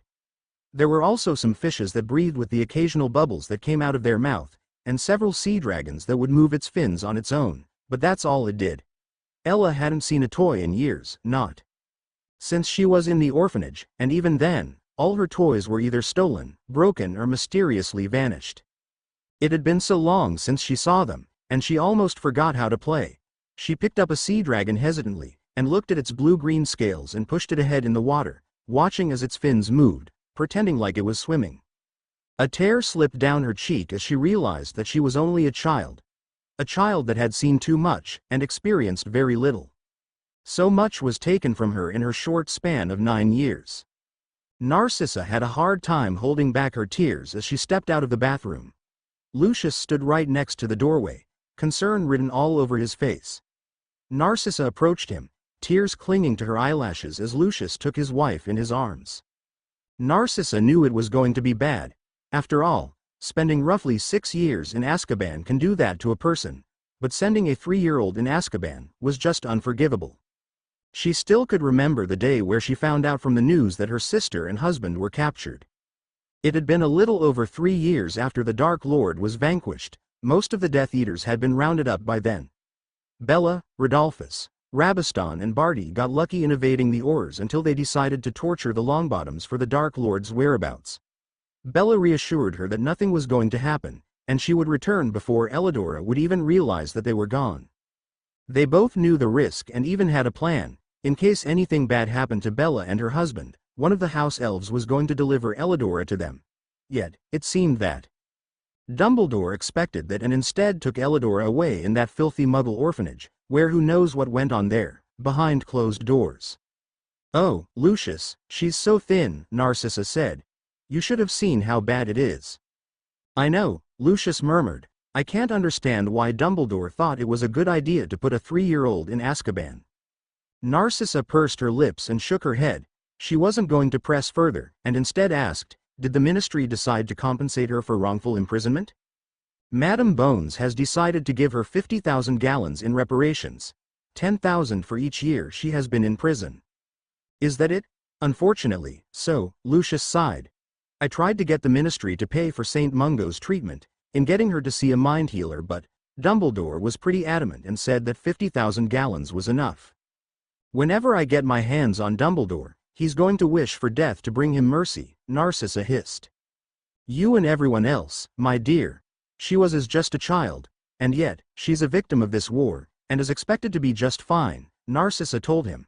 She took a deep breath before she continued on. "Summon Healer Jackson, and tell him to do a diagnostics, and bring his kit. I'm going to help Elidora wash up." Narcissa stepped back in the bathroom, wiping away any tears that clinged onto her eyelashes before Elidora was able to see them. She approached Elidora, and knelt down to her level. "All right. Let's get you cleaned up really good," she told Ella. "After that, I have a healer coming over to do a checkup and understand the full extent of your health, and any problems you may have. It shouldn't take long, and I'll give you something easy for your stomach so we can get you to start eating normally again. Is that okay?" Elidora just shrugged. Narcissa took that as a yes, and proceeded to wash Elidora up. She was careful with washing Ella up, and helped lather her hair multiple times, taking care of her curls, and the way she reacted when the water touched her scalp, as she let out a small yelp, and flinched when the water came streaming down her head. It took a little bit, but Narcissa finally finished Elidora up. She dried her hair with a quick drying spell, and resized some of her clothes for her. She guided Elidora onto her bed, and a house elf delivered a small bowl filled with porridge and a cup of water. "I'll be right back." "Okay," Narcissa said. "I'm going to find the healer." Narcissa didn't have to venture far to find Healer Jackson. She was talking to Lucius in hushed voices. Her dark brown hair was up in a tall ponytail, with her dark brown skin contrasted nicely against the white robes she wore. She had a small smile graced on her features as she looked over to the side as Narcissa approached her. "Lady Malfoy, it's such a pleasure to see you again," Healer Jackson greeted. "Healer Jackson." Narcissa gave her a small smile. "Thank you for coming here on such a short notice." "Of course, you know how I'd do anything for the Malfoy family," Healer Jackson said. "Now, what is really important is that you called me here on such short notice." "You'll see," Narcissa told her. Narcissa guided Healer Jackson to Elidora's room, where Elidora was currently looking down at the bowl of warm porridge in her lap, barely touched. Elidora looked up, her gray eyes looked at them, betraying nothing. "Elidora, this is Healer Jackson. She's going to look over you, okay?" Narcissa told her. Healer Jackson approached the bed, and pulled out her kit. She pulled out her wand and summoned a piece of parchment before looking over at the young girl, and casting a diagnostic charm on her. Narcissa watched as the parchment grew as the list of injuries and health problems became apparent until it stopped until it was a couple of meters off from touching the floor. "I've never seen anything this bad, not even after a raid, Healer Jackson. Severe malnourishment, severe dehydration, vitamin D, B, C deficiency, anemia, hypothermia, among other diseases and problems." She showed Narcissa the parchment, and Narcissa barely contained her reactions as she read through it fully. Besides the ones that Healer Jackson mentioned, there was also the possibility of Elidora having rickets disease, growth stunted, and deformities. The almost 6 years in Azkaban caused a lot of damage in Elidora, and she was almost afraid of what her sister and the other Death Eaters got out of Azkaban. "I'd recommend giving her these potions." Healer Jackson gave Narcissa several potions, each of them different colors and sizes. Narcissa quickly recognized each of the potions, and took note of each one and when to give to Elidora. "Thank you." Night slipped under the hills as the last remaining rays of sunlight disappeared from view, leaving darkness in its wake. It had been hours since Ella heard the news she was free, and started her new life with the Malfoy family.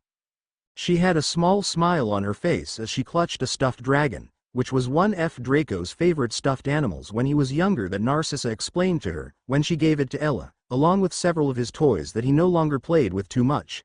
Ella wasn't complaining because she came from practically nothing. This was a stark difference compared to what her life was, up until a few hours ago. "Do you want a night light to help you sleep?" Narcissa asked her. Ella paused for a few seconds, the thought pondering in her head. She was never afraid of the dark. She hated the creatures that lived in the dark, the Dementors that always brought dread and guilt with them, along with a touch of hopelessness. But she was free, she was away from them. Away from her family, her parents, but away from the Dementors. "No," she told her. "Okay," Narcissa said. "Would you like a bedtime story to help you sleep?"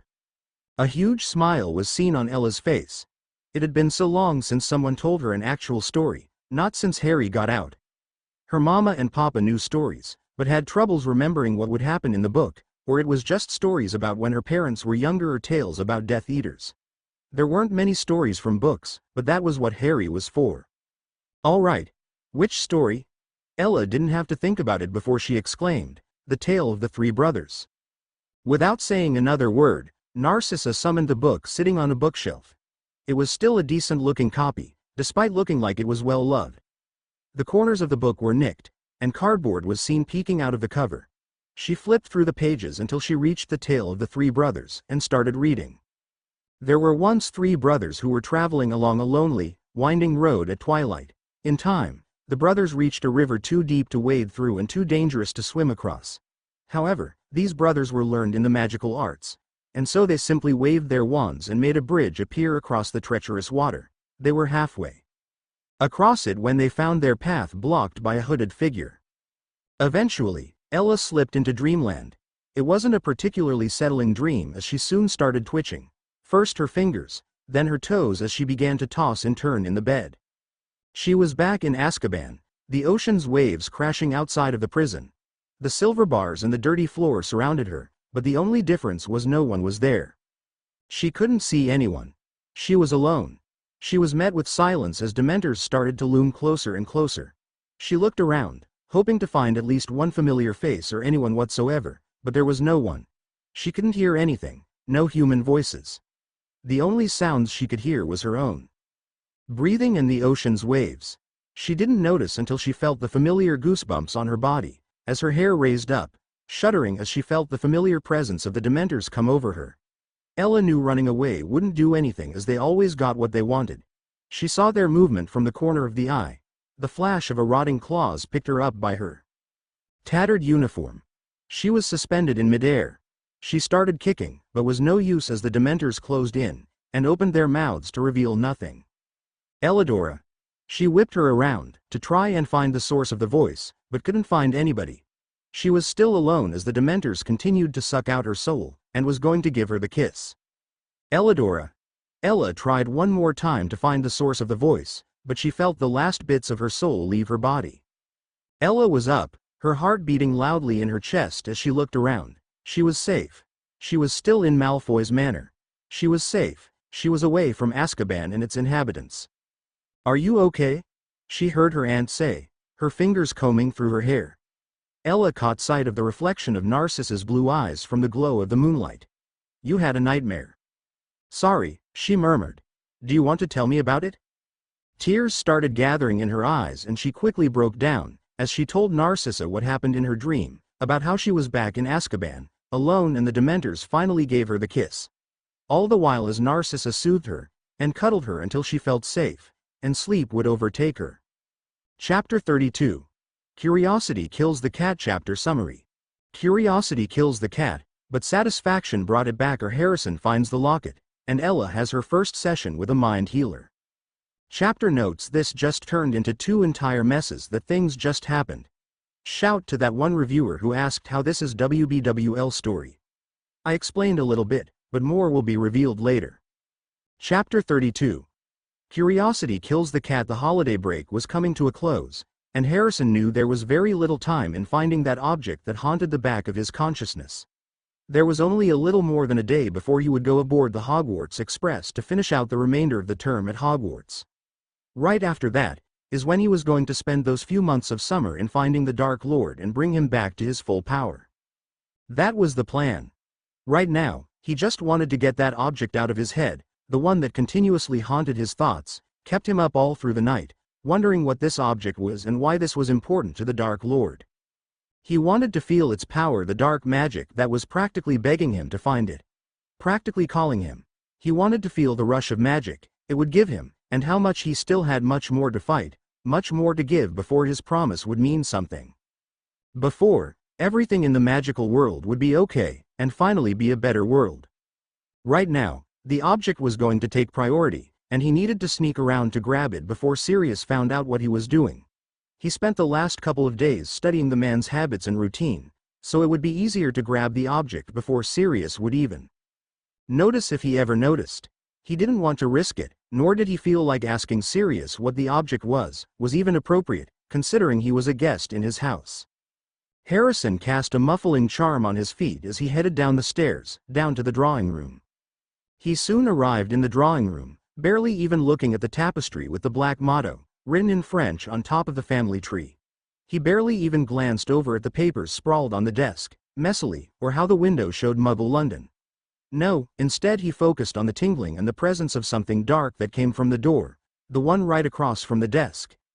It etched him closer and closer, until his hand was on the doorknob and felt how powerful this one object was. The door led to a small closet. It was filled to the brim with wooden shelves with dust coating it, and boxes of random sizes. The boxes were of varying sizes, some of them overflowing with random objects, while it looked like there was hardly anything in the boxes. There was nothing that gave off that magical signature that was begging for him to find it. He moved several boxes off the shelf and onto the floor.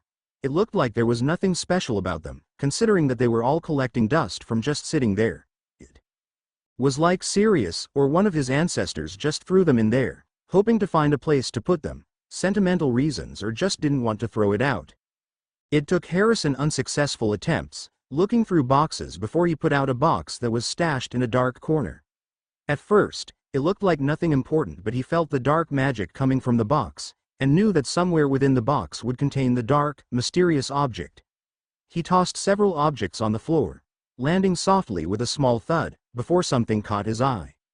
It was a golden locket. He knew just by looking at it, that this was the object that was anting his thoughts. The locket was shiny and golden. There was a serpentine S, inlaid with glittering green stones, engraved on the golden, oval piece. It reminded him of Amara's dark green scales, the way he visited Salazar Slytherin back in the beginning of the first term. For a second, he considered it might have been owned by Slytherin, due to the snake and the green gemstones. But that was impossible. A small part of him thought it might be true. It might be something he would ask Salazar Slytherin, when Harrison visits him again. The only problem was, if it was owned by Salazar Slytherin, why would the Black family have it? Harrison pushed those thoughts to the back of his head, as he traced the serpentine S with his pale, spindly finger. It was cold against the tip of his finger. It wasn't ice cold because of the temperature, but the type of cold he felt during the time of Azkaban, the type of cold that Dementors would bring in. He also felt the presence of something else, something dark, calling for him. He let a small smile on his face, knowing that he would enjoy finding out exactly what was in it, but first, he had to clean up the mess he made. He used his wand to levitate the objects back into the boxes he found them in, and the boxes back into the closet. It looked like he never was in the drawing room in the first place. Good. He thought to himself as he got up from the floor, grabbing the locket by its chain. He felt the coldness spread upwards from his fingers into his hand, before it settled back into his fingers. He paid no mind to it, or the thought to put it around the neck. He knew nothing good would come from that. He wasn't going to play around with dark objects, and ones that have magical presence within them. Nothing good would come out of that. Ella felt her fingers twitch, as the trembling took hold over her. She knew her aunt and uncle were trying to make things right, in giving her the help she needed. She even agreed that it would be in her best interest, but now that the moment has arrived where she'd meet her mind healer, it was a completely different story. "Are you sure that I have to do this?" Ella asked quietly to her Aunt Sissa. Ella sat on the carpeted floor, sitting crisscross, her ankles hidden underneath the soft, lavender dress she was wearing. She clutched the stuffed dragon tightly in her hands, using one hand to trace the dragon's spikes along the back and the tail. It comforted her, knowing that one such object would always be there, and wouldn't leave her unless she lost it. Yes, Ella, Narcissa sighed. We've been over this before. How do I even know if I can trust them? Ella asked. I haven't even met them. I don't know what they are like, and considering that I was surrounded by people including my mama and papa who follows the Dark Lord. Narcissa leaned down to wrap her hands around Ella. She felt the warm embrace, and she stayed there, hoping that her mind would stop racing and would focus on one thought. Don't worry about it.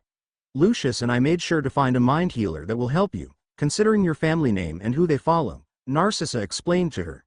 You need a mind healer. I'm afraid to know how much you were affected by being in that awful place for 5 years. But I'm fine, Ella whined. I don't need someone to talk to about my problems. Ella, saying you're fine when it's obvious you're not. You get plagued by nightmares. You've been raised in Azkaban, surrounded by dementors, and considering what happened in that orphanage. You're far from fine. You've seen some things that even the most average adult hasn't even seen or experienced, and that is truly sad. The messed up thing is that it has happened to you, and no one could take away from that. You also need to realize that it's okay to ask for help, and be able to move past your trauma. You're worth it despite where you came from, Narcissa explained to her, rubbing circles against Ella's back. But, Ella, you'll be okay. Okay.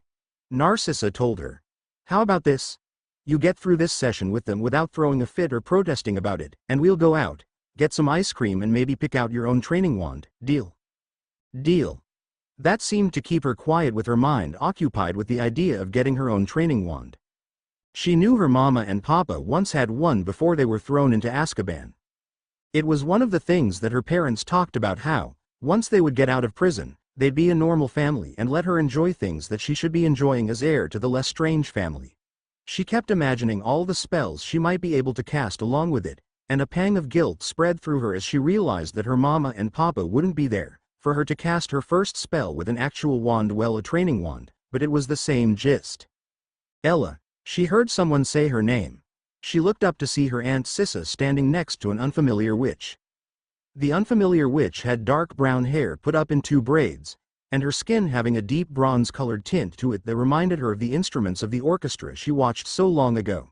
She had a smile on her face that was supposed to seem welcoming, but she didn't know what to expect around this person. Ella, this is Healer Gonzalez. She's going to help you, okay? Ella simply nodded.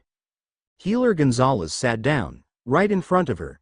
She could see the St. Mungo's logo is located right above her small pocket in the front. Her white-colored robes seemed flowy, but seemed quite plain looking. She clutched the dragon tightly and briefly looked up at her Aunt Cissa, who only mouthed, "You got this," before she left the room, leaving her and the mind healer alone in the room together. Hi Ella. Are you okay if I call you Ella? Healer Gonzalez asked. Or should I call you Elladora? Ella's fine, Ella whispered. I want you to understand that I'm not here to push you into discussing things that you are not comfortable with. You also have to realize in order to move past your trauma, you're going to need to confront it, the healer told her. Ella simply nodded in response. The healer continued on, I'm not really sure if there is an easy way to get this out, without it sounding awful, but I know what you've been through. Well, not exactly, but it comes close. She was right. It did sound awful. It felt like they were treating it as a whole, oh no I'm so sorry, anyways type of thing, and not, I'm so sorry that happened. Here's how I'm going to make it up to you. Ella didn't really want to hear some sob story when she didn't even know why this had happened, and how she is expected to act like everything was normal when it wasn't. You know, I saw firsthand how being in Azkaban affects you. My dad was in it, the healer started. Can you not? Ella said. You have no idea what I have been through. I killed people. I have been in Azkaban since I was 3 years old. Everything I have known and cared for is back in Azkaban, including my family. A glass shattering was heard that made her jump. She looked behind her to see that the vase that held the pretty Elstromerias, as she was sure that was what her aunt called them, when they picked out a couple of pretty flowers to help brighten her day, was shattered into tiny little pieces. The orange flowers laid on the floor, limply as the water spilled across the mahogany floor. Oh no. The healer said. "I'll fix that right up." Healer Gonzalez pulled out her wand and fixed the glass vase and placed it right back on the bedside table, with the flower petals facing towards them. Ella had a soft smile when she saw the healer at work, and she felt the pang of guilt that this was her fault. She allowed herself to get angry, and destroyed something so beautiful in the process. Maybe it was something that was meant to happen. Maybe it meant more than just accidental magic. Maybe it was a sign that she was always going to be destined alone, away from beautiful things, and away from things that she truly loved. "How about we call it a day?" Healer Gonzalez asked. "In our next session, maybe we focus on what it was like in Azkaban or even your family." "That sounds like a good idea." Ella didn't say anything as she turned her back away from the healer and focused on where the vase was once broken at. Her thoughts swirling. She didn't really hear when her Aunt Sissa came back into the room, and placed her arm on Ella's shoulder, in the means of comfort. "What happened?" She heard her aunt say. "It couldn't have been that bad to where the vase had to break." Ella looked at her with a blank stare. Narcissa sighed, and sat right next to Ella. It wasn't that hard to figure out. "Considering the fact that a couple of glasses broke downstairs, I feel like it's our fault that we're pushing you to be open and comfortable, but we're not realizing that sometimes the little things that brings us joy can also help." Narcissa continued on without waiting for Ella to respond. "How about this, we go out for ice cream, get your training wand, and maybe also invite Harrison for dinner. Does that sound like a good plan?" Ella didn't say anything, but gave her a large, beaming smile instead. Harrison sat crisscrossed on the bed, his back hunched over a little bit, his green eyes pulsing with green, as he looked over the locket once more. The black diary was right next to him, closed, with a quill on top of the black cover. His breathing was a little uneven, as his chest heaved up and down, pulling the magic from inside him into the locket, begging the locket to open up and reveal its secrets. But nothing worked. It was like the locket was spelled shut, and no magic was willing to reveal the locket's contents. It was like a puzzle he couldn't solve. There was no solution to it whatsoever, but he knew there was something in it.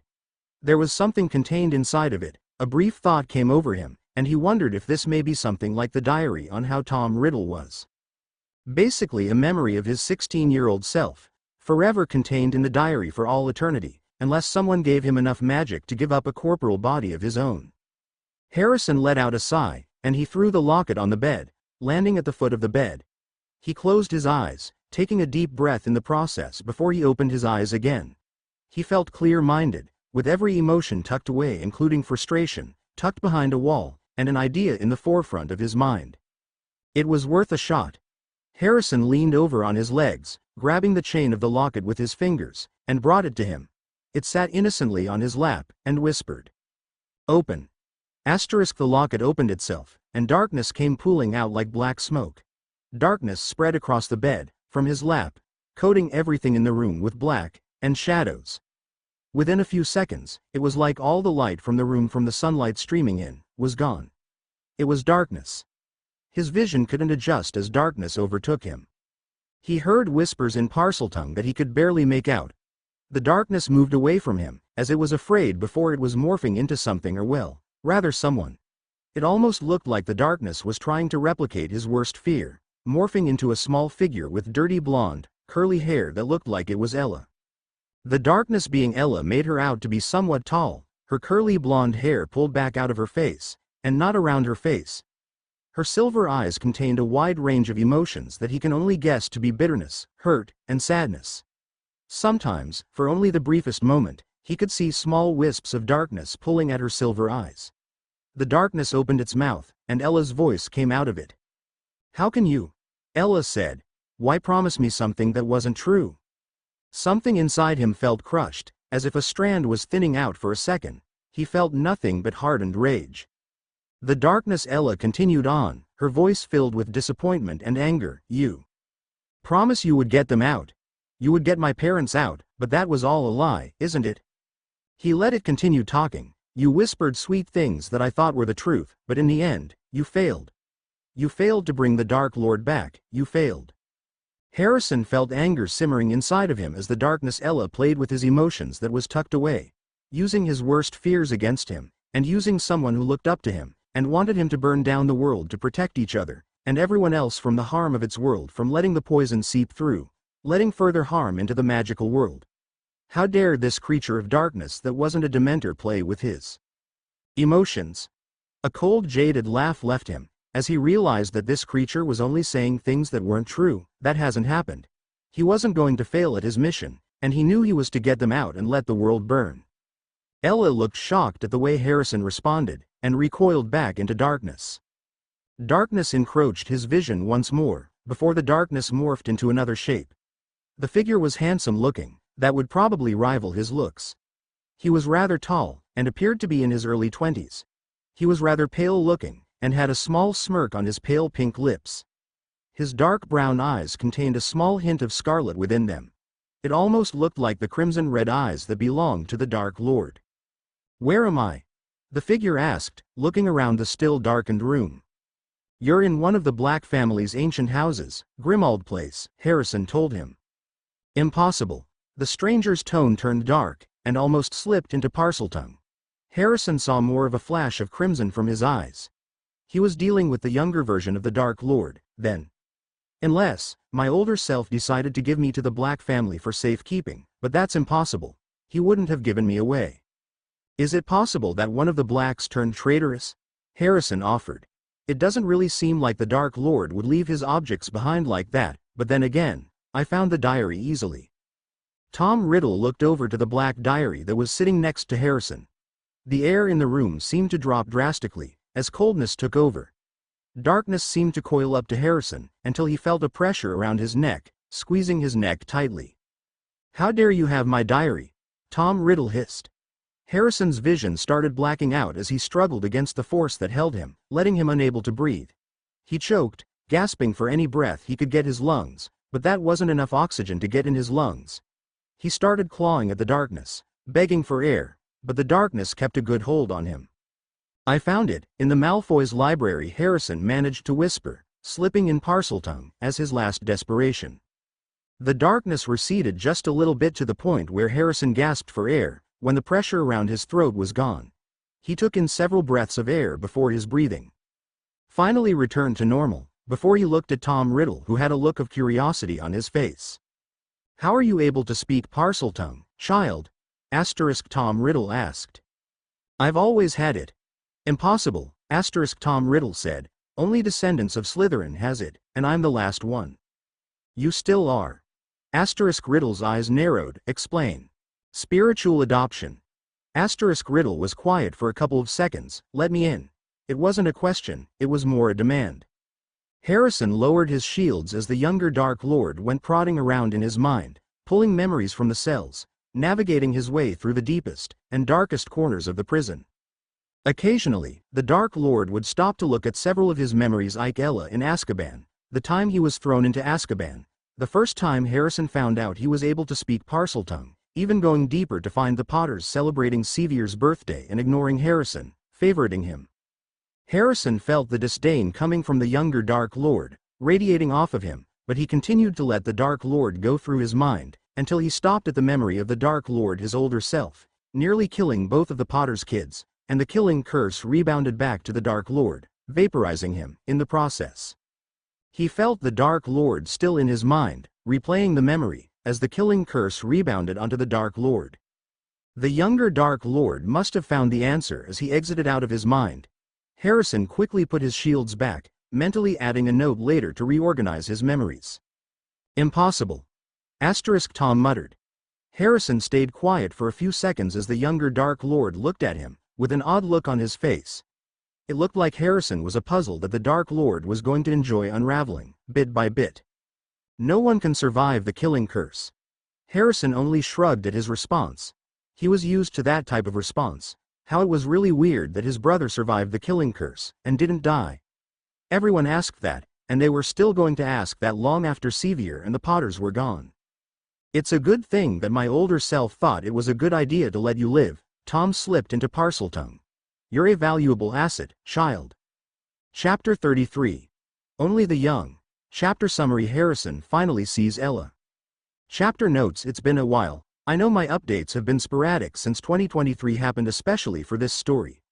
I really don't have many excuses, but college was stressful this semester, but I passed and am on summer break. while I am working all this summer. I'll get more updates out more quickly. Enjoy this long chapter to make it up, and vulnerable Harry and Ella. Chapter 33. Only the young, you're a valuable asset, child. For a few seconds, Harrison didn't know what to say to the younger Dark Lord. He was dumbfounded.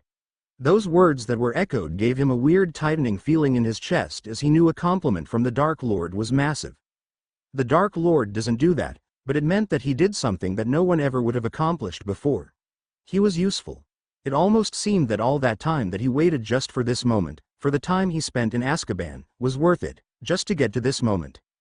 Thank you, my lord, Harrison told him, a small smile dancing on his lips.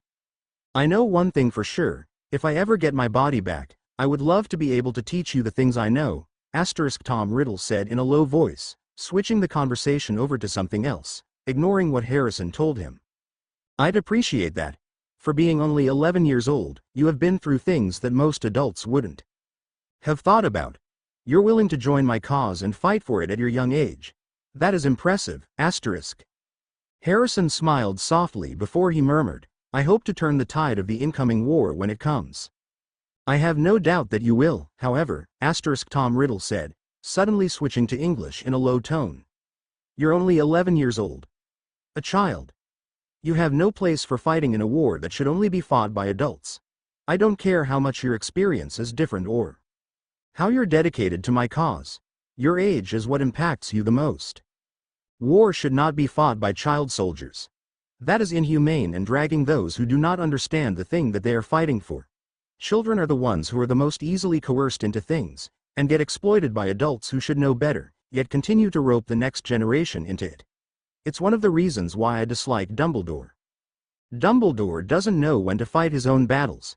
It's why his plans are so aligned with making sure that the boy who lived is the person who defeats you, despite the fact that the boy who lived is only 11 years old, Harrison pointed out. Tom Riddle gave him a dark smile. Yes, the boy who lived is one of the problematic aspects, much like his Order of Phoenix. The Order of the Phoenix? I know that they were tasked with bringing you down, but how does that involve child soldiers? Harrison asked. As you know, they were the ones tasked with bringing me down. How do you think Dumbledore managed to get the numbers in the First War? Dumbledore spread his propaganda to the students, mainly to those who were deemed light. That would typically mean that those who came from Gryffindor or Hufflepuff managed to join his order, and do secret missions for him while they were in school. Your parents, Sirius Black, Wormtail and Remus Lupin, are the most notorious case of that. Your parents and their friends graduated Hogwarts during the height of the First Wizarding World. They joined the Order of the Phoenix officially right after. Of course, they got married and had kids.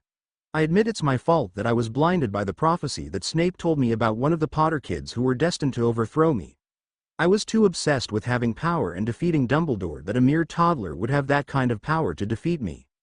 You know the rest of what happened that fateful night. I just never imagined that Dumbledore would hold the prophecy high in the air, and preach that a first year at Hogwarts is the one destined to defeat me, Tom Riddle explained to him.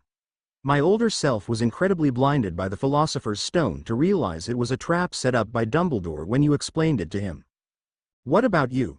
Would you deploy child soldiers? Harrison asked, slipping into Parseltongue. I admit, I did, but they were 16, much older than you are now. I did give them the dark mark, and assigned them tasks in order to prove their worth to me, but they wouldn't do raids or be on the front lines until they were of age. Dumbledore, however, wouldn't care. It's why he's currently trying for Fireiseverywhere to prove that he has the power to vanquish you, yet, he doesn't. I know he doesn't. I've seen it. He wants Fireiseverywhere on the front lines so he can be in the back, and control all of his chess pieces, Harrison added. You, however, already proved your worth to my cause. Like I said before, I don't want you to be on the front lines, unless it comes down to it, which hopefully it won't. But Dumbledore is highly unpredictable at times and we don't want to reveal our cards too early, either. Fair, but when we take down Hogwarts and Dumbledore, the Potters and the boy who lived is mine. I want to have the satisfaction of hearing them scream and knowing that they wronged the wrong person. Harrison told him, his green eyes shining brightly over the prospect of his long-awaited revenge that would come true when it came time for it. A knock was heard, interrupting their conversation. Harrison and Tom Riddle looked over at the door, with a surprise etched on their face. The younger Dark Lord looked like he was about to strangle the person who dared to interrupt him, but Harrison knew exactly who it was. Luckily, Sirius wasn't the one who was going to open the door if Harrison didn't answer it, or so he hoped. "That we can work out when the time comes," Tom Riddle told him in a whisper. Harrison nodded. Suddenly, the darkness started to retreat. Tom Riddle's form disappeared into thick clouds of darkness, all retreating back into the locket. Soon, the darkness was no more, with the locket closed and latched, still sitting on Harrison's lap, as if nothing ever happened. Harrison blinked in response, trying to comprehend what just happened, but he knew Sirius was waiting for him to open the door. He got up from the bed, slipping the locket around his neck, and felt the coldness against his pale skin. He knew the figure in the locket wouldn't hurt him again. He was too much of a valuable asset for the younger Dark Lord, as long as he continued to please the Dark Lord. He tucked the locket into his robes, and opened the door to reveal Sirius Black. "Everything okay?" "I heard hisses that didn't sound like they were human?" Sirius Black asked. "I'm fine. You don't need to worry about me," Harrison told him. Sirius sighed. "Look, I get that you've been through things. I don't want to pry, but if you need to open up, I'm always here. I'm not going to question the things you hide, because frankly, that's not my place. I know you got secrets. Hell, everyone has secrets, but I just wanted to open that door in case." "Okay," Harrison said rather dismissively. He really didn't like how this conversation was going too much, because he didn't want to have that type of relationship with Sirius. He knew he was his godfather, but that bridge burned long ago, and right now, there were things that were more important to see first. Sirius cleared his throat. "Oh yeah, Narcissa sent a letter and it just arrived. We're having dinner with the Malfoys tomorrow night." "You couldn't say anything earlier?" Harrison asked, grabbing the piece of parchment from Sirius's hand. He read it for himself, and smiled. "I was going to, but then I heard hisses and thought to wait until you were done with whatever you were doing." "Oh. Well, I'll leave you to it just in case you want to finish whatever you were doing or whatever," Sirius said. He turned away and Harrison watched him leave. He closed the door, and sat on his bed, contemplating on what happened with the younger Dark Lord. The next day, Harrison got dressed and had lunch with Sirius before heading over to Malfoy Manor. He grabbed a handful of the silvery flow powder from the mantle of the fireplace, and called out, "Malfoy Manor." He felt the familiar whirling in the fireplace, like he was being sucked through a whirlpool. The effects eventually wore off, and the Malfoy Manor drawing room became much more clearer. The long ornate table remained in the center of the room, along with the two crystal chandeliers hanging above on the ceiling. The pipe organ in one of the far ends of the room. With a fireplace lit with a fire that casted orange, yellow flames across the room, with dancing shadows on the dark purple walls that hung portraits of the Malfoy family ancestors. He was about to step out of the fireplace before small arms wrapped around him. He refrained from the urge of wanting to push the person off of him, before he realized that the small, skinny arms belonged to Ella, and she was embracing him with a hug. "Harry," Ella greeted him. Ella looked up at him with a beaming smile on her face. It had been only a couple of days since she was released, but the constant, healthy meals, and he had no doubt that healers were also giving her the best treatment, courtesy of the Malfoys' wealth, no doubt. She had the clear, gaunt look on her face, but it looked like it was starting to fill out in some places, where it wasn't so thin before. He also noticed that her curly, dirty blonde hair had more elasticity and had a more tighter curl pattern rather than the loose curl pattern she had during her time in Azkaban. It was clean and wasn't matted with knots and grime. It took Ella a couple of minutes before Ella finally let go of him. She backed away so that he was able to get out of the fireplace. She instantly attached herself to his hip, clutching onto his black robes, afraid that he was probably a wisp of her imagination.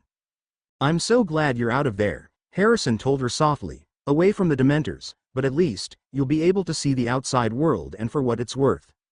"So am I," Ella whispered. "You wouldn't believe how much Uncle Lucius and Aunt Sissa are really making it up. They're making me seem like a kid again."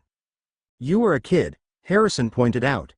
"You're only 9 years old, and barely have any acknowledgement of what lies outside the world of Azkaban. You have the pleasure of being a kid." "But aren't you one, too?" Ella asked. "Last time I checked, you're only 11 years old. Simply 2 years older than me, so why can't you experience being a kid?" Because I simply don't have the option to be one, Harrison told her, dodging the question. It was simply the truth, he just simply half-fibbed it. He knew the adults in charge of the world weren't going to do anything. They were too busy pointing fingers at people, and deem them if they were either dark or light, and the same went for magic also. As much as he knew that he could simply be a kid and do whatever kids do, he couldn't turn a blind eye to those who raised him. He couldn't just stop the inequalities that were blatantly obvious, not when he was affected by the system in place. Ella had the opportunity, because she was the hope for a better future and didn't really need to know these things too much.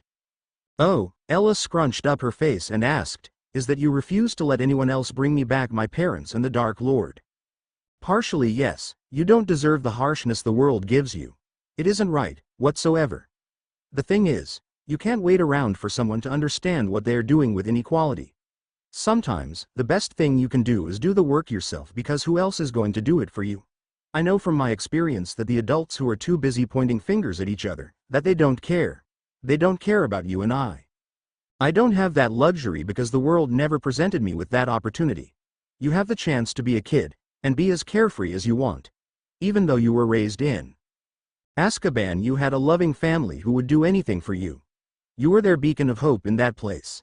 They were all living on because of you. What about you? Ella asked. Me? I was too far gone. I never knew what love or family was because I was the one pushed into the shadows. I couldn't understand the hurt and the pain the Potters gave me, and realized that love was simply a word that was thrown around. Maybe if I was raised differently, I wouldn't be this way, but sometimes, it's better being alone. You don't have to rely on other people and watch other people hurt you. You don't have to be alone, you have me, Ella told him. Harrison let out a small chuckle at that. It was cute, he had to admit that. Rather naive, but it was still cute. I know. That's why I want you to be a kid. You can experience the things I wouldn't have too, no arguments on that. Okay, Ella asked. She let out a loud sigh before she changed the conversation. Do you want to see what I just got? It's in my new room. Her tone changed from being dismayed to someone being excited, through the way her voice got higher pitched by the end. She was practically jumping up and down by the time she finished her sentence. He couldn't help but smile at that. Sure, Harrison told her. Lead the way. Ella practically skipped out of the drawing room with Harrison, struggling to keep pace with her. There were several times where Ella had to stop and look from left to right, and from right to left. He helped her navigate the place as soon as he recognized that it was practically right where he stayed during the course of winter break. He could tell that she was struggling a little bit, which he understood, considering that this was realistically her second full day of being free, and Malfoy Manor at times was a maze. It took them a little bit, but they had finally reached Ella's room. It was only a couple of doors down from where he stayed, and he also noted that it was also directly across Draco's room. Ella opened the door to reveal a rather large spacious room. It was bare in some places, but it otherwise looked like it was a child's bedroom that seemed like just a temporary space, more than anything. The room HD walls coated in a peach shade, with white curtains hung across the window. The curtains were open to let a lot of sunlight through the window and into the room, making it seem brighter than what it actually was. There was a large bench that had a couple of stuffed animals surrounding it, which overlooked the Malfoys' grand garden that contained a variety of flowers, all in full bloom, and peacocks strutting around through the garden. Occasionally, one of the peacocks would fan out their feathers to reveal an assortment of blue and green feathers, standing tall and prideful. The room also contained a queen-size bed that contained a couple of pillows stuffed in white, silk, pillowcases. There was a light pink blanket which was pulled tightly across the corners and tucked underneath the pillowcases. What caught Harrison's eye was the shelves in the room that contained not only several things of children's books, but also several photographs that featured a younger Bellatrix and Narcissa, both of them donning their Hogwarts robes. There were also several photos that had just Bellatrix and Rodolphus, some of them where they would sit by a large oak tree, or their wedding day with Bellatrix in her white wedding dress, smiling at her husband, and the other was when Ella was born. He noted the young baby in Bellatrix's arms who looked exhausted, but was still smiling and looking at the camera.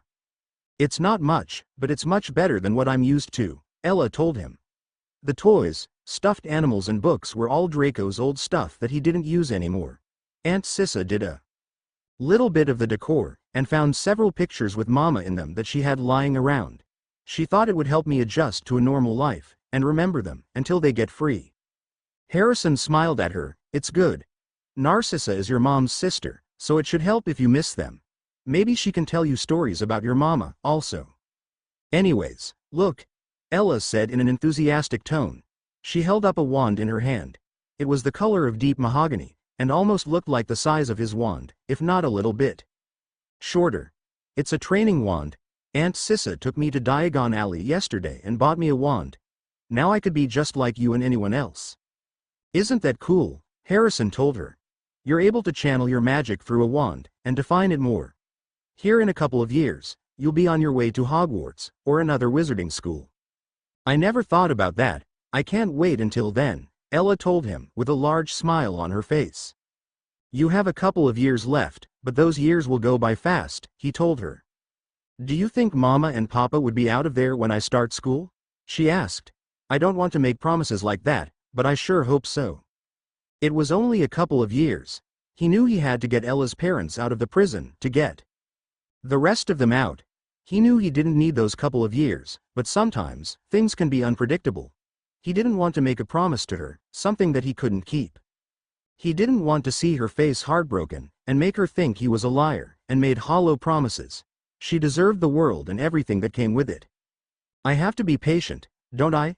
Ella asked. Harrison sighed. Of course you do. I hope I'll get them out of there, but it all depends if the Dark Lord will be brought back. I suppose it does, she said. She sat down on the bed, and hugged the stuffed dragon that was near the pillows. I just hope it won't take long. I don't want to be away from them for a long time. I know, he told her. Like I said, I'll try. Maybe it'll be this summer or in a couple of months. It just depends, but once Hogwarts gets done this year, I'm finding the Dark Lord. After that, we'll go from there. Okay. Dinner with the Malfoys was rather pleasant. Sirius was there, sitting right next to Lucius, who looked rather tense sitting next to him. Narcissa kept her lips pursed as she took a small sip of her flute of champagne, as she was sandwiched between Ella and Lucius. Harrison sat next to Ella, who was currently picking at her food, eating in very small bites. It was rather quiet, save for the small chatter that he really didn't know what was going on, and didn't really have a say in it. Occasionally, there would be small bits of laughter that would come from Sirius. For the most part, it was rather quiet save for the conversations and the questions they would ask. Harrison took a small nibble out of the salad that had a little bit of dressing on it. His plate was mainly eaten, besides the several pieces of food like corn, steamed carrots, and a small bowl of clam chowder that hadn't been touched yet. He noticed that Ella hadn't really bothered in touching the food on her plate. She was mainly looking down at her clear, glass plate, with a small smile seen on her face. She was holding her fork rather loosely, and would occasionally stab the fork into her food, but wouldn't bother trying to take a bite out of it. She was mainly just sitting, hunched over, and occasionally looking up. It seemed that Narcissa noticed when she looked over right next to her. She had a small frown on her lips. Ella, you should probably eat more, Narcissa urged. You barely touched your food. I'm not that hungry, she replied quietly. That's why there's a little bit on your plate, so your stomach can adjust, Narcissa told her in a small voice. Why don't you eat a couple more bites? Ella shook her head. No, there was silence in the air before Sirius spoke up. How is she? Sirius asked. Ever since she got out of Azkaban. Harrison let his fork hang in midair, as he waited for the next response. He was curious about this one too. He knew it had only been 2 days since she was released, and the very apparent health issues that Azkaban brought its residents. He was curious if there were any long lingering effects, besides the health problems, and how she was adjusting to living with the Malfoys. He knew having her own room, with normal things and not a life behind bars, was just different, in general. Besides the effects that Azkaban would bring you, Narcissa said, finally. It's hard to say. There are moments where she has her ups and downs, like any other person. There's certainly work for us, but we're working with a mind healer and several other healers to help her make this smooth transition for all of us. Right now, we're working on her night terrors and getting her back up to being healthy, again. Is she having a harder time adjusting with you too than what she's used to? Sirius inquired. He picked up his glass filled with fire whiskey and took a small drink out of it. Narcissa was rather quiet, and looked at Ella, probably hoping that she would answer the question. It's fine. I miss my mama and papa, she admitted. And of course, everyone else like Uncle Barty, Uncle Fenrir and Uncle Rabiston. Were you surrounded by all them? Yeah, pretty much. We were in the same section together, Ella said, rather quietly. Just enough that we were able to talk to each other, but never enough to hold one another. Harrison thought he saw a tear forming in her eye, but it disappeared, once she blinked rapidly. Harrison scooted his chair over, and slung his arm around her. She leaned towards him, her curly hair touching his face. He rubbed circles on her arms, and hoped that it would be able to soothe her. He knew that by sharing this was one of the most difficult aspects, and was still incredibly raw. He glanced over at Sirius, and hoped that he would get the hint and stop asking 50 questions. Are you okay? He whispered. She nodded her head, and felt that she grabbed his robes. He sighed. Would you excuse us? He said. He pried Ella's hands away from his robes, and gently pushed her up to the point where he was easily able to get out of his seat. He pulled Ella from her seat and exited out of the dining room. He headed away from there, wanting to get Ella out of this stressful situation. He knew why she was like this, just right now. She wasn't used to this onslaught of questions or being surrounded by so many strangers. He simply headed to the one place where it could probably calm her down, her new room. Ella let him guide her until he got her there, and opened the door to her room. She looked at him with silver eyes that were simply pleading with him. He sighed, closed the door and helped her sat on her bed, with him, sitting right next to her. Are you okay? He asked again. A little bit, she whispered. I just wasn't expecting the onslaught of 50 questions. It was too much for me. I know, he whispered. I kinda figured. Azkaban is sometimes the hardest thing to talk about, because they don't understand. Does it ever get easier? Ella asked. Harrison sighed. I don't know. I wish I knew. How do you handle it? I simply don't talk about it. It's something that I know they don't understand, and also considering my predicament, it's easier not talking about it. Besides, I have other things that I can focus on, but it's always there. Lingering. Oh, Ella asked. She straightened her back and met his eyes. Do you have a hard time with it? There are moments where it feels like I was back there. Some days, where I wake up screaming, tasting blood in my mouth. It's always a part of me, I just don't feed into it. I also have that. Sometimes, it just feels like you're stepping on glass around people. They're so worried about wanting to heal you and get over it, and it's nice, but there's really not much breathing room. It was my life for 6-ish years. I'm glad you're here, she whispered. So am I, he told her. Do you want to return back? Ella shook her head no. How about we stay here? I'll have the house elves bring us some food, and we just enjoy each other's company. Would you like that? I'd like that, she replied rather quietly. I missed you. Azkaban wasn't the same without you.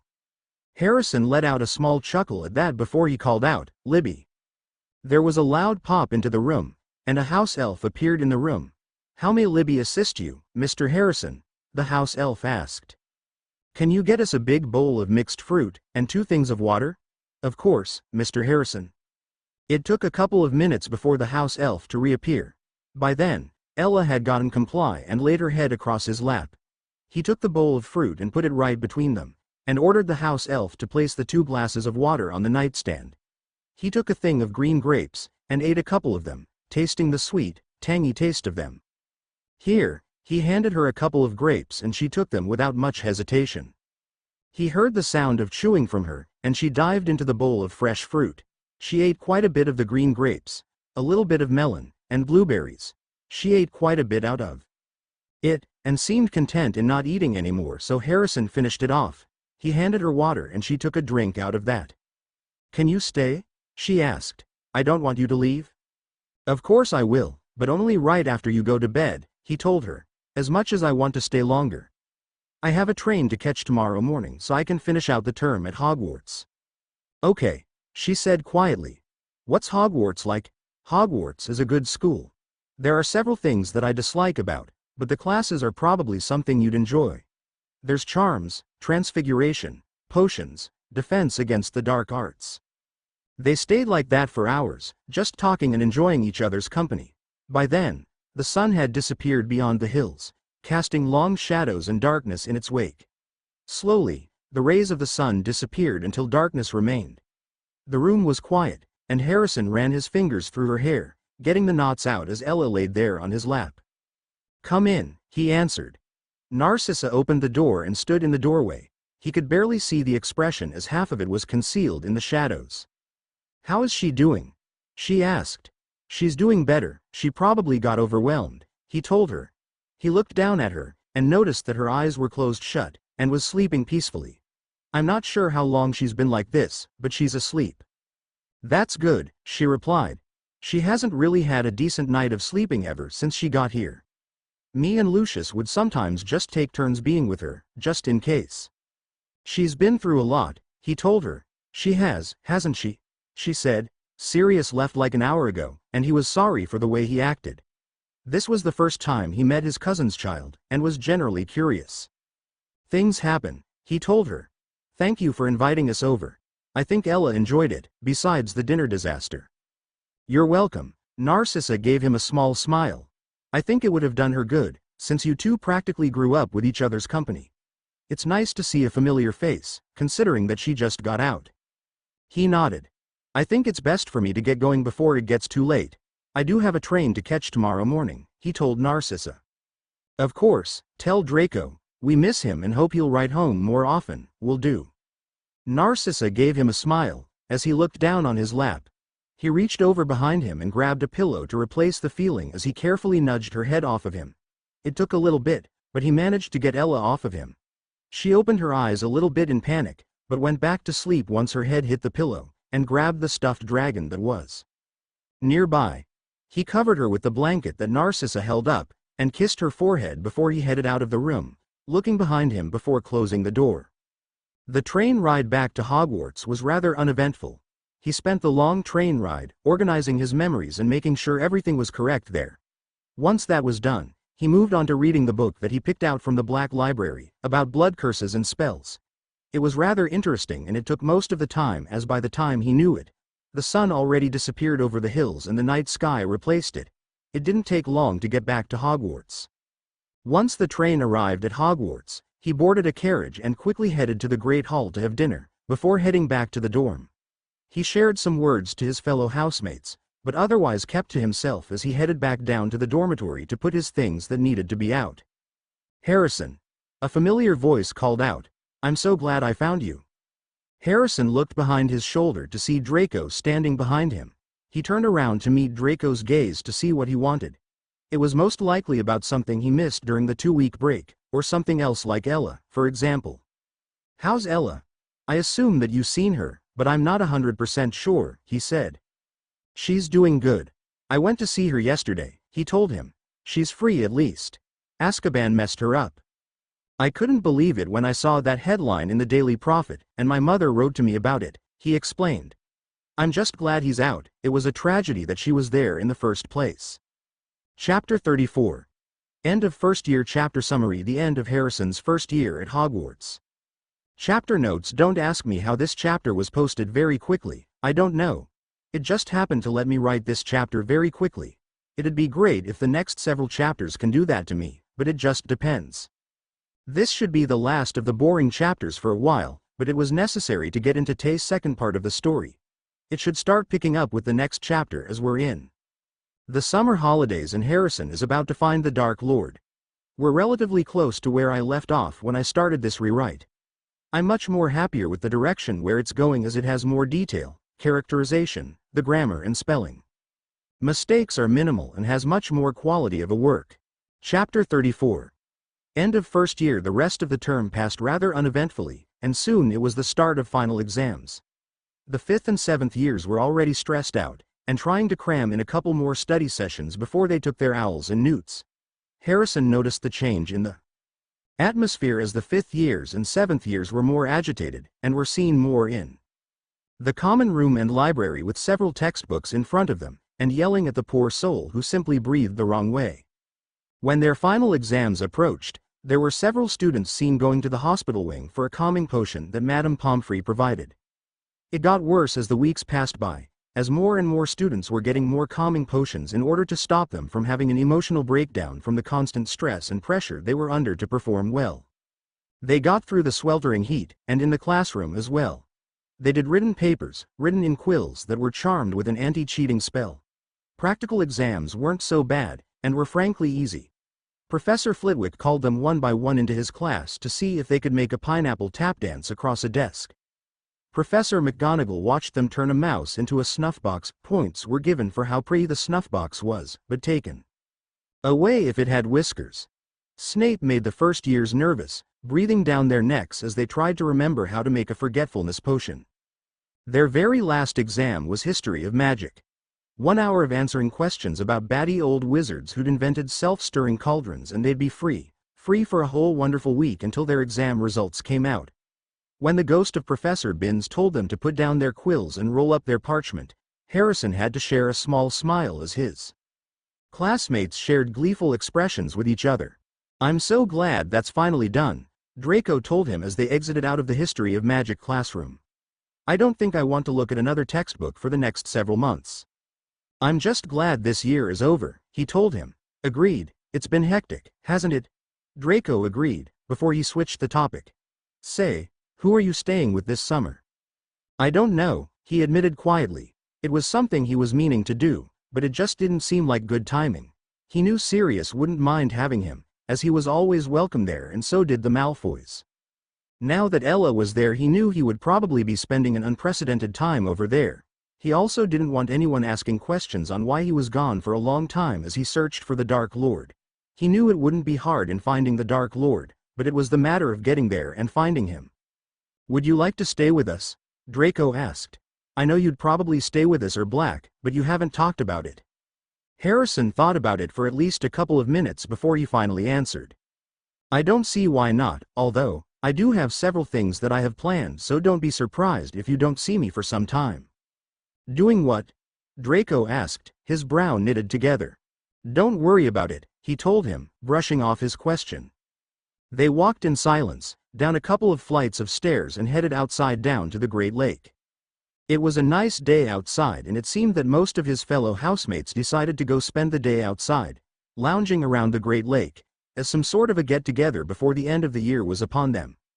Harrison would have spent his time doing something else, probably conversing with Amara, and feeding her some rats or something, rather than hang around with his housemates. But Draco begged him and wouldn't take no for an answer. So, Harrison sat down against the tree, feeling the rough bark against his black robes. The slight breeze in the air made the leaves rustle and shake, and made the heat that they had for the past week or two slightly more tolerable. Before final exams even started, the heat was getting noticeable in many of the classes and became a little less tolerable on some days. Pansy immediately latched onto Draco as soon as he arrived and sat down on the grass with Crabbe and Goyle present and doing whatever they were doing.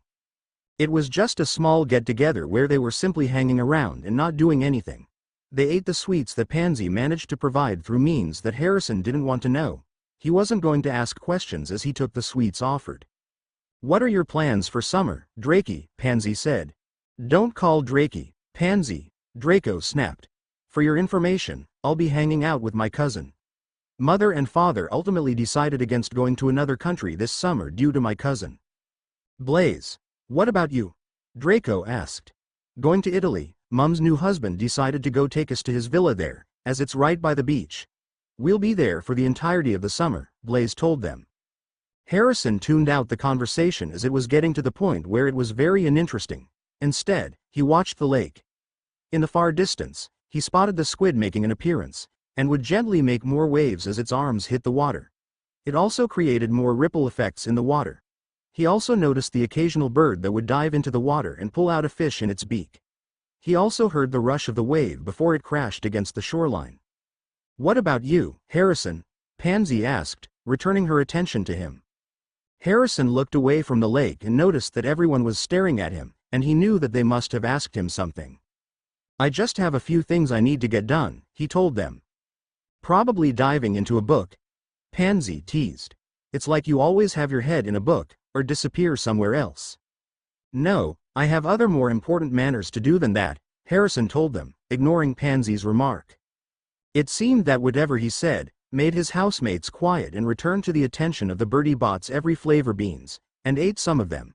He wasn't a huge fan of the beans, mainly because of the flavor. He didn't say anything as he picked the sweets that were also there, and looked at Crabbe and Goyle, who ran up the hill to terrorize some of the Hufflepuff first years, after Draco told them to.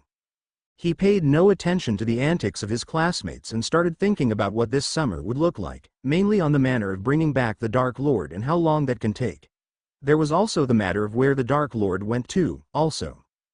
He noticed the owl that was flying right towards him and straightened it up as it landed right in front of him, with a letter attached to its leg. Pansy tried to get the letter untied from its leg, but it merely pecked at her when she tried to do it. "Ow! It bit me!" Pansy cried out. She held out her finger that had small droplets of blood on it and sucked it off. "You get the owl away, Harrison." Harrison paid no means to her cry as he untied the letter from the owl's leg, and grabbed it. The owl flew off as soon as the letter was unclasped from its leg, apparently, expecting no reply to the sender. Harrison unsealed the envelope and saw that Sirius wrote to him. He ignored the curious looks from his classmates as he read the letter. "Harrison, I haven't forgotten about what we were doing during the holidays. I have found the recipe for the elixir of life in one of the May Potions books in the Black Library. I have attached a copy on the second page, in case we don't see each other for a good bit during the course of the summer holidays." Sirius Harrison took a quick look at the second page and saw that Sirius wrote down the elixir of life potion and the steps. He folded both of the letters up and slipped them in his pocket. At least that was one thing out of the way, and finding the Dark Lord was now another matter on its own. The end-of-year feast fast approached by the time the exams were all done. The Great Hall was decked in the Slytherin colors of green and silver. A huge banner showing the Slytherin serpent covered the wall behind the high table. This marked the fact that Slytherin just won the House Cup again, and held it for 7 years straight. Despite the fact that his house won, the Great Hall was filled with lots of energy as people chatted over one another and couldn't contain their enthusiasm about summer. Harrison squeezed into a spot right next to Draco and Blaise, who was quietly talking about whether or not Mrs. Zabini was going to kill her third husband this summer. Apparently, each new husband that Mrs. Zabini married always died under suspicious circumstances, and the Zabini family was left with more money afterwards. "I won't be surprised if she does it," Blaise commented quietly. "She already had 2 husbands." "I wouldn't be either, but if only 2 husbands have died, that's a coincidence. If the third one died, then that's a pattern," Draco responded. "What do you think, Harrison?" "He's right," Harrison answered in a rather bored tone. Dumbledore arrived a couple of minutes later and a babble died down, leaving silence in its wake. He stood behind the table and in front of his chair, and started a speech before the feast would even start. "Another year gone," Dumbledore said cheerfully, "and I must trouble you with an old man's wheezing waffle before we sink our teeth into our delicious feast. What a year it has been. Hopefully your heads are all a little fuller than they were. You have the whole summer ahead to get them nice and empty before next year starts. Now, as I understand it, the House Cup here needs awarding, and the points stand thus. In 4th place, Gryffindor, with 312 points. In 3rd, Hufflepuff, with 352. Ravenclaw has 426 and Slytherin, 472. A storm of cheering and stamping broke out from the Slytherin table. Draco banged his empty goblet on the table, which thudded loudly on the table. Harrison paid no attention as the goblet's sound was mainly hidden by the cheers and shouts that came from their table. The other houses merely clapped in response and had solemn faces all across. He caught Sevier's eye, and noticed the glare that Sevier and his blood traitor friend sent him, and he only smirked in response. After Dumbledore's speech, the food appeared in front of them. Harrison grabbed whatever looked interesting and poured a little bit on his plate, and ate quietly. Potter wasn't happy as soon as Dumbledore announced the House Cup winner, Theo mentioned from across the table, looking up at the staff table where Professor Potter had a dark look on his face. Neither of them were, Draco added. He must be so disappointed as he couldn't possibly stop us from winning, no matter how many times he tried deducting us points. And Snape gave them back during his lessons, remember? Theo pointed. He also gave us more, if I recall right. True, Draco commented. I'm just glad that he isn't coming back next year. Lord Potter had told them that he wasn't coming back in the upcoming school year, a week before final exams started. He told them that during the start of class, and mentioned that he wanted to take a step back and reevaluate what he wanted to do in life. It sounded like a load of hogwash to him, as he knew the man wasn't cut out for teaching. He was most likely asked by Dumbledore to fill in when Quirrell disappeared after winter break, and accepted the position without any questioning.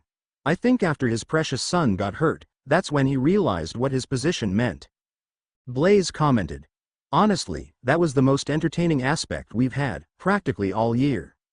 I never thought I'd see him be upset with the headmaster, and here I thought he sucked up to him, Harrison pointed out, joining in the conversation. The scathing headline on the Daily Prophet meant that Headmaster Dumbledore failed at keeping children safe. He did a little bit of damage control, and from the rumors that came from the Lion's House there was quite a bit of hush money offered, and Dumbledore promised to look out for the hero, to make sure nothing like that would ever happen again. Harrison knew that was a lie since the Philosopher's Stone was a trap designed for Sevier, but anything to get into Lord Potter's good graces again. He wasn't sure if the rumors were true, but perhaps it was, since Lord Potter forgave Dumbledore a week after the incident. Who knew he had quite a temper on him? Draco sighed. I would pay to see that again. They all nodded and returned their attention back to eating their dinner, and dessert followed after. Soon after that, they headed down into the dungeons and into the common room, to celebrate having won the House Cup again. All the Slytherins joined in the common room, partying. Somehow, a couple of older Slytherins managed to sneak several things of fire whiskey, other alcoholic drinks and sweets from both Hogsmeade and from the kitchens. Just the sweets from the kitchen. It was loud and chaotic, but everyone was just happy all around. Harrison mingled, taking a couple of sweets like chocolate frogs and pumpkin pastries occasionally, as he played a couple of games of Exploding Snap and Wizard's Chess. Even Professor Snape came to the common room and told them congratulations on all their hard work and wished the 7th years best of luck for their future. Eventually, the party started to die down. People started to go back to their dormitory for the night, with some of them cleaning up the mess that they've created using magic. Harrison headed up to his dormitory room where Blaise was already sound asleep as his curtains were pulled back with Draco getting ready for bed, as he was about to crawl into bed and pull the curtains back. Night, Harry. Draco yawned. Goodnight, Harrison told him. Draco pulled his curtains together, and Harrison was the only one still awake. He pulled out the small, black diary and a quill from his trunk before he started writing in the diary, under the glistening moonlight in the night sky. Hello Tom, he wrote in his neat scrawl. Hello Harrison, Tom replied instantly. My first year at Hogwarts is finally wrapping up. I can't wait for the summer holidays to start so I can find the Dark Lord and bring him back, he wrote to him. That's probably the first thing I'm going to do when I get off the train at platform 9 3/4. I'll be glad once my older self regains his body. He's incredibly weak right now, and barely surviving off of rodents, Tom added. Do you know where the Dark Lord is located? The black ink disappeared into the book like smoke in the air. It only took several seconds, but the words finally appeared on the page, and he finally had his answer. Forests of Albania. How'd I get there? Harrison asked. Considering the fact that you haven't learned to apparate yet, you can always take the night bus. It'll take you where you want to go, Tom explained. The night bus. Harrison hadn't heard of that before, and he was generally curious on what it is, and how you can possibly get there, so he asked Tom for more information. How do I call the night bus? Simple. When you get platform 9 3/4, you have a couple of options. Either flow somewhere like the Leaky Cauldron or go outside King's Cross Station. Pull out your wand and it shall appear, Tom explained. Exam results were finally posted up. Harrison managed to get the first spot with Granger right below up, and Draco in third. Surprisingly, Sevier and Weasley passed with good marks, and were in the middle of the list. Much to the dismay of Draco. Apparently Longbottom scraped through, and Crabbe and Goyle passed their final exams. They were going back for the second year at Hogwarts. And suddenly, their wardrobes were empty, their trunks were packed. Notes were handed out to all students, warning them not to use magic over the holidays, even though Harrison knew that several students were going to use magic, despite the warning. The half-giant, Hagrid, was there to take them down to the fleet of boats that sailed across the lake. They boarded the train and Harrison sat with Draco, Blaise, Theo, Crabbe and Goyle, talking and laughing. The countryside became greener and tidier as they sped past Muggle towns. They pulled off their school uniform into their regular wizard attire and soon, pulled into platform 9 3/4. Are you sure you don't want to come with me? Draco asked as soon as they boarded off of the train. Like I said before, I'll be fine. I'll swing around in a few days or so, Harrison told him. If you're sure, Draco sighed. The conductor helped them get their trunks and Harrison and Draco managed to get theirs rather quickly. He shrunk his trunk and put it into his pocket, so it won't be in the way once he gets on the night bus. Draco stood by, moving his head from right to left, scanning for his parents and finally spotted them as they were standing right by one of the giant, brick pillars. There's mother and father, and I think that's Elladora, Draco said. Harrison spotted where he was looking and sure enough, there was Ella. She was clutching Lucius's hands tightly and she looked at the train in awe. Harrison followed Draco in tow, eager to say hello to Ella once more. It didn't take long for Ella to notice as she pulled away from Lucius's hands, and ran quickly to where they stood. Ella jumped up, and wrapped her hands around Harrison's neck. He kneeled down so that Ella's feet were touching the ground, and hugged her tightly. They broke apart, and Harrison could finally see the difference from being out of Azkaban. Ella's face has finally filled in. There were some remnants that remained in the face, but that was minor. She was also several centimeters taller than she was previously during the Easter holidays. She was also dressed in a light pink summer dress that had several polka dots on it that fitted her nicely. I missed you, she said with a huge smile on her face. I missed you, too, he told her. I trust that you're being good for Lucius and Narcissa, right? She nodded and she turned her head towards Draco. Who's this? She asked. I'm your cousin, Draco, he introduced himself. Oh, Ella said. You're the one who's been at Hogwarts, keeping my Harry company. Draco let out a small laugh at that before he replied, something like that. Come on, Ella, let's go back home, Narcissa called, beckoning her to hold her hand. Okay.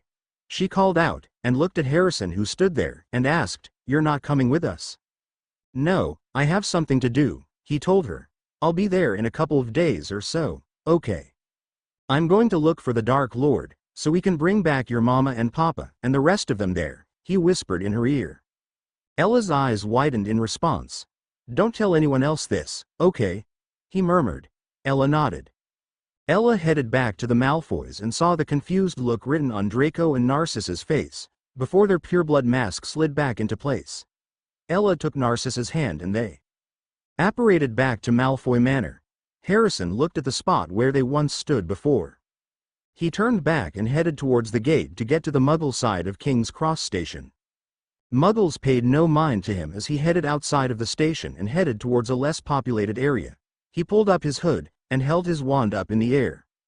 It seemed that right after he did that, a purple triple-decker bus appeared out of nowhere with a sound of what was an explosion from the middle of nowhere. It appeared in front of him, and Harrison could barely make out the gold lettering that read the night bus on the front. Chapter 35. Whispers in the Dark Chapter Summary. Harrison goes to Albania to find the Dark Lord chapter notes. I accidentally deleted this chapter, instead of editing it. Oops. I considered adding Voldemort's resurrection, but decided not to in this chapter because that chapter needs heavy revision. I can't look at it without cringing. Harrison's decision going to the Leaky Cauldron is based on logical reasons since a Hogwarts Express is like 8 to 9 hours, assuming the train leaves at 11, it's already like 7 p.m. or after 8 p.m. It's best just waiting until full daylight where you can see things. Another thing, Nagini was never a human. It's like one of the weirdest things that the author decided, and I just think it's weird. Chapter 35. Whispers in the dark. The conductor of the night bus leapt out of the bus, wearing a light purple uniform from top to bottom, with a matching hat. He was a rather tall man with chalky pale skin, narrow brown eyes that seemed like it would kiss the corners of his eyes, every time he smiled with his speech. He didn't seem to pay any attention to Harrison, as he looked down at the yellowing notecard in his hand.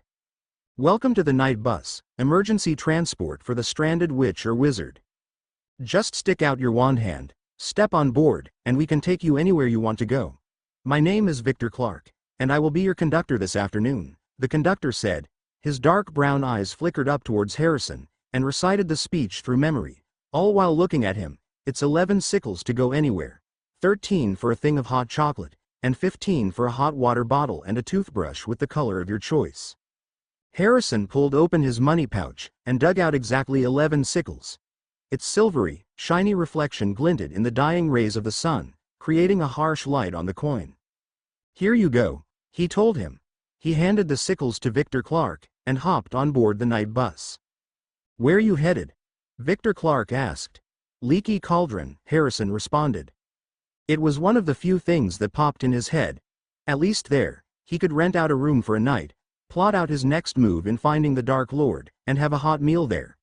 It would do for the night, and tomorrow bright and early, he'd go out into the forests of Albania to search for the corporal spirit that belonged to the Dark Lord.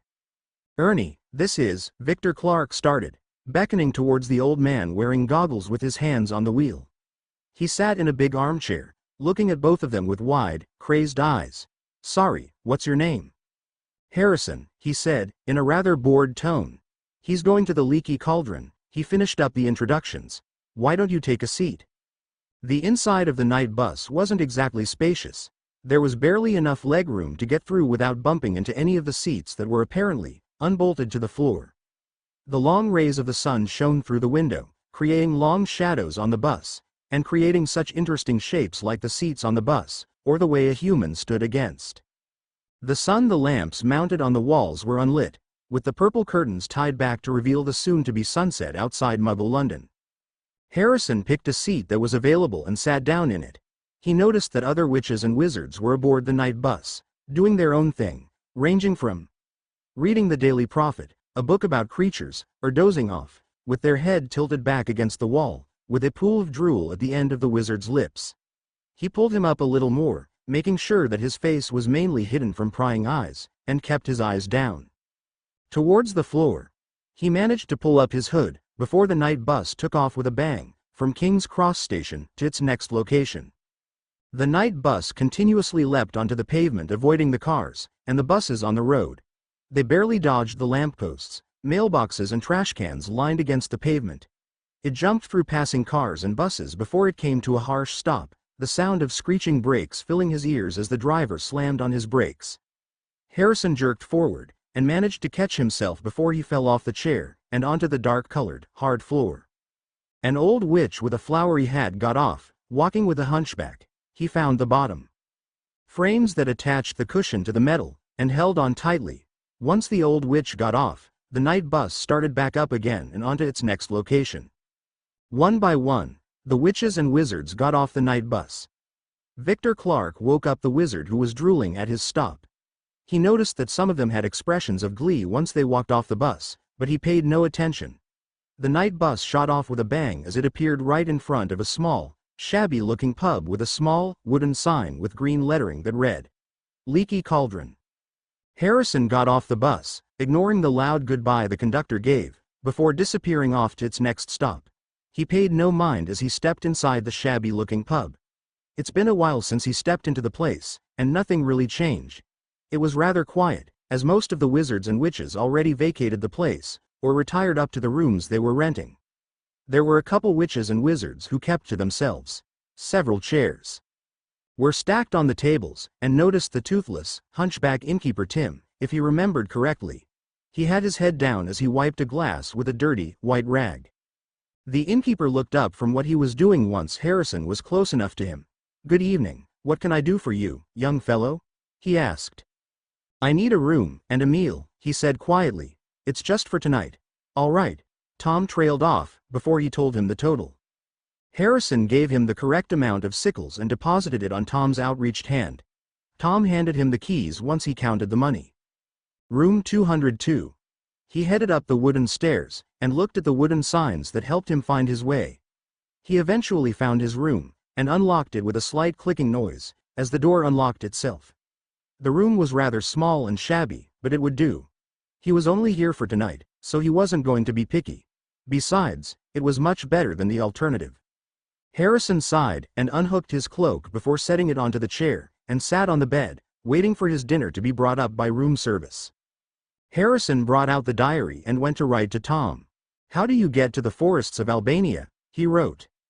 Tom replied quickly, I'd try the Orient Express. It travels throughout to the continental Europe to wizard-orientated villages. There's bound to be one near Virgin Beach forests. Where's that at? He wrote. Platform 7 3/4. Harrison put away the diary and waited for room service to bring up his meal. Eventually, Room service came by and delivered his dinner. He accepted it and put it on the desk. He ate the lackluster potato soup that barely had any flavoring, and burned his mouth a couple of times. He took a drink of his water to help with the burned feeling in his mouth. He wasn't picky, considering he just wanted something warm in his stomach, as he had a long day ahead of him tomorrow. He delivered the dishes downstairs, and headed back up to get ready for bed. He didn't fall asleep for a good while as his mind was thinking about how tomorrow was going to look like, and the typical nightmares that plagued him. After that, he slept rather peacefully, until it was time to wake up in the morning. The sun was just barely over the hills when Harrison woke up. It was still rather dark, with the sky transitioning from a midnight blue into more of softer color hues like a purple or a rose-pink color. Harrison got everything ready and ate breakfast downstairs before he headed outside. By then, the sky was an assortment of colors ranging from light blue, pink, and orange colors, as the light chased away the darkness that lingered over Diagon Alley and over Muggle London. Harrison pulled out his wand, and just like before, the night bus appeared right in front of him. He stepped on, once the conductor moved out of the way, and finished his speech. "Back again? Where to this time?" Victor Clark asked once Harrison stepped on board. "King's Cross Station," he told him. Harrison took a seat and the night bus let out a loud bang as it sped towards its next destination. He held tightly, wishing that he didn't have to take this type of transportation anytime soon, but right now it was easier than relying on someone else. He barely paid any attention as he looked out the window, as Muggle London was soon replaced through the outskirts of Wiltshire, Brentford and other places around London before they finally stopped at King's Cross Station. He headed towards the pillar marked between 7 and 8, and walked into the wall. He soon appeared right behind it, to reveal a black train with red lettering written on the front and the side. Orient Express. He found the ticket booth that had a long line filled with witches and wizards, carrying their suitcases with them, some of them holding cages of their animals. Eventually, it was Harrison's turn and he looked at the balding ticket person with a blank look. "How much is it to the nearest village to the Virgin Beach Forests in Albania?" he asked. 10 gallons and 5 sickles, the man said, looking over at the counter. "Aren't you a little young to be traveling alone?" Harrison dug out the gallons and the sickles from his pouch and gave it to the man, and lied through his teeth. "I'm meeting my parents there," he said. "I'm seeing my aunt and uncle." The man didn't say anything and merely accepted the metal coins, before giving Harrison a golden ticket that was marked as Orient Express in white lettering. "How long will it take to get there?" he asked.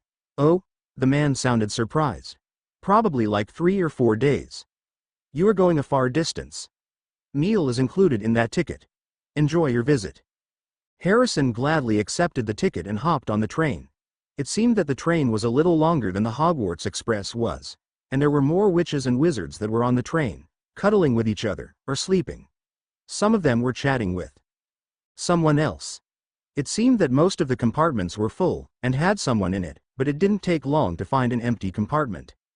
He sighed, closed the compartment door with a click, and pulled out a couple of things. If he was going to be on this train for the next 3 to 4 days, he might as well get comfortable and figure out something to do. 4 days later, the Orient Express arrived at the village closest to the forest that Tom said the Dark Lord could probably be in. They arrived in the late morning and it was already warm outside. The sun was already in the sky, looking down at them in its full force. He walked through the village, smelling the local foods the village had to offer. It smelled good, but he was still full from having that porridge they served this morning along with a protein drink. It took a little bit to walk through the village, but he made it, right outside the outskirts of the forest. He hoped that the Dark Lord was in this forest, considering that there were multiple forests in Albania. He narrowed his eyes, wondering the reason why the Dark Lord could possibly be hiding in a secluded place like this out of the country at that. This wasn't what he imagined, but it wasn't his place to find out.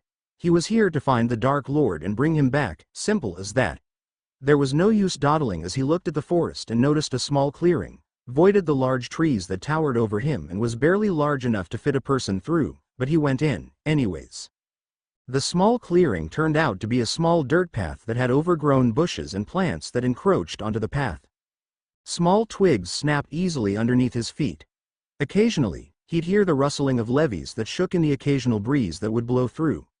There was also a slight chance of hearing a bird that flew onto a branch, chirping as he made his way deeper in the forest.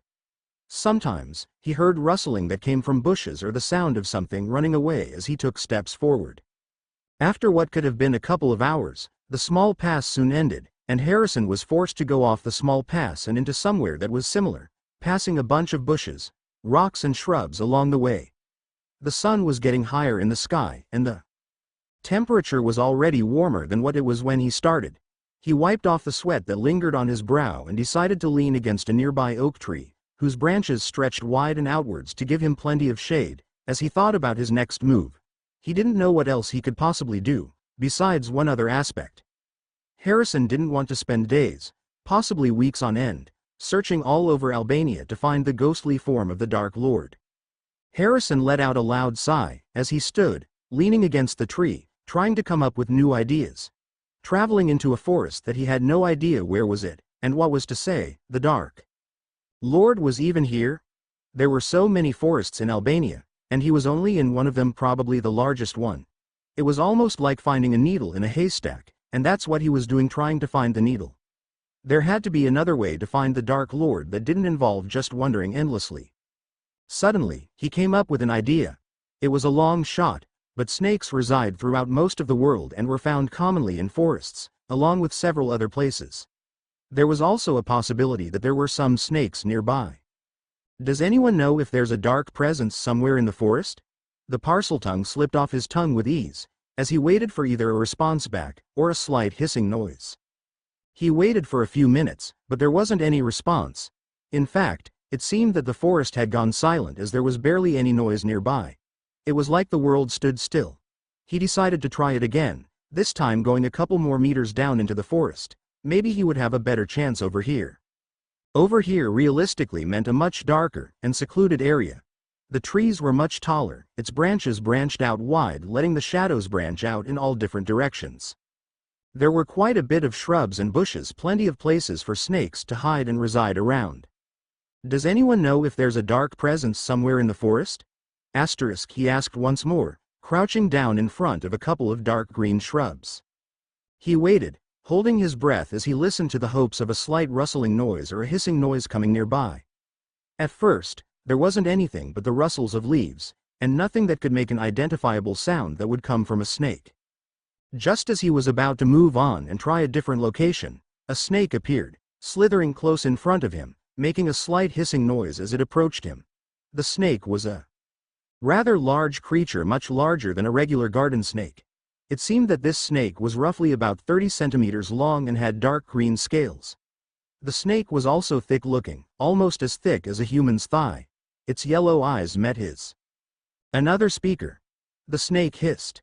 Master hasn't mentioned anyone who could also speak our tongue. Where is your master? Harrison asked. I'm looking for him. Are you here to help him? The snake asked. Master is incredibly weak, and was abandoned by his friends. I am. He's not far, the snake hissed back. Follow me. He'll be glad that one of his followers has returned and helped him. The large snake slithered away in a slow manner, so that Harrison was easily able to catch up with the snake. He dodged a couple of the hanging branches, and made sure not to trip on any of the roots that laid in front of him. The deeper they got in the forest, the more it was noticeable that it was a very secluded area, and not much light got through the thicket of trees and bushes. It was covered in darkness. The closer Harrison got, the sooner it became apparent that the Dark Lord probably resided through here. There was an obvious temperature drop, but looking down at his feet there were skeletons that littered the forest ground. There were bones belonging to what it looked like to be rats, mice, and other small creatures. He was careful not to step on all of them, as it would let out a loud crunch and make his foot almost sink to the dirt ground, and make an indent in the skeletons. The air all around him felt suffocating, and goosebumps crawled up the back of his neck. I found another speaker for you, master, the snake hissed, approaching the middle of the clearing where a small spirit resided, with red eyes and looking about the same, if not a little smaller than when he last saw the Dark Lord. He wants to help you. A SSS speaker. The Dark Lord asked. He returned attention to Harrison, who kneeled on the ground. Harry. My lord, Harrison bowed down. I'm so glad I found you. I didn't know you were a speaker, the Dark Lord whispered. How did you get this ability? The Potters aren't known for the ability of Parseltongue, besides Slytherin's descendants. My lord, can we continue this conversation when we get your body back? Harrison hissed. I've come to bring back your body, start your reign anew. Did you get what I was after, child? I did, my lord. I'm able to give you your body back again. Well done, child. If I may ask, why are you all the way over here? I never expect to find you here, Harrison asked. How did you find me? The Dark Lord asked. I found your diary, Harrison admitted, after wondering how he should answer the question. Lucius, the Dark Lord hissed, switching to English. His red eyes flashed dangerously, and Harrison knew that the Dark Lord was probably angry. He remained silent, aware that if he made the Dark Lord angry, there might be a chance that a Crucio could probably send his way. Although, he had no idea if the Dark Lord had really any magical capabilities in his current form, which was probably best if he got him back to his body. Perhaps it's best if we return you to your body, first, Harrison suggested. I'd suggest casting a shrinking charm on Nagini, Harry, the Dark Lord hissed. Harrison looked down at the snake who must have been Nagini. Nagini was already by his side, her head lifted up to meet him in the eyes. Harrison did exactly that, casting a shrinking charm on Nagini, and the corporal form belonging to the Dark Lord disappeared into Nagini. Nagini slithered as she hissed, and slithered her way up to Harrison's shoulders. Nagini was light, and felt the snake settle onto his shoulders before he headed back, retracing his steps back to where he started. It took a little bit, as Nagini told him the directions to get out of the forest, but he did it eventually.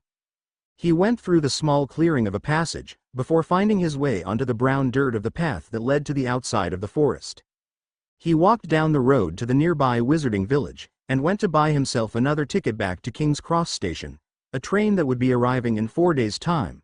Nagini grumbled a little bit in displeasure, but it wasn't going to be hard enough to find somewhere to stay in. He was sure he found an inn nearby, that he could stay in for the next couple of days. Chapter 36. Rekindling the Darkness. Chapter Summary. The Dark Lord is brought back to his full power. Chapter notes: this chapter was just so rough, because it just didn't want to be put together. Eventually, I managed to shape it into this, and hopefully it's good enough, considering I am running on 6 hours of not very good sleep. Chapter 36. Rekindling the Darkness. The small village that Harrison stayed at with the Dark Lord, who was currently possessing Nagini, seemed more like a rural village than anything. It didn't seem that it didn't get too many visitors or really anyone, considering many of the local wizards and witches seemed to look at him with more curiosity than anything. They showed him some spells, and fed him some local dishes like byrek, a pastry-layered pie that had a combination of pumpkin, meat and cheese in it, sarme, cabbage rolls that were filled with rice and meat, kumeshtor, baked custard, along with several other dishes. The local wizards and witches made sure to warn him about the forest, and how there was a dark spirit in there. They didn't bother venturing in too far and only stayed on the well-marked paths to perform rituals or to practice spells and charms. It really wasn't too bad, and the days until the next train came rather quickly. Soon, Harrison found himself sitting in an empty compartment as the smoke from the village disappeared, and the hills and trees became more apparent. He sat on the seat, with a piece of parchment in front of him, and the Dark Lord was curled up right next to him, looking at the piece of parchment. You know, you're going all about that wrong, the Dark Lord commented as he took a look at the piece of parchment that had all the written steps of preparation to bring back the Dark Lord. The hardest part of the entire thing, in bringing me back, was getting the Philosopher's Stone. What do you mean? Harrison questioned. I thought the easiest way was to do this complicated potion. You could simply just drop the Philosopher's Stone into a thing of mercurial water and would still do the same thing. How do you even know that? Harrison questioned, frowning as he scribbled out the first step and wrote drop stone into mercurial water. Are we even sure it would work, in the first place? Have you taken a look at the research that the Flamels wrote and published? I haven't. You probably should. The Flamels researched and wrote a lot of things. It's how the Philosopher's Stone got out there in the first place. Oh, Harrison spoke rather quietly. What made you go after the stone in the first place? Wasn't there other means that you could have chosen, or was it one of the easiest aspects? The Dark Lord was rather silent for a few before he explained. I already assume what the stone does. When Quirrell found me, Similar to where you found me, he joined my ranks. It was then where he told me he was a professor at Hogwarts, and told me that an important object was going to be hidden there. It wasn't hard after that. Considering the fact that all your followers have abandoned you, it would make sense that you would go after something very simple, in an act of desperation, to get your body back, *, he hissed back. He folded up the piece of parchment and tucked it inside a book he was currently reading. The Dark Lord didn't say anything else, but merely watched him with curiosity as Harrison barely paid no attention. Roughly 4 days later, Harrison finally appeared in front of Grimmauld Place, at least through the Muggle area. He went up the creaky stairs until he got to the apartments that were numbered 11 and 13. He only had to wait a couple of seconds before the door marked with a number 12 appeared right in front of him.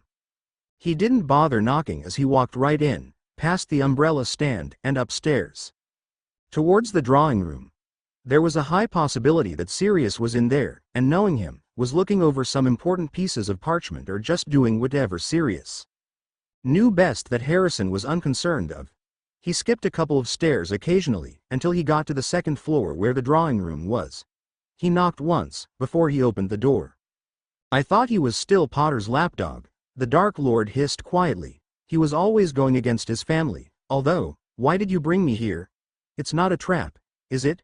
The warning in the tone matched as the pressure around his throat, until his vision nearly went black.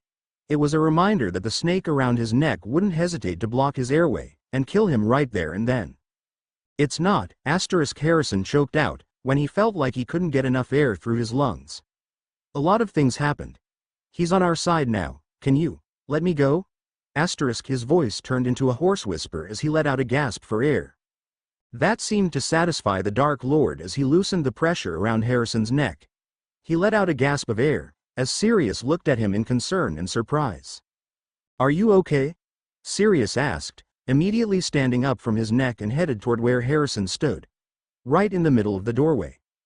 I'm fine, he said. Nothing to worry about. Are you sure? It sounded like you were choked by something? Sirius questioned further. Nagini, can you reveal yourself? * Harrison hissed. Sirius looked flabbergasted as soon as he said that. You can talk to snakes? Sirius questioned. I thought I was imagining things, but how, when? All my life it's really nothing, Harrison brushed it off. You don't need to make a big deal out of it. But, Sirius protested. The only people who can directly speak to snakes were descendants from Slytherin, himself. The Dark Lord was the only one of that. How is it you're able to? Last time I checked, the Potters weren't direct descendants and couldn't speak it. Just drop it, Harrison responded, sounding rather annoyed. I don't want the 50 questions, just because you just found out that I can speak to snakes. It's really not that important right now. You're right, Sirius admitted after a couple of seconds.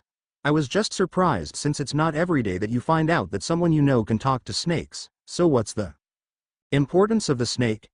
The snake has the Dark Lord. He's currently possessing her, Harrison admitted. So that means, we have to give the Dark Lord his body back. Harrison nodded.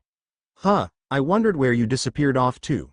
I was expecting to get a letter saying you'd like to stay with me for the summer holidays. I even asked the Malfoys if you were with them, and they said, you weren't. I really hoped that Dumbledore didn't try to get you to stay at the castle or find someone he finds trustworthy, since you are technically an orphan. Dumbledore doesn't question too much if at all, Harrison told him. Professor Snape would tell him that I would be staying with the Malfoys if he was curious. Snape really helped him out a lot, during the course of the year. From making sure that he had a backup plan, in case he couldn't get to the stone on time, before Sevier did.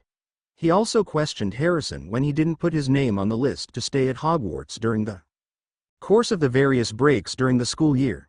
Snape merely asked who he was staying with, and that was that. He didn't ask that every break, just some of it to make sure that he had somewhere to stay, or if Dumbledore went asking.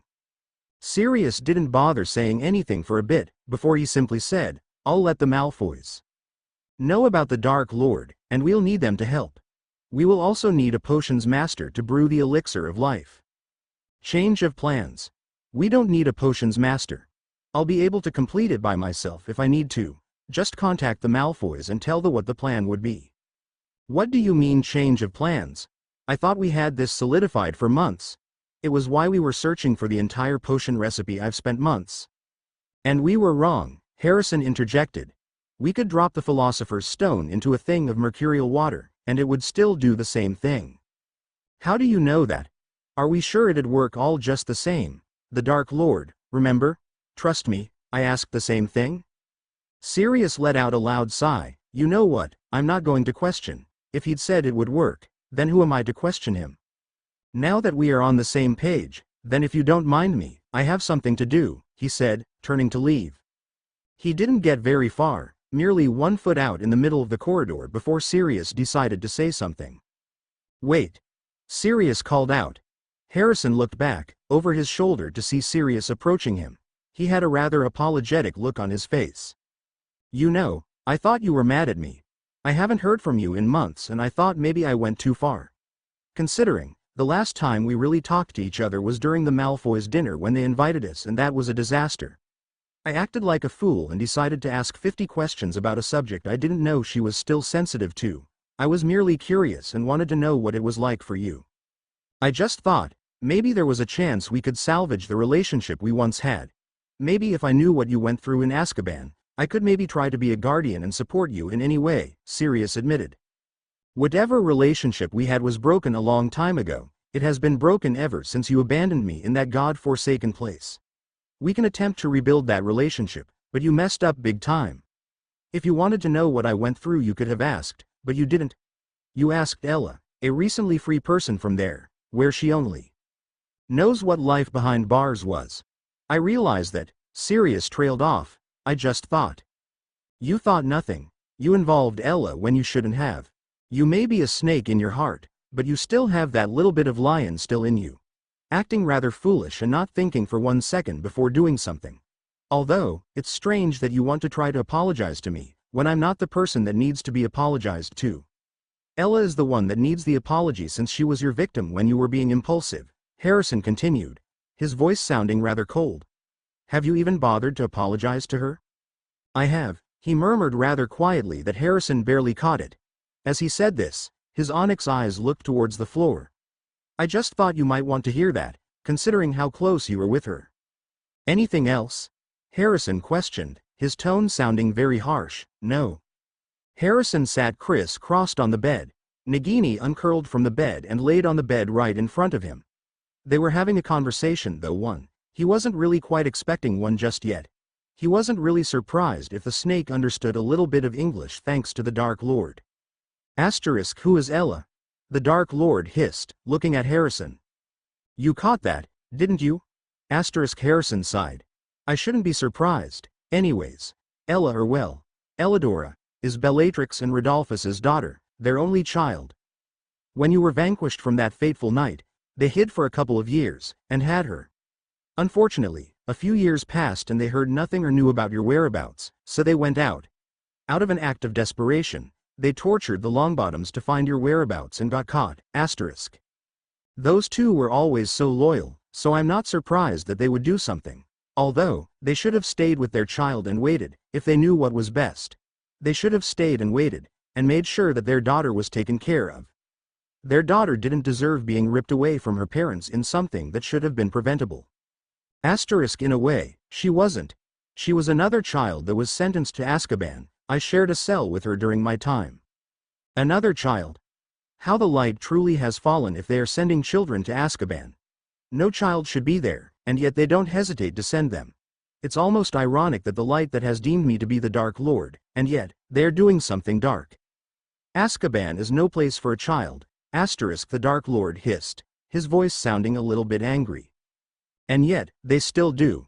Maybe they did something right. Maybe in a way, I did deserve that and everything I got. I wouldn't be the person I am today, if I didn't get pushed in the right direction, asterisk, Harrison told him. Harry, you didn't deserve anything that the light did to you. Your circumstances brought you to me, and my side alone despite the shortcomings in growing up in Azkaban. Yes, you were a child of Azkaban bred in the darkness and the pits of hell, but you were also the victim. You never should have been sent to Azkaban, nor treated like a monster because of what you did. That alone is something that the light cannot be forgiven, nor matter what excuses they try to give. You are simply an 11-year-old child that had war thrusted onto your shoulders. Before you were even born. A war that should have been fought by adults. May I ask a favor, my lord? Harrison asked. What is it? I want to help you break out the rest of the Death Eaters out of Azkaban, Harrison admitted. I know where they're at. It'll be a quick in and out, and they wouldn't until after. I don't know, the Dark Lord said, after thinking about it for a little while. On one hand, I don't think you should be on raids, considering the fact that you're not even 12 yet, and still a child. You don't need to be on the front lines, but you also know the entire layout of the place and know exactly where they are. For now, let us lie low for a couple of months and we'll figure it out when we get the rest of my followers out.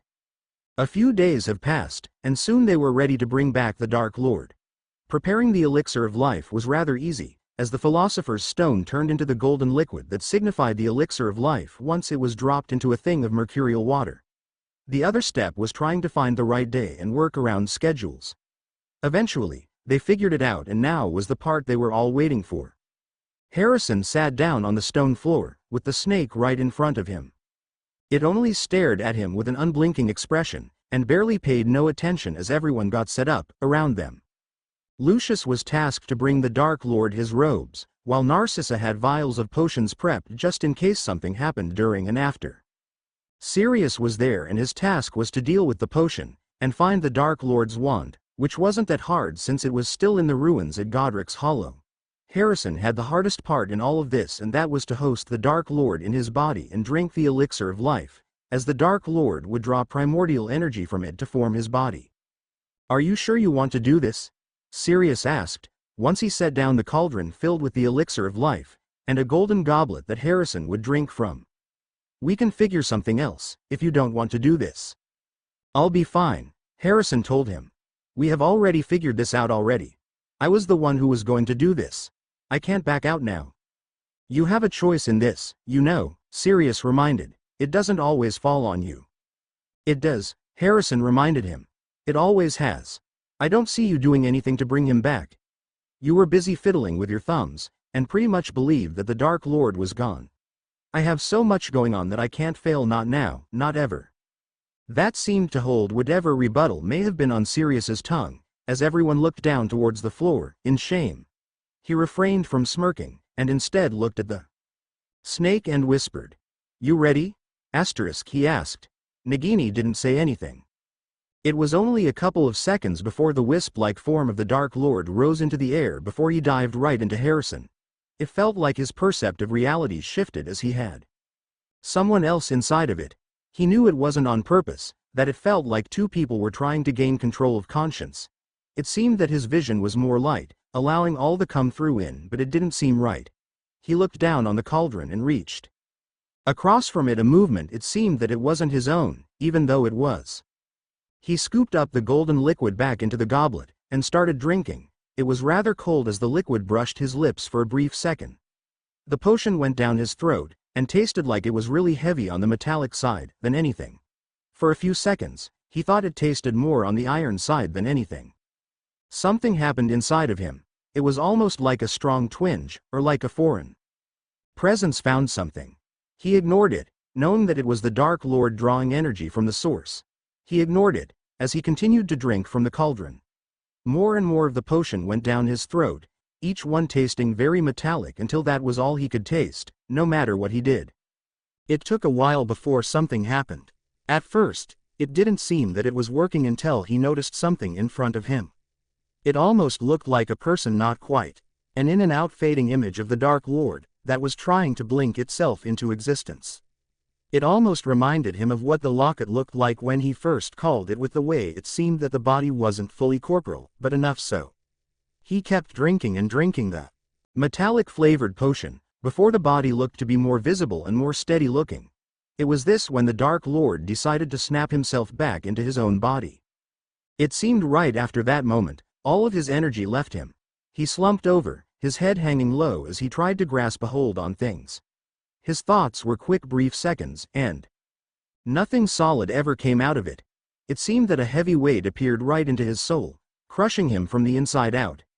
Everything inside him screamed and protested, as he tried to move from the position, and something so simple like moving a finger was challenging. He didn't really have to call out to his magic, as he knew it was also weak, and barely had enough for anything. He didn't even notice when Lucius rushed over to give black robes and the wand to the Dark Lord, or when Narcissa ran to Harrison, with vials of potions in her arms. He felt someone cradle him into their arms and tilted their head back to administer a couple of protons. He drank the potions that she gave him without much fight, but it still really did nothing. At least, he didn't feel like he was going to pass out at any given moment. He was still on the verge of exhaustion. "My lord," everyone breathed, as they kneeled towards the floor and right in front of the Dark Lord. Harrison probably would have joined them, if he was still on the verge of exhaustion, and Narcissa practically holding him up. 10 long years I have waited for one of my followers to bring me back. I thought you might find me, Lucius, but you didn't bother. You avoided persecution and renounced me, yet practiced the old ways. Yet, you played a vital role in bringing me back just like Black did, and an 11-year-old boy, who followed the whispers that I was barely alive. He came to me out of an act of loyalty and the need of revenge, for the people who have wronged him, and who am I to deny him that? My lord, I promise you that I didn't renounce the old ways. I helped Harrison whenever he needed," Lucius protested. "You relied on an 11-year-old boy, who told you what you should do, for the loyalty of our cause, though, I realize, it probably wasn't out of loyalty. No, you only did it because you saw how much you benefited from it," Voldemort continued. "That's not true," Lucius protested more. "I helped him. I took him under his wing, when I saw how much he became friends with my son." "Lucius, let me ask you this," Voldemort said. "Over 10 years ago, I gave you an object that is near to me and told you to keep it safe. Where is it?" There was a pause as Lucius thought about the question, and where he put it. Harrison knew exactly what the Dark Lord was talking about and knew where the said object was. It took a little bit, before he responded. "I don't know, my lord. I kept it safe. I'm sure it's in the manor somewhere." "Crucio," Voldemort said, pointing his wand at him. Lucius let out a blood-curdling scream that echoed throughout the entire room, and through the rest of the manor. His face twisted in agony, as he thrashed around on the floor, probably desperate to escape the spell. His limbs contorted and twisted in an unnatural way as the spell continued, raking in the way of convulsions. It was more than a minute before the Dark Lord cancelled the spell and Lucius laid on the floor, twitching and writhing in pain. Throughout all of this, Draco and Elle barged in the room, with concern written all over their faces. Narcissa was quick enough, after making sure that Harrison could sit up on his own, rushed to get her son, and her niece. She kept a strong hold on Draco, who struggled in her grip, but she wasn't quick enough to grasp her nimble fingers around Ella's wrist, as Ella ran ahead, right next to Harrison. She sat next to him and mouthed, "Are you okay?" to him, which he nodded. She seemed to understand what was happening and instead pulled herself closer to him, and gripped onto his robes tightly. "I'll give you 2 days to figure it out," Voldemort told him, before returning his attention to someone else. Harrison met the Dark Lord's crimson eyes. He didn't say anything as the Dark Lord approached him. He kneeled down right in front of Harrison and only told him, in the tongue that they both understood, "Get some rest. We'll have a conversation when you get your strength back." Harrison nodded, weakly. Voldemort looked over to where Ella sat, and said, "You must be Ella. You look just like your mother." Ella nodded. Voldemort didn't bother looking back as he headed out of the room. It almost seemed that pretty much everyone collectively took a deep breath once the Dark Lord was gone. Narcissa let Draco go, and they approached Lucius, who was still twitching from the effects of the Cruciatus curse on him. They helped pick him up, and helped soothe the tightened muscles. Ella made no effort to go over there, and help her uncle as she remained there looking at him. "Are you sure?" Ella asked. "You look really exhausted. Perhaps it was a good thing they didn't allow me or Draco to step foot in here." Harrison let out a small smile at that. "I'm just really tired, but I did it. I told you I would." "I know you did." Ella smiled at him.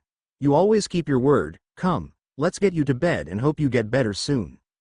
Chapter 37.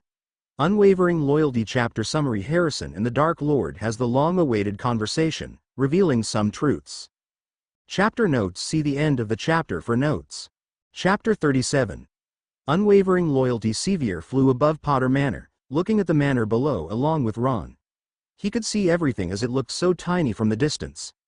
Tiny trees, tiny plants and flowers, particularly lilies, that surrounded the manor in memory of his mother. It made everything seem like a speck and nothing really mattered up here. It was almost like he could be himself, without having to worry about anyone or anything for that matter. They were having a good time, before something sharp was cutting into his head. He touched his head, and looked at the boot that was covering it. His scar was bleeding. He'd never felt pain like this before, not even during the first term over at Hogwarts, where he was in pain during Quirrell's lessons. This was different. It almost felt like his scar was on fire, and something was happening. Something bad. Mate, what's wrong? Ron asked, looking over at him. Is your scar hurting? Yeah, Sevier admitted. It hurts real bad. He gritted his teeth to stop from crying out in pain. I think he's back, he said, as the pain washed over him and then nothing. What you know who? Ron clarified. That's impossible. He's been dead for 10 years. What else is it? Sevier questioned. Dumbledore didn't believe that he was dead. It's been years, Sevier. We should have saw the signs or something, Ron told him. If you are that worried, perhaps you should get in contact with Dumbledore. You're probably right, Sevier muttered, once the pain started to reside. Besides, don't old injuries act up anyways? The ancient wards surrounding Slytherin Manor welcomed him with a slight hiss of a welcome master as he walked through it. It had been 10 long years since he last set foot here, and it looked like nothing had changed. The weeds have been kept up and removed from the shrubs and tall trees that lined the entrance of the manor. The vines that wrapped itself around the sides of the manor looked exactly the same, not grown, but haven't been removed. In the back, he could see the faint silhouette of the forest outline of the long trees whose branches stretched outwards, creating shadows that reached as far as the manor. The garden had been cleared of gnomes, and fresh vegetables and plants grew there. It looked rather peaceful, and knew that the house elves that resided there took care of the manor, in case a heir or a descendant of Slytherin returned. He didn't have to walk far before house elves appeared in front of them, all wearing matching tea towels with the Slytherin crest on top, in the corner. Master, you've returned. The house elves greeted. We're so glad you're back and you've returned to us. Is there anything we can get you? Go back to your posts, he ordered. The house elves disappeared with a sudden pop, and he continued upwards, entering the manor, and all but before he headed up for the study. Nagini followed him, slithering and hissing in pleasure as she saw how large the manor was. The study was exactly how the study was. The black, heavy curtains were drawn back to reveal the baking sun, as the light brightened up the room. There was a single bookcase in the room with stacks of books on it. Most of the spines were mainly black bindings. He sat at the desk that had stacks of paperwork, most of them dated before his downfall back in Halloween night. He tucked those away in a drawer, before he came face to face with Nagini, who decided to slither on top of his desk and laid there. You decided to get on top of my desk? Asterisk, he asked, his brow arched up. It's warm, asterisk, she replied. Besides, you weren't using it. Nagini, get down, asterisk, he ordered. No, asterisk, Nagini answered nonchalantly. She barely moved her head as the Dark Lord let out a loud sigh. Would a nice rat suffice? Maybe, asterisk, Nagini responded. Ollie, he called out. What can Ollie do for you, master? The house elf, Ollie asked. It's light brown, tennis ball eyes looking at him. A large rat, he ordered. Right away, master. Ollie will be back in a jiffy, Ollie said, disappearing and then reappearing with a large, black rat in its grip. The house elf tossed it onto the ground under the command of the Dark Lord, and the elf disappeared once more. The rat scuttled around on the floor, trying to escape, and went around the room. Nagini quickly moved from her position and went to hunt the rat that was running around. She didn't take long to catch her prey as she swallowed the rat in one gulp, and she seemed satisfied now, since she was now lounging on the dark hardwood floor, right by the window sunbathing. Tom Marvolo Riddle, aka Lord Voldemort, barely paid attention to her as his thoughts focused on simple things, on the matter of an 11-year-old. His mind couldn't escape the thoughts around the boy, Harrison Peverell Slytherin, previously known as Harry Potter. The boy was more powerful than an average wizard, more than an 11-year-old should be. He brought him back not out of fear like his followers, but because he was loyal to their cause. Harry refused to believe that he was dead, and simply followed the whispers that guided him to him. For that, he was eternally grateful for that. However, there was one thing on his mind, with the matter being that the boy resembled his younger self. Harrison Peverell Slytherin had simply welcomed the names that followed him around monster, freak, and lived up to his reputation. The boy didn't shy away from his reputation that followed him around and simply welcomed it. Harrison Peverell Slytherin knew he was different, and that's what made him dangerous, and similar to where he was, around 50 years ago. The boy had no family, and certainly not after his original family publicly disowned him like that. He was basically an orphan. And yet, unlike him, he already found refuge in the dark, and his loyalty was unquestionable. The boy simply refused to give up on the whispers around the Dark Lord. He refused to give up the matter, and simply proved himself to be loyal, more than any of his followers. After spending 10 years of being a simple restless wraith, almost losing hope that all of his followers had abandoned him. It almost seemed true, and for a long moment, Tom Riddle thought Quirrell might have been the one to bring him back. But the professor simply was too weak enough. He couldn't seem to grasp onto the fact what simple competency was. Yet, his options were limited, and in the end, Quirrell was just a weak person, whose conscience grew against him over time. He always failed at the simple tasks through breaking in at Gringotts, and failure to break in through the trapdoor on that Halloween night with that Cerberus that had to be Hagrid's doing. When the boy approached him with an offer, he couldn't refuse. He was curious, and disposed of Quirrell soon after that. He was too tiresome of a host, and was already getting unwanted attention. What else could he have done at that moment? Instead, he went back to the same place and hoped for the best for someone better, and he came with no hesitation, and no one knew where he was. He found him rather quickly, and kept his word. "What got your mind occupied, Master?" Nagini hissed. "Also, there's an owl at the window." His head snapped up and looked at the window. Indeed, there was an owl right outside the window with a letter attached to his stubbly leg. He opened the window, and the owl swooshed in and sat on top of the desk. He detached the letter tied with spindly, long fingers before the owl flew off out of the distance, and he was there looking at the letter that was addressed to him, or to rather Lord Slytherin. It's been years since he last thought about the fact that he was considered Lord Slytherin. In truth, he might have fallen into the persona of Lord Voldemort that he forgot what being Lord Slytherin would entail. Perhaps he can build himself up into something else, someone that would be able to go into the public eye and people wouldn't be suspicious. It would certainly be easier, he mused to himself. No one would suspect who Lord Slytherin actually was, besides Dumbledore. The old fool was always suspicious of him, and was the only one who knew who he was. Everyone else had long forgotten who Tom Riddle was, or rather who he became. His fingers broke open the seal of the Gringotts insignia, and read the letter. It seemed that he was the boy's guardian now. "Master, what's that?" Nagini hissed, looking at the letter he was holding. "A revelation about something. Is it him?" Nagini asked. "Come, Nagini, he said, "we have somewhere to be." Perhaps it was time to have a chat with the boy. Tom waited in the RM chair across the bed, waiting for the preteen to wake up. It seemed that during the time he was gone, the boy fell asleep. Ella had stayed with him for a few, occasionally combing through his dark black hair, but otherwise, just sitting right next to him, contempt. She didn't budge or say anything as she looked at him occasionally, her silver eyes flicking towards him every once in a while. There was no fear in them. It seemed that she wasn't scared of him, probably knowing what Bellatrix was like, and if Harrison's word was, her mother probably told her stories about him and his reign. He briefly wondered what got her into Azkaban in the first place, but no matter, he'll find out anyways, sooner or later. He just wasn't going to ask her quite yet, as he respected her privacy. Considering the gaunt look on her features, it was probably only a couple of months since she was released. It would have been too soon, and if anything was to go like she was young when she went. He paid hardly any attention to her though. It looked like Nagini came out of his robes and decided to entertain the girl. Ella smiled and petted the smooth, dark green scales. "Nagini, be careful with her, he said. "She isn't your next meal."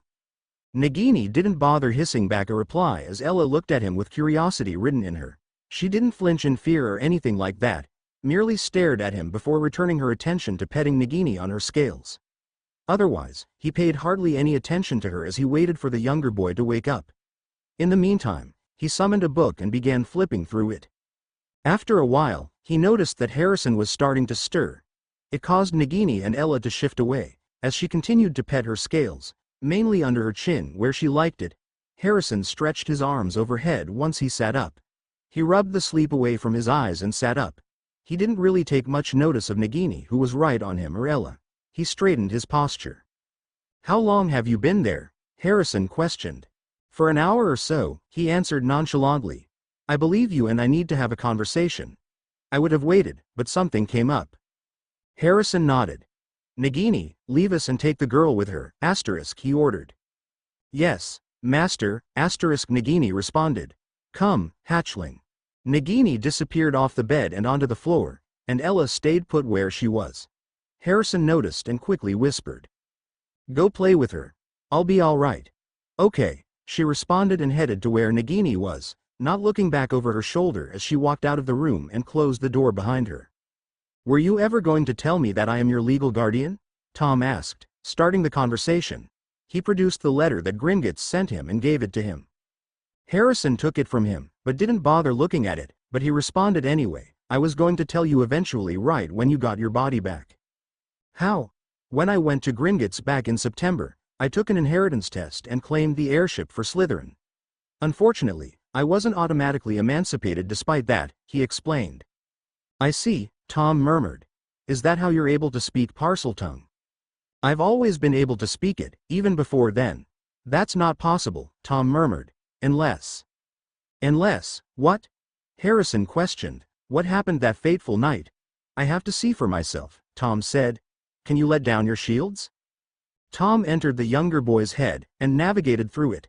His memories were well protected and hidden through the nooks and crannies of his mind, separated through the bars and the dementors that resided in his mind. It was horrible to remind him of something that the boy lived through. He ignored it through most of the first year, besides the ones that were more noteworthy. It seemed that the boy had somehow got a hold of his diary and the locket. The diary, he already knew, but the locket? Last time, he knew the locket was hidden in the cave surrounded by Inferi. It must have been Regulus, who had betrayed him like that. He didn't like the fact that the house elf creature was involved in that matter. No matter, the traitor was dead through the hands of Inferi. He paid no mind about the boy finding two of his Horcruxes and dwelled deeper. He barely paid attention when Dumbledore cornered him and asked him if he had stolen the Philosopher's Stone. Though, the use of the boy who lived being canon folder was immaculate, even if there were some very confusing things. Though, it seemed that the boy was very observant when it came to things that he otherwise would have missed. How the boy picked up the old Death Eater code was beyond him, but whatever the case was, he was glad that Severus Snape was actually on their side. He would hate to kill the potion's master because he was otherwise a traitor to the light. He pushed deeper in his mind, sorting through all the memories before he found the ones that he was looking for. Azkaban and before. He witnessed the 5 years where Harrison had grown up in Azkaban, surrounded by all of his inner circle members. His inner circle told him everything that they knew, including old Death Eater codes, spells including the unforgivable curses, along with everything else. They helped him succeed, and gave the 2 children who resided in Azkaban lessons and the stories about his reign. It seemed that his inner circle made that their will to continue to live, to continue to survive every day through hell, because otherwise, there wasn't a point in living anymore. He went back through, even before he was sent to Azkaban. He noted the way that Harrison felt the bitterness, anger and confusion on why his parents weren't paying attention to him. The times where it felt like he was forever in the boy who lived shadow, getting ignored and treated very poorly. It was obvious through the way the Potters neglected him, at times even forgetting that he was even there, that they didn't care for him, though, the younger boy didn't give him, even occasionally hoping for a miracle and the small flicker of hope that his parents actually cared about him. He saw the way the boy responded through the lessons, through the way he was constantly overshadowed by the boy who lived. He noticed the way he became angry every time he was ignored by his parents. During the times where they were showing accidental magic by making the high chair float, or the toys ending up from one place to another, it always looked like it was Harrison who was doing, never Sevier, never as much as he tried to do the things that Harrison did, flawlessly. He saw how they went to the old man believing that it was a sign that the boy who lived was destined to vanquish him, and him showing accidental magic proved that. There were several times where Harrison was talking to the snakes in the garden, feeling contempt and knowing that he was special at something. It was strange how magic adapted to him and allowed him the special ability to be able to speak to snakes. Nonetheless, it wasn't that important, as there wasn't the presence that he may have been the one that he vanquished that fateful night. though the scar etched on his brother's forehead was something else. He went back further until he got to that fateful night, where he found his answer. It seemed that even though the boy in front of him wasn't marked by him, he still had the power to vanquish him, if he ever had the chance. It seemed that he was the one closer born to midnight, as the Potter twins were born only a minute apart, but ultimately, Harrison was the one who was born closer to midnight. He exited out of Harrison's mind, knowing the one thing that plagued him during his days as a wraith. He found his answer. If you want to know what happened that fateful night, you weren't the child that I marked. You were asleep in your crib when I entered the nursery. It was a mistake on Wormtail who fed me the wrong information, confusing you and your twins somehow. In the end, when you woke up it was already too late. I casted the killing curse towards your brother, but ultimately, you were the other boy who lived.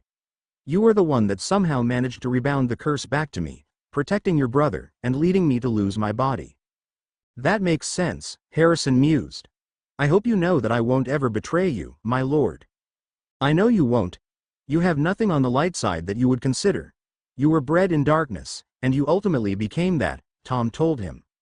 Somehow, it made sense that Harrison was the other boy who lived, the one that was truly the chosen one out of this entire thing. It almost seemed ironic that the boy who lived wasn't the special one. He may have the scar etched on his forehead, but that meant nothing. He didn't have anything special, no magic to even think about vanquishing the Dark Lord. It was almost everything he wanted in a way. By the time Sevier realized that he wasn't special, that the only thing he only had was a title, a flimsy title that should have been his. Did you want your objects back? Harrison asked. I know they're yours, and I've kept them safe. Yes, the Dark Lord said. How did you even come by them? They were all well hidden. If you say so, Harrison responded, as he unclasped the golden locket around his neck and handed it to Tom, along with the diary that was in his pocket. I found the diary in Lucius's library, and the locket in Grimmauld Place. They were both calling to me. You haven't found any others? The Dark Lord questioned. There are others?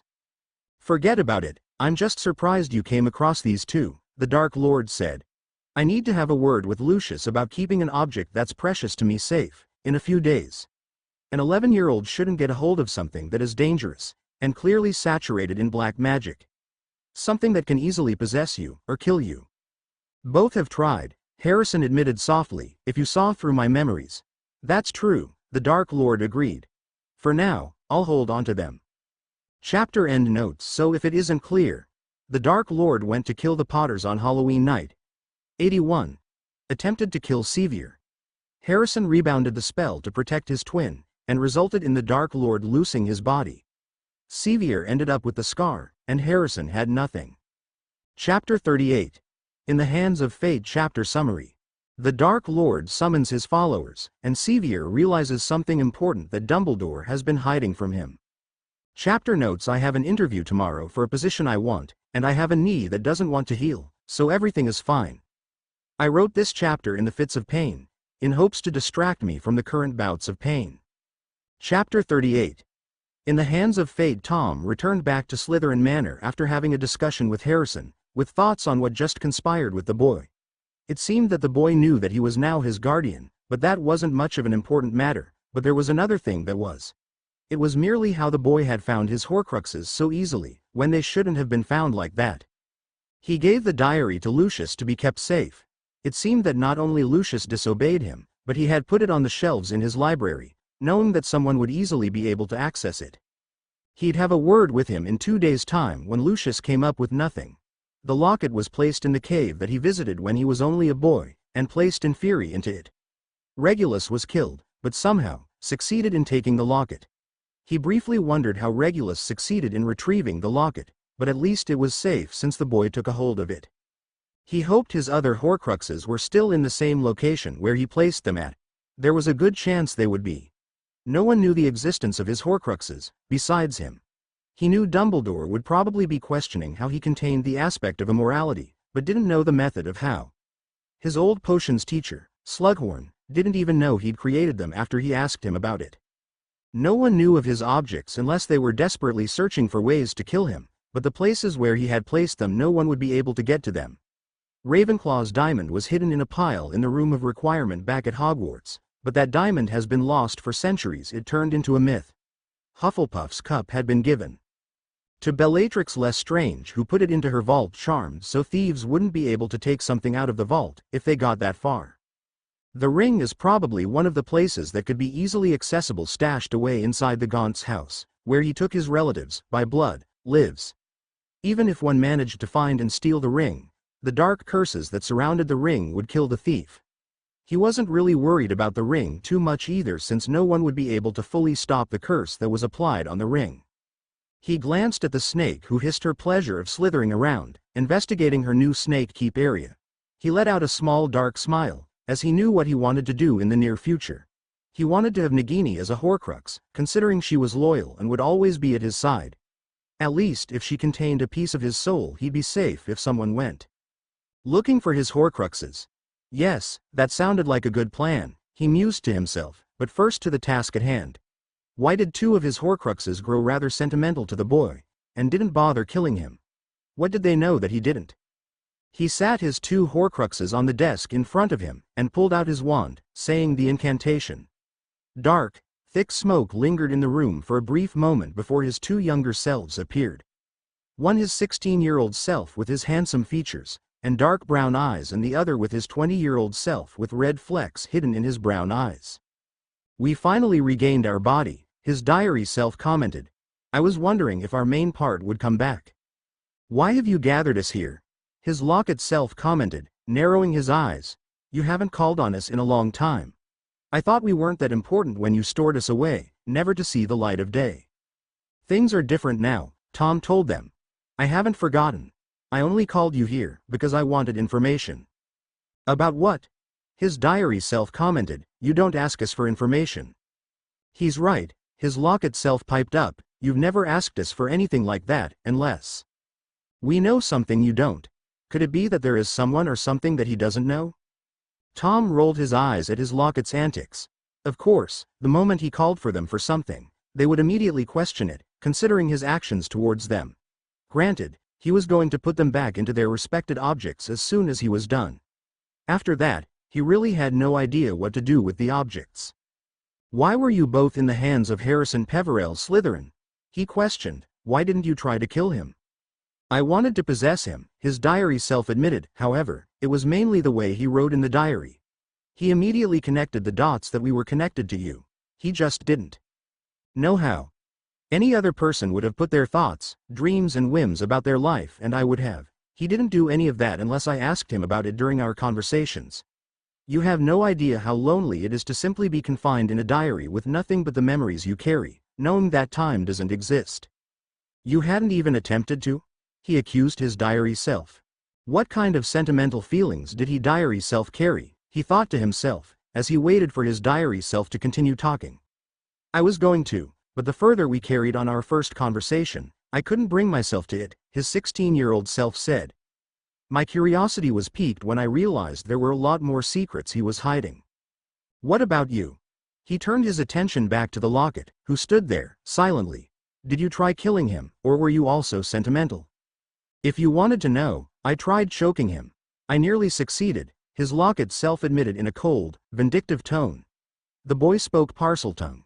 It's what captured my interest. It's always rare to find another speaker. You didn't grow sentimental feelings around him, did you? They were both quiet before they answered no in unison. His eyes narrowed, but he wasn't going to question. Before you return us back, there's something you need to know, his locket self admitted. You have to give him a chance. Show him the spells we've learned over the years. He's almost like us from when we were younger and his age. So much to prove. Good to know, Tom agreed. He has so much potential. I'd hate for it to be wasted on something so trivial. The boy is destined for greatness. His two selves nodded in agreement.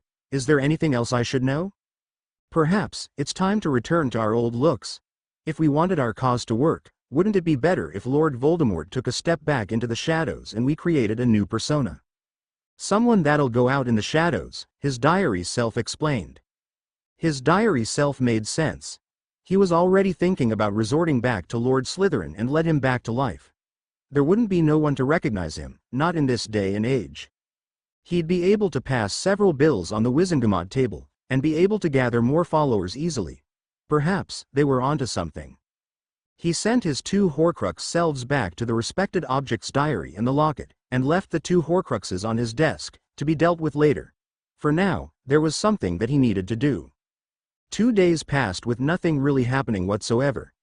Harrison stayed over with the Malfoys for a little bit, mainly by the request of Ella, who simply refused to leave his side too much, eager to have him by her side again. He let her enjoy herself. Currently, they were in one of their many rooms that he'd never been in. It was a rather small room that had a couple of shelves of bookcases, a fireplace, windows that were open to reveal the hot breeze that came through, and several pieces of furniture in it. Harrison sat in a chair, barely paying any mind as Ella and Draco sat at a table, playing wizard's chess. He briefly saw Ella's black knight chess piece get decapitated by one of Draco's chess pieces, and dragged off to the side of the board, where many of black chess pieces were. Dang. I was really hoping that would do it, Ella groaned, as she made her another move. This time, moving the black queen across the board. How are you so good at this game? It's like every move I make, you already counter it by a simple move. Draco let out a small laugh, as he moved his white bishop diagonally across the board, letting Ella's black queen end up like the previous knight that got decapitated. He had years of experience, Ella, Harrison told her. He's one of the better players, and probably one of the best in our year. Trust me, I still lost with him despite playing several games. I've gotten better at it, but even then, it's hard beating a master like him. The key is, not trying to make your moves so obvious, Draco pointed out, as he decapitated another of Ella's pieces. You're making a lot of rookie mistakes, and it's very easy to see that you're just guiding your pieces on the board with no meaning of where they go. Checkmate. He witnessed the end of the game as Draco checkmated the king, leaving Ella's king to throw its crown towards Draco's king. You need to make a plan. You also need to watch your opponent and know which pieces have the highest value. You have to try and control the center. That's where you'll easily be able to capture most of your opponent's pieces if possible, and protect your king at all costs. That's one of your many mistakes that you made in this game. You didn't bother trying to protect your king. That's how I was able to easily be able to checkmate your king, Draco explained. You don't need to be hard on yourself. I've been playing for years and figured out the many ways to win the game. He's right, Harrison pointed out, it's hard to defeat him. Besides, you need to practice more. Maybe in a few years, you'll be able to defeat him easily, just like what he's doing to you. Okay, Ella murmured. She was rather quiet a little bit, before she suggested, do you want to play with me? You can't be any worse than I am at this game. Before Harrison had a chance to answer, someone interrupted them. Harrison noticed how everyone stiffened up and froze of what they were doing. He sat there as he recognized the cold voice that belonged to the Dark Lord. I hate to interrupt this game of yours, Harrison, come with me. Yes, my lord, he murmured. He barely paid any attention to Draco and Ella's reaction as they were looking at him, faces blank, and refused to talk as he went out of the room with the Dark Lord in tow. They walked through empty corridors in silence and continued walking until they stopped at a large, ornate door, and the Dark Lord opened the door to reveal a rather large, spacious and rather empty room. The room was rather spacious and didn't have anything besides a lone, large, black throne in it. He briefly wondered what he was doing here, but refrained from saying anything. You're probably wondering why I called you here. I'll be calling my inner circles here in a short bit, the Dark Lord told him. Due to my morals, I will not be publicly marking you or revealing you to my followers until later. Harrison nodded. The Dark Lord flicked his wand with a silver liquid appearing in midair. The liquid silver twisted into the shape of the dark mark, a coiled serpent coming out of a grotesque skull.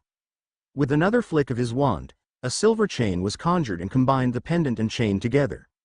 Voldemort held up the ends of the chain, and slipped it around the neck of Harrison. He felt the small bit of heaviness around.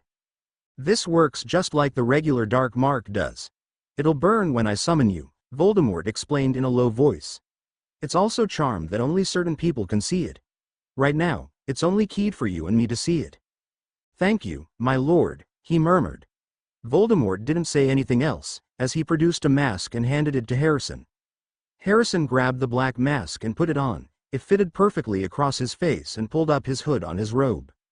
To conceal your identity, stay right there while I host my meeting with my followers, the Dark Lord told him.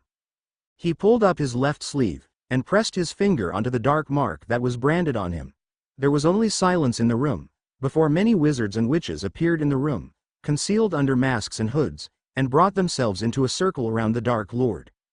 One of the Death Eaters fell to his knees, crawled toward Voldemort, and kissed the hem of his black robes. "Master! Master!" he murmured. Then, one by one the Death Eaters behind him did the same, each of them approaching Voldemort on his knees and kissing his robes, before backing away and standing up, forming a silent circle around the room, leaving obvious gaps where Harrison assumed were meant for the Death Eaters that were locked up in Azkaban. "Welcome, my Death Eaters," Voldemort said quietly. 10 long years it's been. 10 years. Since we last met. Yet you answer my call as though it were yesterday. We are still united under the Dark Mark, then, or are we?" None of the Death Eats spoke as they stood there, as they waited for the Dark Lord to continue his lovely speech. "I smell guilt," he said. "There is a stench of guilt upon the air." A shiver ran down everyone's spines, including Harrison. He knew that it wasn't meant for him, but the sheer power the man emitted, and the way it almost felt suffocating in the room. He noticed several Death Eaters who kept their head downs, not wanting to look up towards the Dark Lord. "I see you all, whole and healthy, with your powers intact, such prompt appearances, and I ask myself, why did this band of wizards never come to the aid of their master, to whom they swore eternal loyalty?" There was a loud silence in the room, almost like someone could drop a pin and you'd be able to hear it. No one dared to move, under the fear that the Dark Lord might do something to them, if they dared to move an inch. He narrowed his eyes, knowing that most of them carried the sense of guilt with them, knowing that they didn't do anything to help bring the Dark Lord back sooner. Instead, it was up to him when he followed those whispers into the darkness and saw it through. His followers truly doubted that their Lord had found a way of immortality, and chose to renounce the ways of the Dark Lord. "And I answer myself," whispered Voldemort, "they must have believed me broken, they thought I was gone. They slipped back among my enemies, and they pleaded innocence, and ignorance, and bewitchment. And then I ask myself, but how could they have believed I would not rise again? They, who knew the steps I took, long ago, to guard myself against mortal death? They, who had seen proof of the immensity of my power in the times when I was mightier than any wizard living? And I answer myself, perhaps they believed a still greater power could exist, one that could vanquish even Lord Voldemort. Perhaps they now pay allegiance to another. Perhaps that champion of commoners, of mudbloods and muggles, Albus Dumbledore? It seemed right after the Dark Lord uttered Albus Dumbledore's name, the Death Eaters stirred a little bit. Some of them muttered and shook their heads as if they realized how much the light has gained so much control in the magical world. The Dark Lord continued, ignoring the Death Eaters who were muttering underneath their breath. "It is a disappointment to me. I confess myself disappointed." One of the Death Eaters flung himself towards the Dark Lord, breaking the circle they were in. Someone from the front row threw himself forward. Trembling from head to foot, he collapsed at Voldemort's feet. "Master!" he shrieked. "Master, forgive me! Forgive us all!" Voldemort began to laugh. He raised his wand. Crucio. The Death Eater on the ground writhed and shrieked on the ground, falling on the ground. Harrison's mouth twitched as the blood-curdling screams echoed throughout the room. Everyone else remained quiet, not daring to move while one of their own screamed as the torturing curse was laid on them. Eventually, the Dark Lord raised his wand and the spell stopped. The Death Eater laid there, gasping for air. "Get up, Avery," said Voldemort softly. "Stand up. You ask for forgiveness? I do not forgive. I do not forget. 10 long years. I want 10 years repayment before I forgive you." Voldemort walked towards the Death Eater on the right. "Lucius, you were there when I was resurrected only 2 days ago," Voldemort whispered. "You have repaid some of your debt when you aided my resurrection. The item I entrusted you with over 10 years ago, did you find it?" Lucius was rather quiet before he replied rather quietly, "I did not, my lord." Voldemort raised his wand, Crucio. Lucius's screams bounced off the walls for a minute before Voldemort cancelled the spell. Lucius laid on the ground and quickly scrambled to stand up. The Dark Lord held an object in his hand, the diary. "Was this the object I entrusted you with, Lucius?" "Yes, my lord," Lucius said weakly. May I ask how you got that, my lord?" "That's not important, but hopefully that lesson under the Cruciatus Curse taught you that you shouldn't just leave an object of highly importance discarded somewhere." "I have," Lucius whispered. The Dark Lord moved past Lucius, walking past the two empty spaces right by him. "The Lestranges should stand here," said Voldemort quietly. "But they are entombed in Azkaban. They were faithful. They went to Azkaban rather than renounce me. When Azkaban is broken open, the Lestranges will be honored beyond their dreams. The Dementors will join us. They are our natural allies. We will recall the banished giants. I shall have all my devoted servants return to me, and an army of creatures whom all fear." He walked past several Death Eaters in silence, and paused and spoke to them, before he moved on. "And here," Voldemort moved on to the two largest hooded figures, "we have Crabbe. You will do better this time, will you not, Crabbe? And you, Goyle?" They bowed clumsily, muttering dully. "Yes, Master. We will, Master. The same goes for you, not," said Voldemort quietly as he walked past a stooped figure in Mr. Goyle's shadow. "My lord, I prostrate myself before you. I am your most faithful." "That will do," said Voldemort. "Snape, my most slippery friend, I trust that the old fool hadn't had any suspicions with you?"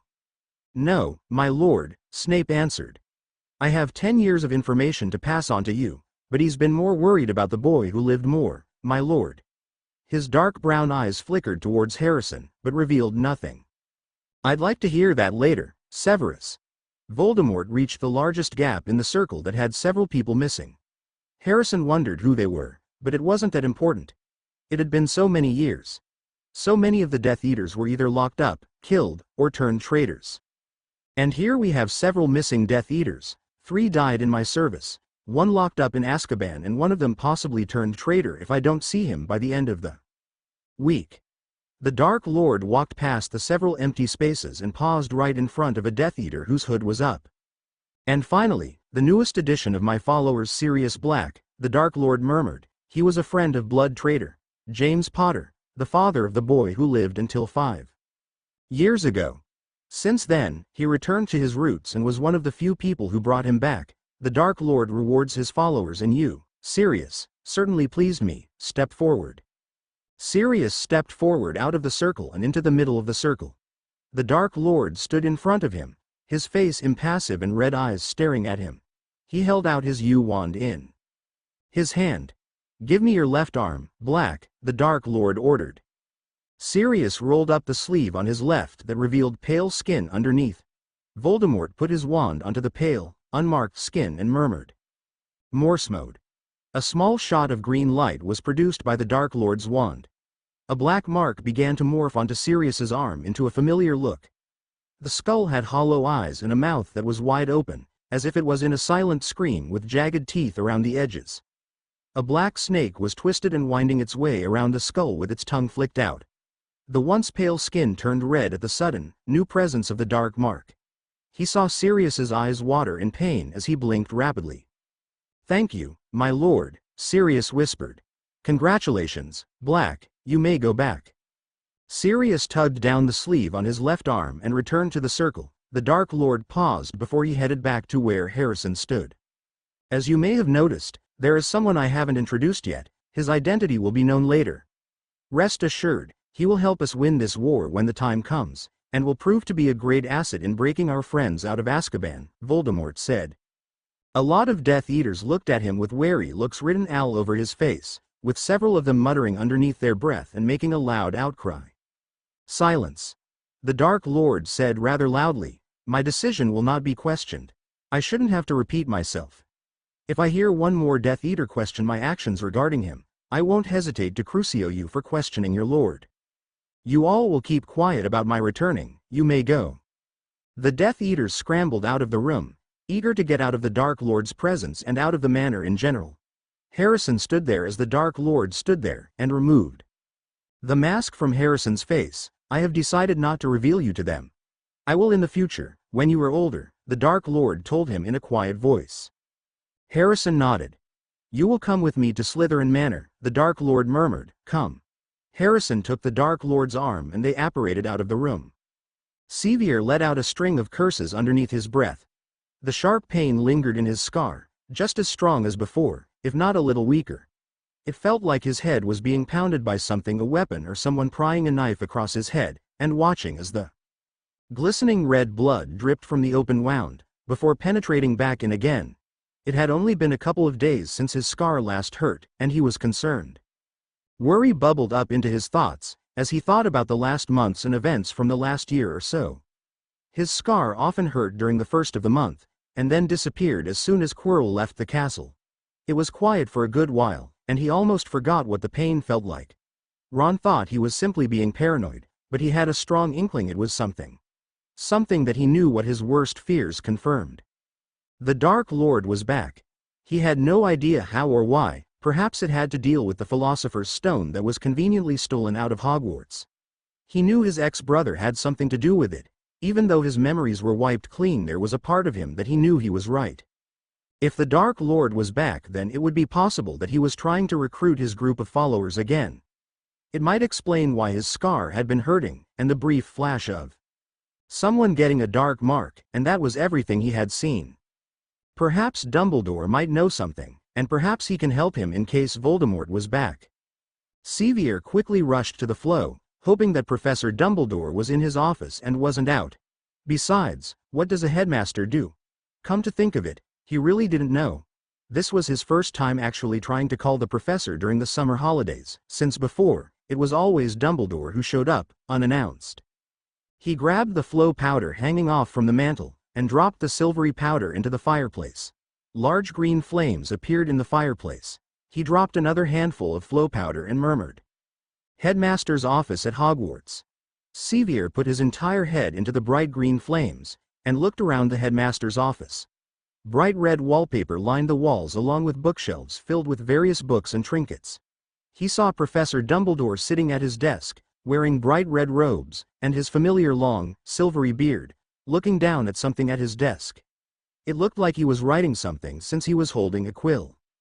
"Professor," Sevier greeted, getting the headmaster's attention. Professor Dumbledore looked up towards the fireplace, and stopped what he was doing. A large smile blossomed on the headmaster's face as he set down the quill he was holding. "Sevier, my boy, come through," Dumbledore greeted, pushing his golden spectacles up his crooked nose. "Come sit." Sevier approached Dumbledore's desk and sat in the empty chair in front of the headmaster. "What could I do for you? I have to admit this is a lovely surprise, especially since it's the summer holidays. You should be out enjoying your holidays, not chatting with an old man like me." Sevier let out a small laugh before he shut his mouth. His thoughts tried to form what he wanted without sounding like he was probably just freaked out, but this was Dumbledore, the leader of the light. There was absolutely nothing he should be afraid of with him, Sevier thought to himself. "What is it?" Dumbledore asked again. "Professor, a couple of days ago my scar hurt," Sevier admitted. "I thought it was nothing, even Ron said it was nothing. I thought it was nothing. However, today, it hurt again, and this time, I think I saw something. It was only a brief moment, but it was enough to see that there was someone. I couldn't see their face or tell you what they looked like, but they were getting marked with his mark." "That is very concerning," Dumbledore sighed deeply. "I should have expected this. It's possible that the Dark Lord is back, but my sources haven't told me. Maybe it was someone marking someone to bring back the olden days of the Dark Lord rule. That's always a possibility, my boy." "Professor, I know what I saw," Sevier protested. "I know he's back. My gut is telling me he is. You have to believe me." "I do, my boy. You just have to think of all the possibilities," Dumbledore interjected. "We don't need to be jumping to conclusions." "Sir, my scar has hurt like this before. I think there's something about it, something that you aren't telling me," Sevier called out, changing the topic. It almost felt like Professor Dumbledore was purposely dancing around the subject entirely, and he wasn't getting anything out of him. "My boy, it's for the greater good," Dumbledore started. "Don't talk to me for the greater good. You're hiding something from me. I'm the savior of the wizarding world, the one who is supposed to vanquish the Dark Lord. If you're hiding something I need to know, I need to prepare myself," Sevier explained. "Please." Dumbledore let out a loud sigh before he said something in the gravest tone possible, one that he never heard from the headmaster before. "The scar etched on your forehead isn't an ordinary scar from that night. In fact, I believe Voldemort may have transferred some magic into your scar by accident, marking you as his equal. This means that you and him are connected through the curse that failed that fateful night." "Professor, why didn't you tell me this?" I thought it was just an ordinary scar hurting because don't old injuries hurt once in a while, Sevier explained. But you kept this from me for 11 years? Was the Dark Lord attached to Quirrell during the first term? Is that why my scar kept hurting? Sevier, my boy, I know you're angry right now. No. You kept this big secret without realizing the importance of this. I'm not the boy who lived who simply survived the killing curse, it's something more. Me and him are connected and I didn't know this. What if he finds out about this? He'll kill me before I have the chance to try and vanquish him once and for all. Were you ever going to tell me about this? You have to realize, my boy, I did it for the greater good. I was hoping to explain it to you in a couple of years when you have matured and developed more magic. I was hoping that I knew for sure that Voldemort was back and helped train you to defeat. Now I realize that I shouldn't have kept it from you. I was hoping for longer. Right, Sevier scoffed. Are you positive that there is nothing of importance I need to know? Because I would really hate to be in battle, vanquishing the Dark Lord and finding out that you kept a big secret from you that could have helped me? I'm sure, Sevier, Professor Dumbledore sighed in disappointment. I promise you, I'll tell you anything that you need to know beforehand. Knowing that information would be vital for you to defeating him at last so the wizarding world can finally be peace after all these long years. Chapter 39. Under the Dark Lord's Wing. Chapter summary: Harrison is starting lessons from the Dark Lord, and of course, a cute scene with Ella and Harry. Chapter notes: Did I barricade myself in my room with my door close? Writing this chapter, yes I did. I have my extended family around and they're driving me insane. Anyways, hi. I did not mean to abandon AO3 or even writing like this considering it's been 4 months since I last updated this story. I am 90% sure the AO3 writer's curse happened or life happened, but for anyone curious here's the brief rundown. 4 college classes, a job severely short-staffed, 2 food insecurities, flare-ups, mental health took a dive, and I got myself into a bike accident that had me in the the next day.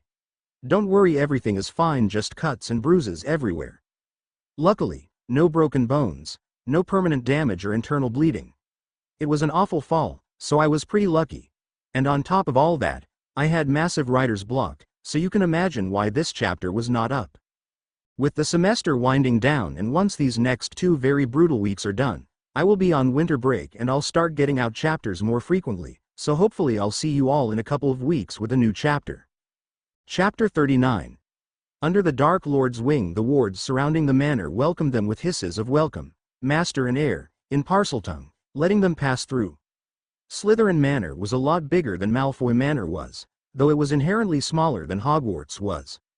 Long, dark shadows managed to create intricate lines into the nooks and crevices of the outermost walls. Vines managed to wrap itself around the manor, growing as tall as the highest windows were. Through the distance, Harrison could see the forest that surrounded the manor, with trees that stood tall and blocked any sight of what lay in them. Welcome to Slytherin Manor, although, I assumed you already gathered that, the Dark Lord murmured. One of the many establishments that Salazar left for his descendants. Harrison didn't bother saying anything as they continued onto the path, with trees occasionally casting long shadows on the gravel ground, as they made their way to the manor and opened the front door which led to the foyer of the manor. The Dark Lord dropped his glamour once they stepped forth into the manor, waving his hand around his face. He looked like he was in his mid to late 20s, with dark brown hair and his red-crimson eyes. He pretty much looked like the Locket, if not just a little bit older than the Locket. Harrison didn't bother showing any emotion once the Dark Lord turned into his younger self, mainly because it wasn't much of a surprise. Although, he was surprised that the Dark Lord decided to go back to his younger self, instead of remaining snake-like, that he knew during his reign of power and now. I'm sure you have lots of questions, the Dark Lord said. Not really, Harrison murmured, shrugging. I'm just surprised you would resort back to your old appearance. I thought you would want to remain like you once were. What changed? This doesn't seem like something you would do without much good reasoning. Tom Riddle smirked. I thought it would be clear, Harry. I had a conversation with those 2 objects you gave me, with details that don't concern you in any way. I wasn't even going to ask you, Harrison said. They're yours, anyways. I was just keeping them safe since I knew they contained a piece of you. Yes you did, he murmured, for that I am very grateful.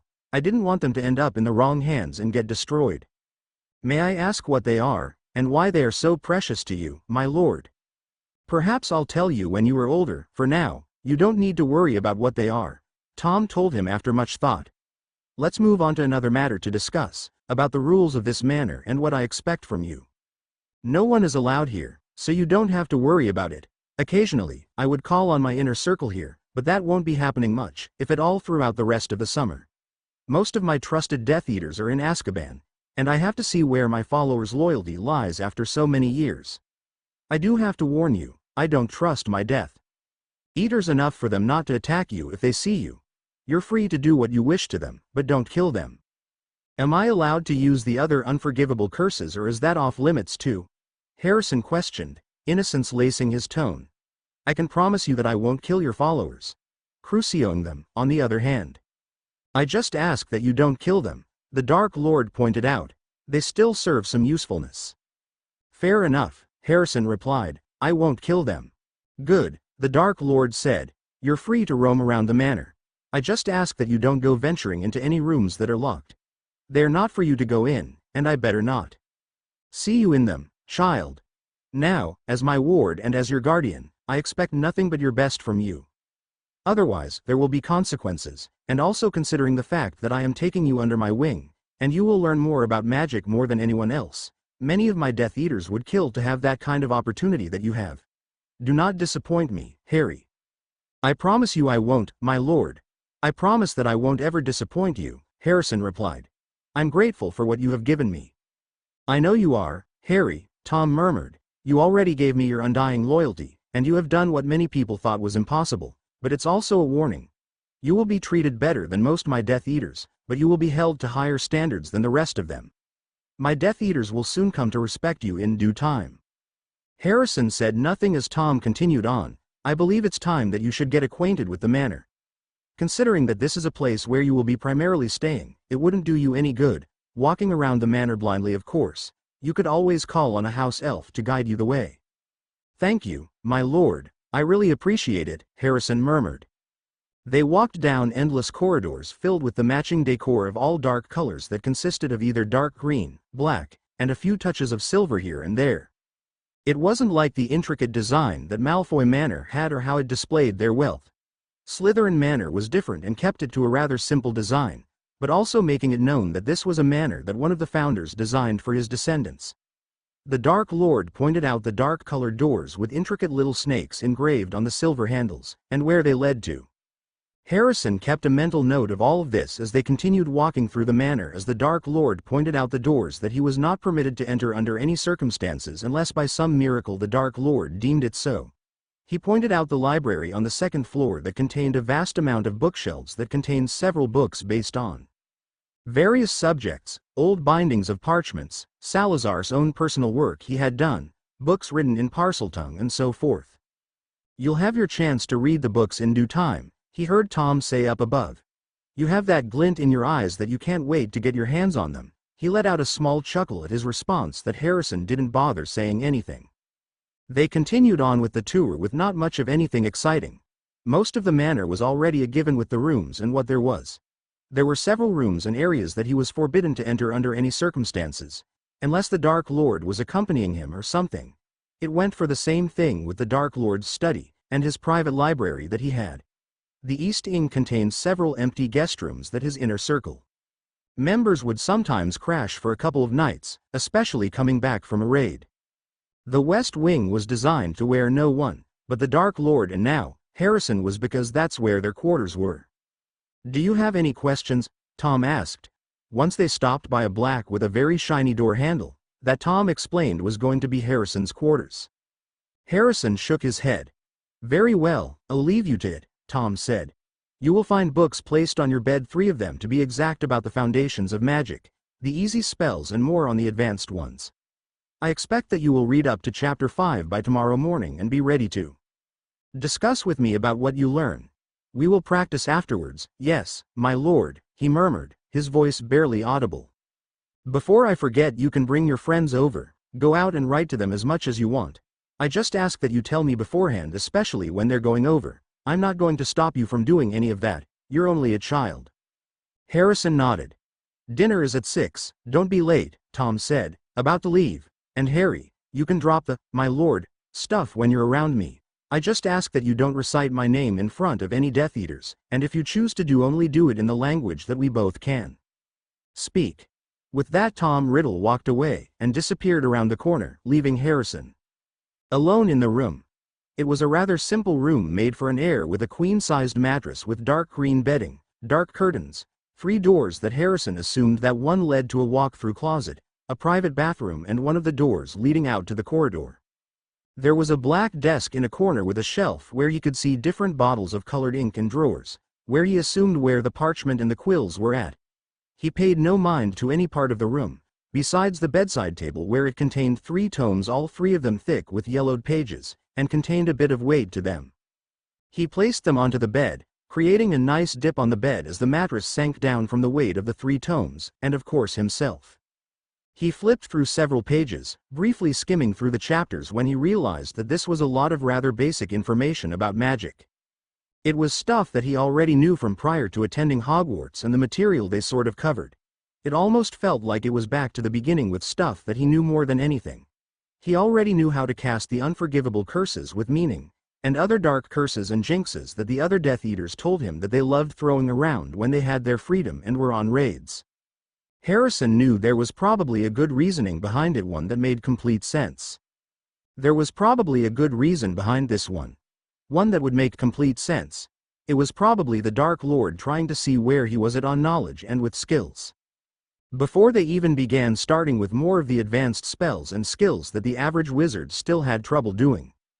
He dropped the 2 tomes that contained the rather basic information that he knew, and instead focused on the one about the advanced spells and more on the darker side than anything. He started from chapter 1 and quickly lost track of time once he started reading through. It was rather more interesting and based on stuff he didn't already know beforehand. He was roughly about halfway through the tome before a house elf appeared in his room with a loud pop and told him in a rather rushed and squeaky voice that the Dark Lord was waiting for him in the dining room. He waved the house elf away, snapped the book closed with a thud, and headed down towards the dining room where the Dark Lord was waiting for him. When he got there, he knew that there were a pair of red eyes following his every move as he kept his head down and pulled out a chair for himself in front of a golden plate and goblet, both with the Slytherin crest on it. Hot, steaming food appeared before him with seasoned broccoli, a bread roll, a rather juicy steak, along with a goblet that had what he assumed was probably butterbeer in it. "I thought I told you earlier, don't be late," Tom remarked, raising an eyebrow. "I know for a fact that I told you not to be late, and yet you learned around and I had to send a house elf to come collect you. Pray tell me what you were doing that you lost track of time?" Harrison kept his head down and his voice even. "I'm sorry. It was my fault for setting an alarm, but I was just reading the books that you wanted to read. I got so engrossed with one of them that I lost track of time." "Very well. I assumed that's what you were doing," Tom said after a few minutes, not bothering to take his red eyes off of him. "I know I said I'll treat you better than the average Death Eater, but Harry, do not test my patience. Do not be late again. I expect you to be prompt or a few minutes early. Nothing more, nothing less." "I understand," Harrison said in a small tone. "It won't happen again, it better be." There was a small pause for a couple of minutes between the two as they continued to eat their dinner. Harrison was in the middle of a piece of broccoli in his mouth when Tom finally spoke again. "I am rather curious about your thoughts and what you've learned from all 3 of the books. Considering the fact that you lost track of time, I presume you've already read past through chapter 5 on all of them?" "I have." Harrison merely shrugged in response before admitting, "Honestly, they were incredibly basic, that I honestly skimmed through 2 of them as it was based on stuff I already knew prior." "I already figured you probably knew about it. I figured that you already knew the material that was covered, but I had to be sure you knew the basics before we would be able to move into more advanced magic and learn more than any other average wizard out there," Tom explained. "I figured that." "Good," Tom said. "Then you should probably answer these questions. How do all 3 of them go together? Where do the classifications of light, neutral, and dark matter come from when it comes to spell usage?" Harrison had to think for a little bit before he explained his answer. "It depends. Most of the classifications were done under 3 categories: light, neutral, and dark. The light being considered the most pure out of the form, neutral being a mix, and dark relying more on the emotions and the intentions out of all of it. Although, it is very interesting to point out that There was an increased classification with the dark that surrounds blood and sacrifices. It happened right during the time when Dumbledore defeated Grindelwald, and the dark was no more until you came along. There are certain spells that can follow under this. The levitating spell, the most basic out of the basic spells, is considered, although sure, you can levitate a feather, but you can also levitate a boulder onto someone's head and instantly kill them, if not severely injured. The Defindo spell is used to cut something up like a piece of cloth or a curtain, and yet couldn't it be used to cut someone up and make them bleed to death on their injuries? The Patronus charm, a charm that not many wizards are able to do because it requires pure concentration on the happiest memory you have, is considered dark, and yet, it's probably the only spell that can actually repel a Dementor away. It's a simple matter of what your intentions are with the spell than anything. Very good, Harry, Tom praised. It seems that you understand the concept a lot better than the other average wizard, which is a good thing. I was merely curious to see where your knowledge lied. Tomorrow, we will begin focusing more on the magic side and to see where you were at. Fret not. You will learn things that no one else has. His last sentence was slipped into Parseltongue. After dinner and the discussion around the 3 books, Harrison flew back to Malfoy Manor for a couple of minutes. He figured if he was going to spend most of the summer studying underneath the Dark Lord, might as well, and plus, he didn't want Ella to worry. Where he was at, she was right now the only thing she had left in her life that she could see. He found Lucius, Sirius and Snape in the drawing room with several bottles of fire whiskey out, with Sirius nursing a rather large glass of fire whiskey in his hand with his right arm. He watched them for a few moments before ultimately deciding not to interrupt them, considering that there was a chance they would probably not remember what he said when they woke up in the morning.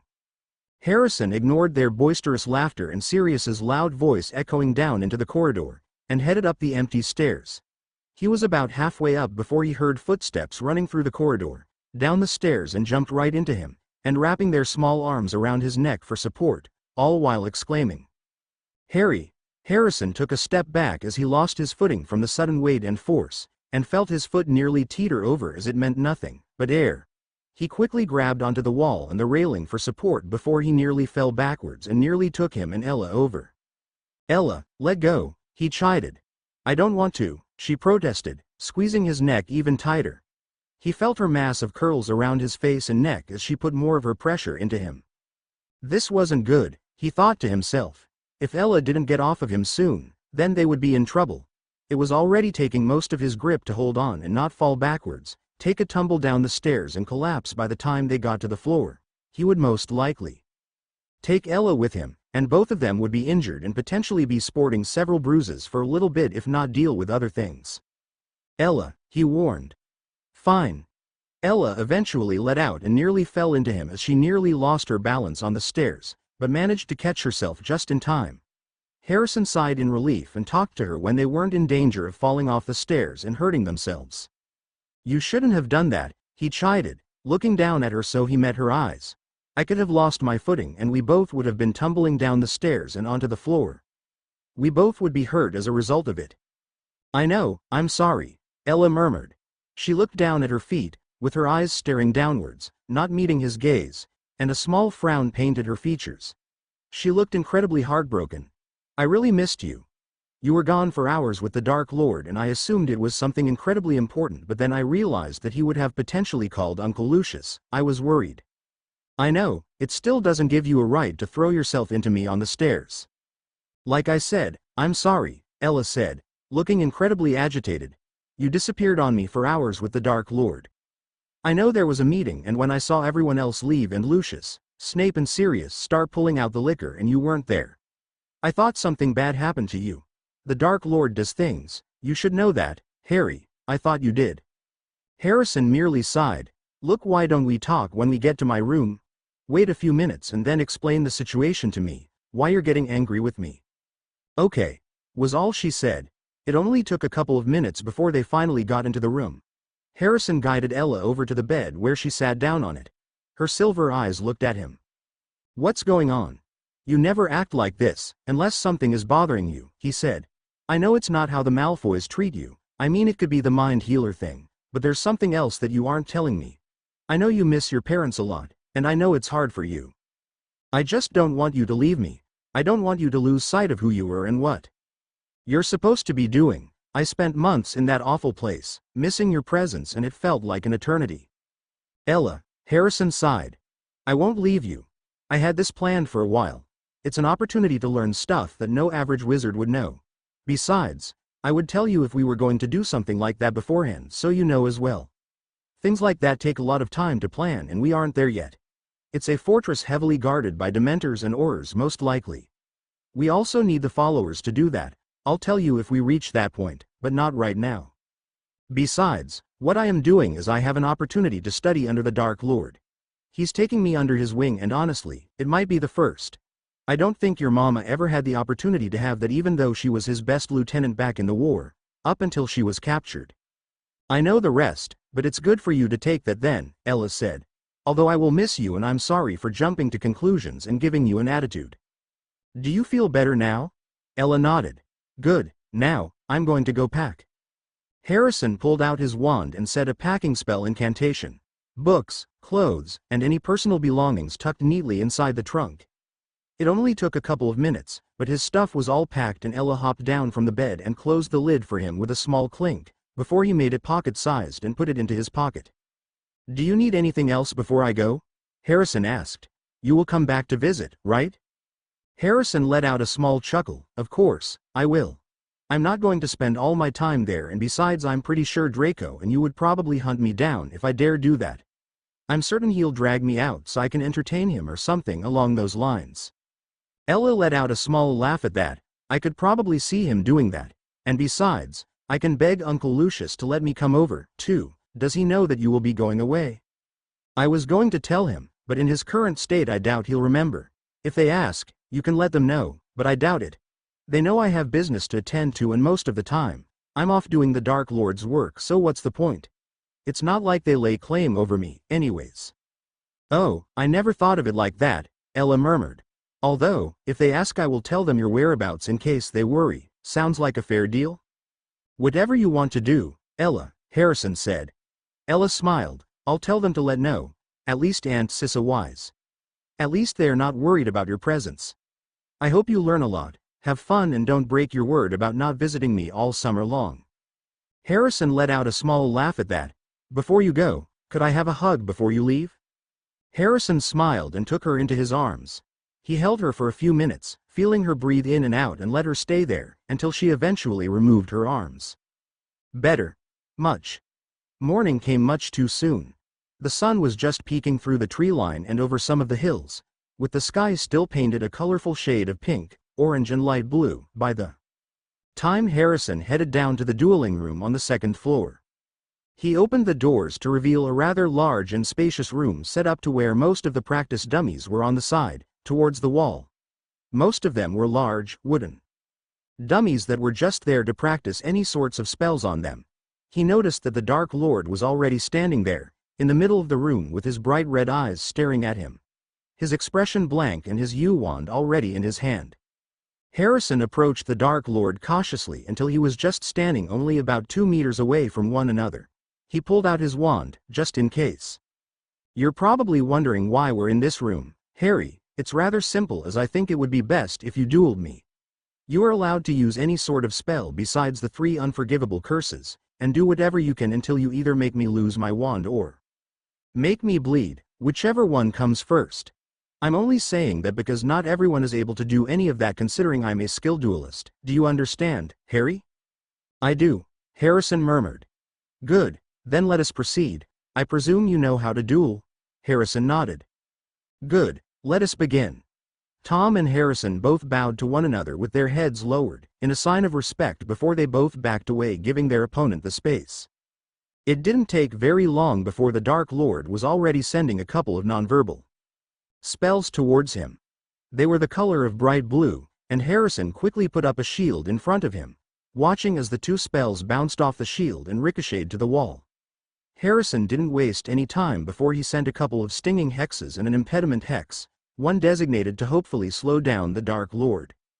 The Dark Lord blocked those with ease, by raising a shield and the couple of hexes that Harrison sent over. Once it hit the shield, he soon counteracted by doing a couple of spells in Parseltongue that Harrison never heard of, nor did he want to find out what those spells would do.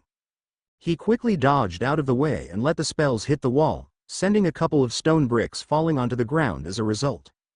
Expelliarmus, Harrison whispered, hoping that it would have been easier to try to disarm the Dark Lord rather than do anything else.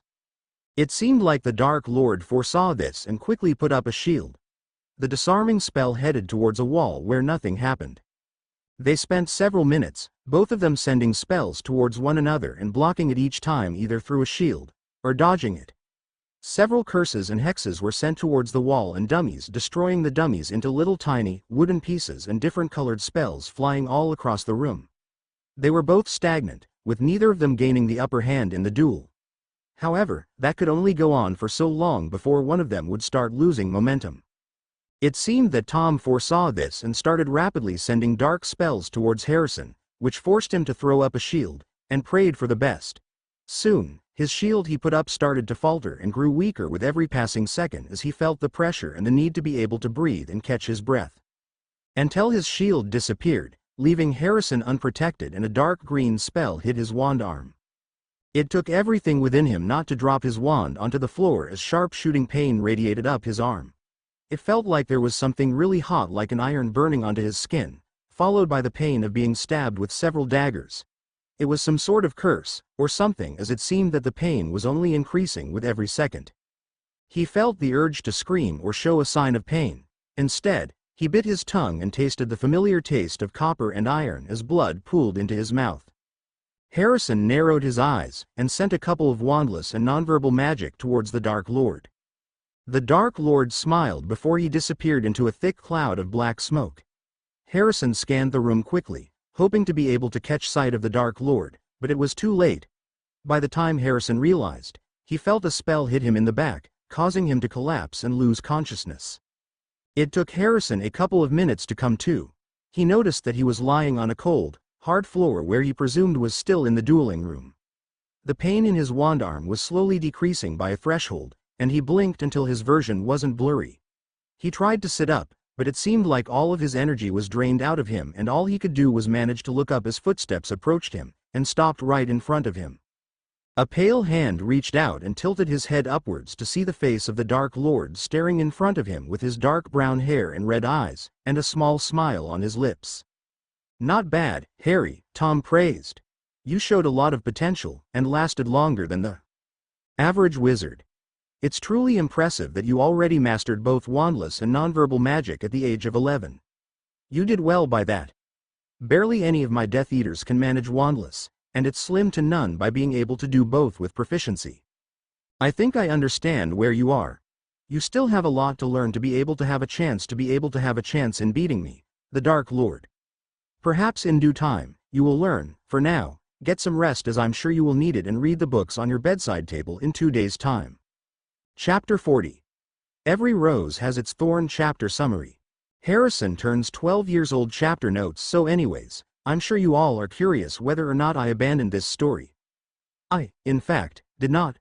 I was actually focusing more on work and college because I had no other choice. I actually just graduated from college like a couple of days ago, which is a great honor as I received the honor of magna cum laude, and I'm first generation with such huge feat. I'm glad to be done so I can take a long worthwhile break and focus on writing instead. Also, if anyone hasn't looked at the newly added tags, because I have added something, and yes, it's official as of this chapter. Chapter 40. Every Rose Has Its Thorns. A couple of weeks had passed with Harrison studying underneath the Dark Lord's presence. He had spent weeks learning about dark magic and about several curses that would leave your enemies practically begging for death. It was pretty much everything that he had asked for. Of course, he couldn't spend all of his time studying underneath the Dark Lord. He spent a couple of days here and there to visit the Malfoys, and frequently spent the long afternoons and the evenings until the moon was almost high in the sky, and returned back to Slytherin Manor, to repeat it again. And soon, the last day of July was here. It wouldn't have been rather significant, as he already gave up the significance of his birthday a long time ago, and yet, he knew Draco and Ella most certainly had something planned to celebrate his birthday.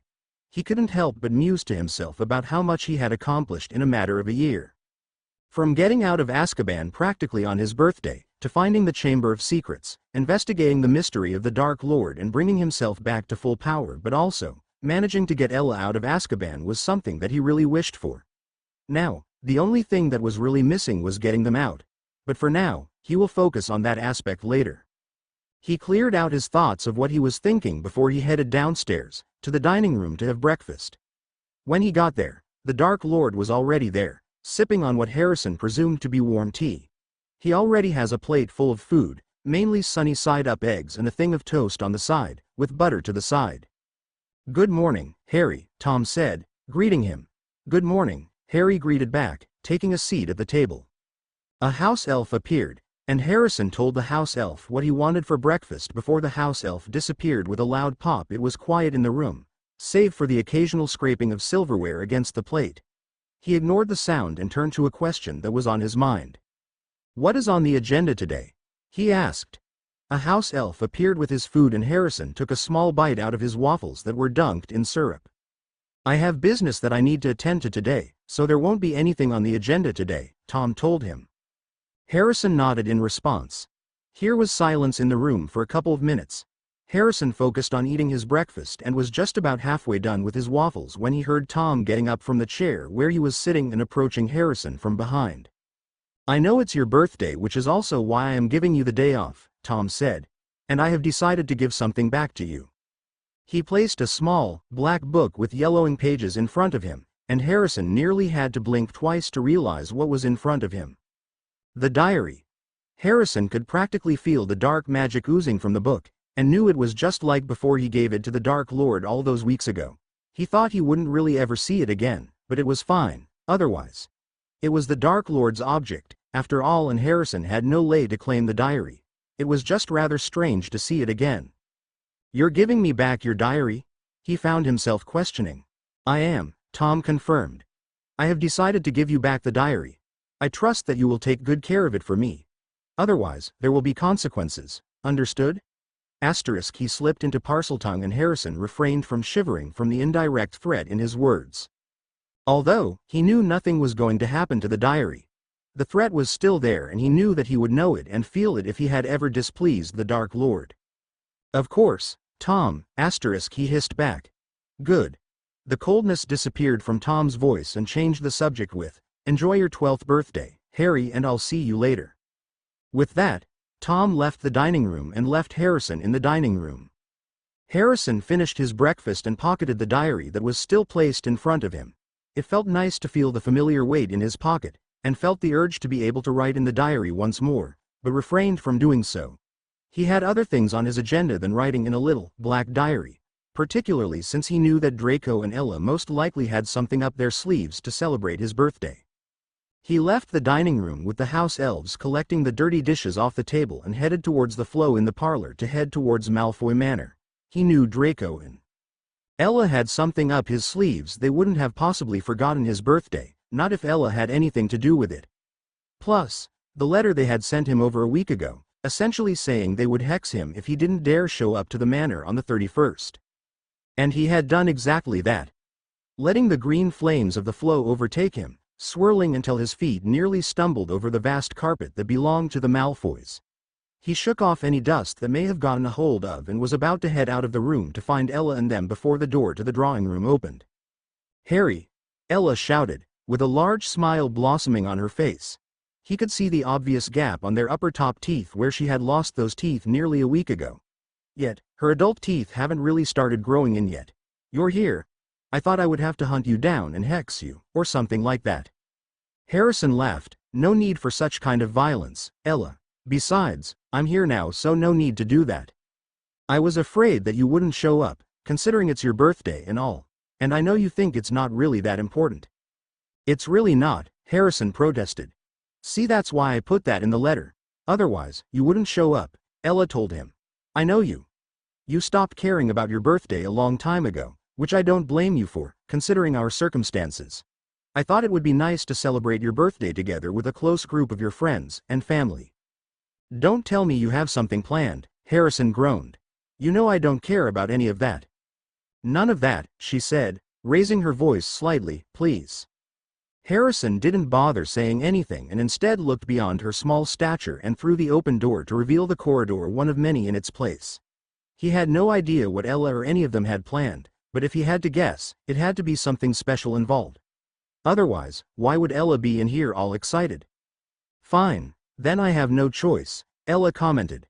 Before Harrison had time to react, Ella quickly tugged at his arm and his sleeve, by default, before marching both of them through the corridors.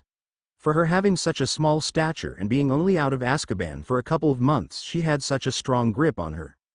Harrison had no other choice but to follow her. He knew he was able to let her go, but he didn't want to risk hurting her or anything like that. But doing all that didn't mean much of anything. He decided to take small, heavy steps to make it a little more harder for Ella to drag him through the corridor and hopefully tire her out and loosen her grip on him. Yet, her grip still remained unwavering. Harry, please. It's just one afternoon and then you can go back to hating your birthday and pretending it doesn't exist for another year.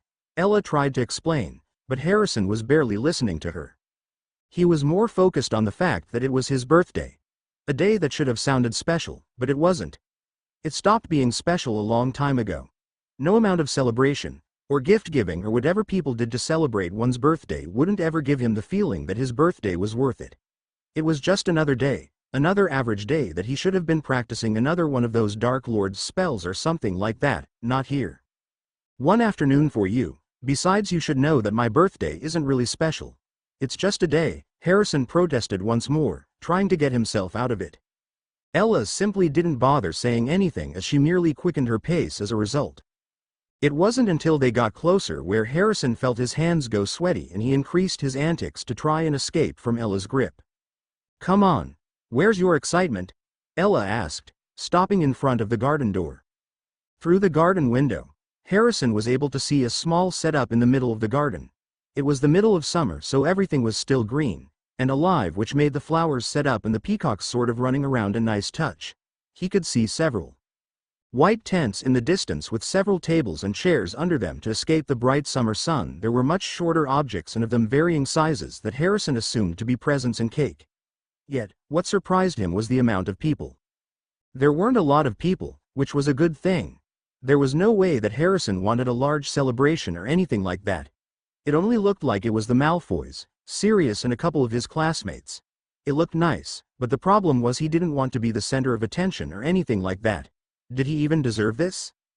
Ella, please don't make me go out there, Harrison pleaded, his voice cracking with desperation and hurt. It sounded so unlike him. It almost sounded like he was a child who was throwing a temper tantrum because he didn't get what he wanted. But he knew it wasn't like that. Those feelings that were pent up within him, of all those years that he spent in Azkaban, all those birthdays that simply weren't birthdays to him, not anymore. It's hard to feel happy, especially with the Dementors that would suck out the joy and anything remotely happy. But perhaps it was because of that. Because didn't last year he received the greatest gift of all? Freedom. Although, even then that day wasn't special. There were no cakes, presents, or anything remotely sounding like "I'm sorry for what happened to you, I care about you," or "I love you" for that matter. No one dared to care for him. The Potters were very unpleasant to see him back on their doorstep and their care for the month before Hogwarts, which was typical. No one ever gave a damn about him, or until recently. So what was the point in all of this? What's wrong? You're never like this, Ella asked, concerned. I haven't ever seen you this vulnerable nor scared looking, especially out here. She gestured to the outside scene that stood in front of them, where he could hear the signs of laughter and small conversations lingering through the warm, summer breeze. The only time you show those types of emotions is back in Azkaban, when the Dementors came to feed on us. But out here, you always have a mask up, and you never show any type of emotions, be it negative or positive. What has changed, Harry? Harrison sighed, looking away from the younger girl before he responded. I'm not used to any of this whatsoever. The parties, the laughter, the small conversations, people who actually care, it's such a foreign concept. I don't know why I'm telling you this, it's not like you'll understand that feeling. Why don't you try to explain it to me then, instead of assuming that I don't know what it's like? Ella raised her voice to another octave, to where Harrison quickly threw up a silencing ward around them to where no one would be able to hear what was being said in the conversation. I don't know, because you never tell me what's wrong. You're always quick to solve my problems, but when it comes to yours, you're quick to put it aside and act like it's not important when sometimes it eats you up. Harrison scoffed, You don't understand the feeling of never being good enough for anyone, and the feeling of proving yourself constantly. How every day for 6 years straight was another type of hell because you were pushed aside for someone who is proclaimed to be the hero of the wizarding world. Then watch everyone who was supposed to love you turn their backs as soon as word spreads about you killing 17 muggles and throwing you into Azkaban. I spent 5 years there, and now all of a sudden, I have people that say they suddenly care about me. Where were they when I needed them? His voice cracked as he bit back a sob that was begging to come out, but it wouldn't. He wouldn't cry. There was no point in tears, no point in reliving the past whatsoever. He had to be strong for everyone, and that meant including himself. Harry, you forget that I was raised in Azkaban as well. Do you think I was happy about my circumstances and the fact that I was in prison since I was 3 years old? I wouldn't ask that for anyone. Or are you just hanging on to the fact that I have been raised by my mother and father and Uncle Rabaston, and everyone else there? Albeit, the same people who had raised you as well, or did you forget that fact? Ella yelled, her pale face turning a shade of light red. Those people cared about you, and they always will. I bet you, they miss those lessons, and they miss both of us. Ella, he started. No, I am speaking. Ella continued and went on despite Harrison's protests. I think you forget everything you told me when I was struggling. I don't think you realize the fact that we have surrounded ourselves with people that have cared about us. I have never seen Uncle Lucius or even Aunt Narcissa care like this to anyone but their close friends and family. The way that Draco has your back, and your half-blood status, and all because you prove yourself to be someone worthwhile to them. You could rival the Dark Lord if you really wanted to, but I know you won't. Those 3 care about you. Even the people we left behind in Azkaban will be there when you get them out. Or we can look at Sirius. The fact that yes, you knew him before everything happened and he didn't care. But he's here now, and wants that relationship. I'm sure he cares about you. Why are you being such a brat about this when you told me everything about this, about trying to overcome the trauma about being Azkaban? Or did it only matter when it comes to me, but not to you? Or are you just the type of person who lies to anyone, including those who care about you? I thought we made a promise to never lie to each other. Ella snapped. We did, Harrison murmured. I promise you that I won't ever lie to you. Ella scoffed. Then why are you doing it to me? You know I care about you. You're practically my older brother and we've been through thick and thin. Why are you doing this now? Because I don't want to be seen as expendable. Okay. What if the only reason why they care is because they rely on me to change the wizarding world? They expected me to find the Dark Lord and I did, but they didn't do anything to even go search for him. I was the only one. Insane enough to listen to the whispers that the Dark Lord was alive, but only just. I got you out of Azkaban, when they were willing to let you spend time there. Is it going to be the same way when we get the others out, capture the Ministry or even the rest of the wizarding world? What happens if my usage is seen as enough once all this is over? What happens then? Harrison didn't even notice anything was out of the ordinary, not the thick choke of magic in the air, begging to be released and begging to hurt someone, anyone for that matter. He didn't realize until he had sharp fingernails into his arm and looked down to see Ella staring at him with her dark gray eyes narrowed into small slits, and her mouth that was normally excited to see him, was turned upside down. That made Harrison look down in concern. What? You need to stop. You're going to lose control of your magic, and right now, it is begging to be released. If it does, I'm afraid it'll hurt me. If that happens, I swear to Merlin, I'll make you suffer even more, Ella threatened. Harrison merely gulped and reined in his magic. He knew that Ella's threat wasn't hollow whatsoever. He was sure if there was a day where he accidentally hurt Ella, hell would be unleashed. He would never be forgiven, but it wasn't that. It was merely if Bellatrix or one of them ever caught word about him ever hurting Ella, he was sure that either being back in Azkaban or the killing curse would be mercy compared to what would happen otherwise. He refrained from shuddering after thinking about that. You're right, Ella, I'm sorry, he told her, his voice filled with remorse and sorrow. I know you are. Ella's frown was replaced with her usual smile and turned back towards the door, and had her hand on the doorknob for them to go outside. Harrison quickly cancelled the silencing spell before he followed her outside and to where the small gathering was. The small gathering was in fact a small gathering. Tables and chairs were set up underneath white tents to block out the bright sun. Several tables where there was food and refreshments on one end, while on the other end contained gifts that were meant for him. He could see Draco, Blaise, Theodore, Pansy along with Daphne and her younger sister right by the refreshments, holding glasses of what looked like punch and appetizers like shrimp and all that. Sirius and Lucius looked like they were in a deep conversation while Narcissa messed around with the cake and the decorations a little bit. It took everything within Harrison not to run away, or do anything like that.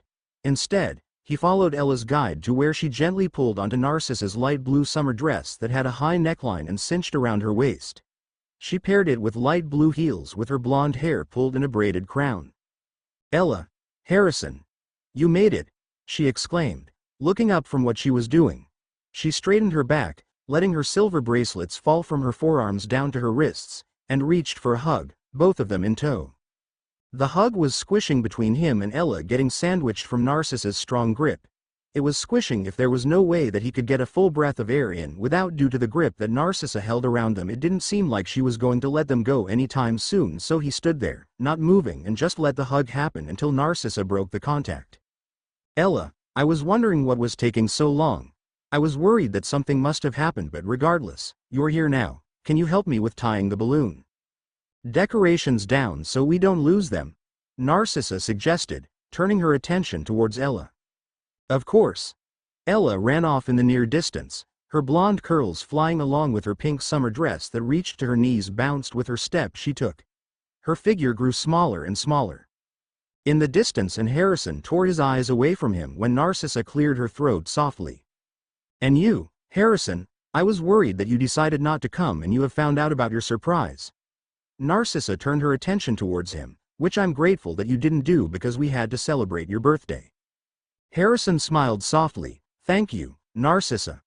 Narcissa didn't seem like she really heard him as she continued on what she was saying. "I know you probably weren't expecting anything or anything like that, but you helped us a lot. In the past, you brought my niece away from that horrid place, and you became Draco's best friend. Things we can't repay you enough for. Thank you." "Thank you, Narcissa," he murmured, repeating himself once more. He lowered his gaze towards the green grass under him. "But also thank you for keeping her safe and taking care of her as I work on trying to get her family out." Narcissa smiled before she said, "Enough about Ella. Today is your day, and to relax, and take a moment to realize your accomplishments. Relax, have fun. Draco's over by the refreshments table along with several other of your classmates if you want to spend time over there." She pointed towards where several smaller figures were, and Harrison nodded in response. "We'll have cake and presents in a few, but for now, talk to others, don't be shy." Harrison didn't bother saying anything as he headed towards where his classmates were over by the refreshments, just like Narcissa said. He saw Pansy in a white blouse with a black, flowing skirt with her black hair tied into a braid. She already had her arm snaked around Draco's arm, and what it appeared to make Draco's movements a little hard to do with that arm. Meanwhile, Draco was trying to grab a couple of shrimps and fresh fruit onto his plate and kept doing a shrugging moment with the arm that Pansy snaked onto. "Happy birthday, Harrison," she purred, noticing Harrison's presence. She returned her attention to Draco by clinging back to Draco's arm and holding him with a tight grip. "Thank you, Pansy," Harrison murmured in a neutral voice. "I'm so grateful the Malfoys invited me, otherwise how will I be able to see my Drakey Wakey?" she cooed, letting her head rest on Draco's shoulder. "Oh my gosh, Pansy, get off, you really need to find someone else to do this to. This is getting annoying," Draco snapped. "I get it, you have a crush on me, but can you actually lay off of acting like some lovesick puppy?" "But Draco, you always let me do it," Pansy pouted. Harrison saw tears starting to form and about to fall. "I don't know why you're always like this." "Because I don't care. You only care about me because of my rich status. You hope to be the future of Mrs. Malfoy and enjoy the riches of my family, but that's not going to happen. How can you do this to me?" Pansy choked. She had tears streaming down her face and her face contorted into even more of a pug than anything. "Why? Don't you have anything else to say?" "Not really," Draco shrugged. Draco and Harrison turned their attention to Pansy's fleeting figure, whose cries were heard, getting quieter and quieter as she moved away from them. Out of the corner of his eye, Harrison saw Daphne and her younger sister head away from the tent to probably join Pansy, just leaving Blaise and Theo. "I've been waiting to do that for a long time," Draco murmured. "Maybe this time, she'll actually get the hint and do this towards someone else." "I doubt it. She's always going to be like that unless she finds someone else who is more rich than you are, Theo piped up. That's very unlikely, considering she has been like that for as long as we knew her. Draco shrugged. Well, a guy can dream. Anyways, happy birthday, Harrison. Happy birthday, Harrison. Both Theo and Blaze said in unison. How does it feel to finally turn 12 years old? Theo asked. Harrison shrugged. I could care less, honestly. My birthday isn't even that special. I probably wouldn't have turned up if Draco nor Ella were very persistent. Theo let out a small laugh with that. His dark brown eyes creased with his smile. Yes. Well, I can't imagine your birthday to be the same day with the boy who lived. I could see why your birthday isn't even that special. Harrison nodded in response. No one cares about what the boy who lived and whatever his blood traitor and mudblood friend is doing. Honestly, the way I see it, we have a much better deal considering Harrison actually respects our customs and whatnot, Draco said in a rather haughty tone. Besides, as much as you say you don't like your birthday, my family and I wanted to show you that we care about you, especially as you're my best friend, even if you don't think so. Besides, I'll stick by you until the very end. Loyalty was always a fickle thing, Harrison thought. Yet, here was Draco, merely 12 years old, already loyal to him. He knew that making a friend out of a Malfoy was going to reward him, and yet it did. He would never have to worry about the Malfoys backing out of someone's loyalty in fear, or running. They were right where Harrison wanted them. I know you will, Draco, he murmured. You have already stuck by me since the first day I met you on the train and sat with a recently released prisoner. You knew the risks and still sat by me. Draco smiled as Harrison knew he was reminiscing by going down memory lane. You knew my baby cousin and the rest of my family. You told me the truth about them, and that's something I'm grateful for, Draco said. I'm glad she is out of that horrid place. I couldn't believe the letter that Mother and Father sent me, telling me she was free. Did you have something to do with it? Harrison only smirked in amusement. I thought you knew me by now. I don't give away my secrets. That's for me to know, and perhaps you'll find out later. You're still going on about that, Draco whined. Come on, Harry. I thought we were friends. We are, but I won't give up my secrets intentionally, he smirked. It seemed to be almost the end of the current conversation as they started a new conversation about Quidditch and, of course, joining Hogwarts Quidditch team in the fall. Harrison pretty much tuned them out as it wasn't anything that he was remotely interested in. How others found the appeal of being hundreds of feet in the air, chasing a tiny golden ball around, was beyond him.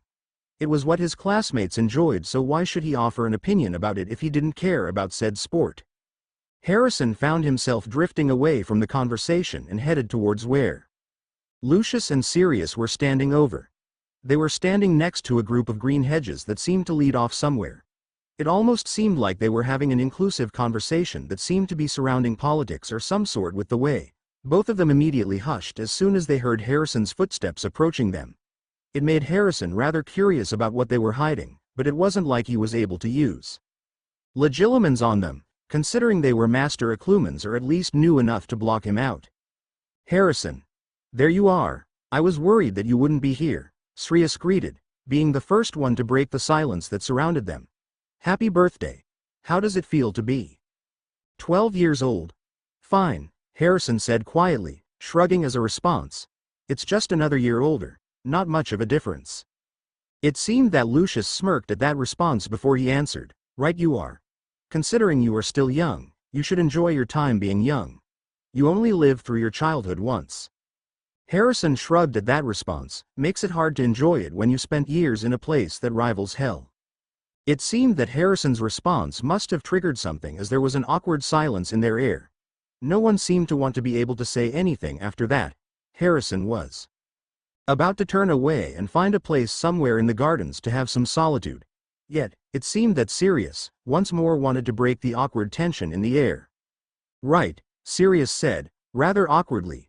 His onyx eyes darted from one hedge to another, to the ground, but never meeting Harrison's gaze. You know, I haven't seen you much this summer. I was hoping to see you a lot more.